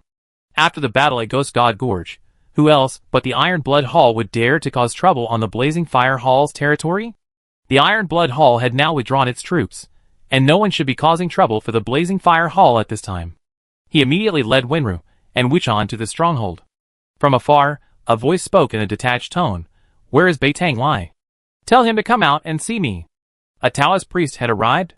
Chu Qing was led into the arena, and saw Beitang Zun with a deeply furrowed brow.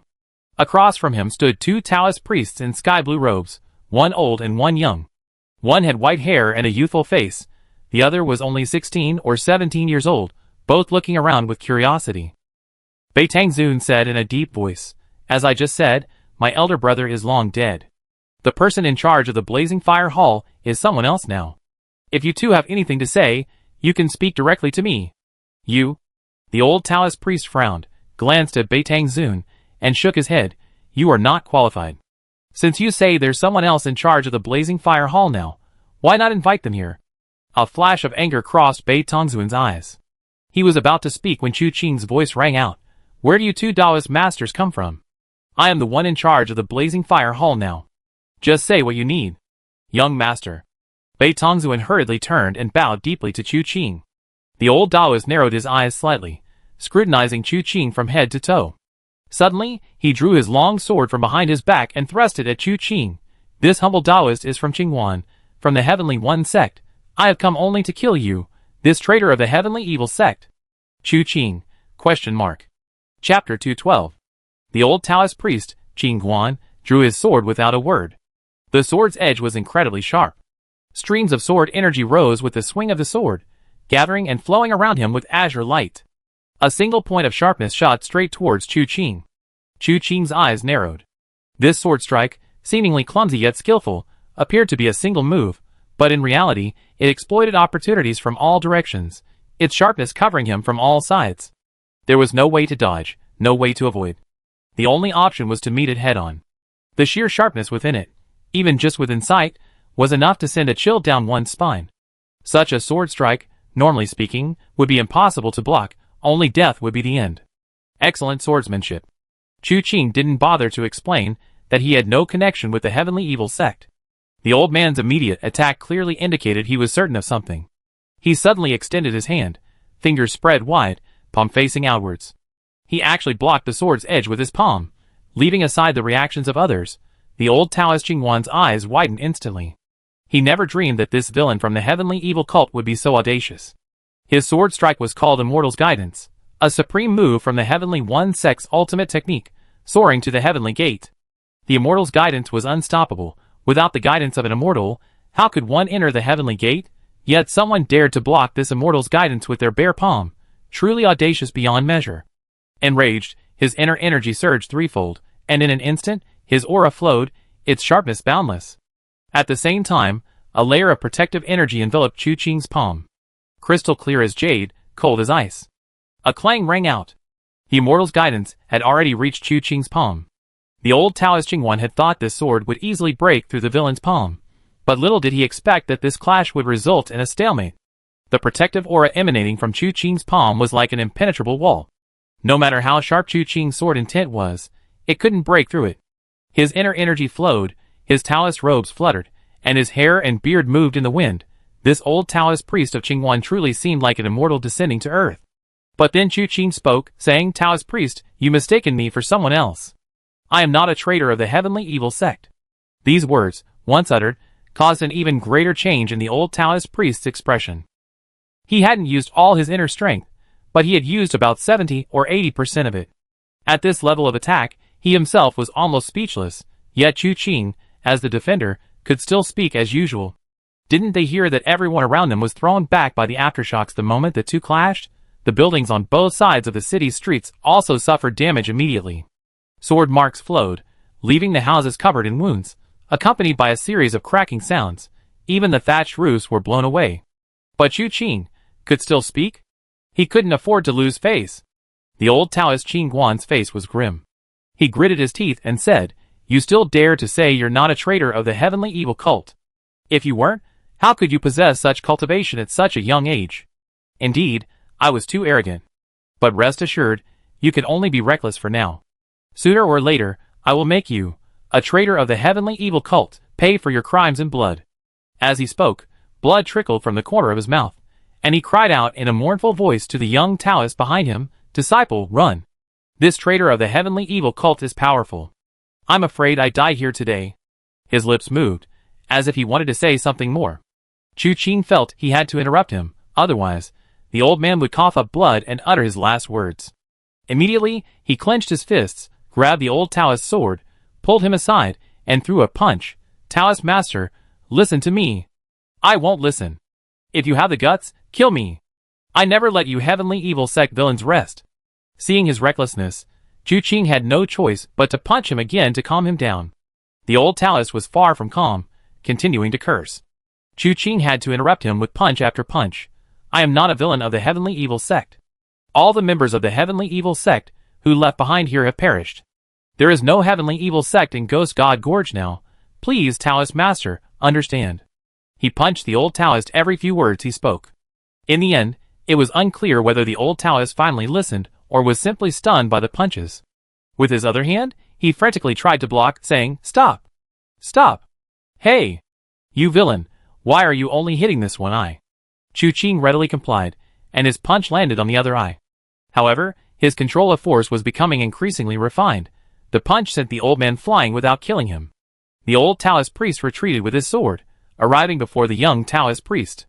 Initially, he seemed to be trying to maintain his dignified and otherworldly appearance, but then, perhaps feeling that Chu Qing's punch had hurt him too much, finally, he abandoned all pretense of decorum, clutching his eye and hopping mad.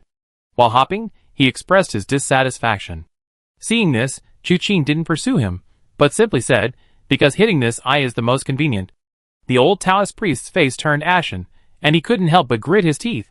"Fine, fine, you villains of the heavenly evil sect, you think my heavenly one sect has no one to rely on. I remember this humiliation. I return in 10 years to seek revenge. Disciple, let's go." With that, he grabbed the young Taoist and prepared to flee. Chu Qing spread his fingers, gesturing towards the old and young Taoists. With a flick of his 9 chapters of divine jade, the two figures, about to fly away, paused abruptly. The old Taoist's heart tightened. He channeled his inner energy into his limbs, trying to force his way forward.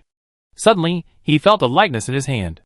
Turning around, he saw his disciple lying in Chu Qing's grasp, a look of despair on his face. "Old Taoist, if you want to leave, go ahead. I haven't eaten a Taoist yet today. If you leave, I use your disciple to break my fast." Chu Qing almost let out a sinister laugh to bolster his argument. The old Taoist, ultimately, dared not risk his beloved disciple.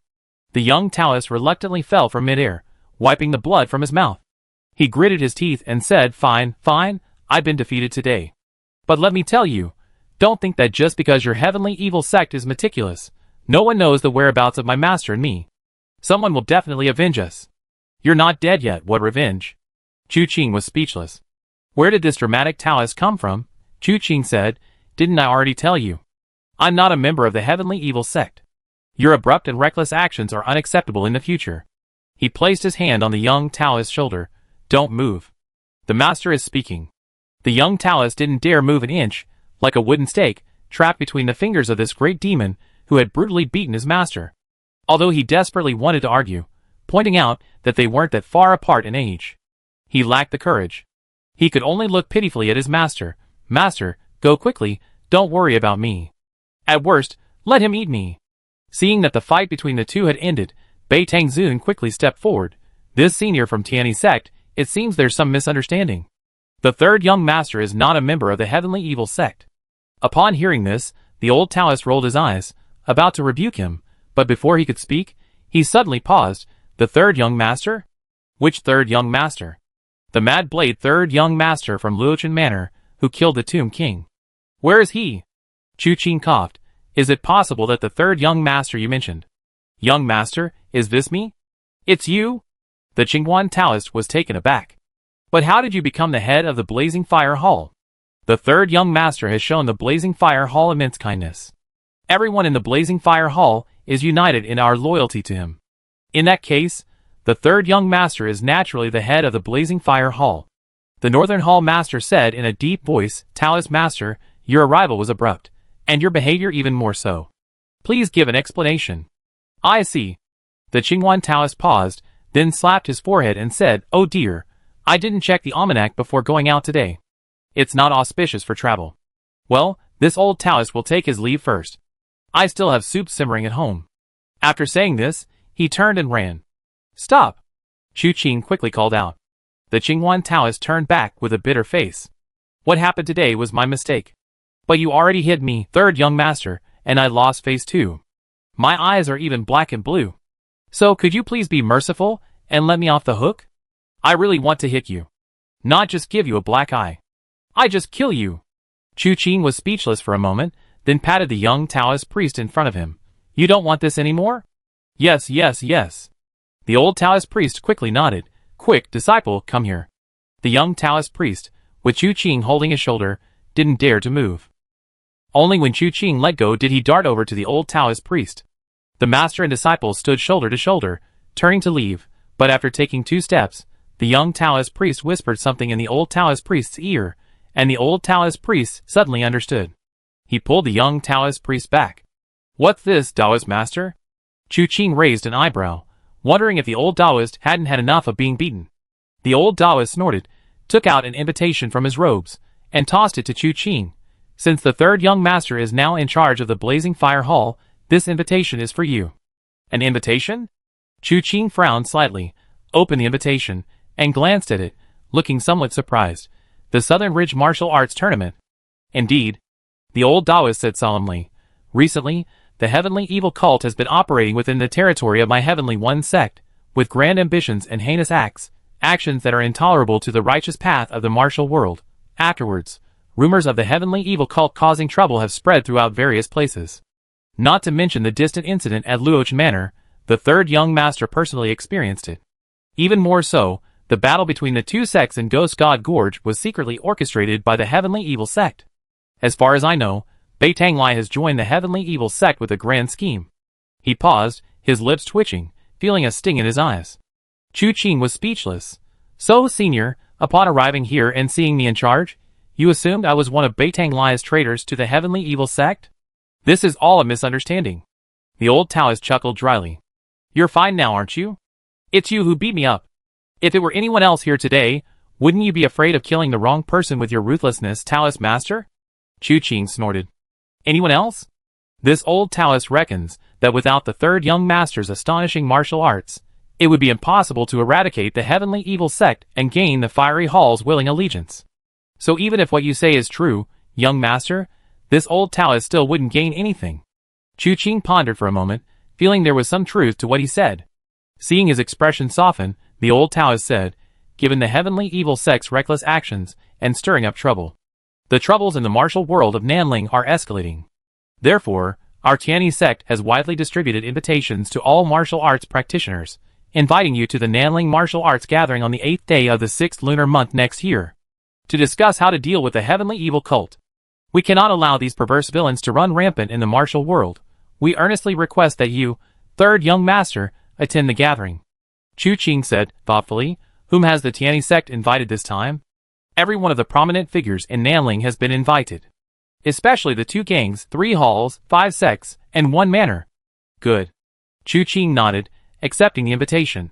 "I will certainly visit the Tianyi sect on the 8th day of the 6th lunar month next year." "Good, then this old Taoist will await your arrival at the Tianyi sect." The old Taoist looked at Chu Qing.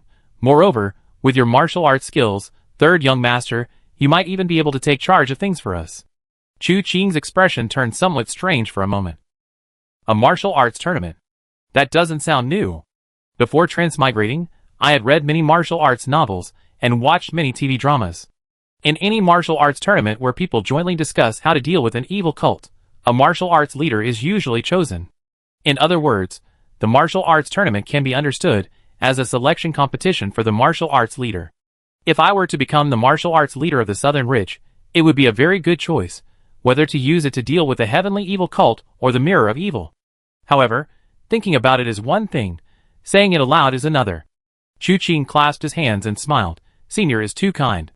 This junior is young and inexperienced, and dares not shoulder such a great responsibility. The previous events were all misunderstandings. It is a pleasure to have friends coming from afar. Master of the Northern Hall, prepare some wine and dishes to welcome Master Qingwan. Ambition needs to be concealed, it cannot be made public." Master Qingwan waved his hands repeatedly. "No need, no need. This old Taoist still needs to go south. First to the Iron Blood Hall, then to Luochen Manor, to send out invitations one by one. I won't bother you any longer, third young master. Farewell, Tianyi sect." Upon hearing this, Chu Qing naturally tried to persuade the old Taoist to stay. After a few polite exchanges, Chu Qing didn't insist, letting the old Taoist cross the suspension bridge, which originally had 18 ropes, but now only 9, and head towards the Iron Blood Hall stronghold. After they left, Beitang Zun approached Chu Qing. "Young master, this grand gathering was prepared and announced by Tianyi sect 6 months in advance. It must be no small matter.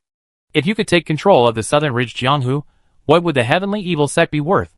Chu Qing shook his head. "Don't underestimate the Heavenly Evil sect. You should also prepare. When the time is right, You can lead your followers to the gathering. Yes.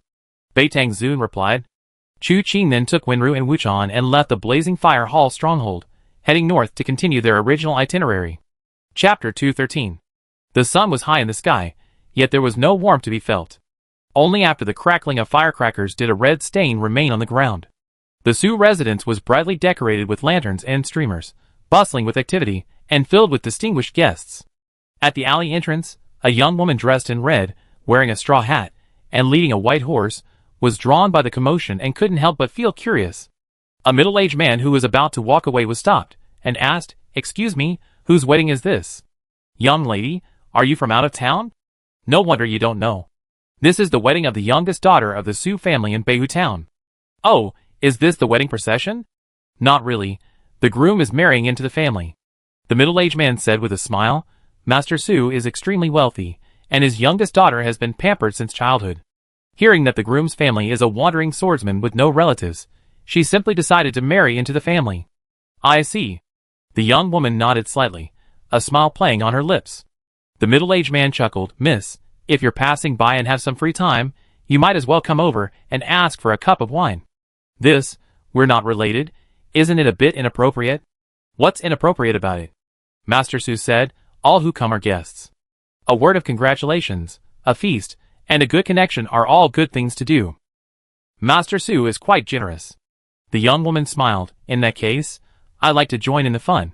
She led her horse, followed the middle-aged man, settled the horse, and then followed the crowd into the courtyard.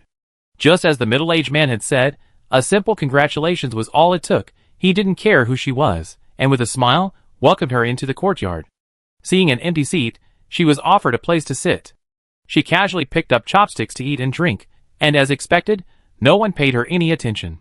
After a while of eating and drinking, as the auspicious time approached, someone shouted, "The auspicious hour has arrived. Please invite the newlyweds." Although it was a matrilocal marriage, and the bride was in the backyard, the general procedures still had to be followed. The bride and groom walked in through the main gate, each dressed in wedding attire. The man wore a large red flower on his chest, and the woman wore a red veil, sharing a red ribbon with the groom. The girl in red, who was eating and drinking, occasionally glanced up. She hadn't paid much attention to it, but after that glance, she almost spat out her wine. Senior brothers Wu. This girl was none other than Wu Qianhuan, who had rushed all the way from Tianwu City. She had investigated Chu Tian's affairs along the way, eventually searching from the place where Chu Tian had last disappeared, and finally arrived at Beihu Town. The clues had almost all gone cold here. Chu Tian was still nowhere to be found. But Wu Qianhuan didn't quite believe he was dead. If someone is alive, you have to see them. If they're dead, you have to see their body. How can someone just disappear without a trace? However, along the way, she had heard quite a few stories about Hozuki Gasho's killings. It seemed that Chu Tian's affair had caused quite a stir. Many people described it vividly, as if they had witnessed it firsthand, but when actually asked, they couldn't give a coherent account. Everyone was convinced that Chu Tian was dead at Hozuki Gasho's hands. And to get to the bottom of this, the only way was to find Hozuki Gasho. But after committing this crime, he seemed to have vanished without a trace. There were very few traces along the way, leaving everyone baffled. Wu Qianhuan, already troubled, happened to see a wedding and decided to join in the fun and get a meal. Little did she expect that before she could finish her meal, her senior brother Zwa, who claimed to want to spend his life in seclusion and practice Buddhism, the man who seemed like a Buddhist monk, would enter the house with his bride. So, instead of going to his vegetarian diet and chanting Buddhist scriptures, he come to Beihu Town to marry into the family. She wondered if her uncle Master Tian Yu would be so angry he immediately disrobed. No wonder there hadn't been any news from him for so long. Had he fallen for worldly desires? Wu Qianhuan muttered to herself for a while, having no other thoughts, just finding it amusing. She lowered her head slightly, to avoid being discovered by Zhuo Wenchuan. Secretly hiding among the guests, she watched Zhuo Wenchuan and his bride exchange vows, and enter the bridal chamber. Finally, after changing his clothes, he came out to greet the guests and offer toasts. Now that everything was settled, Wu Qianhuan no longer hid, straightening her back and acting openly. Zhuo Wenchuan glanced at her, initially not taking it seriously, but then noticed her intense gaze, and their eyes widened in surprise. Junior sister Wu, old Master Su, who was toasting with him, and his brother-in-law Su Mao were also taken aback. This was the groom's family. Zhuo Wenchuan quickly went to Wu Qianhuan. "Junior sister, what are you doing here?" It's a long story, Wu Qianhuan sighed, then smiled. Today is senior brother's big day. I can talk about my affairs later. After senior brother is finished, we can have a chat. Zhou Wenchuan hesitated for a moment, then nodded. All right. The Su father and son exchanged a glance, and quickly moved Wu Qianhuan to another seat. The banquet lasted until midnight. The groom, who should have been rushing to his bridal chamber, instead sat facing Wu Qianhuan in the pavilion in the backyard. Wu Qianhuan's smile was almost uncontrollable. Zhou Wenchuan looked helpless. Junior sister, don't smile anymore. You've been smiling all day. Doesn't your face get sore? Not at all, not at all. Senior brother has found a good match and married into a good family. I'm overjoyed. How could a smile make my face sore? Wu Qianhuan picked up the wine pot and poured 2 cups of wine. I mastered the pointing moon mystic art. Before leaving the mountain, Uncle Tianyu asked me to look for you and ask when you return. I thought the martial world was too vast, and finding you might not be easy. Unexpectedly, before I could even finish investigating what I was looking for, I ran into you first. Sigh, it's a long story. Zhou Wenchuan pondered for a moment before speaking. Your master's wife is named Su Qiaowei. She's beautiful and intelligent. Our connection was a coincidence. At the time, I was on my master's orders to rush to Luoch Manor. He recounted how he met Su Qiaowei, how he was chased by the mad beggar Ling Beichen, and how he was finally rescued by the 3rd young master at the gates of Luoch Manor. Afterwards, he joined the others. Having experienced the battle at Tianji Valley, he had intended to gloss over this part. However, Wu Qianhuan inquired in great detail, especially about the 3rd young master. Hearing that the Tomb King was repeatedly killed and resurrected, Wu Qianhuan frowned deeply. Only after the 3rd young master's fierce battle with the Tomb King, in which he finally killed him, did her brow relax. This puzzled Zhou Wenchuan. He couldn't understand why Wu Qianhuan was so interested in the 3rd young master, a complete stranger. He later attributed it to the young girl's natural envy and admiration upon hearing about the chivalrous heroes of the martial world. He continued, only sighing when he mentioned volunteering to escort Su Qiaowei and her brother Su Mao home. At first, I always felt sorry for this girl, and felt sorry for her. I didn't think much of it along the way, but unexpectedly, the more I interacted with her, the more attracted I became. Once we returned to Beihu town, I wanted to leave quickly and return to the mountain to report back. But unexpectedly, Qiaowei couldn't bear to leave me and secretly followed me. Of course, this couldn't escape my notice, but I couldn't see her and give her hope, so I hid in the shadows and secretly followed her. I thought she would follow for a while, but if she couldn't catch up, she would give up. But unexpectedly, she persevered through gritted teeth, never retreating despite the treacherous road, her face filled with sorrow, a sight that evoked pity. Finally, she squatted on the ground, sobbing softly, even more pitiful to behold. So you revealed yourself? Wu Qianhuan listened with growing interest. But unexpectedly, Zhou Wenchuan shook his head. No. My heart is as hard as iron, unmoved. Then what's going on now? I didn't go out. Someone else did. That person was a wandering swordsman, a low-life lecher. He was just passing by when he heard a girl crying, and seeing her beautiful face, he took advantage of her. At first, I didn't investigate, thinking he was just a passing knight-errant, taking pity on her and wanting to take her home. It wasn't until he used an aphrodisiac on her that I realized what was happening. I quickly revealed myself to stop him. I did manage to kill that lecher, but the drug he used was too potent. I had no other choice but to sigh. Having said this, he picked up his wine cup and took a sip. After setting down the cup, he sighed, things have come to this point. I can't let the young lady's innocence be ruined for nothing. Naturally, I must take responsibility, and, to be honest, if it weren't for my strong Buddhist beliefs that compelled me to return to Thousand Sun Mountain, purely from the heart, I didn't want to leave. This matter forced me to make a choice, and now I feel quite relieved. TSK. Wu Qianhuan clicked her tongue in admiration. This can be considered a preordained fate, quite good. What are your plans regarding Uncle Master Tianyu? Tell him the truth, and accept my master's punishment. Zhou Wenchuan said, I already sent a letter to Thousand Sun Mountain, it should be arriving soon. Acting first and reporting later, you certainly get a beating. Wu Qianhuan felt a hint of schadenfreude. Zhou Wenchuan waved his hand. That's a story for later. But what's going on with you? What are you investigating? Wu Qianhuan then recounted Chu Tian's situation. Unexpectedly, Zhou Wenchuan suddenly said, I've seen Gui Ding Wuchan. Wu Qianhuan was taken aback. Where did you see him? We were preparing for the wedding at the time. Su Mao and I went to a neighboring town to find something, and we happened to run into him on the way. But judging from his appearance, he seemed to be injured, and was heading north. I don't know exactly where he went, but if even Gui Deng Wuchan couldn't cure his injury, an ordinary doctor probably couldn't. He must have gone to find someone to save his life. At that time, Zhuo Wenchuan was with Su Mao, and naturally, he wouldn't dare to easily attack such a notorious figure in the martial world. Wu Qianhuan immediately stood up. In that case, senior brother Zhuo, I take my leave now. Tonight is your wedding night, go find your bride early, don't leave her alone in her room. I go ahead first. I come back next year to hold my nephew. Ah? Zhuo Wenchuan was taken aback. So hasty?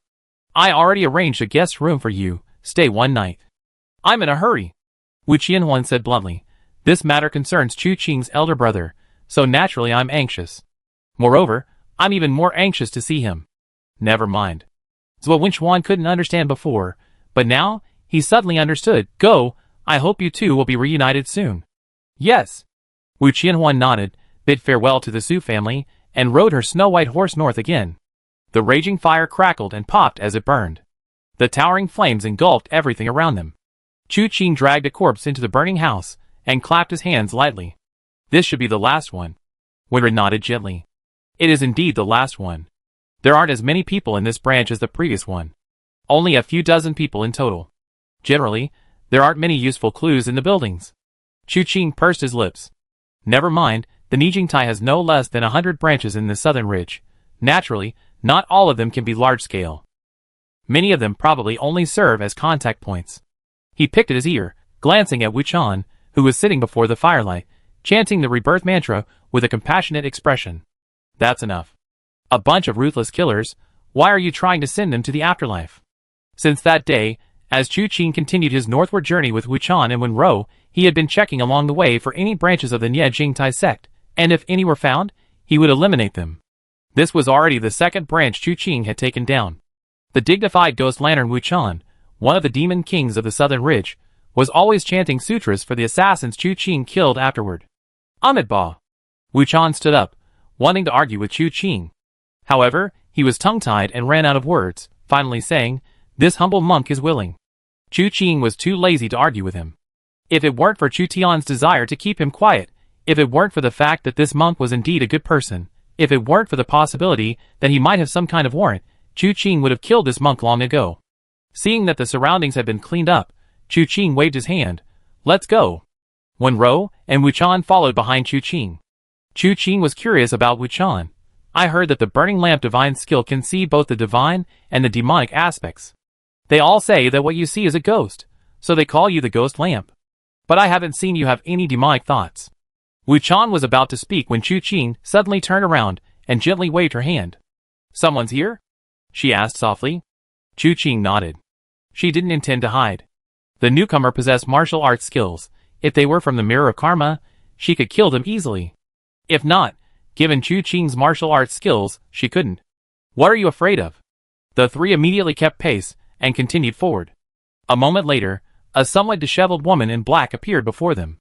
Her gaze swept over the three of them, finally furrowing slightly. Isn't this a branch of the Mirror of Karma? Why are there strangers wandering around here? Chu Qing raised an eyebrow, about to speak, when the woman clapped her hands as if suddenly realizing something. Oh, that's right. You must be assassins from the Mirror of Karma. I want to hire someone to kill me. Chapter 214. Chu Qing and the other two exchanged bewildered glances. Has things really gone this crazy these days? Hiring someone to kill, and they gone straight to the Nijingtai branch. This woman, she's got some skills. Before Chu Qing could speak, Wuchan stepped forward, clasped his hands together, and was about to speak when Chu Qing pulled him back. Having spent some time with this monk, Chu Qing had gotten to know him somewhat. His personality could be summed up in 3 words. A good-natured person. Hearing someone hire someone to kill, given his personality, you don't even need to think about what he would say. He would definitely try to dissuade the other party from the idea. Although Chu Qing didn't know this woman's background, how could he refuse a deal offered to him? He chuckled. But I wonder, who does the young lady want to kill? And why? The woman glanced at Chu Qing, somewhat puzzled. Does Nijingtai need to ask for a reason before killing someone? Of course. Chu Qing said calmly. As the saying goes, there are no good people before the Mirror of Retribution. Our Mirror of Retribution never kills the innocent. If you, young lady, have some deep-seated hatred or grievance with the person who was killed, and wish to commission our Mirror of Retribution to kill them, then our Mirror of Retribution will certainly grant your request. Conversely, if you, young lady, are only seeking personal revenge, and a life is at stake, then our Mirror of Retribution naturally cannot take another's life for such a trivial matter. But I heard that the Mirror of Retribution so-called acting on behalf of heaven, and using killing as punishment are all a facade. In reality, they kill for money? The woman frowned. Chu Qing waved his hand. Just rumors in the martial world. I see. The woman paused for a moment before saying, my surname is Lu. You can call me Lu Sanyang. The person I'm about to kill is no ordinary character. He's known as the great hero Jinglan. The great hero Jinglan, Shinjuk. Chu Qing instantly recognized the name, a hint of surprise in his eyes. This Shinjuk was indeed no ordinary character. He rose to fame in the martial world at 17, his early name being Jinglan Sword, renowned for his heaven and earth Jinglan technique. It is said that he was a chivalrous youth, sweeping away countless injustices in the martial world. After the age of 25, he settled in Fanjing City. He was a man of great generosity and chivalry, deeply devoted to the code of honor among Jianghu. When wandering heroes of the Jianghu encountered any inconvenience due to limited mobility, they could always find this great hero Jinglan in Fanjing City, and their problems would often be easily solved. Over time, the name Great Hero Jinglan became widely known. However, in recent years, this great hero Jinglan had rarely traveled the Jianghu, and rising stars such as Chao Qiupu, White Horse Golden Sword, and Li Hanguang, Autumn Sword, had gained increasing fame. This had led to the name of this great hero Jinglan appearing less and less in the Jianghu. But his status in the Jianghu was still undeniable. It is this man, Lu Sanyang said softly, the one I want to kill is this hypocritical villain. This is juicy gossip. Chu Qing and Wenru exchanged a glance, feeling that although it was a coincidence, they couldn't pass up the opportunity. They immediately inquired. Lu Sanyang was taken aback by Chu Qing's words about the Mirror of Retribution not killing innocent people, so she didn't hide anything and recounted the whole story. But this story begins 10 years ago. Lu Sanyang grew up in Fanjing City, which fell under the sphere of influence of the Liahua Hall. Beitang Lai, who had never joined the Tianxia sect, was considered a man of great talent and ambition, and the people within his sphere of influence lived a relatively comfortable life. That year, Lu Sanyang was 18, just beginning to experience romantic feelings. She met by chance a young master from the Qin family in Fanjing City. This young master Qin was not only handsome and dashing, but also erudite and witty. Lu Sanyang was attracted to him, and since they were mutually attracted and their social standing was similar, they were betrothed. To make the wedding grand, many prominent figures were invited to the banquet. Among them were not only the leader of the Liahua Hall in charge of Fanjing City, but also the renowned Shinjuk. Everything went wrong from that day on. Perhaps it was a cruel joke of fate. During the wedding ceremony, a sudden gust of wind blew away the bride's red veil, revealing Lu Sanyang's stunningly beautiful face. A gasp of surprise rippled through the hall, and Lu Sanyang felt a pair of eyes fixed intently on her. That gaze belonged to Shinjuku. That look filled Lu Sanyang with a strange sense of dread, but it was merely a minor incident. No one paid it any mind. The wedding ceremony proceeded smoothly, and Lu Sanyang was led to her bridal chamber to wait. The lively sounds from the front courtyard drifted into her ears. Although Lu Sanyang felt exhausted, hungry after a long day, she forced herself to sit on the bed, quietly waiting for her groom to arrive. But unexpectedly, it wasn't just her groom who arrived. And then, there was Shinjuk. The red veil had been lifted by Shinjuk. He was drunk, his eyes glazed over. The unconscious Chen Gongzi was held in his palm like a chick. Lu Sanyang, seeing all this, was shocked. Instinctively, she tried to rush forward to her husband, but Shinjuk pushed her away. He casually tossed the groom aside and smiled at Lu Sanyang, saying, "Such a beauty? How can she be with such a mortal? Why not come with me, Shin?" Lu Sanyang was both shocked and angry. She told him to leave, saying that if he didn't, she would call for help. Unexpectedly, Shinjuk suddenly drew his sword and held it to Chen Gongzi's neck. "His life is in my hands. If you don't comply, I will kill him." His words were genuine, and his eyes were earnest. Lu Sanyang, filled with grief and anger, rebuked him, saying she would show everyone Shinjuk's true colors. She added that a master from the Blazing Fire Hall was also present today, and if Shinjuk's actions were exposed, the so-called great hero Jinglan would become a laughingstock. Shinjuk, however, became even more arrogant. "Fine, then you wait." He turned and left. Lu Sanyang, thinking he had been frightened away, rushed forward to try and wake her husband. But Qin Gongzi was under a spell. How could Lu Sanyang, a weak woman, possibly wake him? Her husband remained unconscious, but shouts of killing echoed from outside the door. By the time Lu Sanyang regained her senses and pushed open the door, she saw the entire Qin family engulfed in flames. Shinjuku was ruthless and insane. He had killed in the dead of night. The Qin family, merely a merchant household, was no match for such a master. In a single night, Shinjuku had wiped out the entire family. Even the masters of the Blazing Fire Hall perished that night. Watching Shinjuku indiscriminately kill amidst the raging flames, Lu Sanyang went completely mad. She had thought that marrying her ideal husband would bring her a life of happiness and fulfillment. Who could have imagined that this fleeting glimpse would bring such annihilation upon the Qin family? She knelt and begged Shinjuku to stop killing. But Shinjuku said, since the deed is done, it must be done completely. How can it be stopped halfway? He even smiled and said to her, killing is too bloody. Madam is pure and innocent. She shouldn't be involved in such human tragedies. Then, Lu Sanyang was knocked unconscious by his finger. When she awoke again, she was no longer at the Qin family home. Later, she learned that the Qin family home had been burned to the ground that night. She hadn't seen Shinjuku for several days. She only knew that he was injured. They initially thought he was injured by a master from the Blazing Fire Hall during a bloodbath, but later learned he had deliberately injured himself.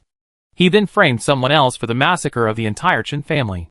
Many guests at the banquet claimed to have witnessed a crazed monk wreaking havoc in the Qin family compound. The masters of the Blazing Fire Hall were all killed by this monk. Even the great hero Jinglan was injured by the monk. Finally, the Blazing Fire Hall experts investigating the matter could only pinpoint the culprit to a demon who had roamed the southern ridge for many years. That demon was named Ghost Lantern Wuchan. Upon hearing this, the three people, who were already feeling rather uneasy about this gossip, were all stunned. Wu Chan's identity was kept secret from others, but not from Wenru. Wenru gave him a strange look, and Wu Chan also frowned, remaining silent. Lu Sanyang, oblivious to the strange expressions on the three's faces, continued, when I finally saw Shinjuku, it was 10 days later. He found me but didn't say a word, taking me to see my husband. My husband was imprisoned in the underground dungeon, tied to a rack. When I saw him, he was unconscious. His body was covered in blood and wounds. He did it on purpose, letting me see my husband like that, letting me know that I couldn't escape from his grasp. He told me I could refuse. But every time I rejected him, he would come to my husband. She vented her frustration at being rejected on her husband. As Lu Sanyang spoke, a bitter smile appeared on her lips, a smile that evoked pity. Shinjuku promised her, as long as she was willing to follow him. 10 years, just 10 years, after 10 years, he would set her free. Otherwise, her husband would die, and her entire family would suffer the same fate as the Qin family. Lu Sanyang agreed. She was just a weak woman often, she had no choice. If she could save the man she loved with her own body, she was willing. But she made a condition, her husband must be released. She had followed him for 10 years, and their marriage was now severed. She didn't want him to lose his freedom after losing all his family. Shinjuku agreed. After all, Qin Gongzi had been mostly unconscious for the past 10 days, rarely lucid, and had never even seen the true face of his mortal enemy. However, he wanted to sever some ties, so he had Lu Sanyang write a farewell letter to young Master Qin. She stated that the Qin family had been wiped out, and young Master Qin was no longer worthy of her. Shinjuku had saved her life in a crisis, so she was willing to repay him with her body. She asked young Master Qin to abandon his delusions, and that they would never see each other again. On the day young Master Qin left, Lu Sanyang, embraced by Shinjuku, watched him walk step by step, his figure desolate, out of the Qin family gate. That day, Lu Sanyang was heartbroken, vomiting blood and fainting. After that, she truly stayed by Shinjuku's side for a full 10 years. She allowed him to take whatever he wanted, but in those 10 years, she bore him no children. When the 10 years were up, she requested to leave the manor. That day, Shinjuku abandoned his haughty demeanor and pleaded desperately, hoping that she would consider their 10 years of affection and give him a chance, and not abandon him. However, Lu Sanyang's heart was as firm as iron, unmoved. She utterly scoffed at Shinjuku's claims of deep affection. She claimed that if he hadn't threatened Qin Gongzi's life, they wouldn't have had these 10 years together. 10 years had passed. Qin Gongzi should already be married with children. If Shinjuku refused to keep his promise, then kill her. Only when Lu Sanyang drew a dagger and held it to her neck. Did Shinjuku finally sigh and let her go? Leaving the Shin family home, Lu Sanyang felt as if she had been reborn. She wandered aimlessly to the former site of the Chin family home. A new house had long since been built there.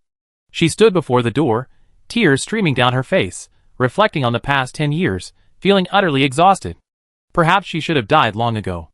That night, it shouldn't have been the entire Chin family who died, but her, Lu Sanyang. She was the one who had brought ruin upon her husband's entire family. After wiping away the tears from her cheeks, she returned to her parents' home, intending to bid them farewell before taking her own life. Lu's parents were doing relatively well. Shinjuku was ruthless, but he showed exceptional kindness to Lu Sanyang and her family. Upon their first meeting, she noticed a hidden agenda in their eyes. When pressed, they stammered and couldn't give a clear answer. Finally, under her relentless pressure, the elderly couple revealed that shortly after Chen Gongzi left the Shin family, he somehow learned the truth about the Shin family's massacre. He pleaded with many people, even reaching the Liuhua Hall, but because of what happened back then, Shinjuku's evidence was irrefutable. His desperate pleas became a joke. He tried more than once to break into the Shin family home to take Lu Sanyang away, but each time he was beaten half to death by Shin servants and thrown out. The last time he visited the Lu family elders, he left a letter. He instructed them that if Lu Sanyang did not return after 10 years, they should destroy the letter. If she returned, they should give the letter to her. The old couple initially wanted to avoid trouble, but seeing their daughter's condition, as if she didn't have many days left, they ultimately handed over the letter. Lu Sanyang treasured it like a precious gem, only reading it after returning to her room. The letter contained little, simply telling Lu Sanyang none of this was her fault. Her natural beauty was not her fault. Being coveted was not her fault. If anyone was to blame, it was that person's ruthlessness. He knew the farewell letter was fake. Those cruel and heartless words were not Lu Sanyang's true intention. He said, "I loved Lu Sanyang in this life, and I am fortunate to have married her. I have no regrets." Lu Sanyang clutched the letter, weeping uncontrollably, and frantically chased after him, asking where Chen Gongzi was. She went to search, caring for nothing. Her makeup was ruined by tears, her hairpins fell off, and her shoes were lost in the process. But none of that mattered. She ran frantically, and in a daze, she seemed to see Chen Gongzi, 10 years older, smiling at her. He whispered to her, "These past 10 years, you have suffered." But when she arrived, she did not see the person she longed for. She only saw a lonely grave, sitting by the lake, overgrown with fallen leaves and weeds. The inscription on the tombstone had been washed away by the rain, but it was still visible. "To of Chen Sheng." Chapter 215. The story of Lu Sanyang ended abruptly at the grave. Chu Qing and the other two remained stunned for a long time. They looked at each other, unsure what to say. Lu Sanyang held out her hand and gently waved it in front of them. "Assassin? Killer? You, what happened?" Chu Qing shook his head, feeling that the melodramatic events involving Chen Sheng, Lu Sanyang, and Shinjuku could practically illuminate half the sky. He exhaled softly and said, "Shinjuku wiped out the entire Chen family back then. The Blazing Fire Hall won't let it go just because of the title Great Hero Jing Lan. There must be some irrefutable evidence in this matter. Do you know who vouched for Shinjuku? The manager of Yulin Tower, the second young master of Hongfa Money's shop, the major owner of Zhang's cloth shop." Lu Sanyang listed them off as if they were old friends. "And one, a servant from the Chen family back then. He's Shinjuku's third disciple now." Chu Qing nodded. "How did you find this place?" Lu Sanyang smiled bitterly. "Shinjuku has been very good to me all these years. He hasn't hidden many things from me. I discovered this place from his desk. I don't know the specifics, but I do know that the Nijingtai is full of assassins. They can hire people to kill." "That's interesting. The great hero Jinglan, Shinjuku, knows there's a branch of Nijingtai here?" "The Nijingtai operates in secrecy, and would never easily leak information about its branches. This great hero Jinglan's situation is probably quite strange. Of course, Lu Sanyang's words can't be taken at face value. The truth still needs further investigation. Fortunately, this matter isn't difficult to investigate. So many witnesses, all clues.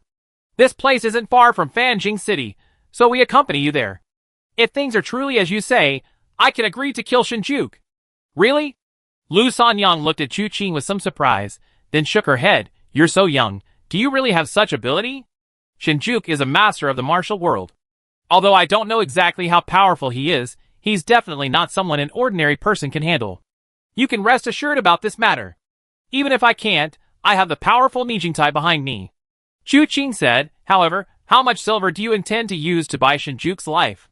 I don't have much silver. Lu Sanyang said without changing her expression, but I can exchange a secret for it. What secret could make someone kill the great hero Jinglan? The secret of the 9 treasures of heaven and earth.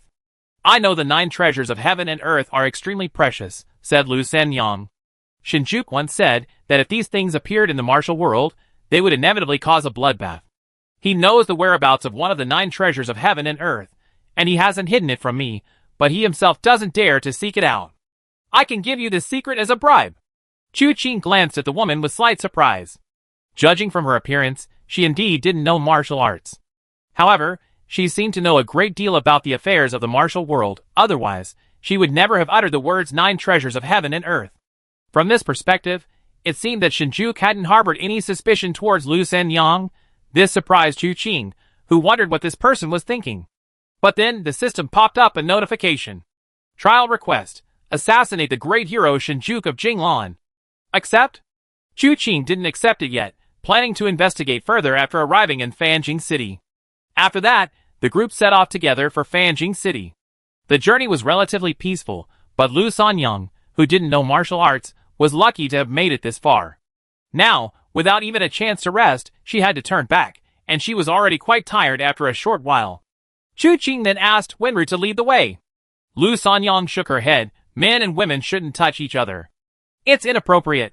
Wenru, dressed as a man, couldn't argue with that. Chu Qing frowned slightly. But you're walking too slowly, young lady. I suppose you also hope we can reach Fanjing City quickly?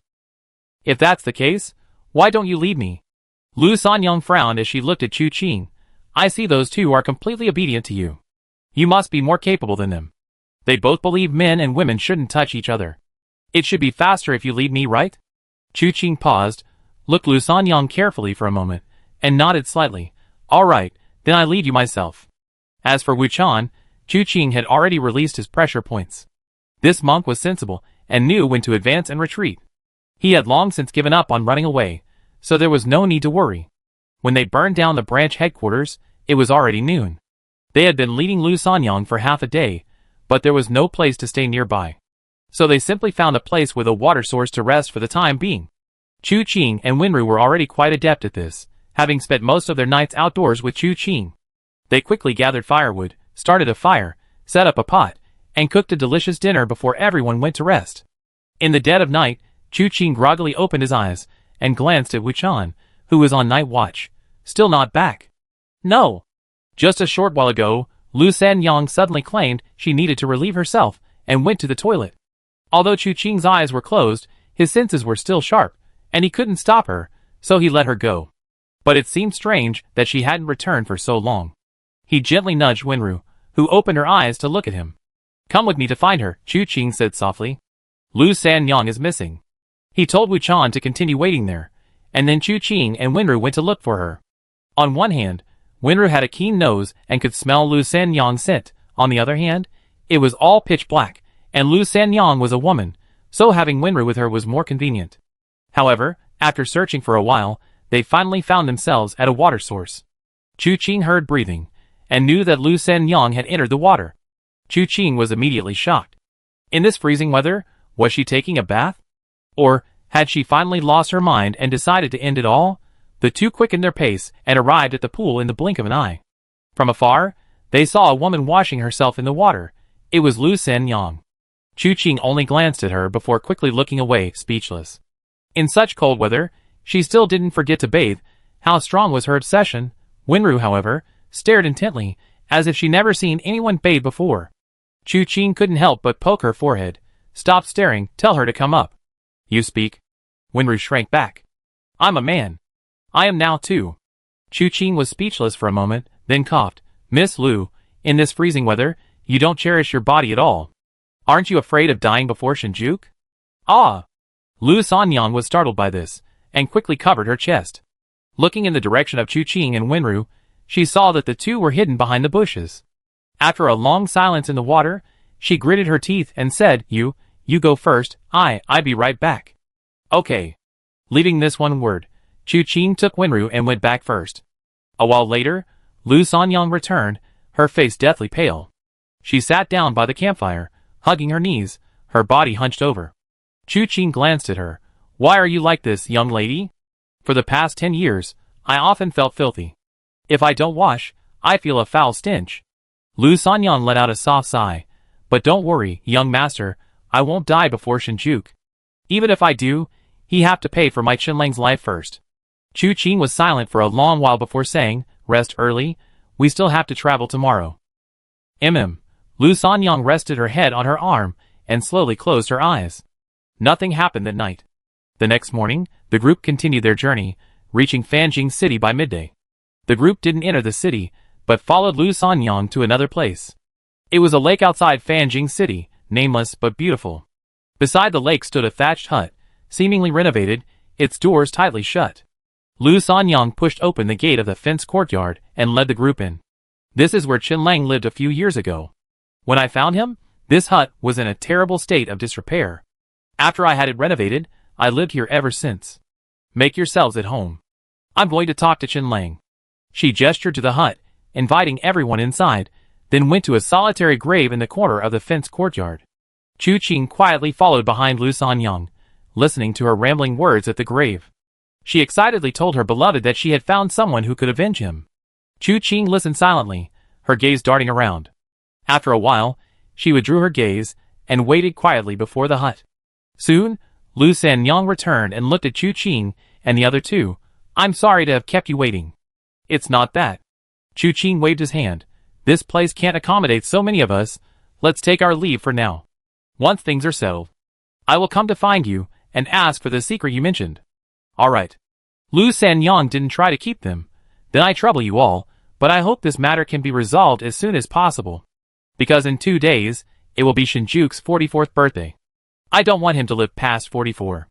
Chu Qing clicked his tongue, but still nodded, agreeing. The entire afternoon, Chu Qing gathered a lot of information. First was the massacre of the Qin family 10 years ago.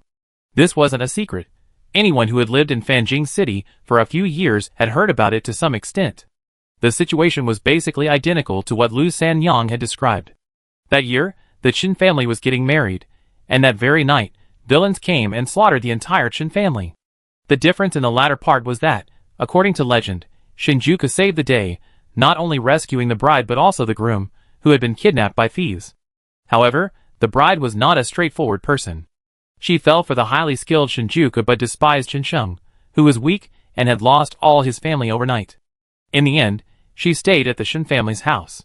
Qinsheng was initially devastated, but later, perhaps driven mad, he spread rumors that Shinjuku had killed his entire family. The matter caused quite a stir, attracting several groups from the Liehua Hall, but ultimately nothing came of it. Overall, apart from the discrepancy between Shinjuku's rescue and Lu Sanyang's account, the rest was largely true. After clarifying these matters, Chu Qing focused his investigation on the individuals Lu Sanyang had mentioned earlier. The manager of Yulin Tower, the second son of Hongfa Money Exchange, and the major owner of Zhang's cloth shop. However, inquiries revealed that none of these three people were currently in Fanjing City. Yulin Tower had long since gone bankrupt. The manager had left Fanjing City with his entire family, only to die on the mountain road to Guang'an City, reportedly ambushed and killed by bandits. Not a single member of his family survived. Hongfa Money Exchange was still operating, but now it was run by the third master. 5 years ago, the second son took a concubine, but a lecherous thief set his sights on her. One night, the thief attempted to steal her away, and they happened to catch him. The second son tried to call for the guards to arrest the thief, but the lecherous thief, in a fit of rage, beheaded him. The concubine was also kidnapped and her whereabouts remain unknown. As for the owner of Zhang's cloth shop, his life had been rather tumultuous. 10 years ago, a significant batch of cloth was destroyed in a fire caused by some unknown calamity. After the compensation was paid, Zhang's cloth shop began its decline. For about 2 or 3 years afterward, this man disappeared without a trace. He reappeared just as Qinsheng was seeking justice. He was actually testifying for Qinsheng. Unfortunately, it was later discovered that Qinsheng had given him 200 taels of silver to give false testimony. The matter was ultimately left unresolved. Afterward, this man suffered a mental breakdown and died fighting with wild dogs, being mauled to death by a pack of dogs. Lu Sanyang mentioned 4 people in total, and 3 of them died tragically. In the lobby of the inn, Chu Qing poured himself a cup of tea, feeling utterly speechless. Now there's only one person left. Gently, she said, that servant from the Chen family, who is now Shinjuku's third disciple, Yififan. Chu Qing nodded, but first glanced at Wuchan. You wouldn't happen to be like Ling Beichen, sometimes clear-headed and sometimes confused, would you? Did you come to this place 10 years ago? Seeing someone get married, you, as a monk, never had such an opportunity in your life, and yet anger arose in your heart, and evil thoughts took hold. Don't talk nonsense, benefactor. Wuchan couldn't help but roll her eyes. This humble monk has never broken the precept against killing in my entire life. Chu Qing glanced at him, feeling he almost didn't live up to the name Ghost Lantern. The group chatted casually, whispering amongst themselves. The inn was noisy, with rumors occasionally swirling around. Just then someone spoke up. Did you know? Ghost Lantern Wuchan, who hasn't shown his face for years, has suddenly appeared within the territory of Luoch Manor. And he killed someone. Chu Qing smirked, glancing at Wuchan, who had never committed murder before. Wuchan sighed, his face showing a look of complete familiarity. Just then, someone asked, who did Wuchan kill this time? He killed Chu Tian, the eldest son of the Chu family in Tianwu City. Chu Qing looked up abruptly, momentarily thinking he misheard. They said Wuchan killed whom? Chapter 216. Tianwu City wasn't a major power, but it was far from being unknown. Especially after the incident a few months ago, Tianwu City's sphere of influence more than doubled, naturally boosting its reputation. The Chu family, as a crucial component of Tianwu City, was naturally well known. Therefore, the name Chu Tian actually caused a small stir. But with Chu Qing, this stir was magnified infinitely. Not just because Chu Tian was his elder brother, but more importantly, there was something fishy going on. Chu Tian died at Wuchan's hands? If it weren't for Wuchan's unequivocal statement in the Yin-Yang forest that he had been struck by a black-clad man with a palm strike, the bone-melting palm, if it weren't for Chu Qing's recent understanding of Wuchan's character, knowing him to be a truly honest monk who never lied, Chu Qing would indeed lock up Wuchan and torture him severely the moment he heard the news. It can only be said that things were just a coincidence. If it weren't for the poison in the water, Chu Qing wouldn't have visited the Yin-Yang forest again. If he had heard the news that Wuchan had killed Chu Tian before encountering Wuchan, he would have killed the monk the moment he met Wuchan. But now it seems that this was all a setup by Chu Tian. If he were dead, how could he have struck Wuchan with the bone-melting palm? Chu Tian isn't dead, but in the eyes of the world, he is. The truth about whether he is dead or alive lies only in Wuchan's words. As long as Wuchan is dead, no one can prove that Chu Tian is still alive. That's why Chu Tian found Wuchan and struck him with the bone-melting palm. That was also the reason he left behind the phrase, borrowing the senior's name for a moment. He wanted to use Wuchan's death to fabricate a story and erase all traces of his actions. But this raised a question. Why would he do this? Chu Qing tapped his fingers lightly on the table. What could possibly require a death to accomplish? Gradually, a possibility came to mind. His expression darkened. Her gentle eyes stared unblinkingly at Chu Qing. Her emotional expression was never very obvious, but now it was a clear expression of worry. Wuchan, on the other hand, was confused. He didn't know why the two people at the table had fallen silent after hearing this news. Were they protesting for him? Wuchan sighed softly, then heard Chu Qing say, "Have you been taking the blame for everyone all this time?" "No." Wuchan shook his head. I explained. He had always referred to himself as this humble monk, and Chu Qing had gone to great lengths to make him remember to refer to himself as I when there were many people around.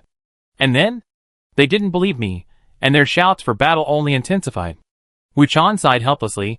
Explanations are useless, so there's no need to say anything more. Chu Qing nodded, saying nothing more. Chu Tian's stunt had left him with no leads. His feigned death and disappearance must have been for a reason, but he couldn't find him for the time being. However, if Chu Tian had truly done what he suspected, if nothing unexpected happened, he should contact him. But this inevitably made him anxious and uncertain, unsure when he would receive any further news from Chu Tian. After dinner, the three returned to their rooms to rest. As night deepened, Chu Qing changed into a set of night clothes and quietly left the inn. He was going to find Yififan. A servant wouldn't naturally have such a name. These three characters were given to him after he became Shinjuku's disciple. He had studied under Shinjuku for 10 years, but still hadn't completed his apprenticeship. He was currently still living in Shinjuku's residence. He slipped into the residence like a shadow, his movements swift and stealthy, without causing the slightest disturbance. Chu Qing had already scouted Yififan's residence during the day, and went directly there without hesitation. The window opened silently, and the shadowy figure, like a wisp of smoke, instantly appeared before the bed. But the next moment, Chu Qing's expression became strange. Although there seemed to be a person lying on the bed, this person wasn't breathing, nor did they have a heartbeat. Was it a fake? Chu Qing lifted the covers, a sense of crisis rising within him. A series of arrows flew from the bed, but before they could reach Chu Qing, he easily swept them away. Who would be so kind as to set a trap on the bed? Chu Qing's eyes narrowed slightly. Suddenly, a burst of fire erupted, creating a dazzling display in the night sky. Immediately afterward, the sound of figures cutting through the wind came from the darkness. He turned and quietly appeared on the roof. In the distance, he saw two figures leaping across the rooftops, heading towards the distance. With a slight movement of his feet, Chu Qing quietly followed behind them. It seemed Yi Fifan isn't entirely at ease staying at Shinjuku's place. Setting traps on the bed, yet not resting there. Who is he guarding against? Shinjuku? A playful glint appeared in Chu Qing's eyes, but he followed at a leisurely pace. While the two figures were not slow, they were worlds apart from Chu Qing. However, the darkness was deep, and he couldn't immediately discern the identities of the two ahead. After following for only a short while, Chu Qing discovered that it wasn't just these two figures running wildly through the night. There were disturbances throughout the city, clearly alerted by the firework message. At the same time, the figure ahead had already reached the city wall. He didn't possess the skill to leap over the wall, so he ascended the stairs. The blazing fire hall disciples stationed on the wall couldn't stop him. After shaking them off, he vaulted over the wall and descended. The clatter of hooves filled the air. By the time Chu Qing reached the city wall and stood still, the man had already ridden off at breakneck speed. Outside the city, a groom watched in astonishment. Before Chu Qing could give chase, the city gates were flung open. Several riders galloped out. The first rider to pursue the man leaped onto an empty horse, pointed at the groom, and shouted, "Seize him!" Then, gripping the reins, he yelled, "Chase!" His light-footed skill had been replaced by spurring on the horse. Chu Qing also had to strain. He pondered for a moment. This chain reaction must have started with him. Although Yi Fifan was staying at Shinjuku's house, ostensibly to learn martial arts, he didn't actually trust Shinjuku. He had set up a trap on the bed and slept elsewhere. Once the trap is triggered, he will notice and flee Fanjing City like a frightened bird. The earlier firework message was likely this person's doing. Shinjuku clearly doesn't trust him. Any move he makes is immediately pursued. The unusual activity throughout the city may not be related to this, but it's clear that Shinjuku has been in Fanjing City for many years, secretly cultivating numerous henchmen. Yi Fifan's firework message was to have his groom prepare a horse for him, so that he could be met from outside the city, but Shinjuku's men reacted quickly, so the pursuit never stopped for a moment. Judging by this, it won't be long before they catch up. Chu Qing used his flying smoke technique, his figure like a wisp of smoke, leaping through the darkness. His lightness skill was extremely fast, far surpassing that of an ordinary galloping horse. Perhaps only brother by of Chao Chiopu could rival him. Chu Qing caught up with the pursuers, and looked at the young man galloping wildly through the night. His appearance was hardly that of a servant. While not exactly handsome, his eyes were sharp and piercing. Despite the desperate escape in the dead of night, his face showed no panic. However, despite the clear road ahead, he suddenly turned the reins and spurred his horse towards a small grove of trees. Only now did he show a hint of impatience, seemingly hoping for a breakthrough in the grove. Could he have some plans in this grove? If this obstacle holds him back, he might really be able to shake him off, Chu Qing pondered, but he didn't want him to escape so easily. With a thought, he flicked his hand on the ground, using the 9 chapters of Divine Jade to summon a stone, which he then struck directly on the horse's leg. The horse wasn't exactly a fine steed. In pain, its legs buckled, and it tumbled and fell. This sudden attack caught Yi Fifan off guard. He quickly leaped, lightly touching the horse's back with his toes, and launched himself into the air, landing gracefully after a turn. With the woods in sight, he considered venturing forward into the forest. But just then, his pursuers arrived from behind, surrounding him before he could react. "Junior brother Yi, out for a night out. Such a fine mood. Why didn't you invite your brother along?" The first pursuer was a man in his 30s, somewhat rugged in appearance, carrying a long sword on his back, wider than usual. He sat on his horse, looking down at Yi Fifan, who was surrounded, his voice laced with smugness. Yi Fifan sighed helplessly. "Second senior brother is joking. I just suddenly have some urgent business to attend to, and need to go out.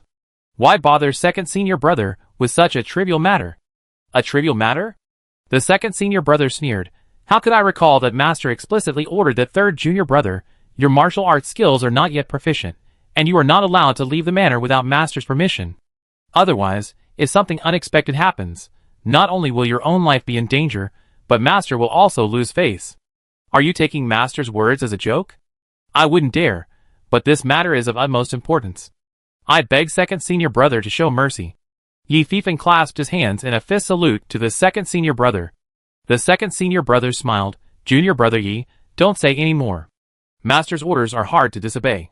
You should come back with me to see Master and explain to him personally. Take him down. As soon as these words were spoken, several people around attacked simultaneously. These people all used swords as weapons, and the moment they attacked, they naturally formed a sword formation. Chu Qing wasn't familiar with formations, but he could still discern some subtleties within them. Yi Fifan, who was within the formation, also looked up at the same time, his eyes showing no panic, but rather a glint of light. The next moment, long sword in hand, he leaped up, his sword flashing like a streak of light, about to soar into the sky. A cry of alarm rang out, and one of the swordsmen in the encirclement was swept away by the sword light, falling directly to the ground from midair, clutching his throat, clearly dead. With this breakthrough, Yi Fifan escaped the formation, landing on the swordsman's horse. He turned the reins, shouted "Giddy up," and prepared to break through the encirclement again. Chu Qing's expression was strange. It seemed Yi Fifan hadn't been without progress over the past 10 years. The opponent's formation was profound. Yi Fifan's ability to break it with a single sword strike suggested either diligent practice or extensive research. However, that sword technique itself seemed somewhat odd. While the swordplay was undeniably skillful, it felt somewhat lacking in power. It possessed the form, but not the spirit. Was it learned by stealing? Thinking this, he used the same method, sending a flying stone hurtling down. Yi Fifan, who had only taken a few steps, was nearly dragged to the ground by his horse again. Even with Yi Fifan's resolute will, repeated occurrences of this event caused his face to palpable. Tonight, this is truly bizarre. Chu Qing's guess was correct. He had indeed made preparations in the forest ahead. If he could get into that forest, he could escape alive. The group behind him would be stopped in the woods, and by the time they emerged, he would have already changed identities several times and completely disappeared. But who would have thought that everything was going so well, except for this Mr. Ma causing trouble? Whose horse keeps tripping and falling on flat ground? He strongly suspected that someone was secretly plotting against him, but he had no evidence. Good, good, good, the sword cage formation couldn't hold you, and you still dared to steal the heaven and earth startling storm sword. Master was right after all, you really harbor evil intentions. His second senior brother, and the others had now surrounded him again. Upon hearing this, Yi Fifan was furious. Bullshit! Am I harboring malicious intentions, or did he never intend to treat me as a disciple from the very beginning? Otherwise, why would he teach you the heaven and earth startling mist technique, while I'm taught some low-class sword techniques and martial arts? You bastard! When Master teaches martial arts, you naturally learn what he teaches. How could you be so picky? The second senior brother sneered. Master can teach you, but you can't steal. You really are a lowly commoner. I'm giving you face by calling you junior brother Yi, and you actually think you're someone important? To be honest, someone like you isn't even worthy of carrying my shoes. I advise you to surrender obediently and stop struggling, otherwise, don't blame me for being ruthless. Ha ha ha. Yi Fifan laughed loudly. Alright, you're not pretending anymore, are you? Then let me experience your second senior brother's skills, and see just how well you master the heaven and earth tremor sword. The second senior brother sneered. A provocation? What makes you think you're qualified to fight me? Attack!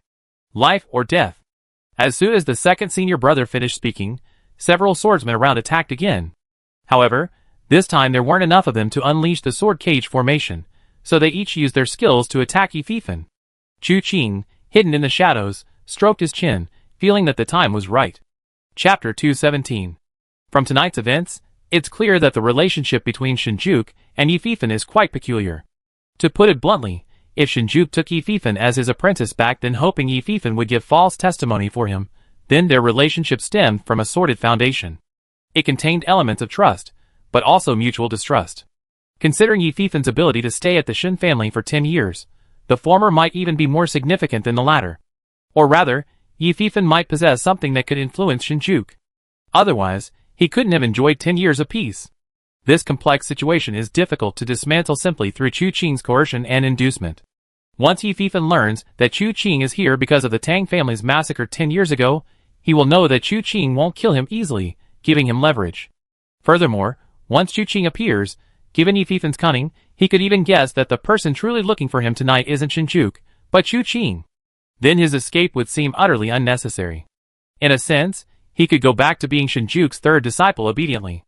Although Chu Qing could use his methods to force him to reveal the truth, but that carries the risk of failure and suspicion of forced confession, the veracity of the information obtained would be uncertain. Therefore, to get this person to cooperate obediently, at least he needs to be plunged into an abyss where non-cooperation means death. Shinjuku's second disciple, along with the swordsman accompanying him, could act as the catalyst pushing Yi Fifen into the abyss. Their current struggle would be a crucial step in pushing Yi Fifen into the abyss.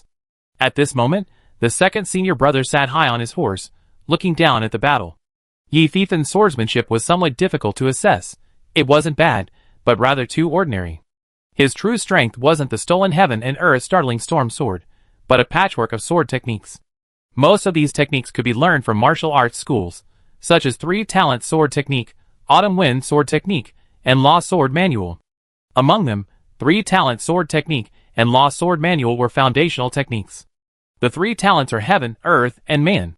In swordsmanship, this includes basic sword moves in the upper, middle, and lower stances, as well as basic stance training like the 3-talent sword body for beginners. This solidifies his foundation, laying a strong groundwork for future cultivation. The picking up law sword techniques allow one to fill in gaps and make up for deficiencies, constantly reflecting on oneself and gaining insights.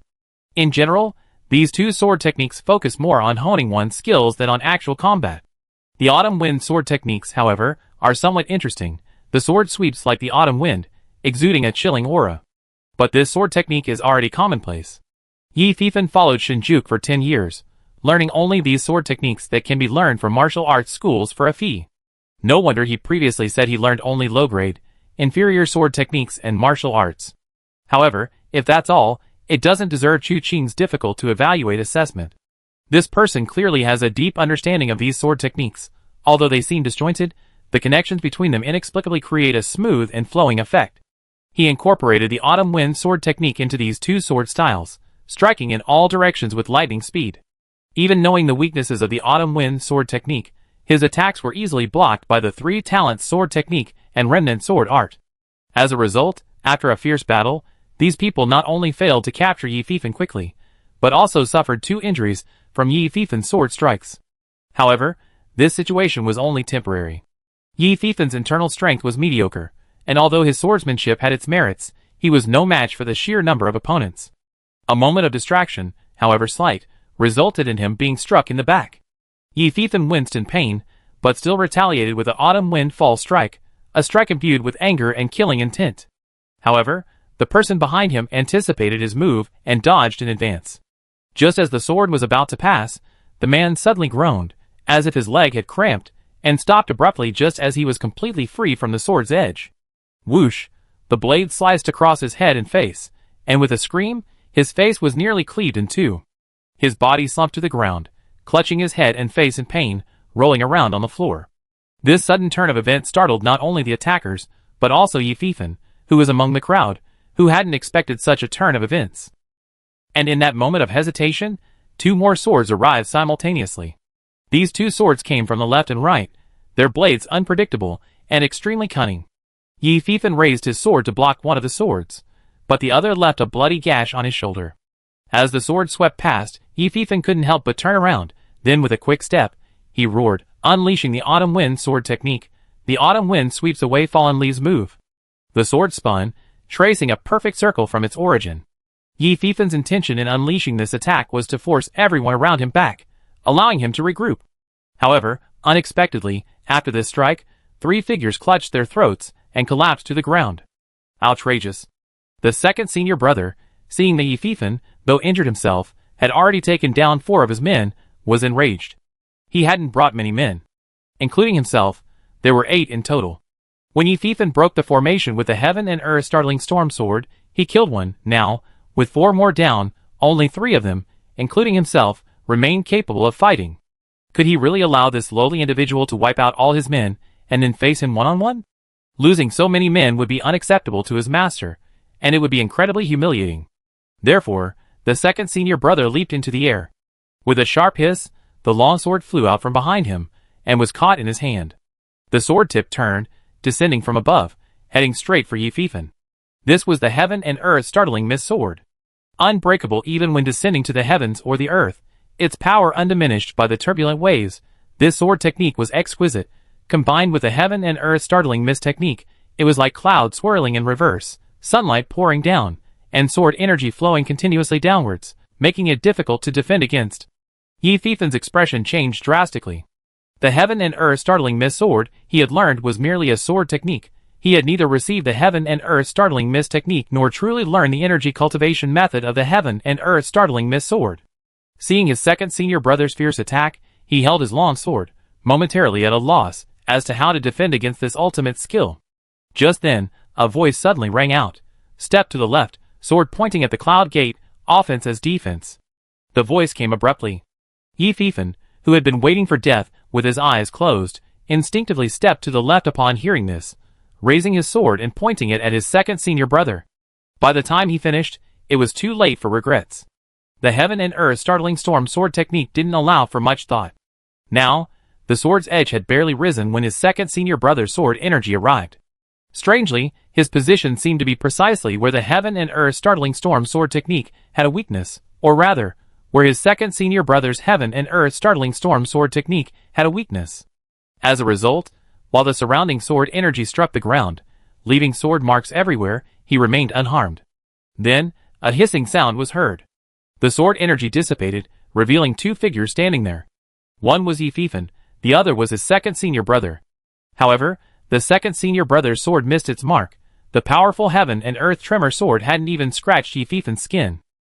Yi Fifan's sword, though it missed the second senior brother's, penetrated deep into his left chest, the blade protruding through his flesh, blood still flowing from the tip.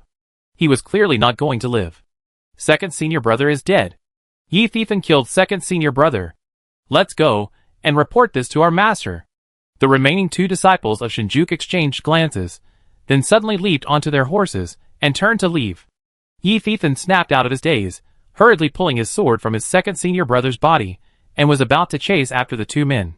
But after only 2 steps, his injuries flared up. The sword wound to his back was the most severe, blood flowed freely, leaving his mind blank. He barely managed to dodge the wound on his shoulder, but the bone was exposed. Now, even if he wanted to pursue, he lacked the strength. He gritted his teeth. If he could kill all those who came after him, he might still have a chance to escape tonight. But now that 2 had escaped, Shinjuku would definitely send more. He was already severely injured. In this situation, if they returned, he would surely die. But his body was uncooperative. Even if he wanted to get up, he couldn't, and could only watch them gradually disappear from sight. Finally, he slammed his fist into the ground. Damn it! Who are you talking about? A figure flashed, and Yi Fifan suddenly felt a cold sweat break out on his back. He remembered the person who had spoken just now. A single sentence of only 12 words had not only shattered the heaven and earth shocking storm sword, but also killed his second senior brother in the process. Such a master, he had never even heard of him, let alone seen him. Little did he know, although Chu Qing had seen through the weakness of his second senior brother's heaven and earth startling storm sword, it was impossible for Yi Fifan to kill his senior brother with just a few words. His success was due to Chu Qing's subtle assistance, with the Azure Void Palm splitting palm force. This allowed Yi Fifan's sword strike to find that fleeting opening perfectly. Yi Fifan, unaware of the underlying reasons, only felt that he had encountered a peerless master. He hurriedly knelt on the ground. This junior has been rude and offended you, senior. Please forgive me. Thank you for saving me just now. No need for thanks. Chu Qing, with his back to him, waved his hand lightly. I was just passing by and saw them ganging up on the few, and I couldn't stand it. Judging from your conversation, you seem to be from the same sect? The heaven and earth startling storm sword. If I'm not mistaken, isn't that Shinjuku's signature move? You're his disciple? You just killed your second senior brother? Did I say the wrong person? No. Yi Fifan quickly said, This matter is a long story. Please listen to me, senior. What is it? Chu Qing sneered. The great hero Shinjuku is renowned for his chivalry. You killed your own second senior brother, which is fratricide. What I did tonight seems improper.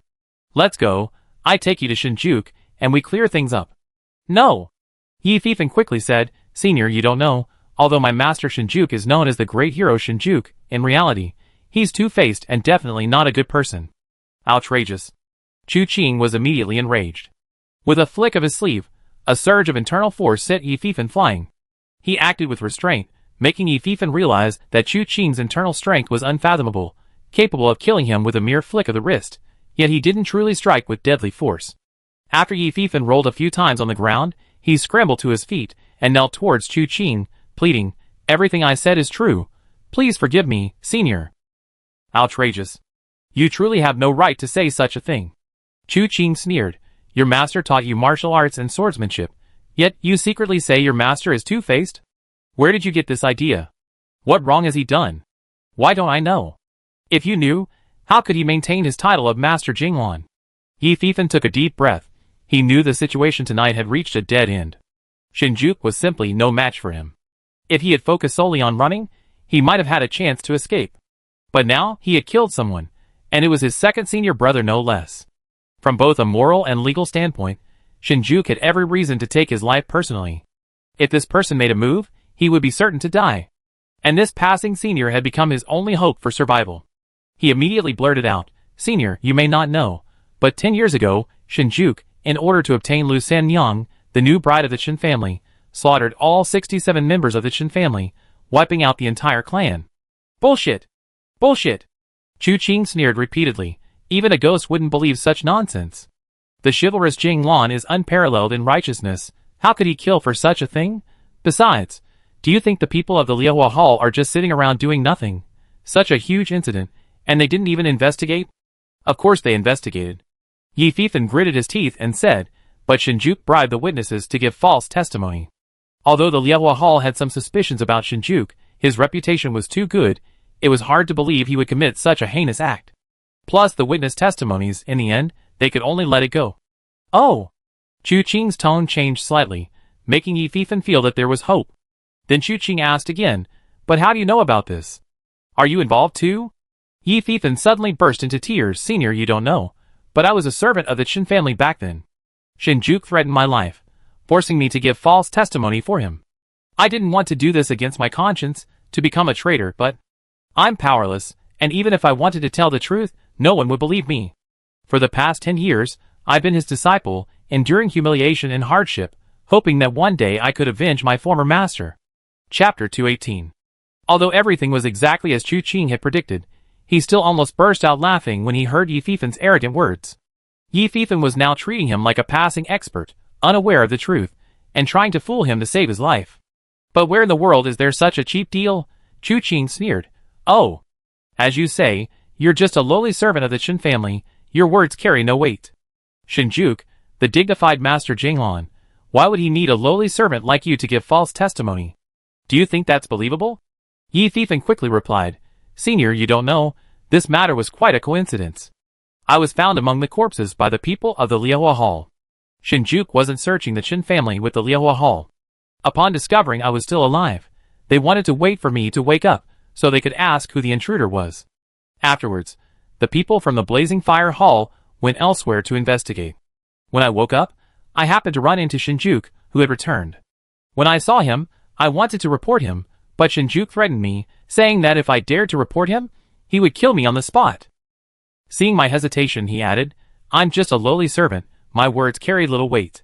Even if I spoke, the people from the Blazing Fire Hall might not believe me. He could easily say that I was scared out of my wits, and made wild accusations. I doubt the Blazing Fire Hall would offend Shinjuku for that. At this point, his face fell, and he said, I was young and timid back then. His threat scared me so much that I didn't dare to do it. But I was also afraid that he would kill me afterwards. So, I begged him to take me as his disciple, thinking that when my martial arts skills improved, I would avenge the Chen family. And if I became his disciple, he wouldn't easily take my life. This statement seemed plausible, but there was much to investigate. Chu Qing knew there was some insincerity in his words, but didn't delve into it further, only saying, So, you became his disciple just like that? And it's been 10 years now. How come you lived peacefully for the past 10 years, and tonight he suddenly wants to kill you? It's not that he suddenly wants to kill me tonight, but rather, for the past 10 years, he's always wanted to kill me. Yi Fifan's voice was bitter. I dare not deceive you, senior. For the past 10 years, I lived on thin ice in the Shin family, constantly cautious, afraid of making any mistake that would give Shinjuku an excuse to kill me. Actually, if I hadn't discovered one of his secrets later, I'd probably be dead already. What secret? Chu Qing raised an eyebrow. Yi Fifan hesitated for a moment upon hearing Chu Qing's question, but then steeled himself and said in a deep voice, Shinjuku has secretly joined the Mirror of Calamity, and is now an assassin within it. What? Chu Qing's shock was perfectly timed. Mainly because it contained a degree of genuine emotion. In fact, Chu Qing had suspected a possible connection between Shinjuku and the Mirror of Calamity from the fact that Lu Sanyang was able to find a branch of the Mirror of Calamity. But he never expected that the dignified Master Jing Lan would join the Mirror of Calamity and become an assassin? What kind of people are hidden beneath the masks and masks of the Mirror of Calamity? If Senior doesn't believe me, I have evidence. Yi Fifan reached into his robes and took out several letters. These letters were incomplete, clearly snatched from the fire pit. The most complete one was from Shinjuku and his contact, discussing the assassination plan. After examining them one by one, Chu Qing said in a deep voice, "These letters are incomplete and incoherent. I'm afraid they can't be used as evidence." Senior is right, but we can compare the handwriting. This is indeed Shinjuku's handwriting. I have another letter here, a letter he wrote to Ping Qiujian and Li Hanguang. The two of them met in the martial world and have some personal ties. Senior can examine the handwriting in this letter and compare it. Yi Fifan took out another letter from his pocket and handed it to Chu Qing. Chu Qing compared the handwriting. It was indeed identical. Yi Fifan said, "The reason I survived all these years is because I possess this evidence. It can tear off his mask of the great hero Jing Lan. He's hesitant to act against me, afraid to make a move. However, a major event has occurred in the manor recently. It seems Shinjuku has finally gone mad." What major event? The woman he was willing to kill the entire Qin family for has abandoned him. Yi Fifan's expression turned strange as he said this. Senior probably couldn't have imagined that Shinjuku, the dignified great hero Jing Lan, would commit such a heinous act, all for a woman. Truly a femme fatale. The woman that Qin Sheng, the eldest son of the Qin family, took a liking to was the main reason for the Qin family's annihilation. I wonder if the eldest son would have still married her if he had known about this back then. For the past 10 years, she's fawned over Shinjuku. Yet, unexpectedly, just 10 years in, she threatened to kill herself, wanting to leave the Qin family. Shinjuku actually took the threat, but ever since that woman left, he seems to have gone mad, his temperament unpredictable. Although I knew he appeared benevolent, but was actually despicable, he always disguised it well. But after that woman left, he stopped pretending altogether. He constantly vented his anger, beating several servants to death for inexplicable reasons. I knew then that what I possessed was no longer enough to guarantee my survival. How could a madman be threatened? And over the years, he never truly taught me anything, resulting in my mediocre martial arts skills, utterly inadequate to avenge the Qin family. That's why I fled in panic tonight when they tried to kill me. If it weren't for the stroke of luck and your rescue, Senior, I would surely be dead tonight. Yi Fifan's words were a mix of truth and falsehood, but some parts matched up. At least, the massacre of the Qin family 10 years ago was indeed the work of Shinjuku. Chu Qing pondered for a moment, then said softly, "Are there any other people who know about what happened back then?" "No." Yi Fifan gave a bitter smile. Back then, besides a few scattered, terrified guests, there were 4 main witnesses, including myself. But over the past 10 years, Shinjuku has silenced them all in various ways. The manager of Yulin Tower and his entire family were killed by bandits. This matter was personally overseen by my senior brother. It was handled very cleanly. The second young master of Hongfa Money House was killed by the Mandarin Duck duo, who outwardly claimed it was a lecherous thief trying to steal a concubine, but in reality, the two were husband and wife. And these two were vanquished 7 years ago by the great hero Jing Lan. The only one with any cleverness was the head of Zhang Jikla's shop. After his family fell into decline, he sensed something amiss and fled beforehand. But he was still unwilling to accept defeat, and in the end, he made a foolish mistake, joining forces with the still-living eldest son of the Qin family to have the Liahua Hall overturn the old case.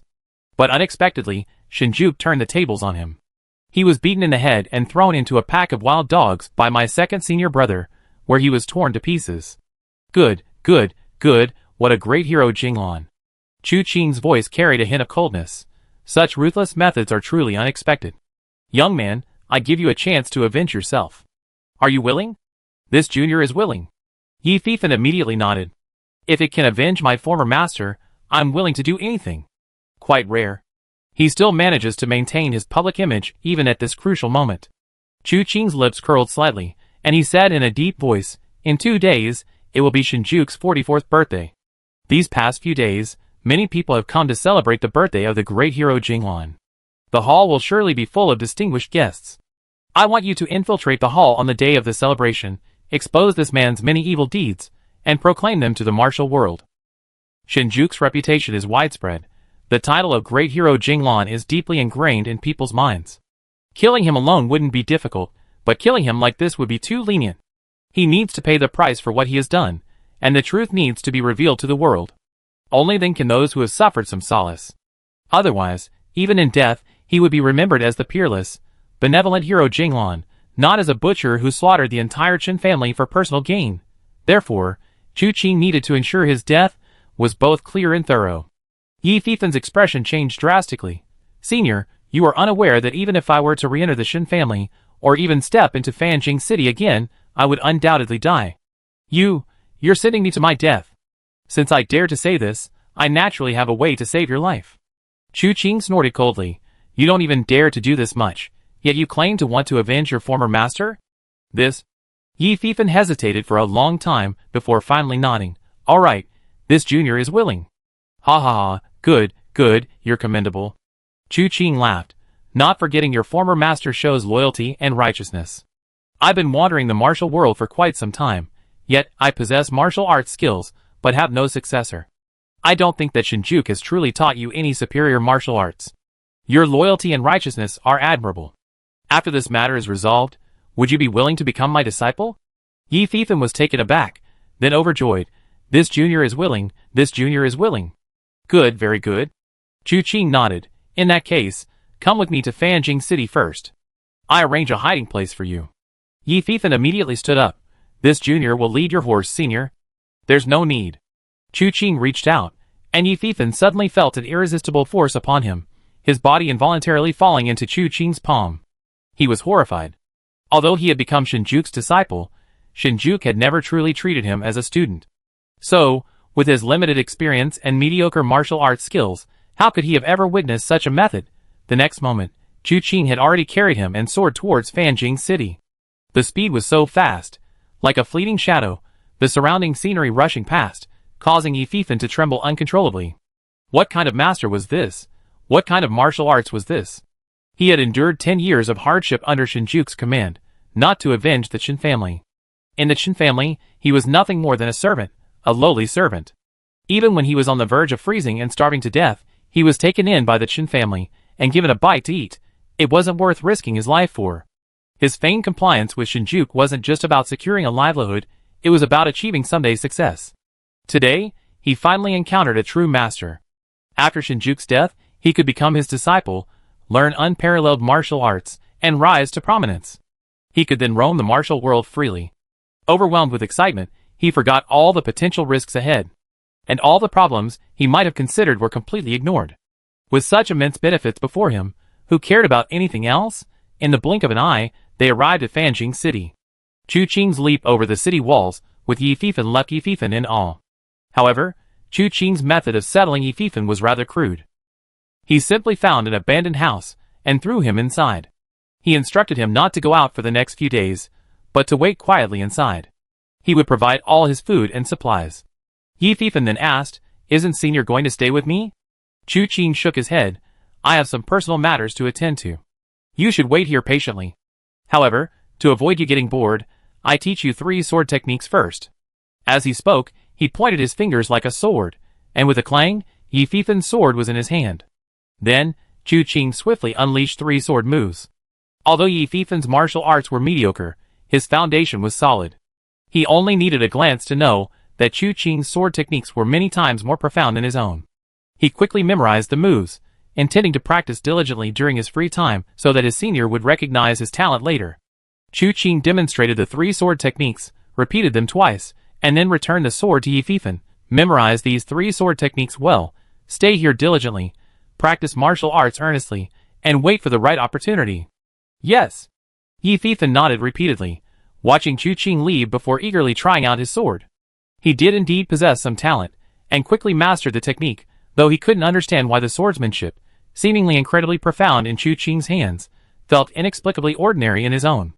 Yi Fifan didn't think it was a problem with the swordsmanship, it must be his own. Perhaps it was because his swordsmanship wasn't refined enough, or he hadn't grasped its true essence. He immediately practiced even more diligently. This made him stand. Chu Qing, observing him from the rooftop, couldn't help but chuckle. This cunning fellow would never have imagined that his apparent lack of interest in the three sword techniques wasn't due to a lack of understanding, but rather because the techniques themselves truly were unremarkable. What Chu Qing had actually taught him was Tai Chi swordplay, emphasizing intent over form. Chu Qing controlled form with intent, naturally resulting in boundless mysteries. However, Chu Qing hadn't explained the true meaning to him, leaving him with only the form and forgetting the essence, yet still expecting him to memorize the moves. That would be like trying to fill a basket with water, a futile endeavor. Chapter 219. With Yi Fifan captured, the investigation can essentially be considered complete. Chu Qing even made a special trip to the Liu family to investigate, and the information he obtained matched the initial findings. Now, all that's needed is to linger a little longer in Fanjing City, and once Shinjuku's birthday arrives, the truth will be revealed. Chu Qing will regularly deliver food to Yi Fifan and check on his condition. This is a key witness, so nothing can go wrong. In the rest of the time, he and Winter stroll around Fanjing City, enjoying the scenery and experiencing the different customs and culture. They occasionally pass by the Shin family, watching the somber figures coming and going in front of their gates. Clearly, Yi Fifan's escape and the death of Shinjuku's second disciple have caused unrest in the Shin family these past few days. However, they haven't seen Shinjuku appear. Chu Qing occasionally glanced at the Shin family with a deep look in his eyes, prompting Winter's curiosity. What's wrong?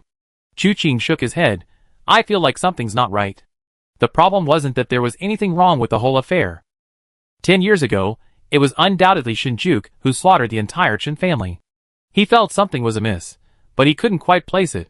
He inquired about Shinjuku and discovered he hadn't left his house for some time. However, news from the Shin family indicated that Shinjuku had indeed been unpredictable lately. Besides frequently beating and scolding the servants, he would sit in the backyard all day. Upon further questioning, he learned that the courtyard was where Liu Senyang had lived for the past 10 years. Winter thought for a moment and asked Chu Qing, "Would you call him a romantic?" "I guess so. It's kind of scary." Chu Qing clicked his tongue. The person he falls for is really unlucky. Chu Qing didn't dwell too much on that slight asymmetry. As long as it was confirmed that Shinjuku was responsible for what happened 10 years ago, then this Master Jinglan had a way to die. Any other details were irrelevant to his current job. He and Winter strolled around, not buying anything, but unexpectedly witnessing a spectacle. Someone was having a sword fight in the street. Perhaps to celebrate Shinjuku's birthday, there had been many more martial arts figures in Fanjing City recently. Where there are people, there is martial arts. Where there is martial arts, something is bound to happen. Street duels and street feuds are quite common. However, the people involved in today's fight were not ordinary people, so the spectacle would be even greater. On a main street in Fanjing City, there was a restaurant called Hubenlu. The two swordsmen, now engaged in a duel, stood on the rooftop of this tavern. Below, a large crowd surrounded them, pointing and whispering excitedly. Only a waiter watched with a troubled expression, hesitant and uncertain. "I heard that young man is Li Hongguang, the Autumn Sword. His skill is extraordinary. As the saying goes, his sword light shines for 3,000 miles, his killing intent pierces the autumn air. He's a rising star, on par with Chao Qiupu, the White Horse Golden Sword, and a worthy rival to the legendary Jinglan hero. His opponent is no simple character either, Zhong Yang, the Gentle Breeze Sword. I heard he's undefeated since his debut, thanks to his 12 styles of Gentle Breeze. The storyteller says his swordsmanship is like a gentle breeze, unstoppable. While his reputation is currently inferior to Li Hongguang and Chao Qiupu. But among the younger generation, he's a top-tier fighter." "The younger generation? Don't be ridiculous." "Speaking of the younger generation, Chao Qiupu and Li Hongguang have to step aside, let alone Zhong Yang, who's practically unrelated. Currently, among the younger generation in Nanling, the most outstanding is the Mad Saber third young master. He turned the tide at Luochen Manor, and I heard that after the battle at Ghost God Gorge, the Iron Blood Hall and Blazing Fire Hall both bowed in admiration. May I ask, with such abilities, who else among the younger generation could compare?" The topic inexplicably shifted to Chu Qing. Chu Qing didn't care about these flattering remarks, but couldn't help but focus his gaze on Li Hongguang at the Huibin Tower. Not for any other reason, But because Chao Qiupu had once said that the reason Brother Bai, that unruly horse, developed the scoundrel habit of stealing people's undergarments was all because of Li Hongguang, the two of them had once fought, ending in a draw. Later, they became friends over drinks, and Brother Bai even joined in for a free drink, but he wasn't satisfied. Li Hongguang then tricked Brother Bai into stealing women's undergarments to exchange for wine at the tavern. Brother Bai believed him. It could be said that in that battle, the two were evenly matched. But Chao Qiupu apologized countless times because of this incident. In this respect, old Chao was completely defeated. Chu Qing was very interested in Li Hongguang at the time, but this man was elusive, and Chu Qing had his own things to do, so there was no opportunity to meet him. Unexpectedly, this man actually came to Fanjing City. Yi Thethan had previously said that this man had a deep friendship with Shinjuku. Now it seems that what he said was indeed true. Perhaps spurred by the commotion below, Li Hongguang, who was drinking from his gourd, finally decided he didn't want to continue making a fool of himself. He casually hung the gourd at his waist, opened his mouth to speak, but first let out a burp. Zhong Yang smiled. Finished drinking? Almost. Li Hongguang rubbed his nose, and slowly climbed up from the roof. He was probably not even 30 yet, somewhat unkempt, looking rather disheveled. But he possessed a handsome face, far more attractive than Chao Qiupu, and precisely because of this, despite his disheveled appearance, he exuded a carefree air. He staggered, his hand casually resting on his sword. Since we met in Longcheng, we fought over 30 times. What's the score? 15 wins, 15 losses, 1 draw. Zhong Yang stood with his hands behind his back. His clothes, though not luxurious, were clean and neat. A golden-laid jade headband adorned his head, his hair meticulously styled. A gentle smile played on his lips as he spoke. So, brotherly, it's time to give it your all and bring our battle to a close, isn't it? You're even more nagging than the girls at the drunken spring pavilion. Alright, let's fight. The sooner we finish, the better. I want to go to the Shen family for a nap. Alright. Zhong Yang nodded slowly. Please, take this. He raised his sword, slowly drawing it from its sheath. He appeared to be a very serious person, serious in speech, serious in dress, and now, in this sword fight, equally serious. As his sword was drawn, a gust of wind seemed to rise around him. A gentle breeze. By the time everyone noticed the gust, Zhong Yang had vanished without a trace. The 12 styles of gentle breeze might not sound like a particularly powerful sword technique, but it is in fact extremely sophisticated. Zhong Yang, despite his young age, has mastered the essence of this sword technique. With a single stroke, man and sword become one. The sword is like a gentle breeze, penetrating everywhere, while the man remains elusive within the breeze. Only the sharp clang of the sword echoes in all directions. Li Hongguang's drowsy eyes flashed with a sharp light, as if sword intent flowed within them. The next moment, his sword was also drawn. An invisible sword light exploded in midair, the clanging sounds ringing out incessantly. The two young swordsmen thus began a duel in the tavern. Unfortunately, this battle was not something everyone could understand. Most people couldn't comprehend how Zhong Yang drew his sword, nor how Li Hongguang responded. In that split second of exchange, they couldn't even discern who their eyes were locked onto. But that didn't stop them from acknowledging the skill of these masters. Impressive. As expected of Li Hongguang, what a magnificent display of power. His killing intent soars, like autumn winds. Truly like a gentle breeze. Tell me, who can withstand a sweep of this gentle breeze? How wonderful. These two are both masters. To witness such a duel in this life is a blessing. The surrounding praises were far more exaggerated than mere rhetoric. But in reality, few truly understood what they were seeing. Chu Qing raised an eyebrow slightly. He, of course, understood it. Every move, every stance of these two was crystal clear to him. It must be said, to be on par with Chao Qiupu, Li Hongguang possessed something special. Although he didn't use much at this moment. The opponent's 12 styles of gentle breeze was also extremely formidable. Just like the 4 words gentle breeze comes, the sword intent unfolded, neither too fast nor too slow, like a gentle breeze coming towards you, yet difficult to dodge, penetrating everywhere and omnipresent. Li Hongguang, however, not only dodged the attacks, but also seized every gust of wind, deflecting them one by one with his 3-foot-long sword. Zhong Yang's expression remained unchanged. His hand was as steady as his sword. Despite his moves being countered, he showed no sign of discouragement. He simply adjusted the variations in his swordplay, attacking from various angles, attempting to break down Li Hongguang's defense. Seeing this, Chu Qing sighed softly. Zhong Yang was no match for Li Hongguang.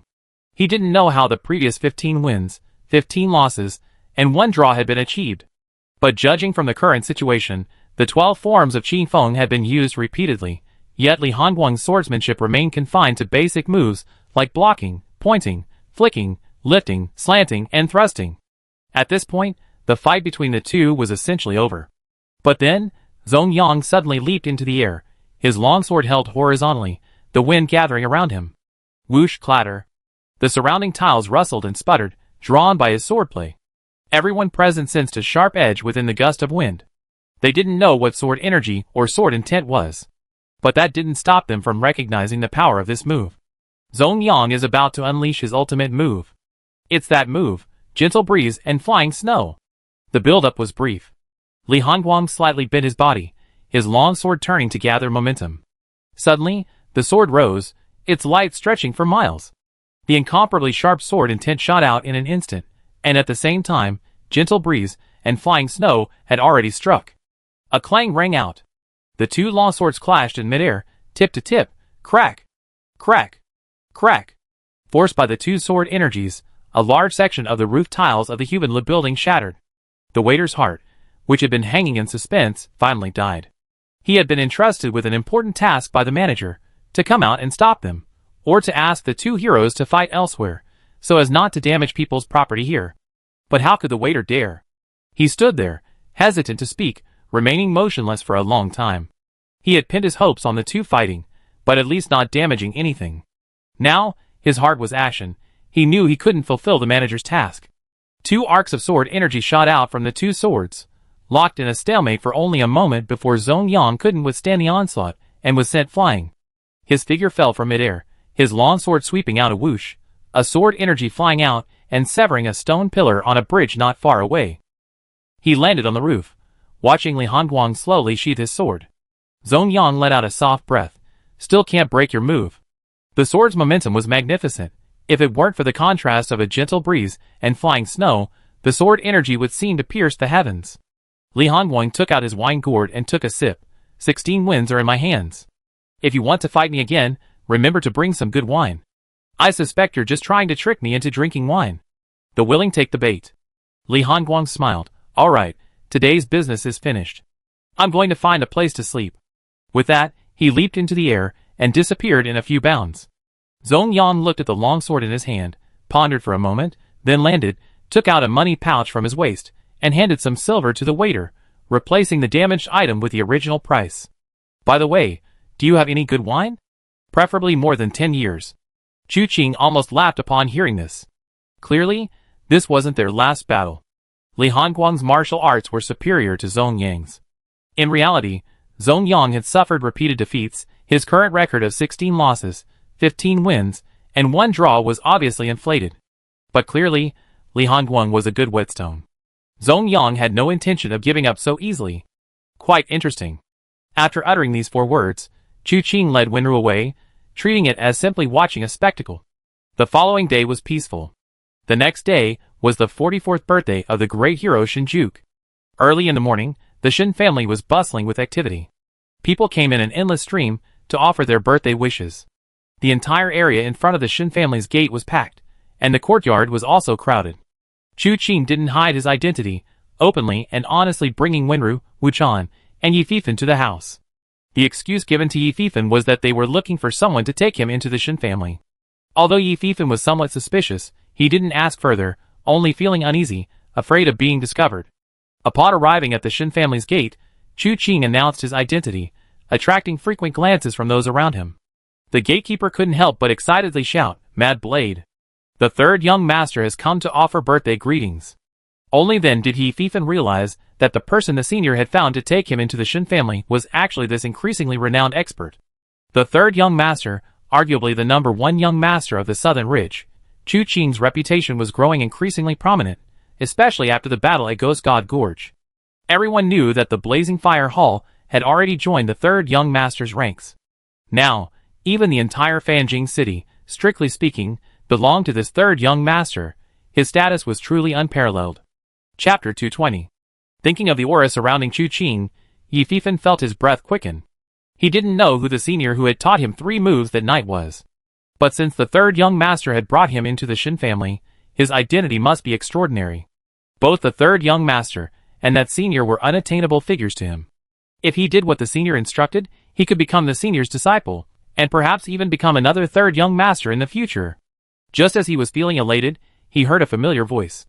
Third young master, your presence is an honor. I, Shinjuku, have not been able to greet you properly. Please forgive me. Shinjuku. Yi Thiefen subconsciously lowered his head. His face was concealed, revealing his features upon close inspection, but a quick glance would reveal nothing. Shinjuku knew him extremely well. He absolutely could not let him see his face. At least not now, so he won't recognize him. The senior had said that Shinjuku's various misdeeds should be exposed in front of all the guests. Revealing his identity now is too early. Chu Qing's gaze also fell on this Master Jinglan. At around 40 years old, he wasn't actually that old. Bei Tangzun was over 60, and still a handsome old man, but Shinjuku looked exceptionally haggard. His temples were gray, his eyes were full of vicissitudes, and although his movements seemed light, they were actually exhausted, every action revealing a sense of weakness. Before Chu Qing could speak, he heard people in the crowd discussing. What happened to Master Shin? I saw him a while ago, and he didn't look like this. How did he age so much in just a few days? Has something major happened to the Shin family recently? I haven't heard anything about it. It seems someone very important has passed away. But what about Lu Sanyang? Isn't that just hearsay? The moment the name Lu Sanyang was uttered, Shinjuku cast a glance in that direction, his eyes extremely gloomy. The man was about to say something, but this gaze stopped him, and he dared not speak again. Chu Qing smiled and said, How could I blame you, Hero Shin? I was passing through Fanjing City, and heard that you were celebrating your birthday. I apologize for the intrusion. Not at all, Shinjuku forced a smile. It is a great honor to have the third young master visit. Please come in and take a seat. He didn't notice Yi Thiefen behind Chu Qing, nor did he recognize Wu Chan, who had wiped out the entire Chen family 10 years ago. He simply extended his arm to invite Chu Qing inside. Chu Qing also clasped his hands in a fist salute and said please, and the two entered the main hall amidst the surrounding crowd.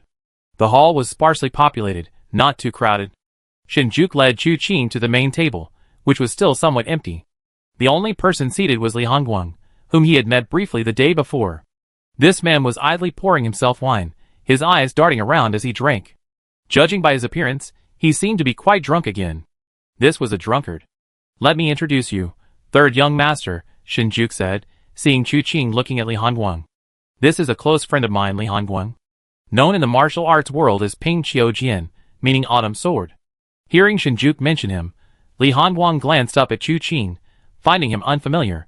Chu Qing laughed, a chilling light stretches for 30,000 miles, killing intent emanates from this autumn. I long admired your name. Yesterday, Master Li's street battle against Zhong Yang truly broadened my horizons. Oh! Li Hongguang smiled, you flatter me, you flatter me. Just wanted a drink. May I ask who you are, brother? This is the third young master. Shinjuku acted as Chu Qing's mouthpiece. Li Hongguang was momentarily stunned. What third young master, fourth young master? But a thought flashed through his mind, and his eyes widened, feeling his drunkenness sober up considerably. He jumped to his feet. You're the third young master of Divine Blade City, the one who killed countless people in the fields? The one who killed the Tomb King in Tianji Valley of Luojian Manor? The one who single-handedly stopped the battle between two halls in Ghost God Gorge? Chu Qing hadn't expected that he, bearing this title, had already accomplished so much. He nodded nonetheless. It is indeed I. My apologies. Li Hongguang quickly clasped his hands in greeting. Third young master, it seems I was merely showing off my limited skills yesterday. I never expected that Shinjuku's birthday celebration would attract the third young master's presence. In the future, when word gets out, our hero Shin will certainly be proud. Shinjuku smiled upon hearing this, a smile that seemed somewhat sincere, but then he sighed. Please continue your conversation, gentlemen. I am busy with matters at the manor today. Please forgive my lack of hospitality. Go ahead. Li Hongguang waved his hand, seemingly somewhat disdainful, urging Shinjuku to hurry up and do what he needed to do. After Shinjuku left with a helpless expression, Li Hongguang poured wine for Chu Qing. I have long admired the third young master's name, but we have never had the chance to meet. Now that we have met, let us drink until we are drunk. Chu Qing did not refuse, but simply smiled and said, I have long admired the name of Hero Li. Oh! Li Hongguang was immediately a little embarrassed. I didn't expect my humble reputation to have reached the ears of the third young master. May I ask where the third young master has heard of me? I known Chao Chiopu, the White Horse Golden Sword, for quite some time, Chu Qing said with a smile. I heard that the two of you once fought a battle at Jinyang Mountain, ending in a draw. That's true. Li Hongguang nodded repeatedly. However, fighting him was different from fighting Zhong Yang. The third young master is discerning. He could see that Zhong Yang used me as a test subject, a whetstone. I used him to trick him into drinking. But I also helped him a lot.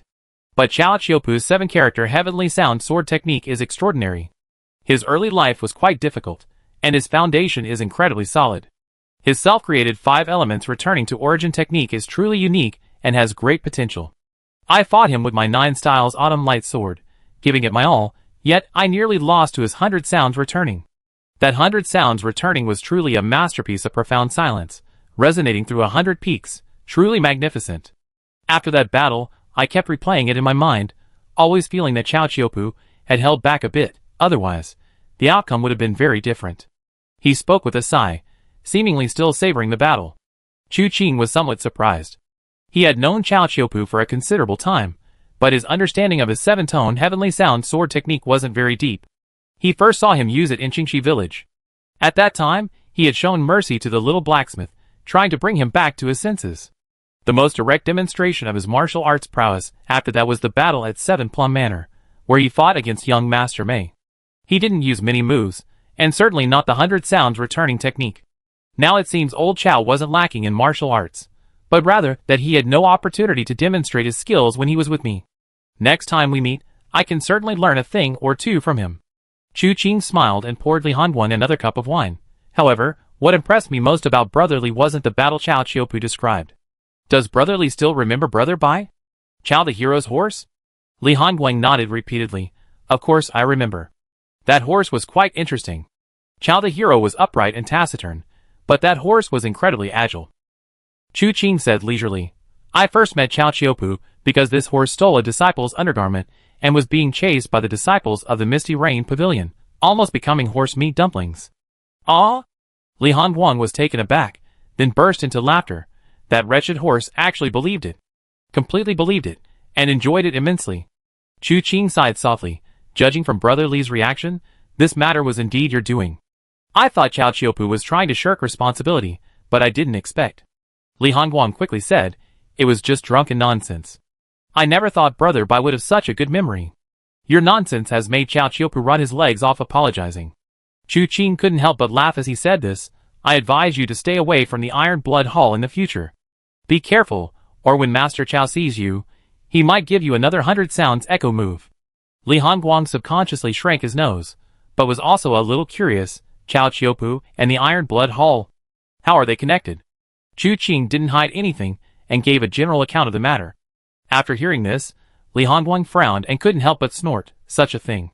It seems even Chao Chiopu, a hero, can't resist the charms of a beautiful woman. Does the Mirror of Misfortune really think the heroes of the world are afraid of him? Once this matter is settled, I will rush to the Iron Blood Hall to lend Chao Chiopu a hand. Brother Li, aren't you afraid of getting burned? Chu Qing raised an eyebrow. Ha ha ha, we are men of the martial world. What do we fear from life and death? Li Hongguang laughed. Chao Chiopu and I became acquainted through a fight, and we hit it off immediately. If I didn't know he was in trouble, fine, but if I had, how could I have stood by and let him fight alone? After saying this, he actually stood up. Enough. Just thinking about what's happening at the Mirror of Retribution makes me angry. Acting on behalf of heaven, using death as punishment, are there no good people before the Mirror of Retribution? If even Chao Chiopu isn't a good person, where are the good people in this world? Shinjuku's birthday is just today. We drunk wine and given gifts, that's enough for now. I'm heading south to the Iron Blood Hall to find Chao Chiopu for help. He turned to leave. Chu Qing stopped him. Brother Li, wait! Is there anything else you need, third young master? Li Hongguang turned to look at Chu Qing. Chu Qing smiled. Brother Li, you should still participate in today's birthday banquet. I'm afraid something might happen. Oh! Li Hongguang was taken aback.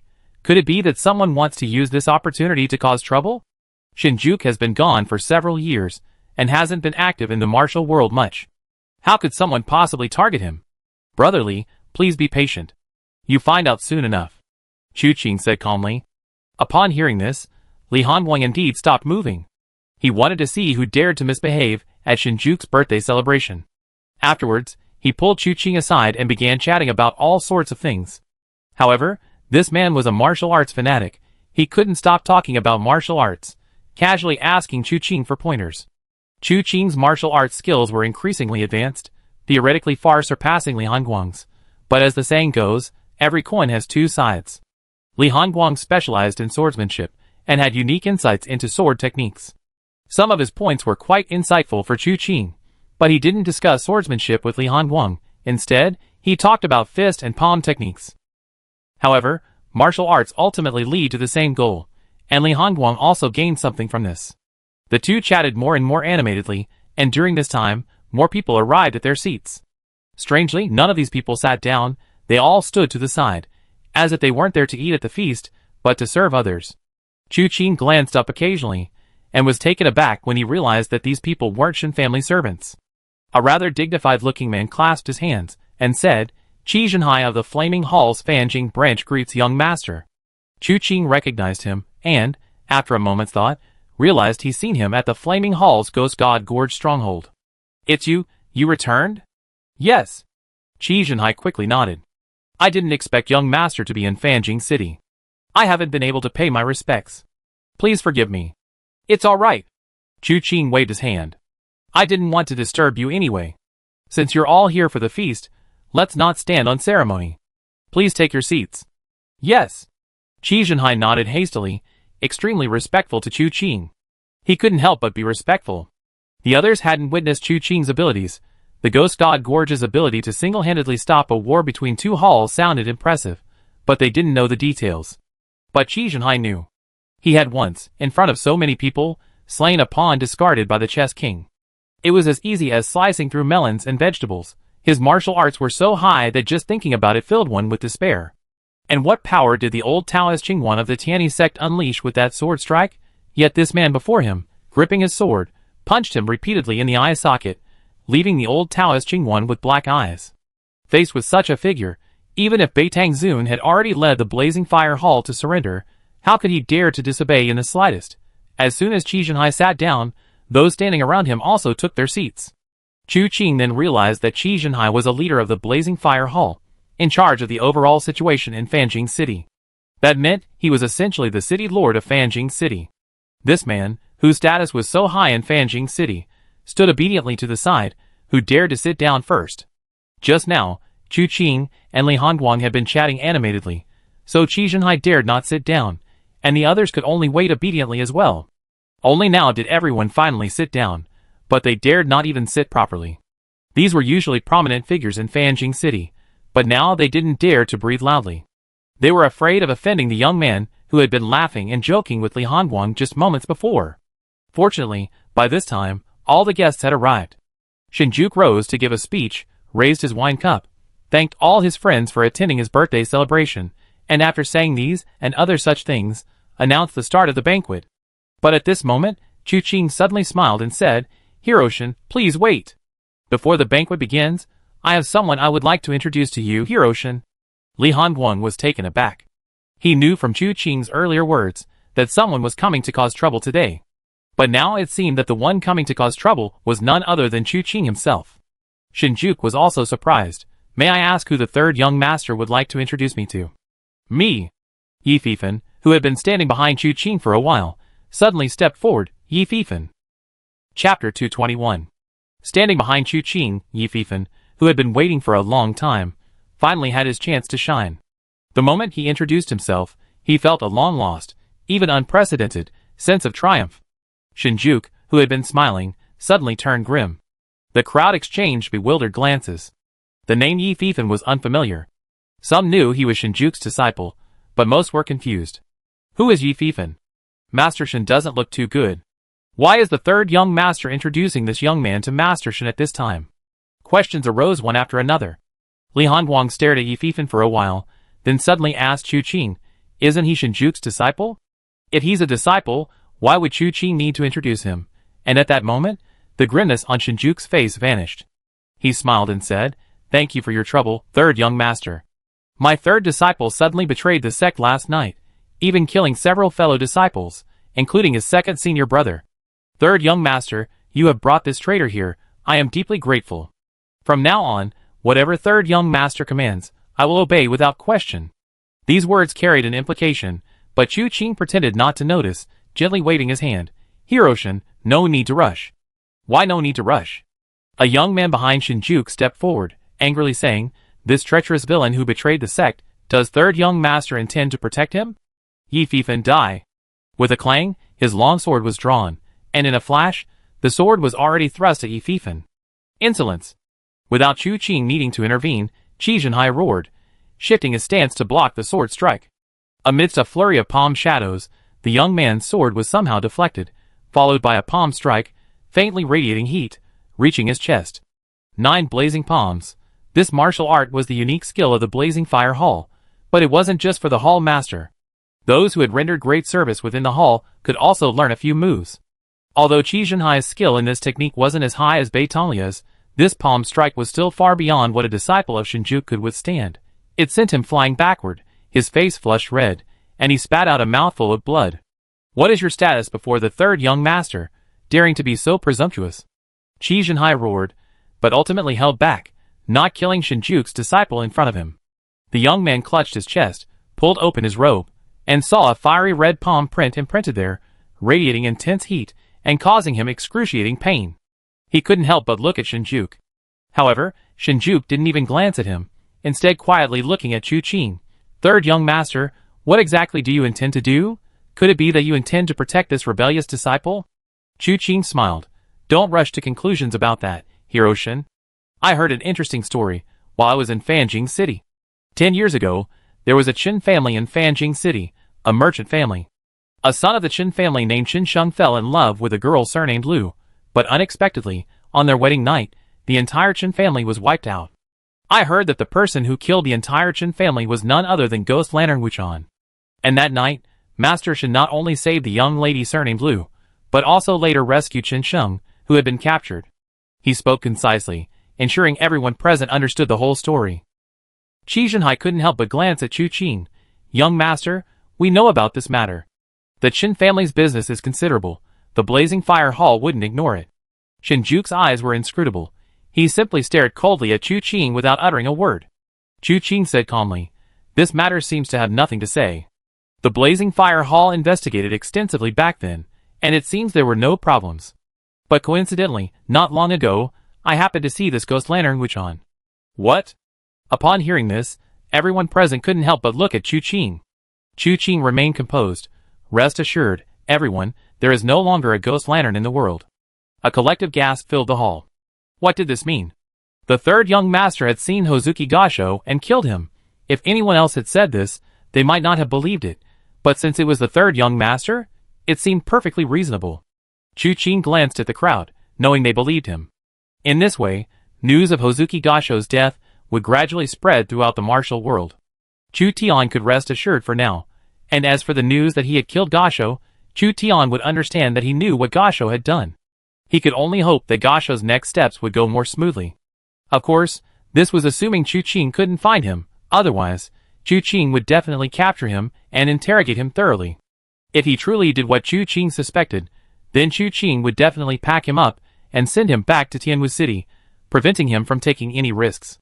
After considering these matters in his mind, Chu Qing said softly, according to what Ghost Lamp Wuchan said before his death, he committed numerous evils and killed countless people throughout his life. But he always dared to take responsibility for his actions. I have listed all his deeds throughout his life, and the Qin family is not among them. The people in the hall exchanged bewildered glances. Wuchan, using the alias Chen Wu, couldn't help but glance at Chu Qing. He had already said he had never committed murder in his life. How could he have killed countless people? And why was he inexplicably being accused of murder by Chu Qing? Fortunately, Wuchan was always easygoing, and since being captured by Chu Qing, he had maintained a "what will be" attitude.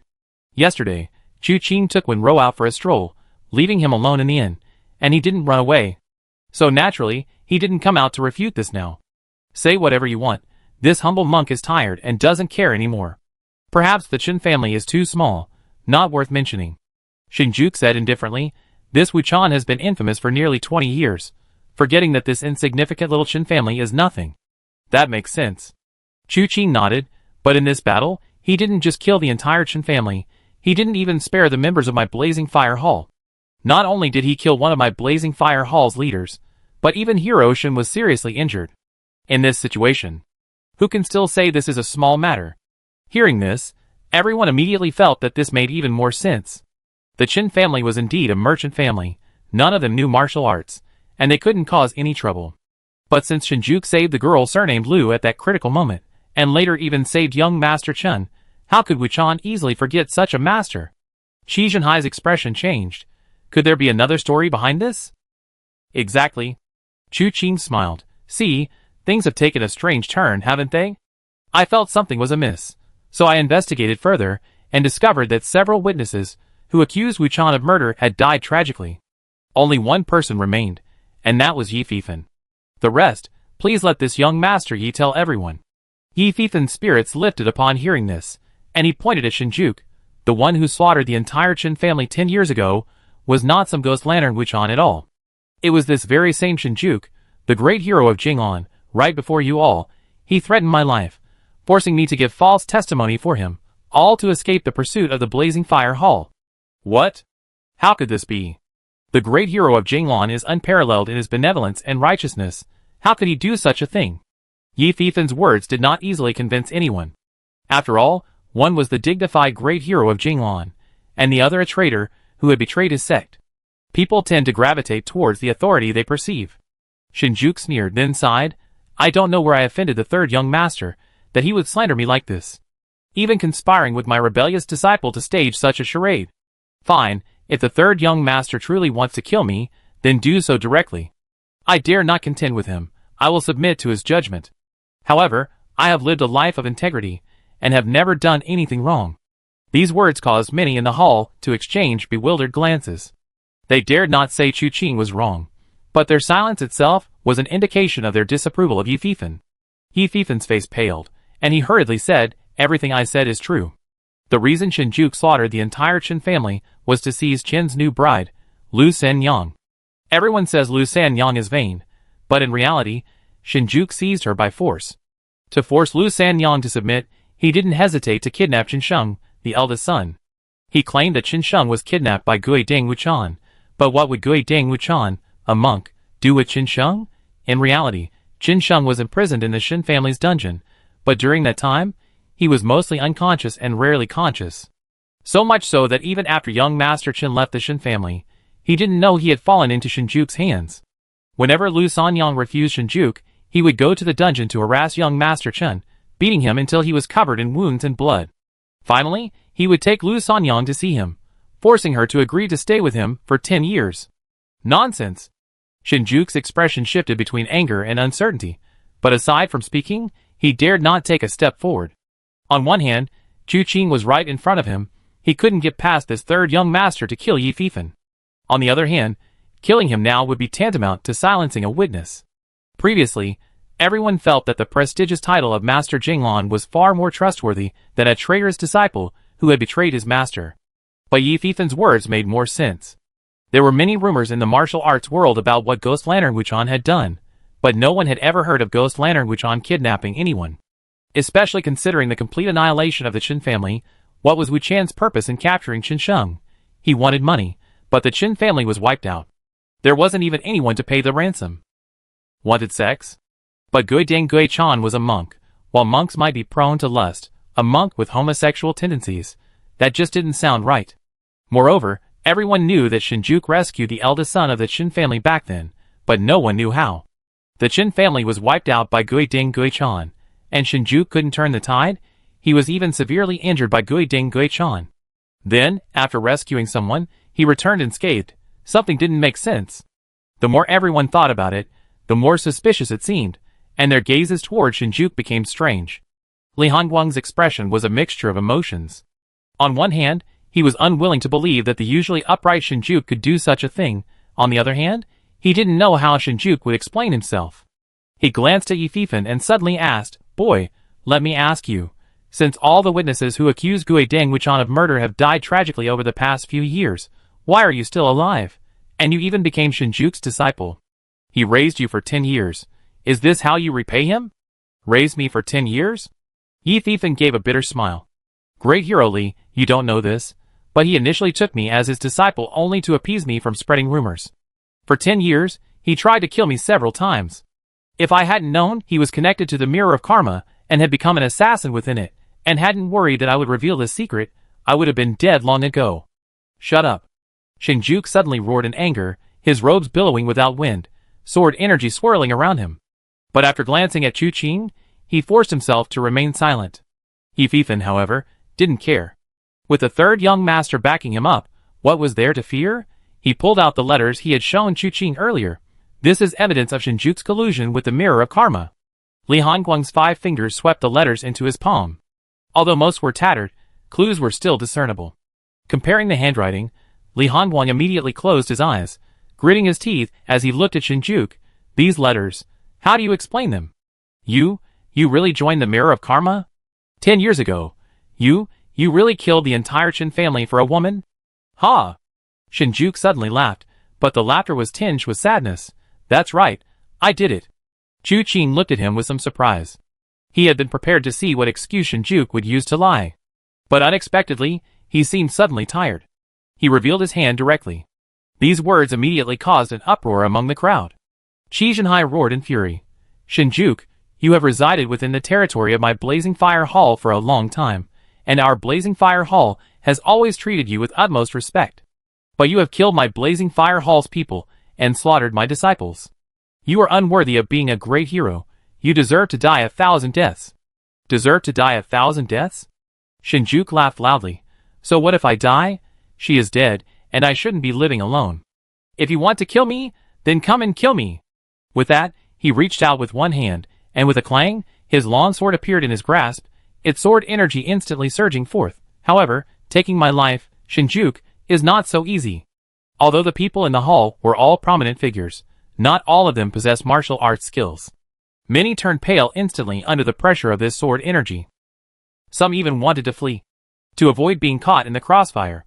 Chu Qing suddenly grasped the key point and abruptly looked up. You said, who died? Chapter 222. Now that things have come to this, I have no heart to distinguish right from wrong. Since you come today to kill me, third young master, why bother with further words? Shinjuku's eyes held a deathly stillness. He did not answer Chu Qing's question. Chu Qing frowned, wanting to ask more. Li Hongguang stepped forward, sighing softly. Shinjuku, we've known each other for years. I always considered you a close friend despite our age difference. You've been both a teacher and a friend to me, a rare confidant. But I never expected. You're right, right and wrong are no longer worth distinguishing. Today I will personally send you on your way, fulfilling our duty. Hey! Can't you hear me? Who's dead? Chu Qing still desperately wanted to know if the person Shinjuku was talking about was indeed Lu Shenyang. But when did Lu Shenyang die? He had clearly seen Lu Shenyang just 2 days ago. Just yesterday, when he went to the Lu family to investigate, he learned from the Lu family elders that Lu Shenyang had returned to visit them a couple of days prior. How could she be dead now? If she's dead, then who is it that sent him to kill Shinjuku? Now he's waiting for the outcome in that lakeside hut. Who is this woman? But just as Chu Qing was about to ask, the 2 sword lights clashed. A dazzling light burst forth across the entire hall in an instant, and the sharp sword light rose and fell in a flurry. The 2 figures darted and collided, each displaying their ultimate techniques. Chu Qing could easily separate them, but after hesitating for a moment, he decided to observe the situation first. The clash between the Heaven and Earth Startling Storm Sword and the 9 Styles Autumn Light Sword was not something to be seen casually. Watching the spectacle first was better than dealing with serious matters later. After all, if the one he met wasn't the real Lu Shenyang, several days had already passed. Even if Shinjuku gave an answer now, the place would probably be deserted by now.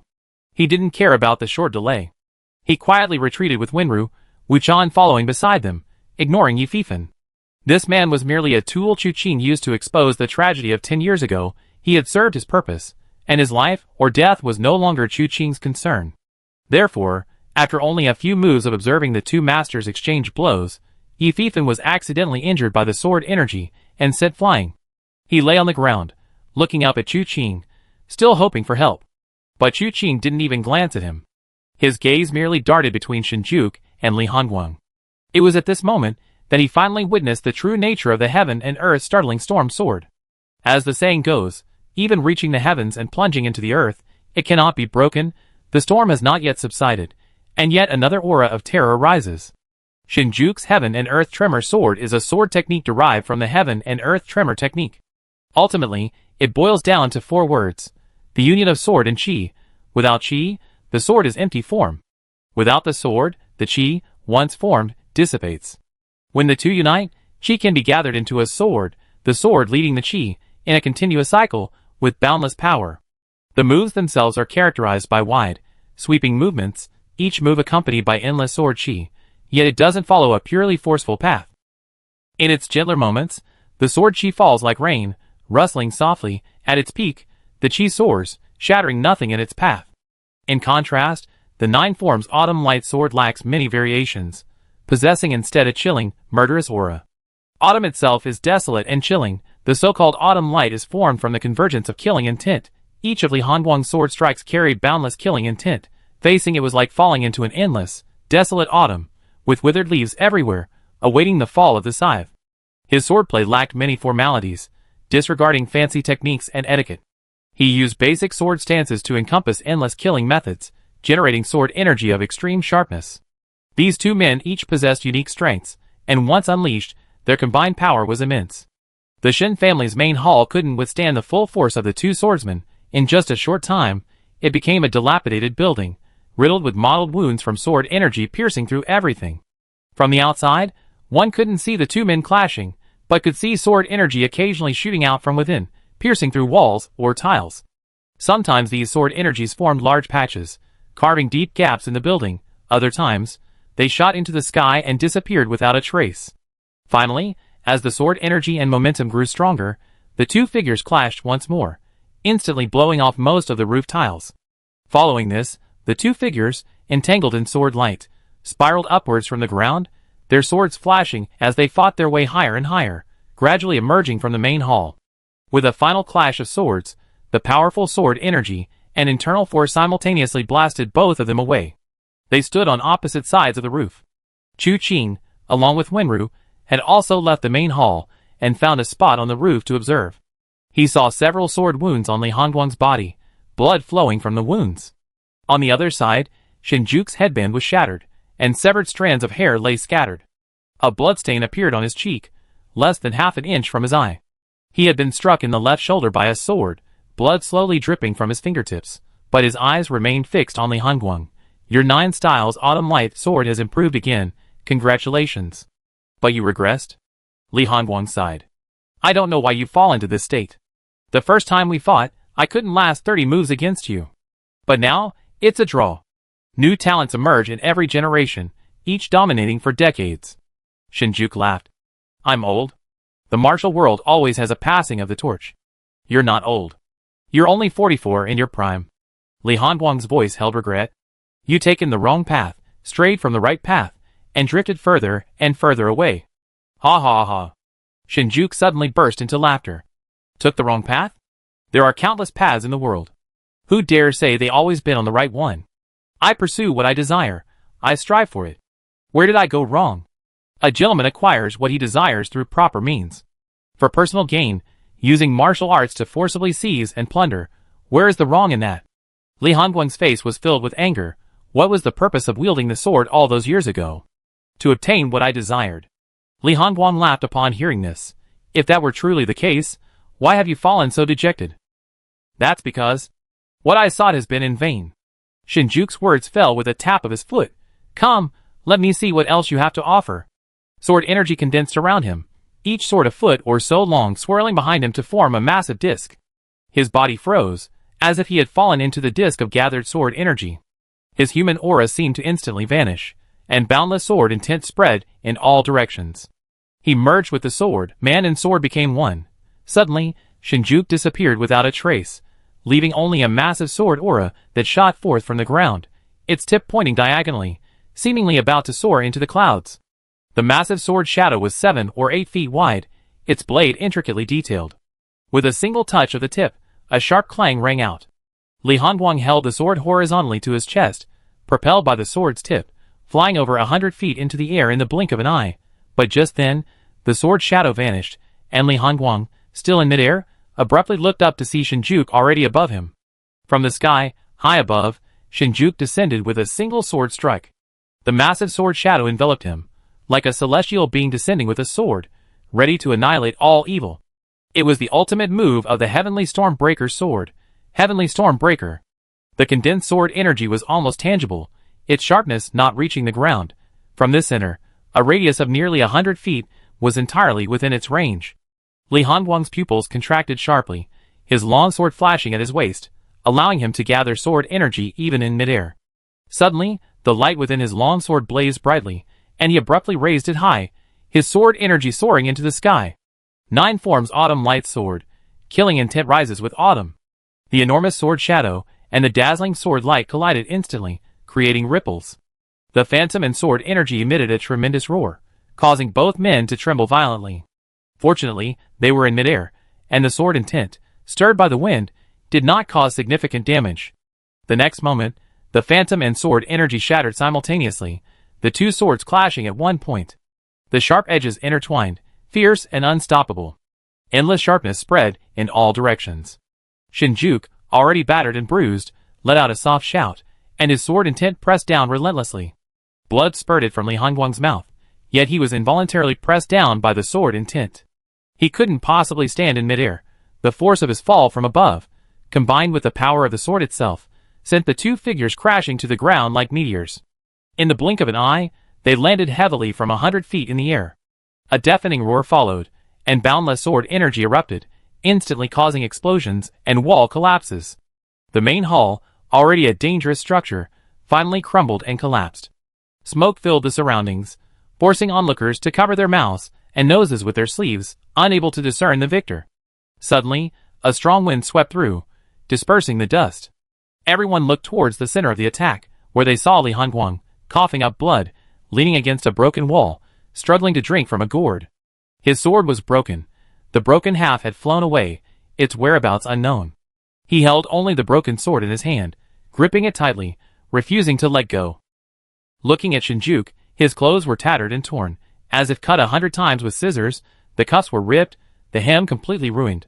Blood streamed from the corner of his mouth, his eyes gleaming with divine light, his sword raised high, but his sword didn't fall into empty air.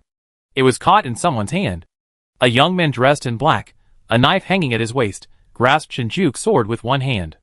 Everyone recognized him immediately, the third young master. He actually caught that sword with his bare hands. Li Hongguang is finally lost. The great hero Jinglan is no mere figurehead. Li Hongguang is still too young. What's so surprising that his internal strength can't compare to Shinjuku's? Do you think everyone is the third young master? Isn't the third young master younger than Li Hongguang? How did he train his martial arts? There's never a shortage of onlookers. Even amidst the chaos of battle, they can always find a safe haven to observe the spectacle and offer their opinions. Chu Qing ignored them, focusing instead on Shinjuku. You said earlier, who died? He hadn't forgotten his business. He wouldn't rest until he got an answer from Shinjuku. Shinjuku seemed taken aback, as if he hadn't expected Chu Qing to be so persistent in asking this question. He was momentarily confused. He didn't actually want to kill Li Hongguang. After all, the two had known each other for years. He knew Chu Qing was watching, so he wanted to unleash his skills and have a good time before he died. Chu Qing appearing to block his sword was within his expectations, but he never expected Chu Qing to ask the same question again. Now that things had come to this, Shinjuku didn't care about hiding anything anymore. He simply said, Lu Sanyang is dead. When did she die? Chu Qing asked. Shinjuku was taken aback. Why do you ask? Then, as if he had just realized something, his eyes gleamed.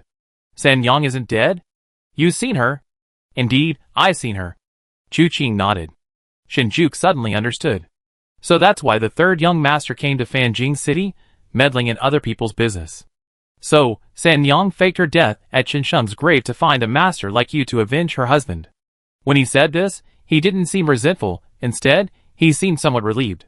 Chu Qing breathed a sigh of relief upon hearing this. It seemed Lu Sanyang had lied to Shinjuku. Chu Qing had sensed something was amiss until Shinjuku said Lu Sanyang was dead. Only then did Chu Qing realize what was wrong. How could someone who had been so devoted to this for 10 years, even if he let Lu Sanyang go because she threatened suicide, not pay any attention afterward? When Chu Qing followed Lu Sanyang to that fenced courtyard, he hadn't noticed any spies around. Later, hearing that Shinjuku sometimes stood in a daze in Lu Sanyang's courtyard, he was even more surprised. They lived in the same city. If they missed each other, with Shinjuku's martial arts skills, he could easily have secretly visited Lu Sanyang without her noticing. So Lu Sanyang had faked her death to escape, and Shinjuku had always believed she was dead, which was why he acted this way, making the whole affair seem strangely unsettling. But then Chu Qing sensed something was amiss. Shinjuku was the renowned swordsman Jinglan, a master of martial arts. Lu Sanyang, an ordinary woman without martial arts skills, even if she faked her death, how could she possibly deceive Shinjuku? There was likely something fishy about this matter. Looking at Shinjuku, who seemed to have let go of everything, Chu Qing couldn't help but ask, "Do you regret it?" "No, I only regret meeting him too late. If I hadn't met him on the day of the Chen family's wedding, perhaps the outcome would have been different." Stubborn to the end. Chu Qing sighed softly, her inner energy circulating, and a cracking sound was heard. Shinjuku's long sword suddenly developed a crack, followed by a bang, shattering instantly. Shinjuku's expression remained unchanged. He effortlessly released the hilt of his sword and struck Chu Qing's chest and abdomen with a backhand.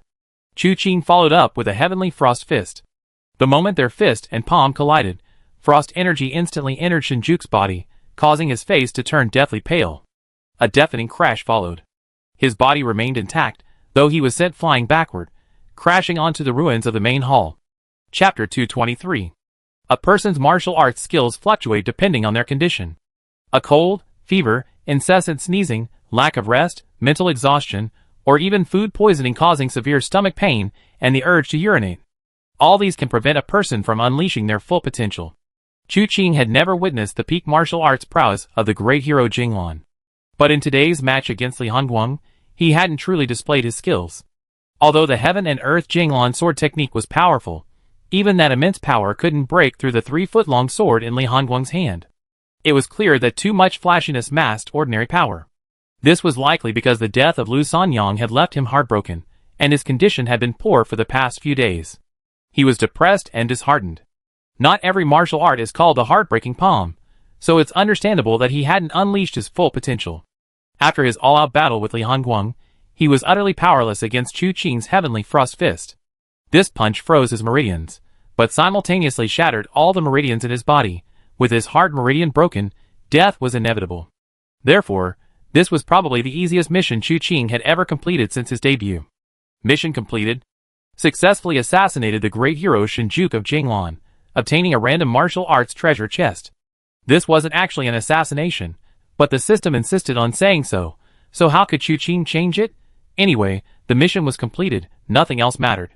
He turned to look at Li Hongguang, who was still drinking, and was speechless for a moment. "Injured like this, can't you drink less?" "Third young master, you may not know, but I'm a real heavy drinker, and unlike most people, the more I drink, the clearer my mind becomes. Especially when seriously injured, the more I drink, the faster I recover." Li Hongguang, speaking further, coughed incessantly, whether aggravated by his injuries or choked by the alcohol. He truly was a drunkard. Chu Qing beckoned to Qi Zhenhai, who was standing nearby. Qi Zhenhai quickly knelt before him. "Young master," announced Shinjuku's matter to the martial world. "Search the entire Shen family estate." He then whispered an instruction. "If you find anything related to the Mirror of Karma, preserve it carefully." "Yes." Qi Zhenhai nodded immediately. Chu Qing then said, "I have some matters to attend to. I meet you at the city lord's mansion later. Your subordinate respectfully sees you off, young master." Qi Zhenhai clasped his hands in farewell to Chu Qing. Chu Qing nodded, then pointed at Li Hongguang. "Find someone to take a look at him, don't let him die." He wanted to give a word of advice, especially a thorough check of his brain. Chu Qing had reason to suspect that Li Hongguang's brain was full of alcohol. However, considering their short acquaintance, it seemed inappropriate to say such a thing, so he suppressed the urge. If fate allowed them to become more connected in the future, he should take him to a yin-yang master for a proper examination. After Qi Zhenhai agreed, Chu Qing led Wenru and Wuchan directly away from Fanjing City, heading towards the fenced courtyard by the lake. The fenced courtyard was still exactly as Chu Qing, and the others had seen it when they first arrived. The gate was closed. Chu Qing casually opened the courtyard gate. The interior was silent. It hadn't been long since Lu Sanyang had left, judging from the table and other surfaces inside, but when Chu Qing opened the stove, he discovered that it hadn't been used in a long time. There was no firewood in the courtyard, and no embers in the stove. A layer of dust settled in the cupboard. Wuchan glanced at it and said softly, "It seems that after we left that day, this female benefactor also left this place. Yesterday I went to the Lu family to inquire. Lu Sanyang hasn't returned home to visit these past 2 days, and even they don't know whether she's alive or dead. They thought she was just living in seclusion by this lake." Chu Qing's expression was somewhat strange. Wenru blinked gently. "That person really wasn't Lu Sanyang?" Chu Qing fell silent for a moment. He hadn't been without suspicion about this matter. When Yi Fifan said Shinjuk was an assassin from the Nijingtai, Chu Qing had already suspected it. After all, if Shinjuk had such an identity, why would Lu Sanyang go to the Nijingtai branch to find an assassin to kill Shinjuk? Therefore, Chu Qing suspected that Lu Sanyang might only know that Shinjuk had found out the location of the Nijingtai branch, but didn't know their true relationship. Otherwise, this matter couldn't be explained. But now it seems there's another explanation. Perhaps her reason for going to the Mirror of Karma to find the assassin wasn't actually to find the people there, but for some other purpose. Chu Qing paused for a moment, then found a shovel or similar tool in the yard. She went to the grave, apologized, and began digging. Wenru and Wuchan exchanged a glance, then Wenru joined in digging. Wuchan sat in front of the grave, chanting Buddhist scriptures. Chu Qing suddenly felt that having a monk around wasn't so bad. He chanted scriptures while she killed, and he chanted scriptures while she dug graves. It seemed like it could reduce her karma considerably. In other words, he hadn't cultivated immortality, otherwise, the heavenly tribulations and similar events would likely be less powerful than those faced by normal cultivators. Chu Qing and Wenru both possess martial arts skills, making them much faster at digging graves than the average person. Soon, a coffin emerged from the soil. After clearing the surrounding area, Chu Qing checked for coffin nails and, finding none, gave it a push. Inside the coffin lay 2 skeletons. One had already turned to bones, while the other, though beginning to decompose, wasn't severely decayed. She was dressed in a red wedding gown, her body curled up, seemingly nestled in the embrace of the other skeleton. It was Lu Sanyang. "Ah!" Wenru exclaimed in surprise. "The real Lu Sanyang is here? How did you know?" Chu Qing paused for a moment. The person may be fake, but the story is real. If this story only involves Qinsheng, Shinjuk, and Lu Sanyang. After Lu Sanyang dies, her body will surely fall into Shinjuku's hands. But what if there's a 4th person in this story? Someone who impersonates Lu Sanyang, knows her story deeply, and even empathizes with her plight.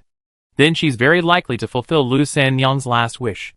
Lu Sanyang spent 10 years by Shinjuku's side, but Qinsheng always resided in her heart.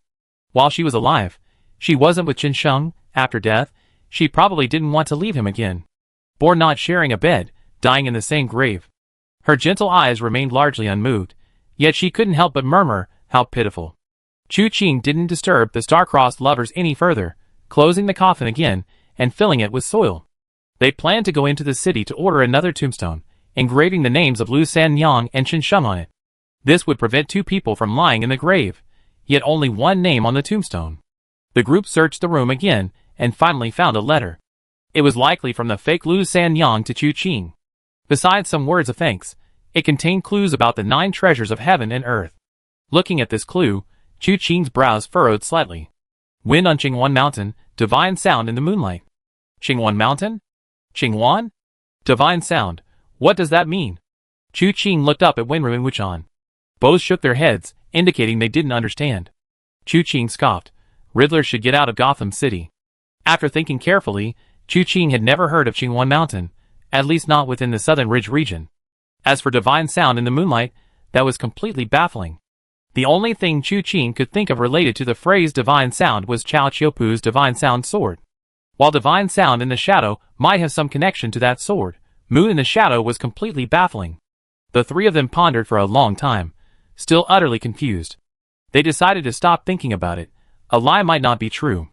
Furthermore, although the impostor of Lu Sanyang hadn't caused any real harm to Chu Qing and the others, and had even given Chu Qing a treasure chest, Chu Qing, having been inexplicably tricked, wasn't going to let it go so easily. Since this person wasn't the real Lu Sanyang, his inexplicable act of bathing in cold water that night seemed rather unnecessary. Chu Qing had a feeling that this person might have some other purpose. So he turned his gaze to Wenru. "Can you still track that person down?" "Yes." Wenru nodded. She hasn't completely disappeared. Let's go, Chu Qing said softly. I'd like to know, where did she go?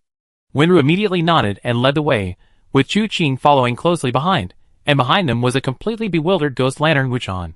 He was genuinely confused. The person had been gone for who knows how long. How could these two still track her down? But he wasn't a talkative monk. Since Chu Qing was confident in finding her, he would follow. As a result, the group returned to Fanjing City. A cold smile appeared on Chu Qing's lips. It seems this person has been waiting in Fanjing City ever since we arrived. Perhaps she even went to the Shin family for a birthday celebration today. As it turned out, Chu Qing was right. Wenru led Chu Qing and the others to the Shin family's residence and secretly told Chu Qing that the aromas there were fresher. These aromas could last for 3 days for Wenru. She could detect them within 3 days, but the aromas at the Shin family's residence were noticeably clearer. After circling the Shin family's residence twice, Wenru suddenly changed direction and headed straight for a restaurant opposite the Shin family's residence. Without hesitation, she went straight to the second floor. But just as the three of them stepped onto the second floor, a figure leaped out of the window with a whoosh, and with a light step, headed straight out of Fanjing City. It's her, Wenru pointed. A cold smile crept across Chu Qing's lips. With a light step, her figure shot out like a wisp of green smoke, instantly giving chase. Just by looking at her back, one could tell it was a woman. Sensing Chu Qing's pursuit, she glanced back, exclaimed, "Oh my God," and quickened her pace. Her lightness skill was extraordinary. In a matter of moments, she was already on the city wall, leaping through the air and soaring more than 10 zhang, approximately 33 meters. Just as she was about to land on the treetops outside the city, trying to use the momentum to continue, she felt an immense suction force suddenly come crashing down upon her. She involuntarily landed in Chu Qing's hand. Turning her head, she saw Chu Qing's icy expression and immediately exclaimed, "Oh dear, they're abducting a woman. There's a martial arts master." What? Before she could finish speaking, Chu Qing had already silenced her by pressing her pressure point. As for the shout, there were few people around. Only a few disciples of the Blazing Fire Hall on the city wall heard it, but it didn't cause a ripple. Chu Qing, carrying the girl by the shoulder, didn't touch the ground, but instead lightly touched the air with his feet, instantly returning to the city wall. The Blazing Fire Hall disciples wanted to come up and ask questions, but Chu Qing took out a token from his robes. The Blazing Fire Hall disciples glanced at it and thought they were seeing things, but when they realized it was the Blazing Fire Hall's Blazing Fire token, then he hurriedly knelt down. Chu Qing waved his hand, ignoring them, and leaped back into the city. In a few steps, he was back in front of the restaurant. Downstairs, Wenru and Wuchan were waiting. Seeing Chu Qing carrying a strange woman back as if she were a chick, Wuchan looked her over carefully. "Did you get the wrong person?" The girl in Chu Qing's arms wasn't stunningly beautiful, lacking the captivating allure of Lu Sen Yang. She was simply a pretty girl from a modest family, easily pleasing to the eye. At this moment, she struggled incessantly in Chu Qing's grasp. Realizing it was futile, she puffed out her cheeks, glaring at everyone before her. Wenru said, "It's her?" Wuchan didn't understand why Wenru was so certain, but Chu Qing laughed. "If it weren't her, why would she run away as soon as she saw us?" He guessed this girl was here to investigate the situation, but unexpectedly, while she was looking, she saw Chu Qing and his group return, circle around twice, and head straight for the restaurant. Only then did she realize they were after her. That's why she fled for her life without a second thought. Unfortunately, although her lightness skill was considerable, Chu Qing's was even superior, and he easily caught her. "This isn't the place to talk," Chu Qing said. "Let's go back to the inn." The three returned to the inn. In the room, Chu Qing used acupressure on the girl and threw her to the ground. The girl glared angrily at Chu Qing and the others, but her acupressure had silenced her, so she couldn't utter a word and could only bite her lower lip in sullen anger. Wuchan apologized, closed the door, and stood aside, watching from a distance. Wenru poured Chu Qing a cup of tea. Chu Qing took the cup, drank a sip, and his gaze fell on the girl. He flicked his finger, and the girl's acupressure was immediately released. She opened her mouth to shout, but Chu Qing only hummed. This soft hum, though not loud, made the girl's eyes widen, and it took her a while to come to her senses. Chu Qing coldly said, "You better cooperate. If you dare to yell again, you ruin my reputation. Be careful, or you might lose your life. While there are many in the martial world who don't hit or kill women, I don't have that kind of gentlemanly conduct. You better think carefully before you act, lest you displease me." The girl slumped to the ground, her eyes drooping. Not daring to retaliate against Chu Qing, she rolled her eyes and looked away. Her lips moved but no sound came out. Perhaps she was hurling some foul language? Chu Qing ignored her, simply taking a sip of tea before asking, "What's your name?" Chapter 224. Xiaoyu. Surname. Feng. Feng Xiaoyu, very good. Chu Qing spoke calmly. Why did you lie to us, saying you were Lu Sanyang? Why be so explicit when doing good deeds? Feng Xiaoyu seemed to have found an opportunity, blurting out, wasn't Lu Sanyang's situation tragic? Did the entire Qin family deserve to die? But the great hero Jinglan seems to be some kind of protective charm. No one dares to kill him. Then I have to help Sanyang to avenge her. Besides, what's with all this talk of lying? Didn't you lie to me too? You said you were assassins from the Nijingtai, but you're just 3 liars. Looking at the girl before her, her face was full of resentment. Chu Qing raised his eyes, glancing at her. What a sharp-tongued little girl. I ask you, who exactly are you? What's your purpose in getting involved in this? Just trying to help those in need. Feng Xiaoyu snorted.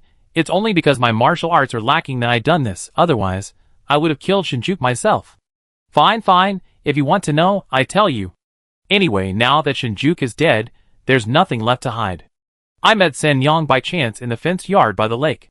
Seeing her pitiful appearance and haggard face, kneeling before Qinsheng's grave every day weeping, I became curious about her past. According to Feng Xiaoyu, she didn't ask directly but first befriended Lu Sanyang. Only then did she slowly learn Lu Sanyang's story. After hearing Lu Sanyang's story, Feng Xiaoyu was furious and vowed to avenge Lu Sanyang. This way, the Qin family, whose entire clan was wiped out 10 years ago, could rest in peace. However, although Feng Xiaoyu called herself a wandering swordswoman, her only real skill was her lightness technique. Killing Shinjuku on her own was a pipe dream. Therefore, she had to plan carefully. At that time, Shinjuku's men were always watching the fenced courtyard by the lake. It was extremely difficult for Feng Xiaoyu to do anything. She couldn't let Shinjuku find out, so her first task was to temporarily leave the fenced courtyard. Then, she secretly formulated a plan. Killing Shinjuku wasn't something she could do herself. She needed the help of a master capable of doing so. The location of the Nijingtai branch was indeed told to her by Lu Sanyang. She treated it as casual conversation, saying she had seen it on Shinjuku's map. Chu Qing's earlier assessment was correct. Lu Sanyang was unaware of Shinjuku's connection to the Nijingtai. As a woman confined to her home, her understanding of the martial world was limited, and her knowledge of the Nijingtai was also one-sided. However, Feng Xiaoyu knew very well that the Nijingtai was no easy opponent. Her presence at the Nijingtai branch wasn't to ask them to kill Shinjuku, but rather, she wanted to gather evidence of Shinjuku's collusion with the Nijingtai. With this evidence, she was confident she could recruit martial arts masters even more powerful than Shinjuku, who also knew the Nijingtai's true nature, to deal with him. Unexpectedly, before she could even convey these thoughts to Lu Sanyang, unable to bear the daily torment of missing Qinsheng, committed suicide at Qinsheng's grave. By the time Feng Xiaoyu discovered this, Shinjuku had already taken the body away. It was Feng Xiaoyu who infiltrated the Qin family, using her considerable lightness skills to steal Lu Sanyang's body and bury her with Qinsheng. After Lu Sanyang's death, Shinjuku seemed to have lost his soul. Feng Xiaoyu, however, felt even more grief for Lu Sanyang and then, according to her plan, went to stake out the place. However, she didn't find Shinjuku, but instead discovered Chu Qing and his group, who had slaughtered the entire Nijingtai branch. At that time, she didn't know the identities of Chu Qing and his group. They were too far away to make out their appearances. But she could tell they were highly skilled in martial arts. So, she had a sudden idea and deliberately took a detour to meet Chu Qing and his group. She introduced herself as Lu Sanyang, who had come to the Nijingtai branch to hire someone to kill. You all know what happened after that. Feng Xiaoyu pursed her lips. How could I have imagined that the master who wiped out the entire Nijingtai branch was actually the now famous Mad Saber third young master? Even more unexpected was that the third young master would impersonate an assassin from Nijingtai, and accept the job of assassinating Shinjuku. I was originally thinking of telling you all this when you advised me against hiring someone to commit murder, but it turned out there was no need at all. The third young master may have initially just found it amusing, but regardless, I must thank you for helping third sister avenge the Qin family's blood feud. The story seemed to make sense at this point. A wandering swordsman, having witnessed injustice, went to great lengths to seek justice for the innocent and ensure the wicked received their due punishment. What sect or school do you belong to, young lady? To do good deeds anonymously is truly admirable. Chu Qing's gaze turned slightly somber as he looked at Feng Xiaoyu. Feng Xiaoyu waved her hand dismissively. We're both from the martial world. Why should we need to have met before? Third young master, when I travel the martial world, my sect has rules that forbid revealing our sect. Please don't ask further. Is that so? Chu Qing suddenly smiled. Never mind, although you deceived me first, it was ultimately for the sake of chivalry. The fact that Shinjuku's case from 10 years ago has come to light is also thanks to you. In that case, I won't dwell on the past. Miss Feng, please. Can I go now? Feng Xiaoyu blinked, gesturing with 2 fingers to indicate walking. Chu Qing nodded, please. Then, he released her pressure points. Feng Xiaoyu was overjoyed. She leaped to the window, opened it, and looked back at Chu Qing. Then I'm really leaving. If you're so reluctant to part. Chu Qing began slowly, but before she could finish, Feng Xiaoyu leaped away, soaring into the air. Until we meet again. She flew through the air, landing several times in quick succession. Feng Xiaoyu had no intention of staying in Fanjing City. Instead, she walked straight out and quickly reached a deserted path. Looking back, she saw no one behind her. She breathed a sigh of relief. How did this person find me? Something strange. They didn't mention he had such abilities. She had intended to make a good impression by first getting to know him, but getting too involved inevitably tainted her impression. The first step of my plan has failed a bit. I shouldn't have stayed in Fanjing City to probe his background. She took a step forward, muttering to herself. She glanced up casually, her brow furrowing slightly. 2 men dressed as bandits were riding towards her on horseback. Their eyes met, and the 2 men exchanged a knowing look, a smile playing on their lips. The next moment, they gave a soft shout of giddy up, and spurred their horses to a stop in front of Feng Xiaoyu. They circled her twice, and one of the men laughed, little sister? What are you doing wandering around here alone? Where's your family? Feng Xiaoyu feigned fear. You move aside. My brother and father are nearby, they be here soon. Ha ha ha. The other man suddenly burst into laughter, bent down, and with a swift movement, scooped Feng Xiaoyu up and shoved her onto his horse. Feng Xiaoyu gasped in surprise, then pleaded desperately, please don't do this. If you want money, I have it all. Please let me go. Silly girl, even after we take you back to our stronghold, the money you have will still be ours. Looking at how pure and lovely you are, come with us to the mountains and enjoy yourselves. The 2 men exchanged a glance, laughed wildly, and then rode off. Feng Xiaoyu, lying on the horse, lowered her head, a look of boredom on her face. She clicked her tongue, then smiled, lost in thought. The stronghold wasn't far from here. These 2 bandits were scouts on their way down the mountain. Their main purpose was to check if any easy prey were passing by. They hadn't encountered any easy prey, but instead, they had a romantic encounter. While Feng Xiaoyu wasn't the kind of beauty that would immediately stun you, her looks were still above average.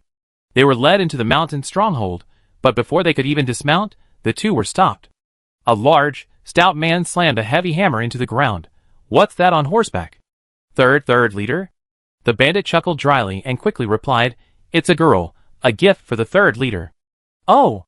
The 3rd leader's eyes lit up, and he reached out to the 2 bandits. The 2 had no choice but to toss Feng Xiaoyu over. Feng Xiaoyu was petite, while the 3rd leader was enormous. He reached into her arms, as if holding a child, and seeing Feng Xiaoyu's timid appearance, the 3rd leader laughed heartily. Good, you done me a favor. I take this little beauty with me. The 2 bandits looked at each other, forcing a smile through gritted teeth, as long as the 3rd leader is satisfied. In their hearts, however, they slapped themselves a dozen times. If only we enjoyed it down the mountain. Why bring it back? Look at the result. Forget meat, we probably won't even get a sip of soup. Watching the 3rd leader laugh wildly, and lead the pretty girl away, the 2 bandits were filled with regret. Can you accept this? No, but what can we do? I have a plan. We go find the 2nd leader, and say we captured a beauty to offer him, but the 3rd leader intercepted her. What if the 3rd leader finds out later? The 2nd and 3rd leaders have always been at odds. If this escalates, it could end in mutual destruction. Who knows what will happen then? The 2 casually discussed it, both feeling this couldn't be left unresolved. They immediately went to find the 2nd leader. Unlike the 3rd leader's tall and imposing figure, the 2nd leader was somewhat thin, and seemed more cunning. After listening to the 2 men's tearful complaints, he narrowed his eyes slightly and snorted, 3rd brother is getting more and more outrageous, daring to touch even my people. He then got up and headed straight for the third brother's residence. Upon reaching the door, he heard not the girl's cries, but the third brother's groans and moans. He was momentarily stunned. Who is this girl? How can someone of third brother's physique make such a commotion? But he couldn't think about it at this moment. The two bandits had described Feng Xiaoyu as a celestial being. How could he let third brother have her? He immediately banged on the door. Third brother, you bastard. Why aren't you out here? You dare to steal my people? Do you want to die? Wait, I be right out, came Feng Xiaoyu's voice from inside, a hint of amusement in her tone. The second-in-command frowned slightly, instinctively sensing something was wrong. He took a step back when the door slammed open. Standing inside was a girl covered in blood, her face seemingly harmless, smiling at him. What? The second-in-command's heart tightened. He immediately realized something was amiss. But then Feng Xiaoyu reached out and grabbed the second-in-command's collar. An irresistible force from her fingers dragged him inside. You! The second-in-command only managed to utter this one sentence before witnessing the gruesome scene inside. The burly, obese third-in-command was unrecognizable. More than half his flesh had been shaved away, leaving him covered in blood, and surprisingly slender. Seeing him, he tried to cry for help, but as soon as he opened his mouth, the second-in-command saw that his tongue had been completely ripped out. Aside from making some hissing and laughing sounds, he couldn't utter a single word. While it's true that a severed tongue can be repaired with training, in his current state, he wouldn't even be able to speak. He'd probably be dead within moments. Grandma, spare my life. The second-in-command, however, acted decisively. He immediately knelt on the ground, pleading desperately. Feng Xiaoyu smiled slightly. Your third leader is too fat, too much fat, hard to digest. You're not bad though, skinny, just my type. The second leader's heart tightened. What did she mean? Feng Xiaoyu spread her fingers, a blood-red vortex seemingly forming in her palm, and pressed her hand against his forehead. A piercing scream lasted only a moment before he was reduced to a withered corpse. The second leader had barely died when there was a knock at the door. What are you two doing? Making a spectacle of yourselves for your men. Open the door now. Feng Xiaoyu's eyes gleamed. All right. I opened the door right away. In less than the time it takes to drink a cup of tea, Feng Xiaoyu emerged from the room, covered in blood. Every step she took left a trail of blood on the ground. A bloody footprint was left behind. Holding a silk handkerchief, she gently wiped her face, murmuring, It's so much better outside, much better than that dark cave, having to guard an old geezer who could go mad at any moment. The third young master has such a handsome face. I really want to skin him alive, and let him bleed all over the bed. Next time, I can't just bathe in front of him. I have to think of something else. Should I use some aphrodisiac to make him cure my poison? Or should I play around and cultivate some feelings? Ugh, just thinking about having a romantic conversation with someone like that makes me feel so embarrassed. She raised her eyes brimming with tears, as if she were about to fall in love. But just then, she suddenly noticed a blade of light appearing in midair. The blade of light stretched 12 zhang across, directly towards her face, and crashed down. Chapter 225.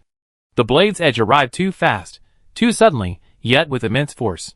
The moment Feng Xiaoyu looked up, the blade had already cleaved her in two. A raging chill instantly swept in all directions, covering the entire courtyard with a layer of ice. Chu Qing's figure fell with the blade, but he didn't relax for a moment. This strike wouldn't kill this woman. Sure enough, Feng Xiaoyu's voice suddenly came from the rooftop. Strange? Shouldn't the third young master be in Fanjing City dealing with the aftermath right now? Why did he come here? Chu Qing looked at her. Her face was truly bewildered at this moment. Could it be that I talked too much? Feng Xiaoyu murmured to herself. Chu Qing said softly, You have indeed talked too much. The more you talk, the less believable you seem. Oh! Feng Xiaoyu blinked. Her eyes darted back and forth on the eaves, arms crossed, a pale finger lightly touching her lips. Let me think. What was it that aroused your suspicion? She asked. Or perhaps it was that night, when I tried to lure you into a romantic encounter with me. That was just the beginning. Chu Qing said softly. If you were truly Lu Sanyang, that could be somewhat explained. After all, spending 10 years with someone who forced you. It's certainly possible to feel self-loathing. But since you aren't, even if it was to conform to Lu Sanyang's character, this is going too far. Feng Xiaoyu sighed, bending down to look at Chu Qing. Though her face remained pure and lovely, her eyes were full of allure. You say this was just the beginning? Then what happened next? Where did I slip up? Shinjuku is no ordinary character, and the great hero Jinglan is no mere figurehead. Since he cares so much about Lu Sanyang, How could he let you steal her body so easily after learning of her death? Since you had the ability to steal the body without arousing his suspicion, tampering with his daily food or other things to kill him shouldn't be difficult. Why bother going to the Netherworld Mirror platform to gather evidence against them? You're so heartless. All this trouble is for my brother. Feng Xiaoyu looked at Chu Qing with reproach. You helped Chao Qiupu and Hua Marin deal with the Netherworld Mirror platform, which created a deep grudge. I know that after you entered the territory of the Blazing Fire Hall, you destroyed the first Netherworld Mirror platform branch, and judging from your route, this second branch will inevitably be destroyed by you as well.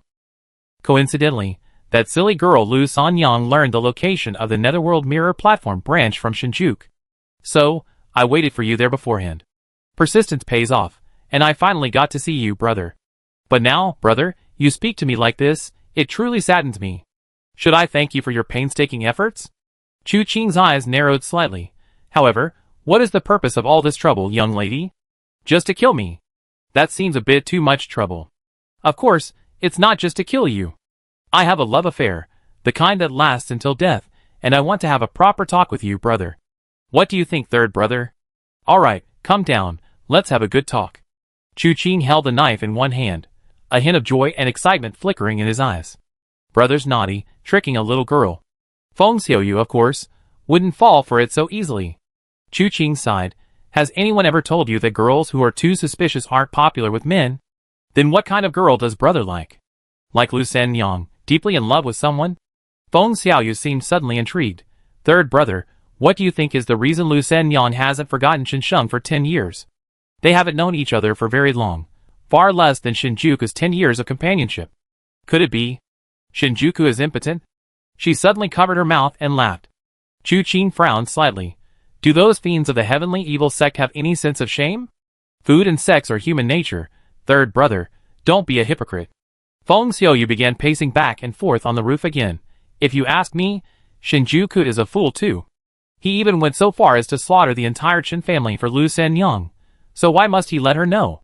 He knocked the man unconscious, killed Shinsheng, erased all traces, and then told Lu Sanyang that he was the one who saved her.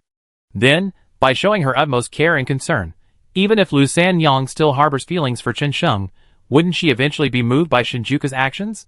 In the end, they could consummate their relationship. If Shinjuku is capable enough, he can keep it a secret from her for a lifetime, and growing old together isn't impossible. Third brother, don't you agree? Chu Qing was speechless for a moment. Was this still filling in the gaps in Shinjuku's actions over the past 10 years? However, if it were Chu Qing, a lie is a lie, and it would eventually be exposed to the world.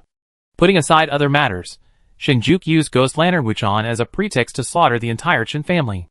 As long as Lu Sanyang keeps this matter in mind, and if Ghost Lantern Wuchan truly finds a way to prove his innocence, the truth will eventually come out.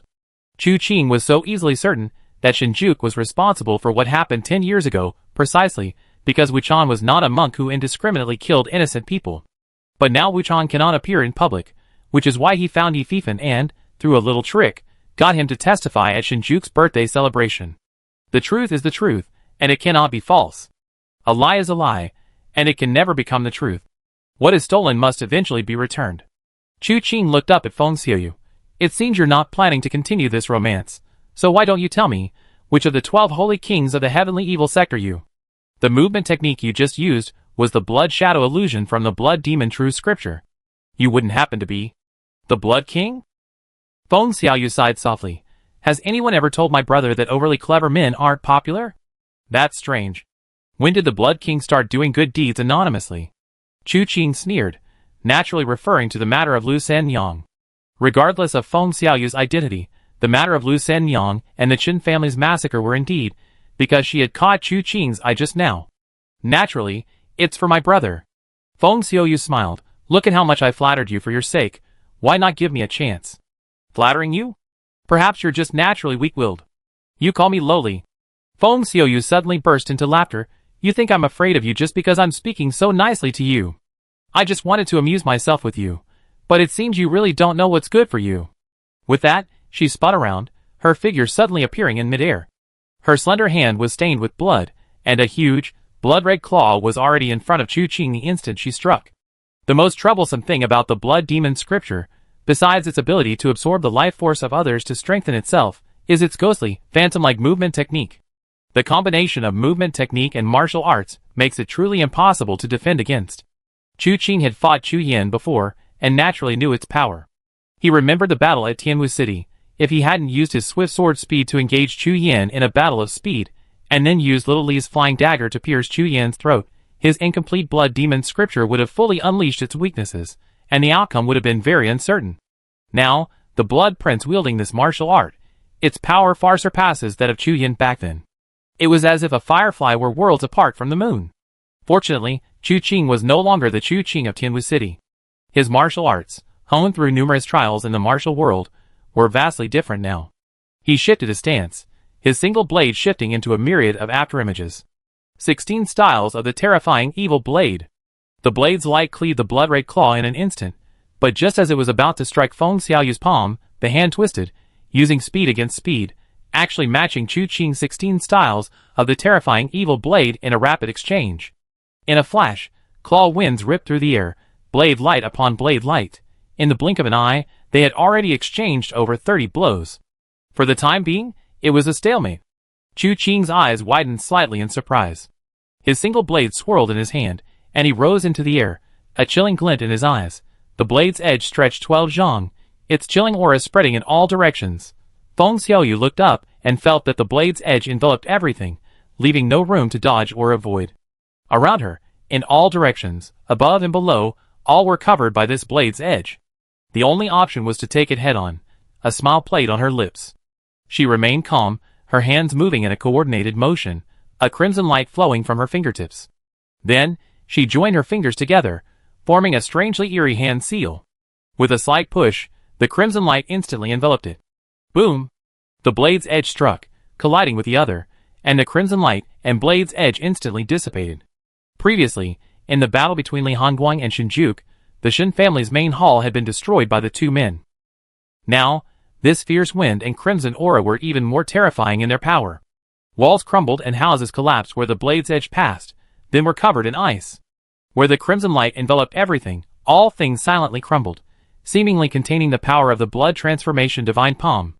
The massive blade of light, shimmering with an eerie glow of blood energy, remained locked in a stalemate.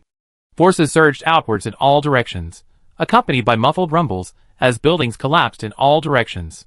While the two of them had been talking and fighting for a long time, the surrounding bandits had already swarmed in. To be precise, the bandits had been on the move ever since Chu Qing unleashed his first move, the Frosty Glance.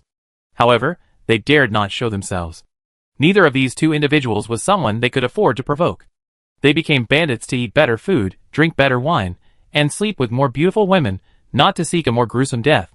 Therefore, they could only hide on the outskirts, waiting quietly. They hoped these two scourges would leave and wreak havoc elsewhere.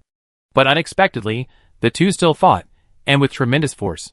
They hid behind buildings, thinking themselves safe, only to find the buildings collapsing.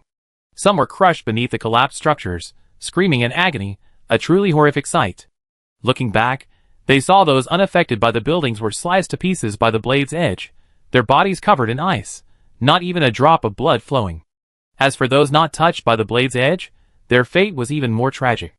They were wounded by the true energy of the blood demon scripture, their limbs instantly turning into pools of blood. The most terrified among the crowd were undoubtedly the two bandits, who had brought Feng Xiaoyu back to their stronghold. They never dreamed that a moment of lust would bring such calamity. They felt utterly terrified, certain death was imminent. But at this moment, the battle between the two supreme masters took a turn. The blade's edge shattered, and blood splattered.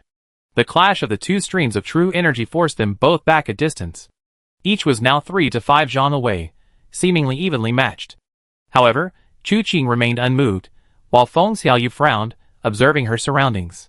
A long sigh escaped her lips, followed by a series of tearing sounds, as her moon-white outer dress completely ripped apart. Even a piece of her skin cracked open. Beneath the moon-white dress was a red garment, though it was quite sparsely made. The high slit of the skirt reached almost to her waist, completely exposing her slender legs. Her upper body was covered only by a few pitiful strips of fabric, barely concealing her private parts. Her shoulders and arms were exposed. She looked exceptionally cool and aloof. She touched her face, somewhat annoyed, and said to Chu Qing, "Third brother, why are you so heartless? I was so careful with this mask, Just now I took it off because I thought a girl like this could make you stinky men's hearts flutter. What a pity, it's ruined. She removed the mask, revealing a bewitching face. Her phoenix eyes were long and narrow, her willow-leaf eyebrows, like sharp knives, almost piercing her temples. Her eyes had a slight reddish tinge, and when she opened her mouth to complain to Chu Qing, her thin lips were slightly pursed. Where was the slightest trace of a demure young lady? She was both alluring and captivating, possessing an aloof air, yet dressed so inappropriately. Just looking at her face could arouse desire, but her imposing aura prevented anyone from daring to disrespect her. But after scrutinizing her from head to toe, a desire to conquer her inevitably arose within him.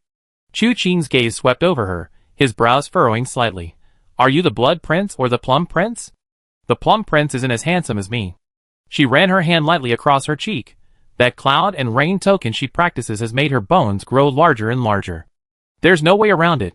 They say there's no field that can't be plowed, only oxen that die from exhaustion, but that's a bit of an exaggeration. If she didn't have the cloud and rain token to help her, she couldn't stand so many Plum Princes causing her trouble every day. However, if Third Brother is willing to submit to me, I'd be willing to discuss with her how we could both serve Third Brother. Would that be alright? Which, you talk too much. Chu Qing raised his eyes, a flash of dagger-like light in him.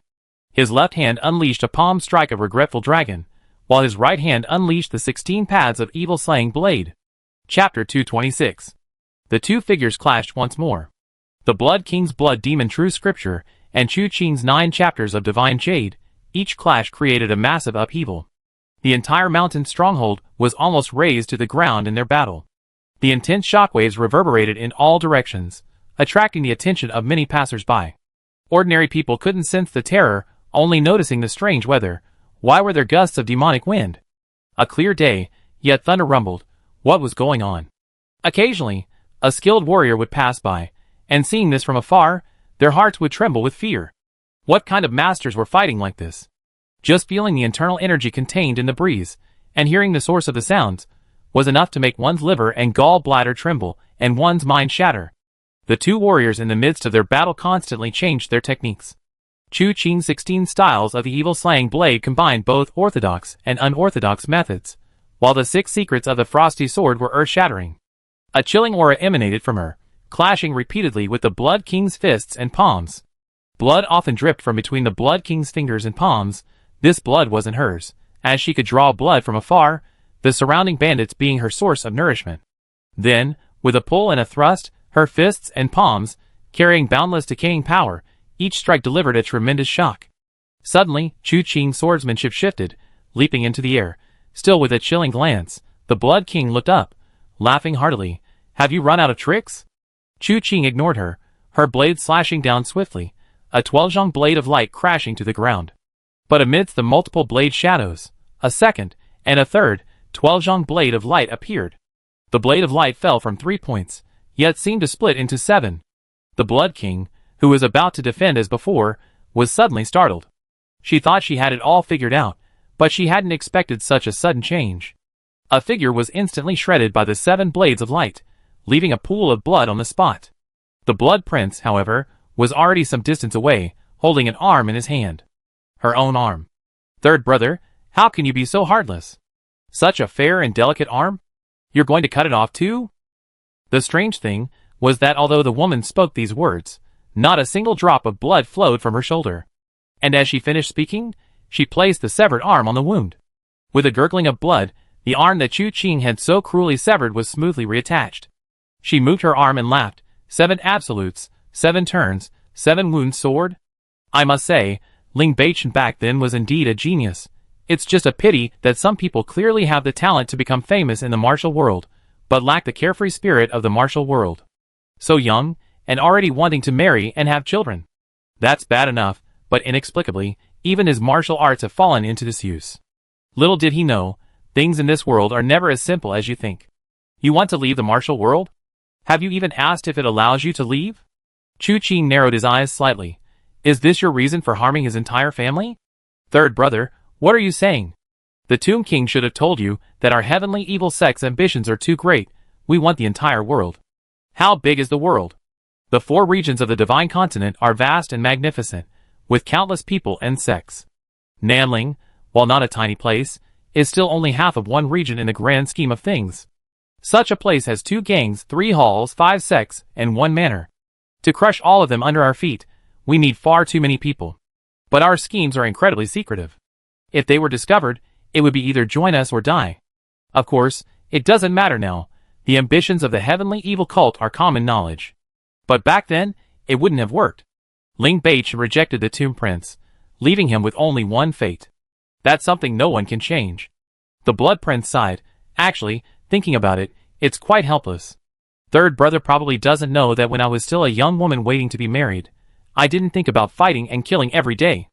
Just like Lu Senyang, a young girl's heart is always full of spring. Always thinking of finding a lover who could reciprocate my feelings, to be together day and night. Holding hands and painting by day, shyly cuddling by night.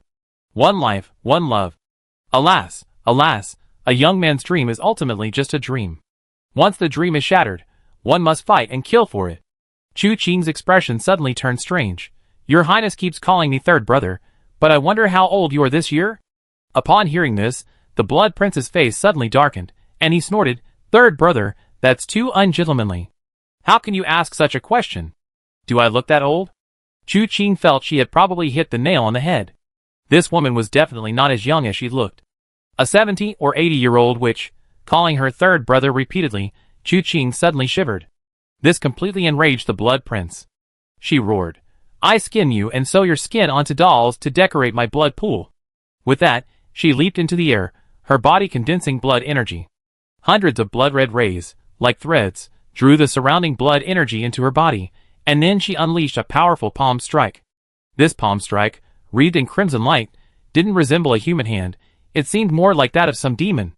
The hand was slender, covered in scales, with long, sharp nails, and reeked of a nauseatingly pungent, bloody stench. Chu Qing raised his eyes, thrusting his single-edged sword into the ground with a backhand motion. His hands met in front of his chest, white light swirling between them, and a dragon's roar erupted instantly. A white dragon-shaped aura circled around his body. His palms intertwined repeatedly, swirling left and right, before simultaneously thrusting into the air. Roar! A fierce dragon's roar boomed, echoing through heaven and earth. This was the first time Chu Qing had unleashed the full power of the Divine Jade 9 chapters Cold Jade lineage, since learning the 18 subduing dragon palms. The white light swirling dragon-shaped aura, carrying boundless palm force, crashed towards the sky. The crimson handprint in midair collided violently with the soaring white dragon. It was as if an icy rain was falling from the sky. Blood-red icy rain. The powerful force emanating from the mountain stronghold spread for over 10 miles in all directions. Even the grass and trees bowed, bending low. The aftershocks, though not actually fatal, swept some passers-by across the ground, leaving them bewildered and confused. They jumped up and down, cursing for a long time, unsure of who to curse. The entire stronghold, ravaged by these 2 unparalleled masters, was almost completely reduced to a wasteland. Those bandits, who hadn't managed to escape, were all killed in the aftershocks. This was a shocking scene, yet few witnessed it. However, with this single strike, Chu Qing failed to injure the Blood King, and the Blood King failed to injure Chu Qing. The shockwave sent both men flying dozens of feet back. Chu Qing seized the opportunity, drawing his single-edged sword and charging at the Blood Prince once more. The Blood Prince spun around, his long, white leg kicking out. The two clashed again. This battle was one that Chu Qing hadn't felt in a long time, a battle that truly made him feel the pressure. After the mountain stronghold was deserted, the two gradually shifted their battlefield, fighting from the mountaintop down to the surrounding area, traversing the mountainside for over 100 miles. They fought from day to night, and in the blink of an eye, the sky was filled with stars. Chu Qing's internal energy contained the martial arts of the Cold Jade lineage and the Bright Jade True Scripture, coupled with his yin-yang rotation within his body, making his internal energy inexhaustible. Even after fighting for so long, he showed no signs of exhaustion. And the Blood Prince opposite him showed no sign of weakness either. Since Chu Qing's debut, he had encountered many opponents. When he first entered the martial world, the Iron Horse 7 Thieves were merely testing their skills. Later, they encountered various masters, from the demons of the heavenly evil cult to outstanding disciples of various prestigious sects. The most thrilling battle was undoubtedly the fight against the Tomb King's tomb-bound body. Of course, to call it truly thrilling wouldn't be quite right. If you had to describe it, that battle was incredibly exhilarating.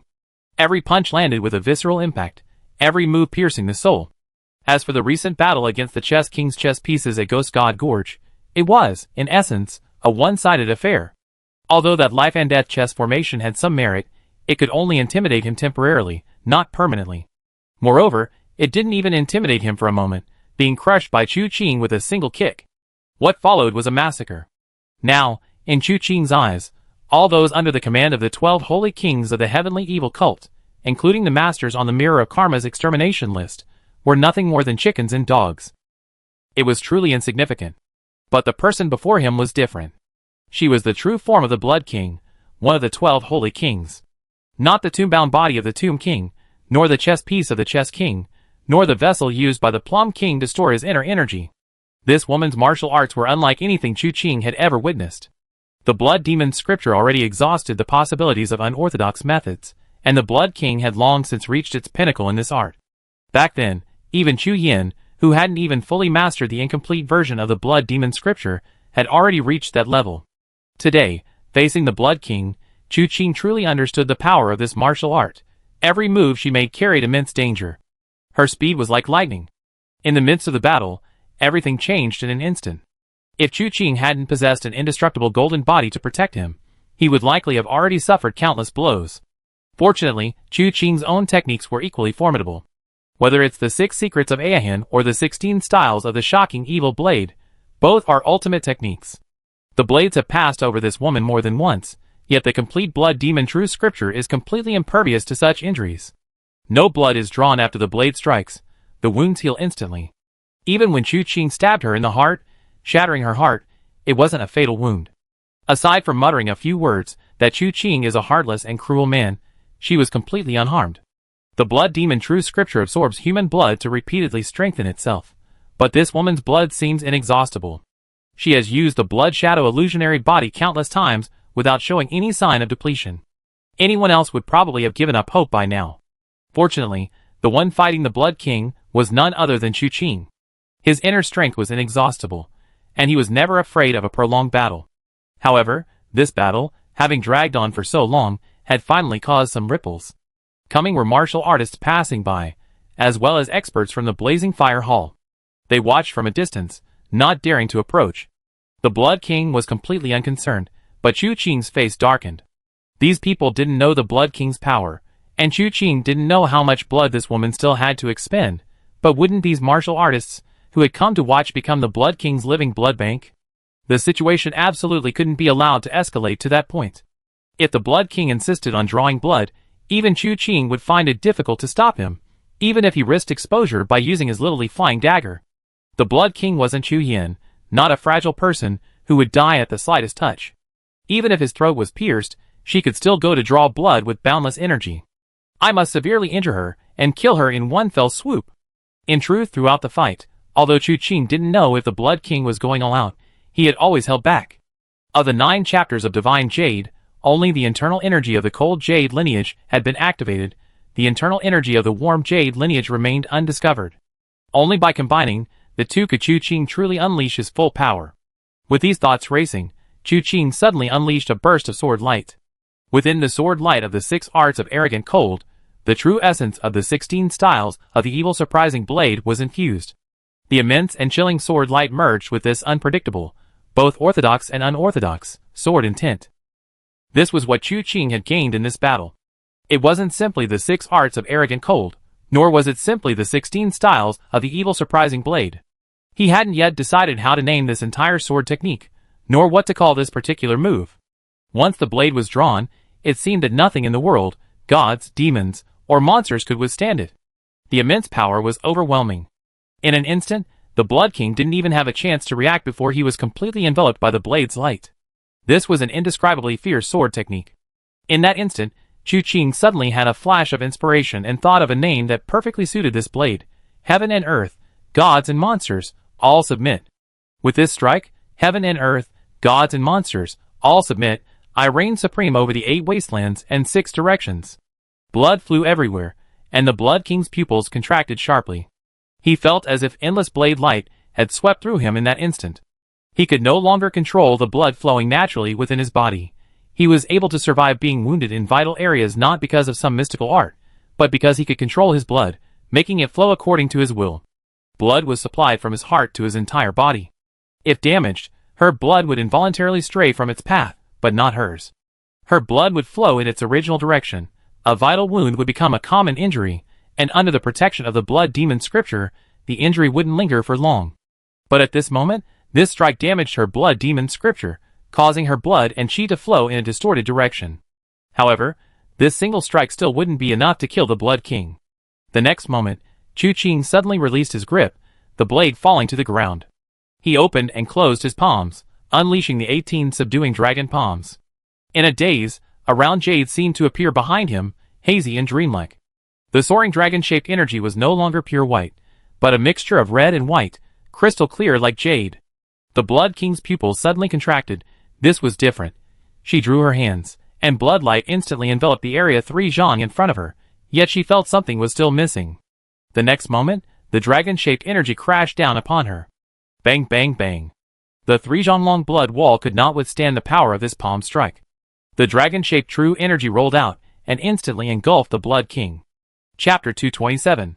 The immense palm force surged forward relentlessly, passing the Blood King and continuing its advance. Wherever it passed, giant trees blocking its path were shattered, and boulders crumbled and exploded. Nothing seemed able to withstand this boundless force, which traveled for several miles before dissipating into nothingness. A vast cloud of dust billowed across the earth. But where the Blood King had been standing was nowhere to be seen. On the ground lay a pool of blood and a pair of feet. The skin, once as smooth as jade, was now marred by gruesome wounds. The cuts were not clean, for they had not been severed, but rather broken. Chu Qing raised his sword, intending to sheath it, but found it already beyond repair, its blade mottled and decayed beyond recognition. With a slight tremor, the blade shattered. Another financial loss. Chu Qing muttered to himself. He better not do anything like this again, something so thankless and exhausting. He fought for ages, almost using all his strength, and in the end, he still had to spend money on a new knife. He slowly walked to where the Blood King had been, but when he saw the legs on the ground, his brows furrowed. Judging by the situation, the Blood King had been killed with a single blow, and his death was gruesome. His body torn to shreds, only the legs remained. But the blood on the ground was somewhat unsightly to Chu Qing. This looks like a blood shadow illusion? Chu Qing frowned slightly. If this was a blood shadow illusion, then these legs. Could it be that the Blood King deliberately left them behind to create the illusion that he had been killed? In that instant, the Blood King couldn't withstand his 18 subduing dragon palms, leaving him with short legs, and escaped using his blood shadow illusion? Chu Yan's blood shadow illusion couldn't be used for long-distance evasion, but that couldn't be used as Chu Qing's experience against the Blood Demon True Scripture, because that was only an incomplete version of the Blood Demon True Scripture. The Blood King's methods were a whole dimension superior to Chu Yan's. They were simply on different levels. Judging the Blood King by Chu Yan's standards was a gross underestimation of his 12 holy kings. This woman can't live. Chu Qing stroked his chin. This woman's martial arts were too high, and her methods were extremely ruthless. Judging from her demeanor, this trip into the martial world seemed to be specifically for him. If that were true, then he couldn't let her return to the mountains. Just then, the martial artists who had gathered around finally dared to approach, the first to arrive being the disciples of the Blazing Fire Hall. May I ask which senior is here to uphold justice and vanquish evil? Chu Qing almost burst out laughing at this question. The Blazing Fire Hall truly had a wealth of talent. Everyone was so eloquent. Bei Tangzun was sensible and discerning, and his subordinates also had a clear sense of hierarchy. Thinking about it now, was Bei Tanglai's allegiance to the heavenly evil sect perhaps also due to being too sensible? Fortunately, Bei Tangzun still had some reservations. Otherwise, the Blazing Fire Hall would probably truly be gone. Thinking this, Chu Qing casually took out the Blazing Fire token. The newcomer was startled and immediately knelt on one knee. Nyokue, Deputy Branch Master of the Qingyan branch of the Blazing Fire Hall, pays respects to the third young master. As a member of the Blazing Fire Hall, he naturally knew that the one currently wielding the Blazing Fire token was not Bei Tangzun, but this Mad Blade young master. Therefore, upon seeing the order, he immediately knew who the person before him was, but he was extremely shocked. The battle was truly massive, stretching for hundreds of miles, causing the earth to shake and mountains to tremble, almost as if the sky were collapsing and the earth was splitting apart. Given this situation, if one side was the third young master, then who exactly was the other side? His words earlier weren't merely sweet talk.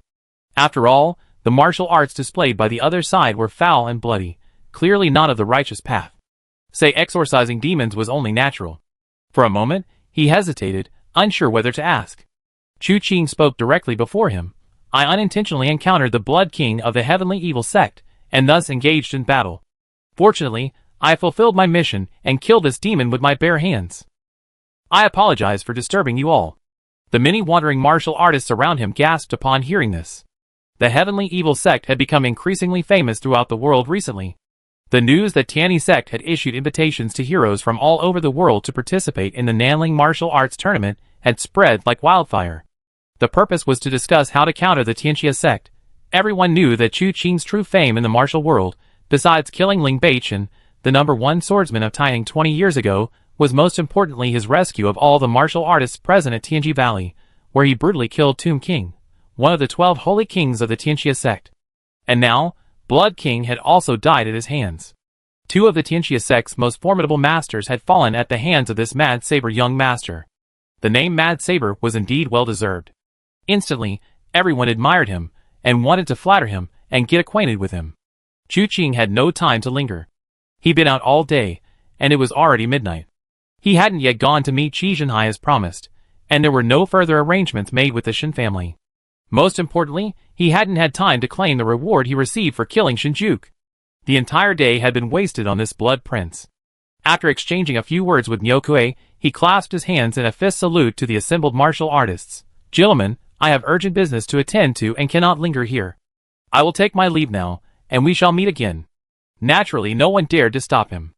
A few, however, were itching to challenge him, but before they could make up their minds, Chu Qing vanished like a wisp of smoke in an instant. His fight with the Blood Prince covered over 100 miles, taking him directly from Fanjing City to the vicinity of Qingyun City. This attracted the attention of the deputy leader of the Qingyun branch. However, 100 miles was nothing to Chu Qing. His feet moved with lightning speed, his figure like smoke, and he swiftly returned to Fanjing City. He was busy tonight, and didn't bother returning to the inn first, going directly to the city lord's mansion. He had promised to come see Qi Zhenhai later, and it truly was late. So much so that when Qi Zhenhai was woken from his bed, he was still grumpy from being woken up. His grumpy mood vanished completely upon seeing Chu Qing. He knelt on one knee, clasped his hands in a fist salute. Greetings, young master. Chu Qing waved his hand. Did you find anything from the Shin family? Yes, quite a haul. Qi Zhenhai immediately gave Chu Qing a detailed account of the raid on the Shin family, recounting how much gold, silver, banknotes, pearls, jade, gemstones, agate, and various divine weapons were all seized. Chu Qing frowned as she listened. Anything else besides that? Like clues about the Mirror of Karma? There's not much information about the Mirror of Karma. Shinjuku isn't a top expert on the exorcising demons list, so his knowledge is quite limited. We only know he has a contact named Hei Zi, but his whereabouts are unknown. Hei Zi? Chu Qing was slightly taken aback, suddenly remembering her original contact. His name was Bai Qi. Now there's another Hei Zi? Could these two be connected? However, the Nijingtai was always careful and wouldn't easily slip up. Whether the name Hei Zi was Shinjuku's oversight or deliberately left in case of emergency, Chu Qing knew about it nonetheless. But the content of their exchanges was mostly those that were read and then burned. Also, regarding Yififan. Qi Zhenhai glanced at Chu Qing, went to the desk, retrieved all the information about Yififan, and handed it to Chu Qing. Chu Qing glanced at it, and knew that this person was someone that Shin family had, 15 years ago. He was found on the street. When he was found, he was on the verge of death. He was cared for in the manor for several months before recovering. The Shin family, taking pity on him, kept him as a servant. He was quite clever and well liked by the Shin family. If it weren't for what happened 10 years ago, perhaps in a few more years, he could have risen to become a steward or something. He would have lived a life of comfort and security. Later, the Qin family was wiped out, and he helped Shinjuku give false testimony, and was then taken in as a disciple by Shinjuku. To gain Shinjuku's trust, he also did things targeting those who had given false testimony back then. For example, the reason why the head manager of the cloth shop was rumored to have taken 200 taels of silver from the eldest son of the Qin family was his doing.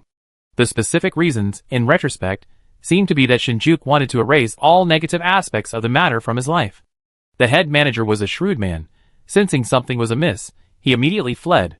But to Shinjuku, this was an unstable bomb, capable of betraying him at any moment. He needed to be caught and killed.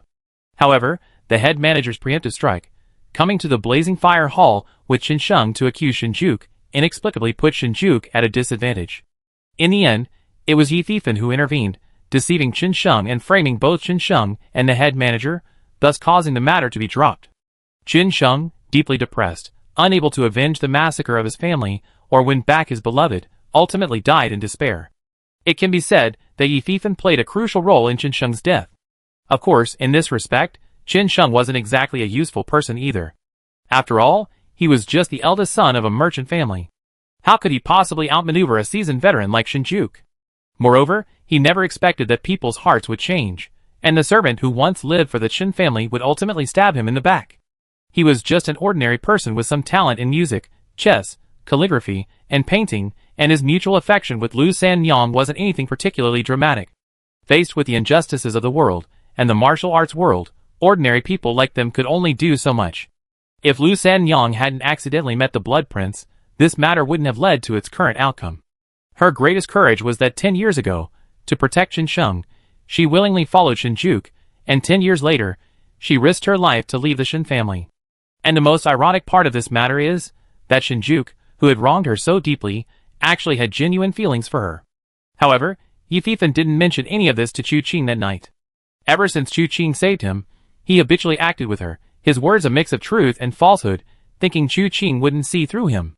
Little did he know, Qin saw right through him.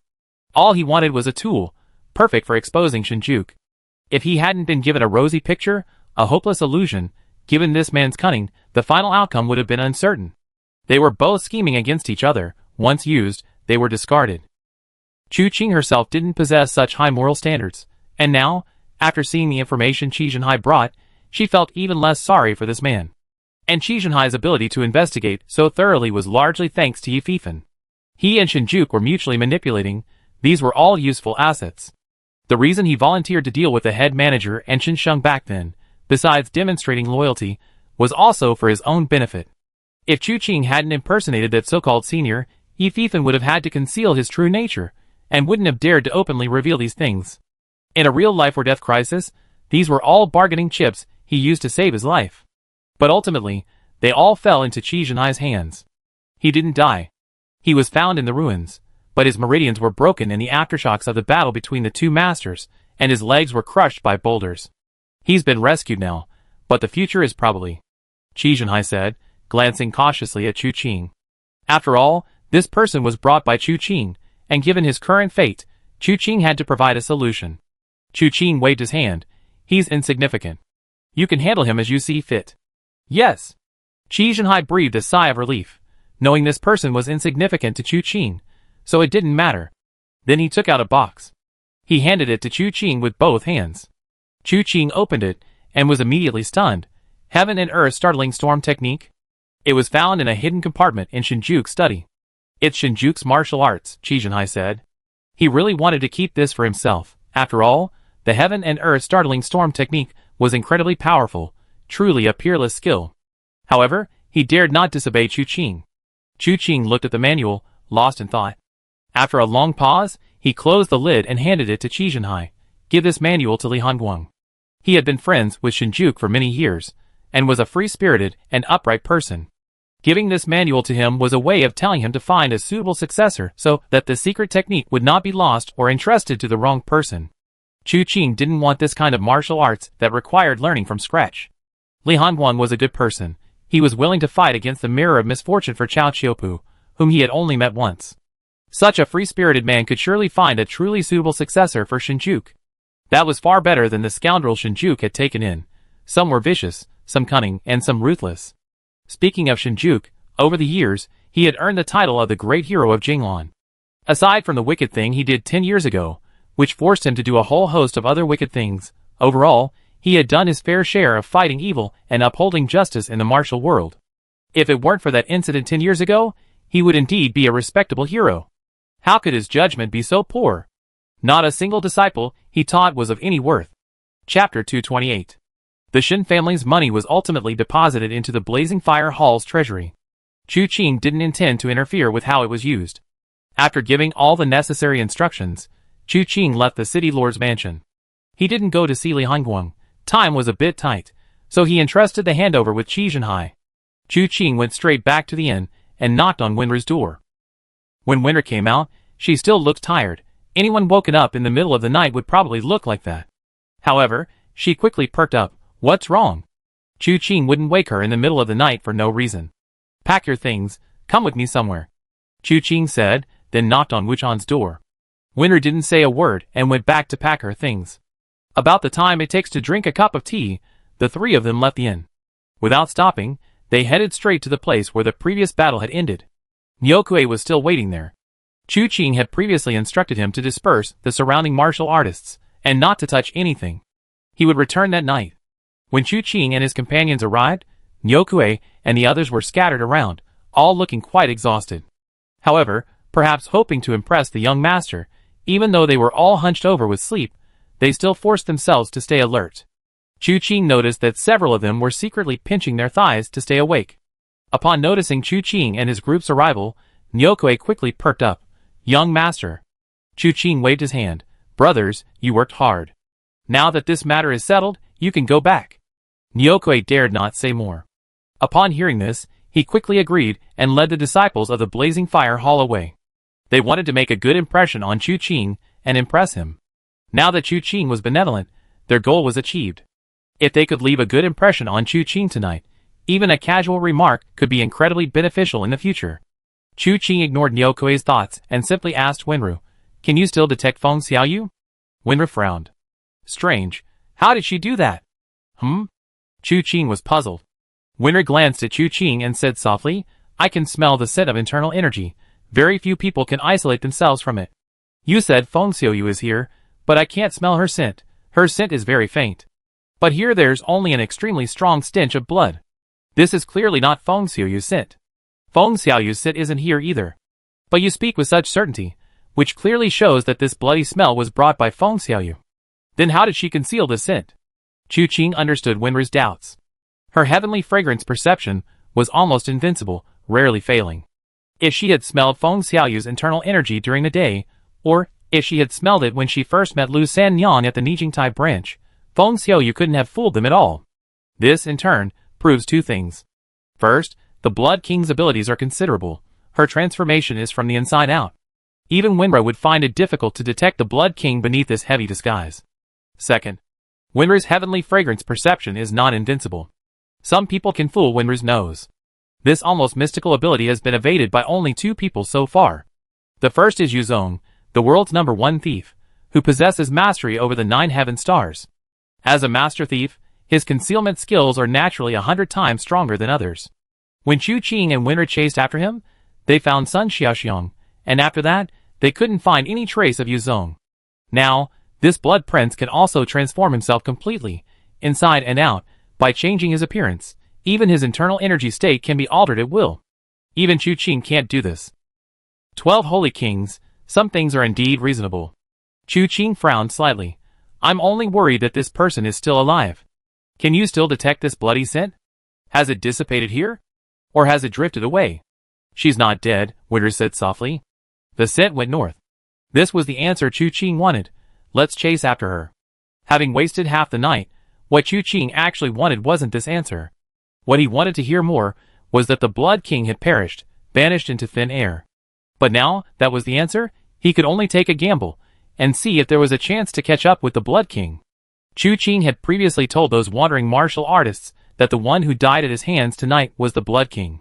This was to prevent the Blood King from faking his death. Once this rumor spread, the Blood King would surely believe that Chu Qing truly believed she was dead.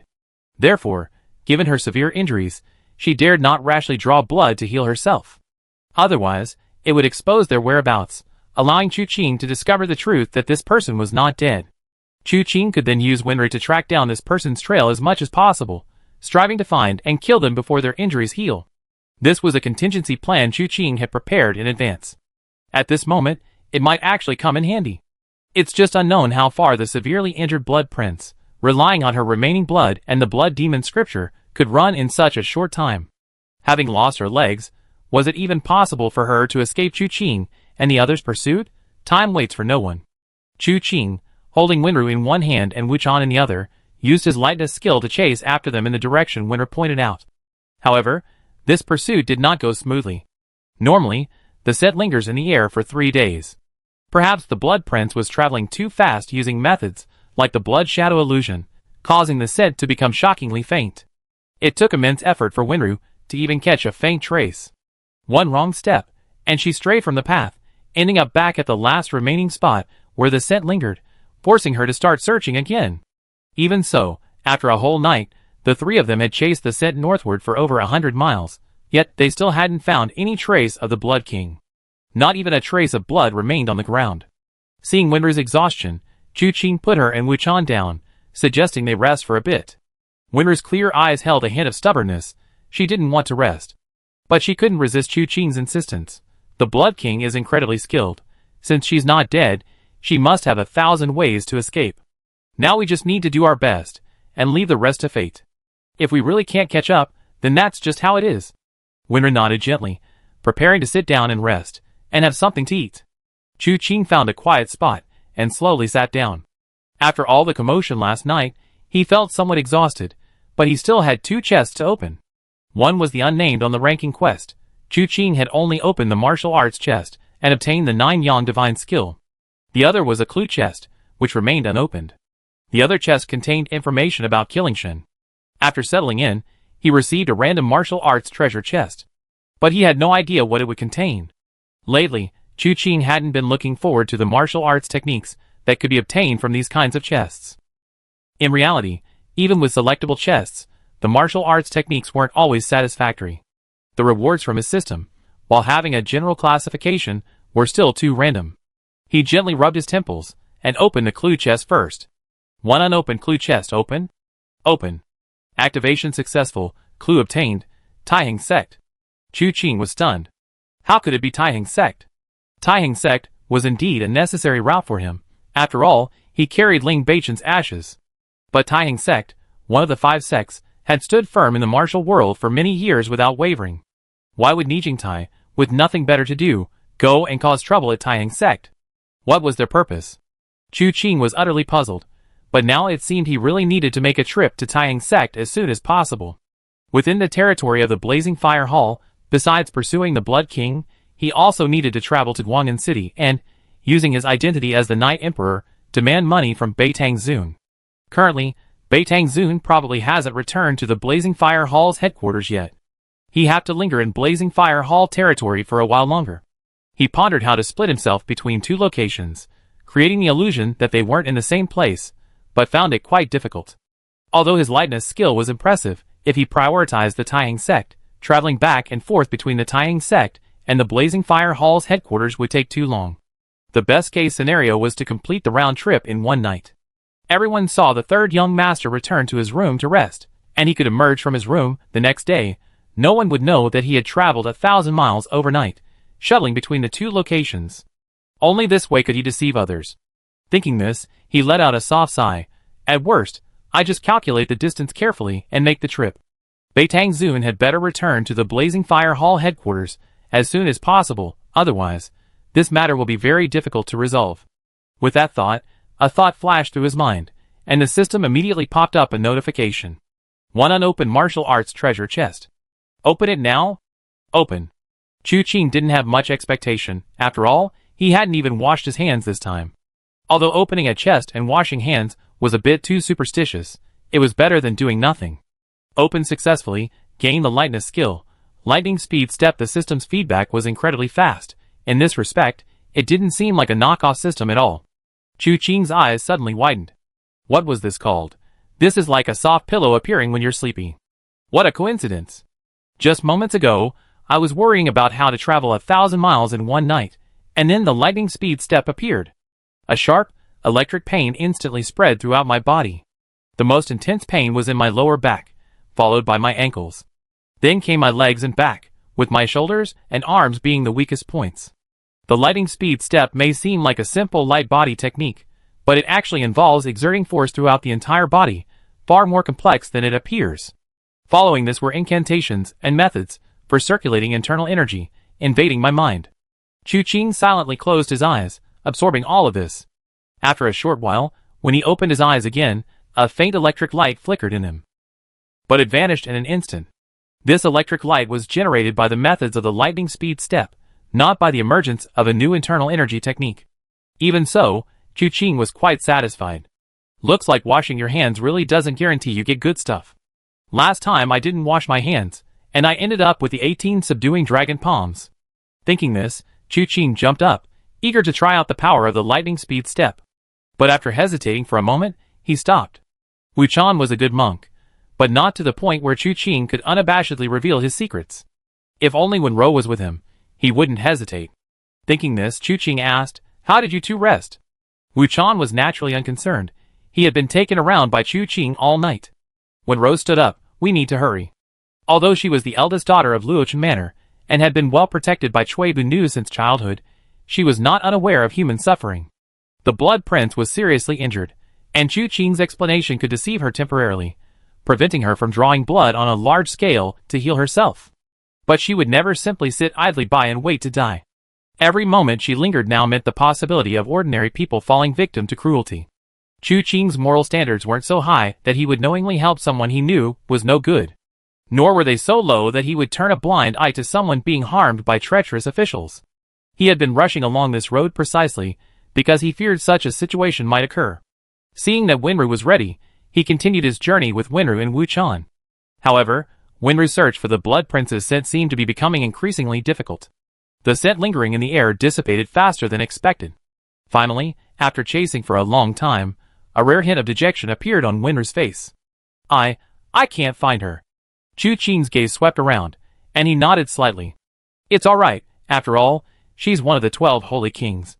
The heavenly evil sect has always been incredibly powerful, otherwise, they couldn't have plagued the martial world for so long, yet remain unscathed." Wu Chan looked around, and suddenly pointed. "Aren't we near Guang'an City?" "Huh?" Chu Qing was taken aback. "Guang'an City, isn't that you?" Wu Chan had previously mentioned that he was coming to Guang'an City to find someone. Chu Qing was traveling north, and would have passed through this area, but he hadn't expected that his pursuit of the Blood King would lead him here. A thought crossed his mind. In that case, I might as well go to Guang'an City. Wu Chan wanted to find someone, and Chu Qing could also find the people of the Blazing Fire Hall to arrange some things. However, when his gaze swept over Wenru's face, his expression suddenly changed. "What's wrong with you?" Chapter 229. Chu Qing's surprised expression made Wenru pause for a moment. She felt a cool sensation under her nose, reached up and wiped it, revealing a bright red stain. She said "Oh," and shook her head. "It's nothing, it's just dry in winter.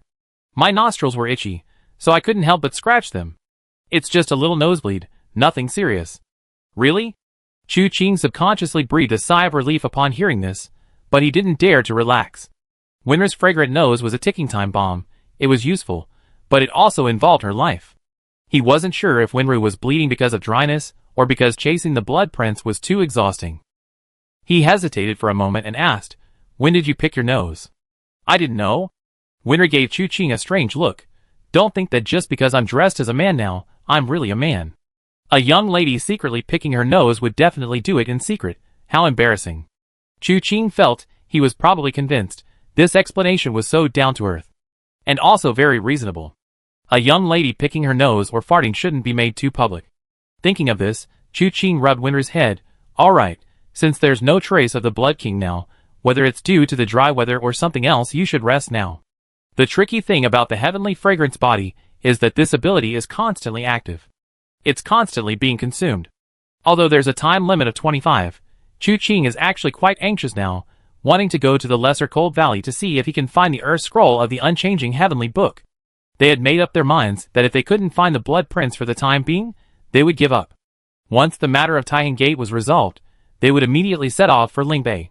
First, they would go to Shaohan Valley, then explore Tianyi Mansion. Wenru nodded gently, and without further ado, the three of them determined their direction and headed straight for Guang'an City. Guang'an City wasn't too far from here. The three of them walked for less than an hour before joining the crowd and entering the city. The city was quite prosperous. Throughout their journey, the lives of people within the territory of the Blazing Fire Hall had generally been quite good. The people had food to eat and clothes to wear. While there were those living in poverty, and beggars were never in short supply, overall, most people could afford to live. From this perspective, the Blazing Fire Hall's governance was quite effective. The leaders of each faction were also quite responsible. After walking only a few steps into the city, Winru suddenly seemed unable to move, her gaze constantly drifting towards the tea house. Chu Qing overheard this, and was speechless. Then, a storyteller in the tea house slammed his gavel and loudly proclaimed, "It is said that the Mad Blade Young Master, atop the 18 suspension ropes of Ghost God Gorge, unleashed a single slash, the blade's aura stretching 12 zhang. This terrified the evil cultists and numerous experts of the Iron Blood Hall, leaving them pale with shock. Excellent! The Mad Blade Young Master is truly formidable. Truly worthy of being the #1 among the younger generation of Nanling." The tea drinkers all agreed. Chu Qing tilted his head and glanced at Winru. "Did you enjoy listening?" Winru nodded repeatedly. "I found it very interesting. Why don't you go in and listen for a while? I come pick you up later? Is that all right?" Winru's eyes widened. "Okay," Chu Qing smiled, "but be careful. I'm going to the City Lord's mansion. If you encounter any problems, you can go straight there." "All right," Winru agreed, waved to Wu Chan, and entered the tea house. Wu Chan smiled at Winru, then looked at Chu Qing. His gaze made Chu Qing feel strange. What kind of look is that? The Buddha said, "It cannot be spoken of." Wu Chan chuckled, "Benefactor, we come all the way to Guang'an City. When do you plan to release this humble monk? Whom are you looking for in Guang'an City?" Wu Chan pondered for a moment and said, "Years ago, this humble monk had a senior master, whose Dharma name was Huiji. He is now the abbot of Guang'an Temple. Senior Master Huiji may know about what happened in the past. This humble monk has come merely to try his luck. In that case, tonight we will go and visit this Zen Master Huiji together. I'm also very interested in what happened to you back then, great monk," Chu Qing said softly. "All right," Wu Chan nodded. "Since you're in such a good mood, please feel free to do as you please. Why don't you come in for a cup of tea, great monk?" Chu Qing glanced at the tea house. Wu Chan was speechless for a moment, his gaze lingering on Chu Qing for a split second, as if he could read his mind, before turning and entering the tea house. Chu Qing ignored Wu Chan's gaze, and with a light step, headed straight for the City Lord's mansion. His movements were incredibly fast, leaping across the rooftops, and in no time, the City Lord's mansion was before him. He landed at the entrance, and immediately a disciple of the Blazing Fire Hall stepped forward. The City Lord's mansion is a restricted area. Unauthorized personnel are not allowed to enter. Chu Qing casually took out the Blazing Fire token. "Summon the leader of your Guang'an City branch to see me." Several Blazing Fire Hall disciples around him stared in shock and immediately knelt down. "Greetings, young master." Others quickly went inside to find their leader. Chu Qing was also led into the City Lord's mansion by the Blazing Fire Hall members. He had just turned the corner behind the screen wall and hadn't gone far when a tall, thin man strode up to him. "Lu Chenghe, deputy leader of the Guang'an City branch, greets young master." The leader hadn't returned yet. The one currently in charge of Guang'an City was deputy leader Lu Chenghe. Chu Qing nodded without hesitation and said directly, "Send messages to all Blazing Fire Hall branches, instructing them to monitor the condition of the people within their jurisdictions. If anyone dies a violent death, their body shriveled and all their blood drained, report it immediately and inform me. Anyone who dares to deceive their superiors or conceal the truth shall be executed." Lu Chenghe's heart skipped a beat. "Yes, your subordinate obeys." Chu Qing glanced at him, especially around Guang'an City. "I followed that person all the way to this area, but lost all trace of her. She might be hiding around Guang'an City, or she might have already fled, but in any case, this matter is significant, and you must take it to heart." "Yes, your subordinate understands." Lu Chenghe said he understood, but in his heart, he didn't really understand. He didn't know who Chu Qing was looking for. But now that he had just said he understood, he dared not ask any further. Chu Qing nodded, and was about to give a few instructions and turned to leave, when she suddenly remembered the Guang'an Temple that Wu Chan had mentioned. She asked, "Is there a Guang'an Temple in Guang'an City?" "Exactly." Lu Chenghe nodded quickly. "The current abbot of Guang'an Temple is a former high-ranking monk from the Vajra Zen Monastery, whose Dharma name is Master Huiji. Guang'an Temple is holding a Dharma assembly these past 2 days. High-ranking monks from all directions have gathered to give sermons. It's quite lively." "A Dharma assembly?" Chu Qing frowned slightly. He hadn't seen any monks on his way here. He asked, "Who are these people?" "Some are high-ranking monks from nearby temples, and some are wandering ascetic monks. By the way, I heard that people from the Vajra sect have also come. This Dharma assembly is to last for 7 days, and it's already the 6th day." Chu Qing suddenly realized. No wonder he hadn't seen any monks. The 7-day assembly had already lasted 6 days, so the monks should all be at Guang'an Temple now. He hesitated for a moment, then said softly, "The matter I'm entrusting you with is of great importance, so please don't be careless. I have other matters to attend to, so I won't stay any longer at your city lord's mansion." He then turned and left. Lu Chenghe quickly instructed several skilled disciples from the Blazing Fire Hall to follow Chu Qing. The pretext was that they would be at Chu Qing's beck and call. Chu Qing didn't mind. If the Blazing Fire Hall needed any intelligence feedback, someone would be needed to act as a go-between. So he kept these 2 Blazing Fire Hall disciples by his side. After leaving the city lord's mansion, Chu Qing pondered the Dharma assembly at Guang'an Temple and the monk Huiji before heading to the tea house he had visited earlier. It was quite normal for monks to travel the world, staying at other temples, even integrating themselves into them, and becoming abbots or something similar. Monk Huiji came from the Vajra sect. His knowledge of Buddhism and martial arts was far beyond that of ordinary monks. Living in the small Guang'an Temple was truly beneath his talents. As one of the 5 sects, the fact that the Vajra Zen monastery would condescend to attend such a small Dharma assembly at Guang'an Temple suggested there was more to it than met the eye. Chu Qing pondered the matter of Wuchan, sensing there might be some twists and turns. However, this matter spanned nearly 20 years. Even some twists and turns were to be expected. Lost in thought as he walked, he soon arrived near the tea house. Before even entering, he heard loud banging and thumping inside, clearly indicating a fight had broken out. Chu Qing frowned slightly, and the expressions of the 2 Blazing Fire Hall disciples behind him changed. This lord's first day in Guang'an City, and someone had already started a fight in a tea house. If he were to leave with the impression of being incompetent in governance, Lu Chenghe's position as deputy leader would likely be over. They immediately rushed inside, wanting to stop the situation from escalating. Chu Qing followed him into the tea house, where he saw tables and chairs overturned, and 3 people engaged in combat. One was Wenru, and the other 2 were surprisingly 2 bald monks.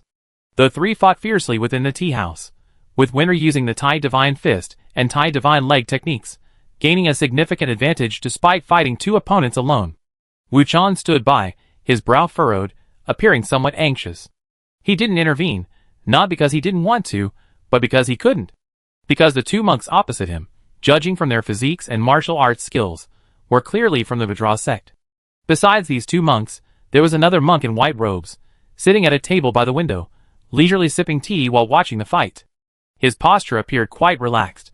He was handsome, like a Buddhist monk untouched by worldly dust, with a red dot on his brow, further enhancing his otherworldly aura. However, his slightly cold and aloof demeanor left Chu Qing with a less than favorable first impression. 2 disciples from the Blazing Fire Hall had already entered the tea house when one of them shouted, "Stop! What kind of decorum is this, fighting like this on Blazing Fire Hall territory?"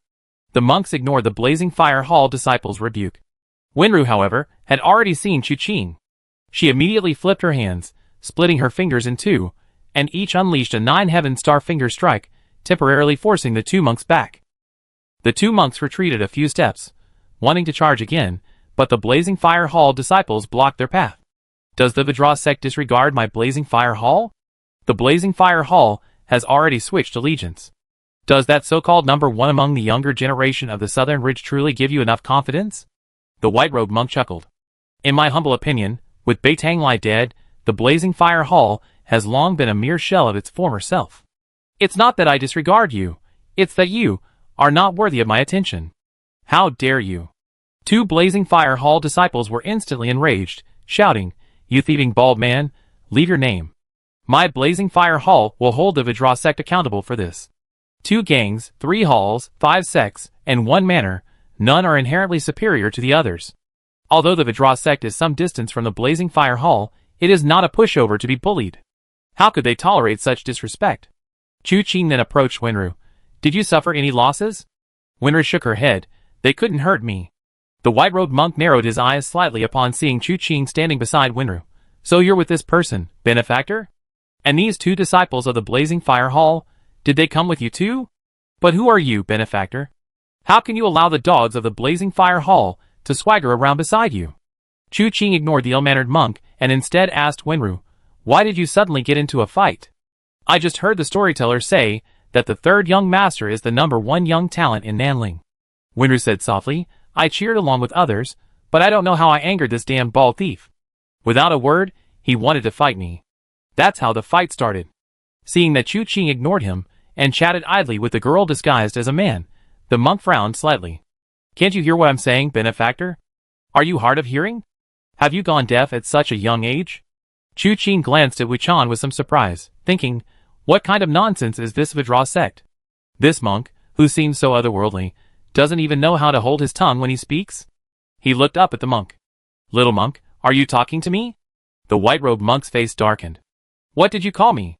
Before Chu Qing could speak, the two monks who had previously fought with Windrus stepped forward. Benefactor, please refrain from speaking ill of others. Before you stands the current Buddhist disciple of our Vidra sect, whose Dharma name is Lingxin. Chu Qing smiled wryly, then suddenly shouted, kneel down. The sound wasn't loud, but it resonated deeply. The two monks felt a buzzing in their heads, their legs went weak, and they inexplicably knelt on the ground with a thud. Monks shouldn't be cultivating their own virtue, constantly telling others not to create bad karma with their mouths. When did Vidra Zen temple produce such filthy scum? Guards, slap him. The two disciples of the Blazing Fire Hall knew they were being called upon. The young master's skills were indeed unparalleled. The disciples of Vidra Zen temple were not to be trifled with. They were told to kneel, and they obediently knelt. This martial arts was incredibly skillful. They immediately stepped forward, their large hands swinging down to deliver the blow. Just as the slap was about to land, Monk Lingxin slammed his hand on the table and stood up. Stop! Chapter 230. Lingxin was a Buddhist disciple of the Vidra Zen monastery. These two monks, though older than him, and of the same generation, were naturally his men because of the superior status of a Buddhist disciple. They were both from the Vidra Zen monastery, and had followed him out. How could he be slapped in the face by someone from the Blazing Fire Hall on their territory? If that slap landed today, would he, as a Buddhist disciple, have any face left? Lingxin couldn't tolerate such a thing happening, so when the two Blazing Fire Hall disciples, their faces contorted with rage, were about to deliver the slap, he slammed his hand on the table and stood up. Stop! He had to stop it all. At this point, the cause was no longer important. The outcome couldn't be wrong, otherwise, the problem would be huge. But he couldn't stop it. Because the moment he uttered those two words, a voice rang out. Sit down. His voice wasn't loud, but it was far more powerful than the word stop. Ling Xian said to stop, but he needed to intervene again to make the other party stop. But when the person in front of him told him to sit down, his head buzzed. His years of arduous martial arts training were utterly useless, and he inexplicably sat down. He finally understood why his two fellow disciples were so obedient, kneeling as soon as they were told. It turned out, they had no choice. Asterisk slap. Slap. Slap. Slap. Asterisk the slaps arrived as expected, the disciples of the Blazing Fire Hall showing no mercy. Mainly because Ling Xian and the others had spoken too harshly, saying that Bei Tang Lai was dead, and the Blazing Fire Hall existed in name only. Now, saying such things in front of the true leader of the Blazing Fire Hall, they were belittling their hall to nothing. As a disciple of the Blazing Fire Hall, how could I tolerate this? The people of the Blazing Fire Hall are supposed to have hearts like raging fire, and chivalry is gold. This means that disciples of the hall should possess a fiery spirit, daring to venture, act, and take responsibility. But they must also use this fire in their hearts to scorch themselves, refining themselves into gold, giving birth to the most brilliant path of chivalry. But the prerequisite is that this fire must exist in their hearts. If this fire goes out, what gold can be refined? What kind of chivalry is that? Therefore, disciples of the Blazing Fire Hall often give the impression of having a bad temper and a fiery temper. Ling Xian had heard this saying before, but never took it seriously. But today she witnessed it firsthand. Those slaps were like they were free. In just a moment, two fellow disciples had been beaten until their faces were swollen like pigs. He wanted to stand up and stop this, but the word sit down he just heard was far more complex than simply sitting down. His blood and chi surged, his body in turmoil, his head heavy and his legs weak. He tried to stand, but his legs trembled, making it impossible to rise. He couldn't stop it, he couldn't even stand up. Who exactly was this young man? A sense of fear crept into Lingxin's heart. This was unacceptable for a Buddhist disciple. Everyone said a Buddhist disciple should have a heart of crystal, pure and flawless. But in this instant, Lingxin felt fear. The slaps continued. The disciples of the Blazing Fire Hall seemed intent on beating the two monks of the Vidra sect to death right there in the tea house. Lingxin forcibly suppressed his fear, gritting his teeth as he said, the Blazing Fire Hall. Do you intend to start a war with me, the Vidra sect? Wuchan sighed, feeling that things were getting increasingly irrational these days. The Vidra sect wasn't like this back then. How come now? Even the Buddha has a temper? They came to provoke us out of the blue. And weren't you little monks the first to speak so rudely? How did it end up with the Blazing Fire Hall wanting to wage war against the Vidra sect? These two generations of Buddhist disciples, how come they're both so pathetic? He wanted to say something, but with Chu Qing in front of him, he couldn't utter a single word. Chu Qing spoke up. War? Buddhist disciple, are you serious? His gaze lifted, landing on Ling Xian. The fear he had previously suppressed surged up again. The shadow of blood loomed overhead, plunging him into extreme panic. He pointed at Chu Qing. You, who exactly are you? An ordinary person wouldn't feel this way. This person was far too dangerous. Chu Qing shook his head. You are not qualified to know my identity. He glanced at the two monks whose faces were so badly bruised that it was impossible to distinguish their eyes from their cheeks, and said softly, that's enough. The two disciples of the Blazing Fire Hall, still not satisfied, slapped them twice more before retreating. Having been a member of the Blazing Fire Hall for so long, this was the first time they had ever enjoyed beating someone so much.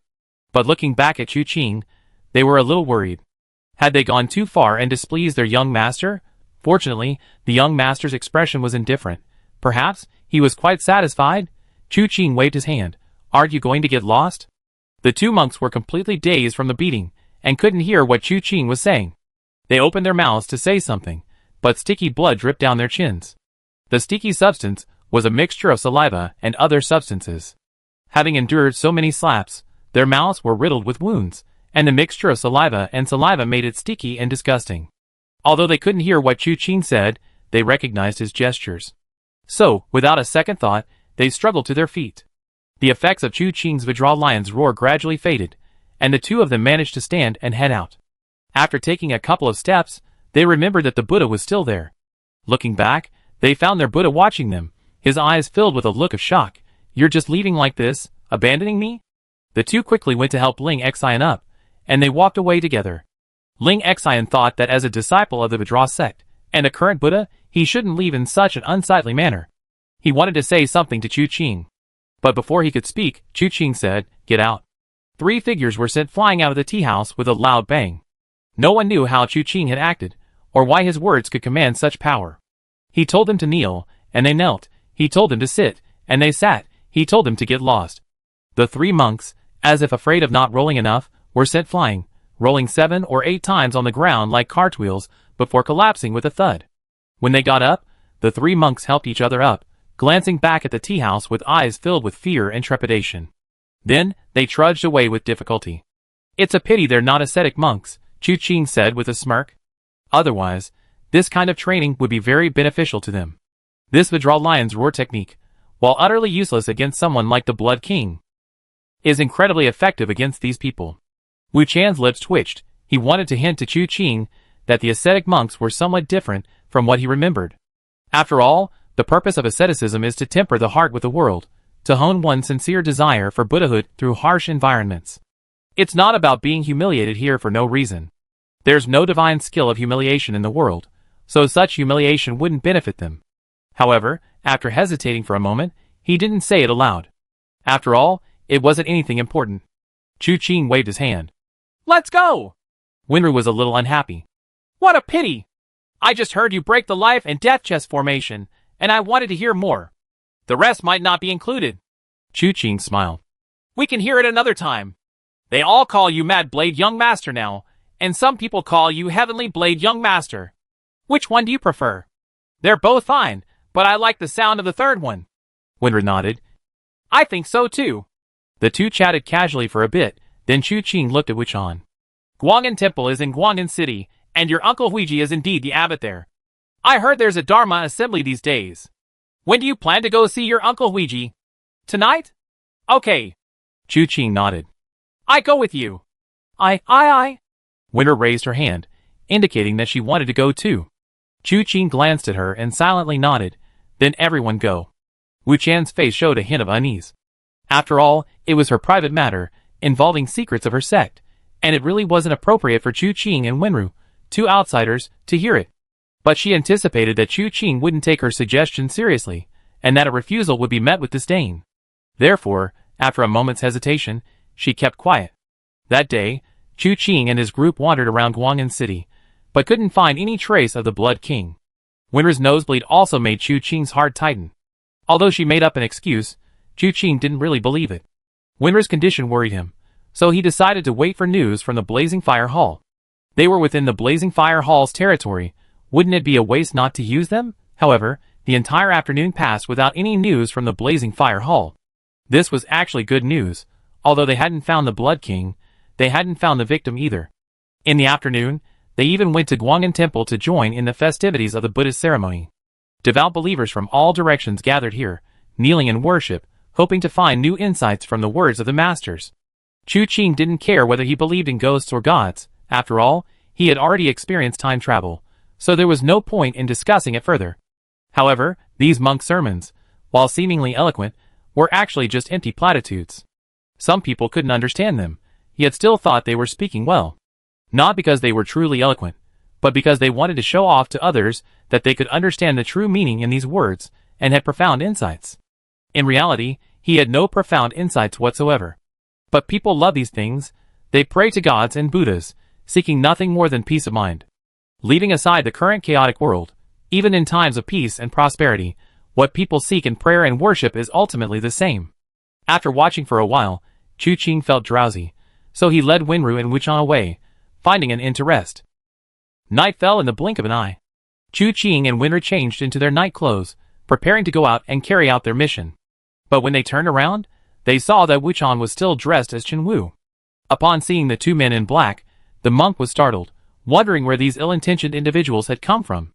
After confirming that the two were Chu Qing and Wenru, the monk couldn't help but widen his eyes.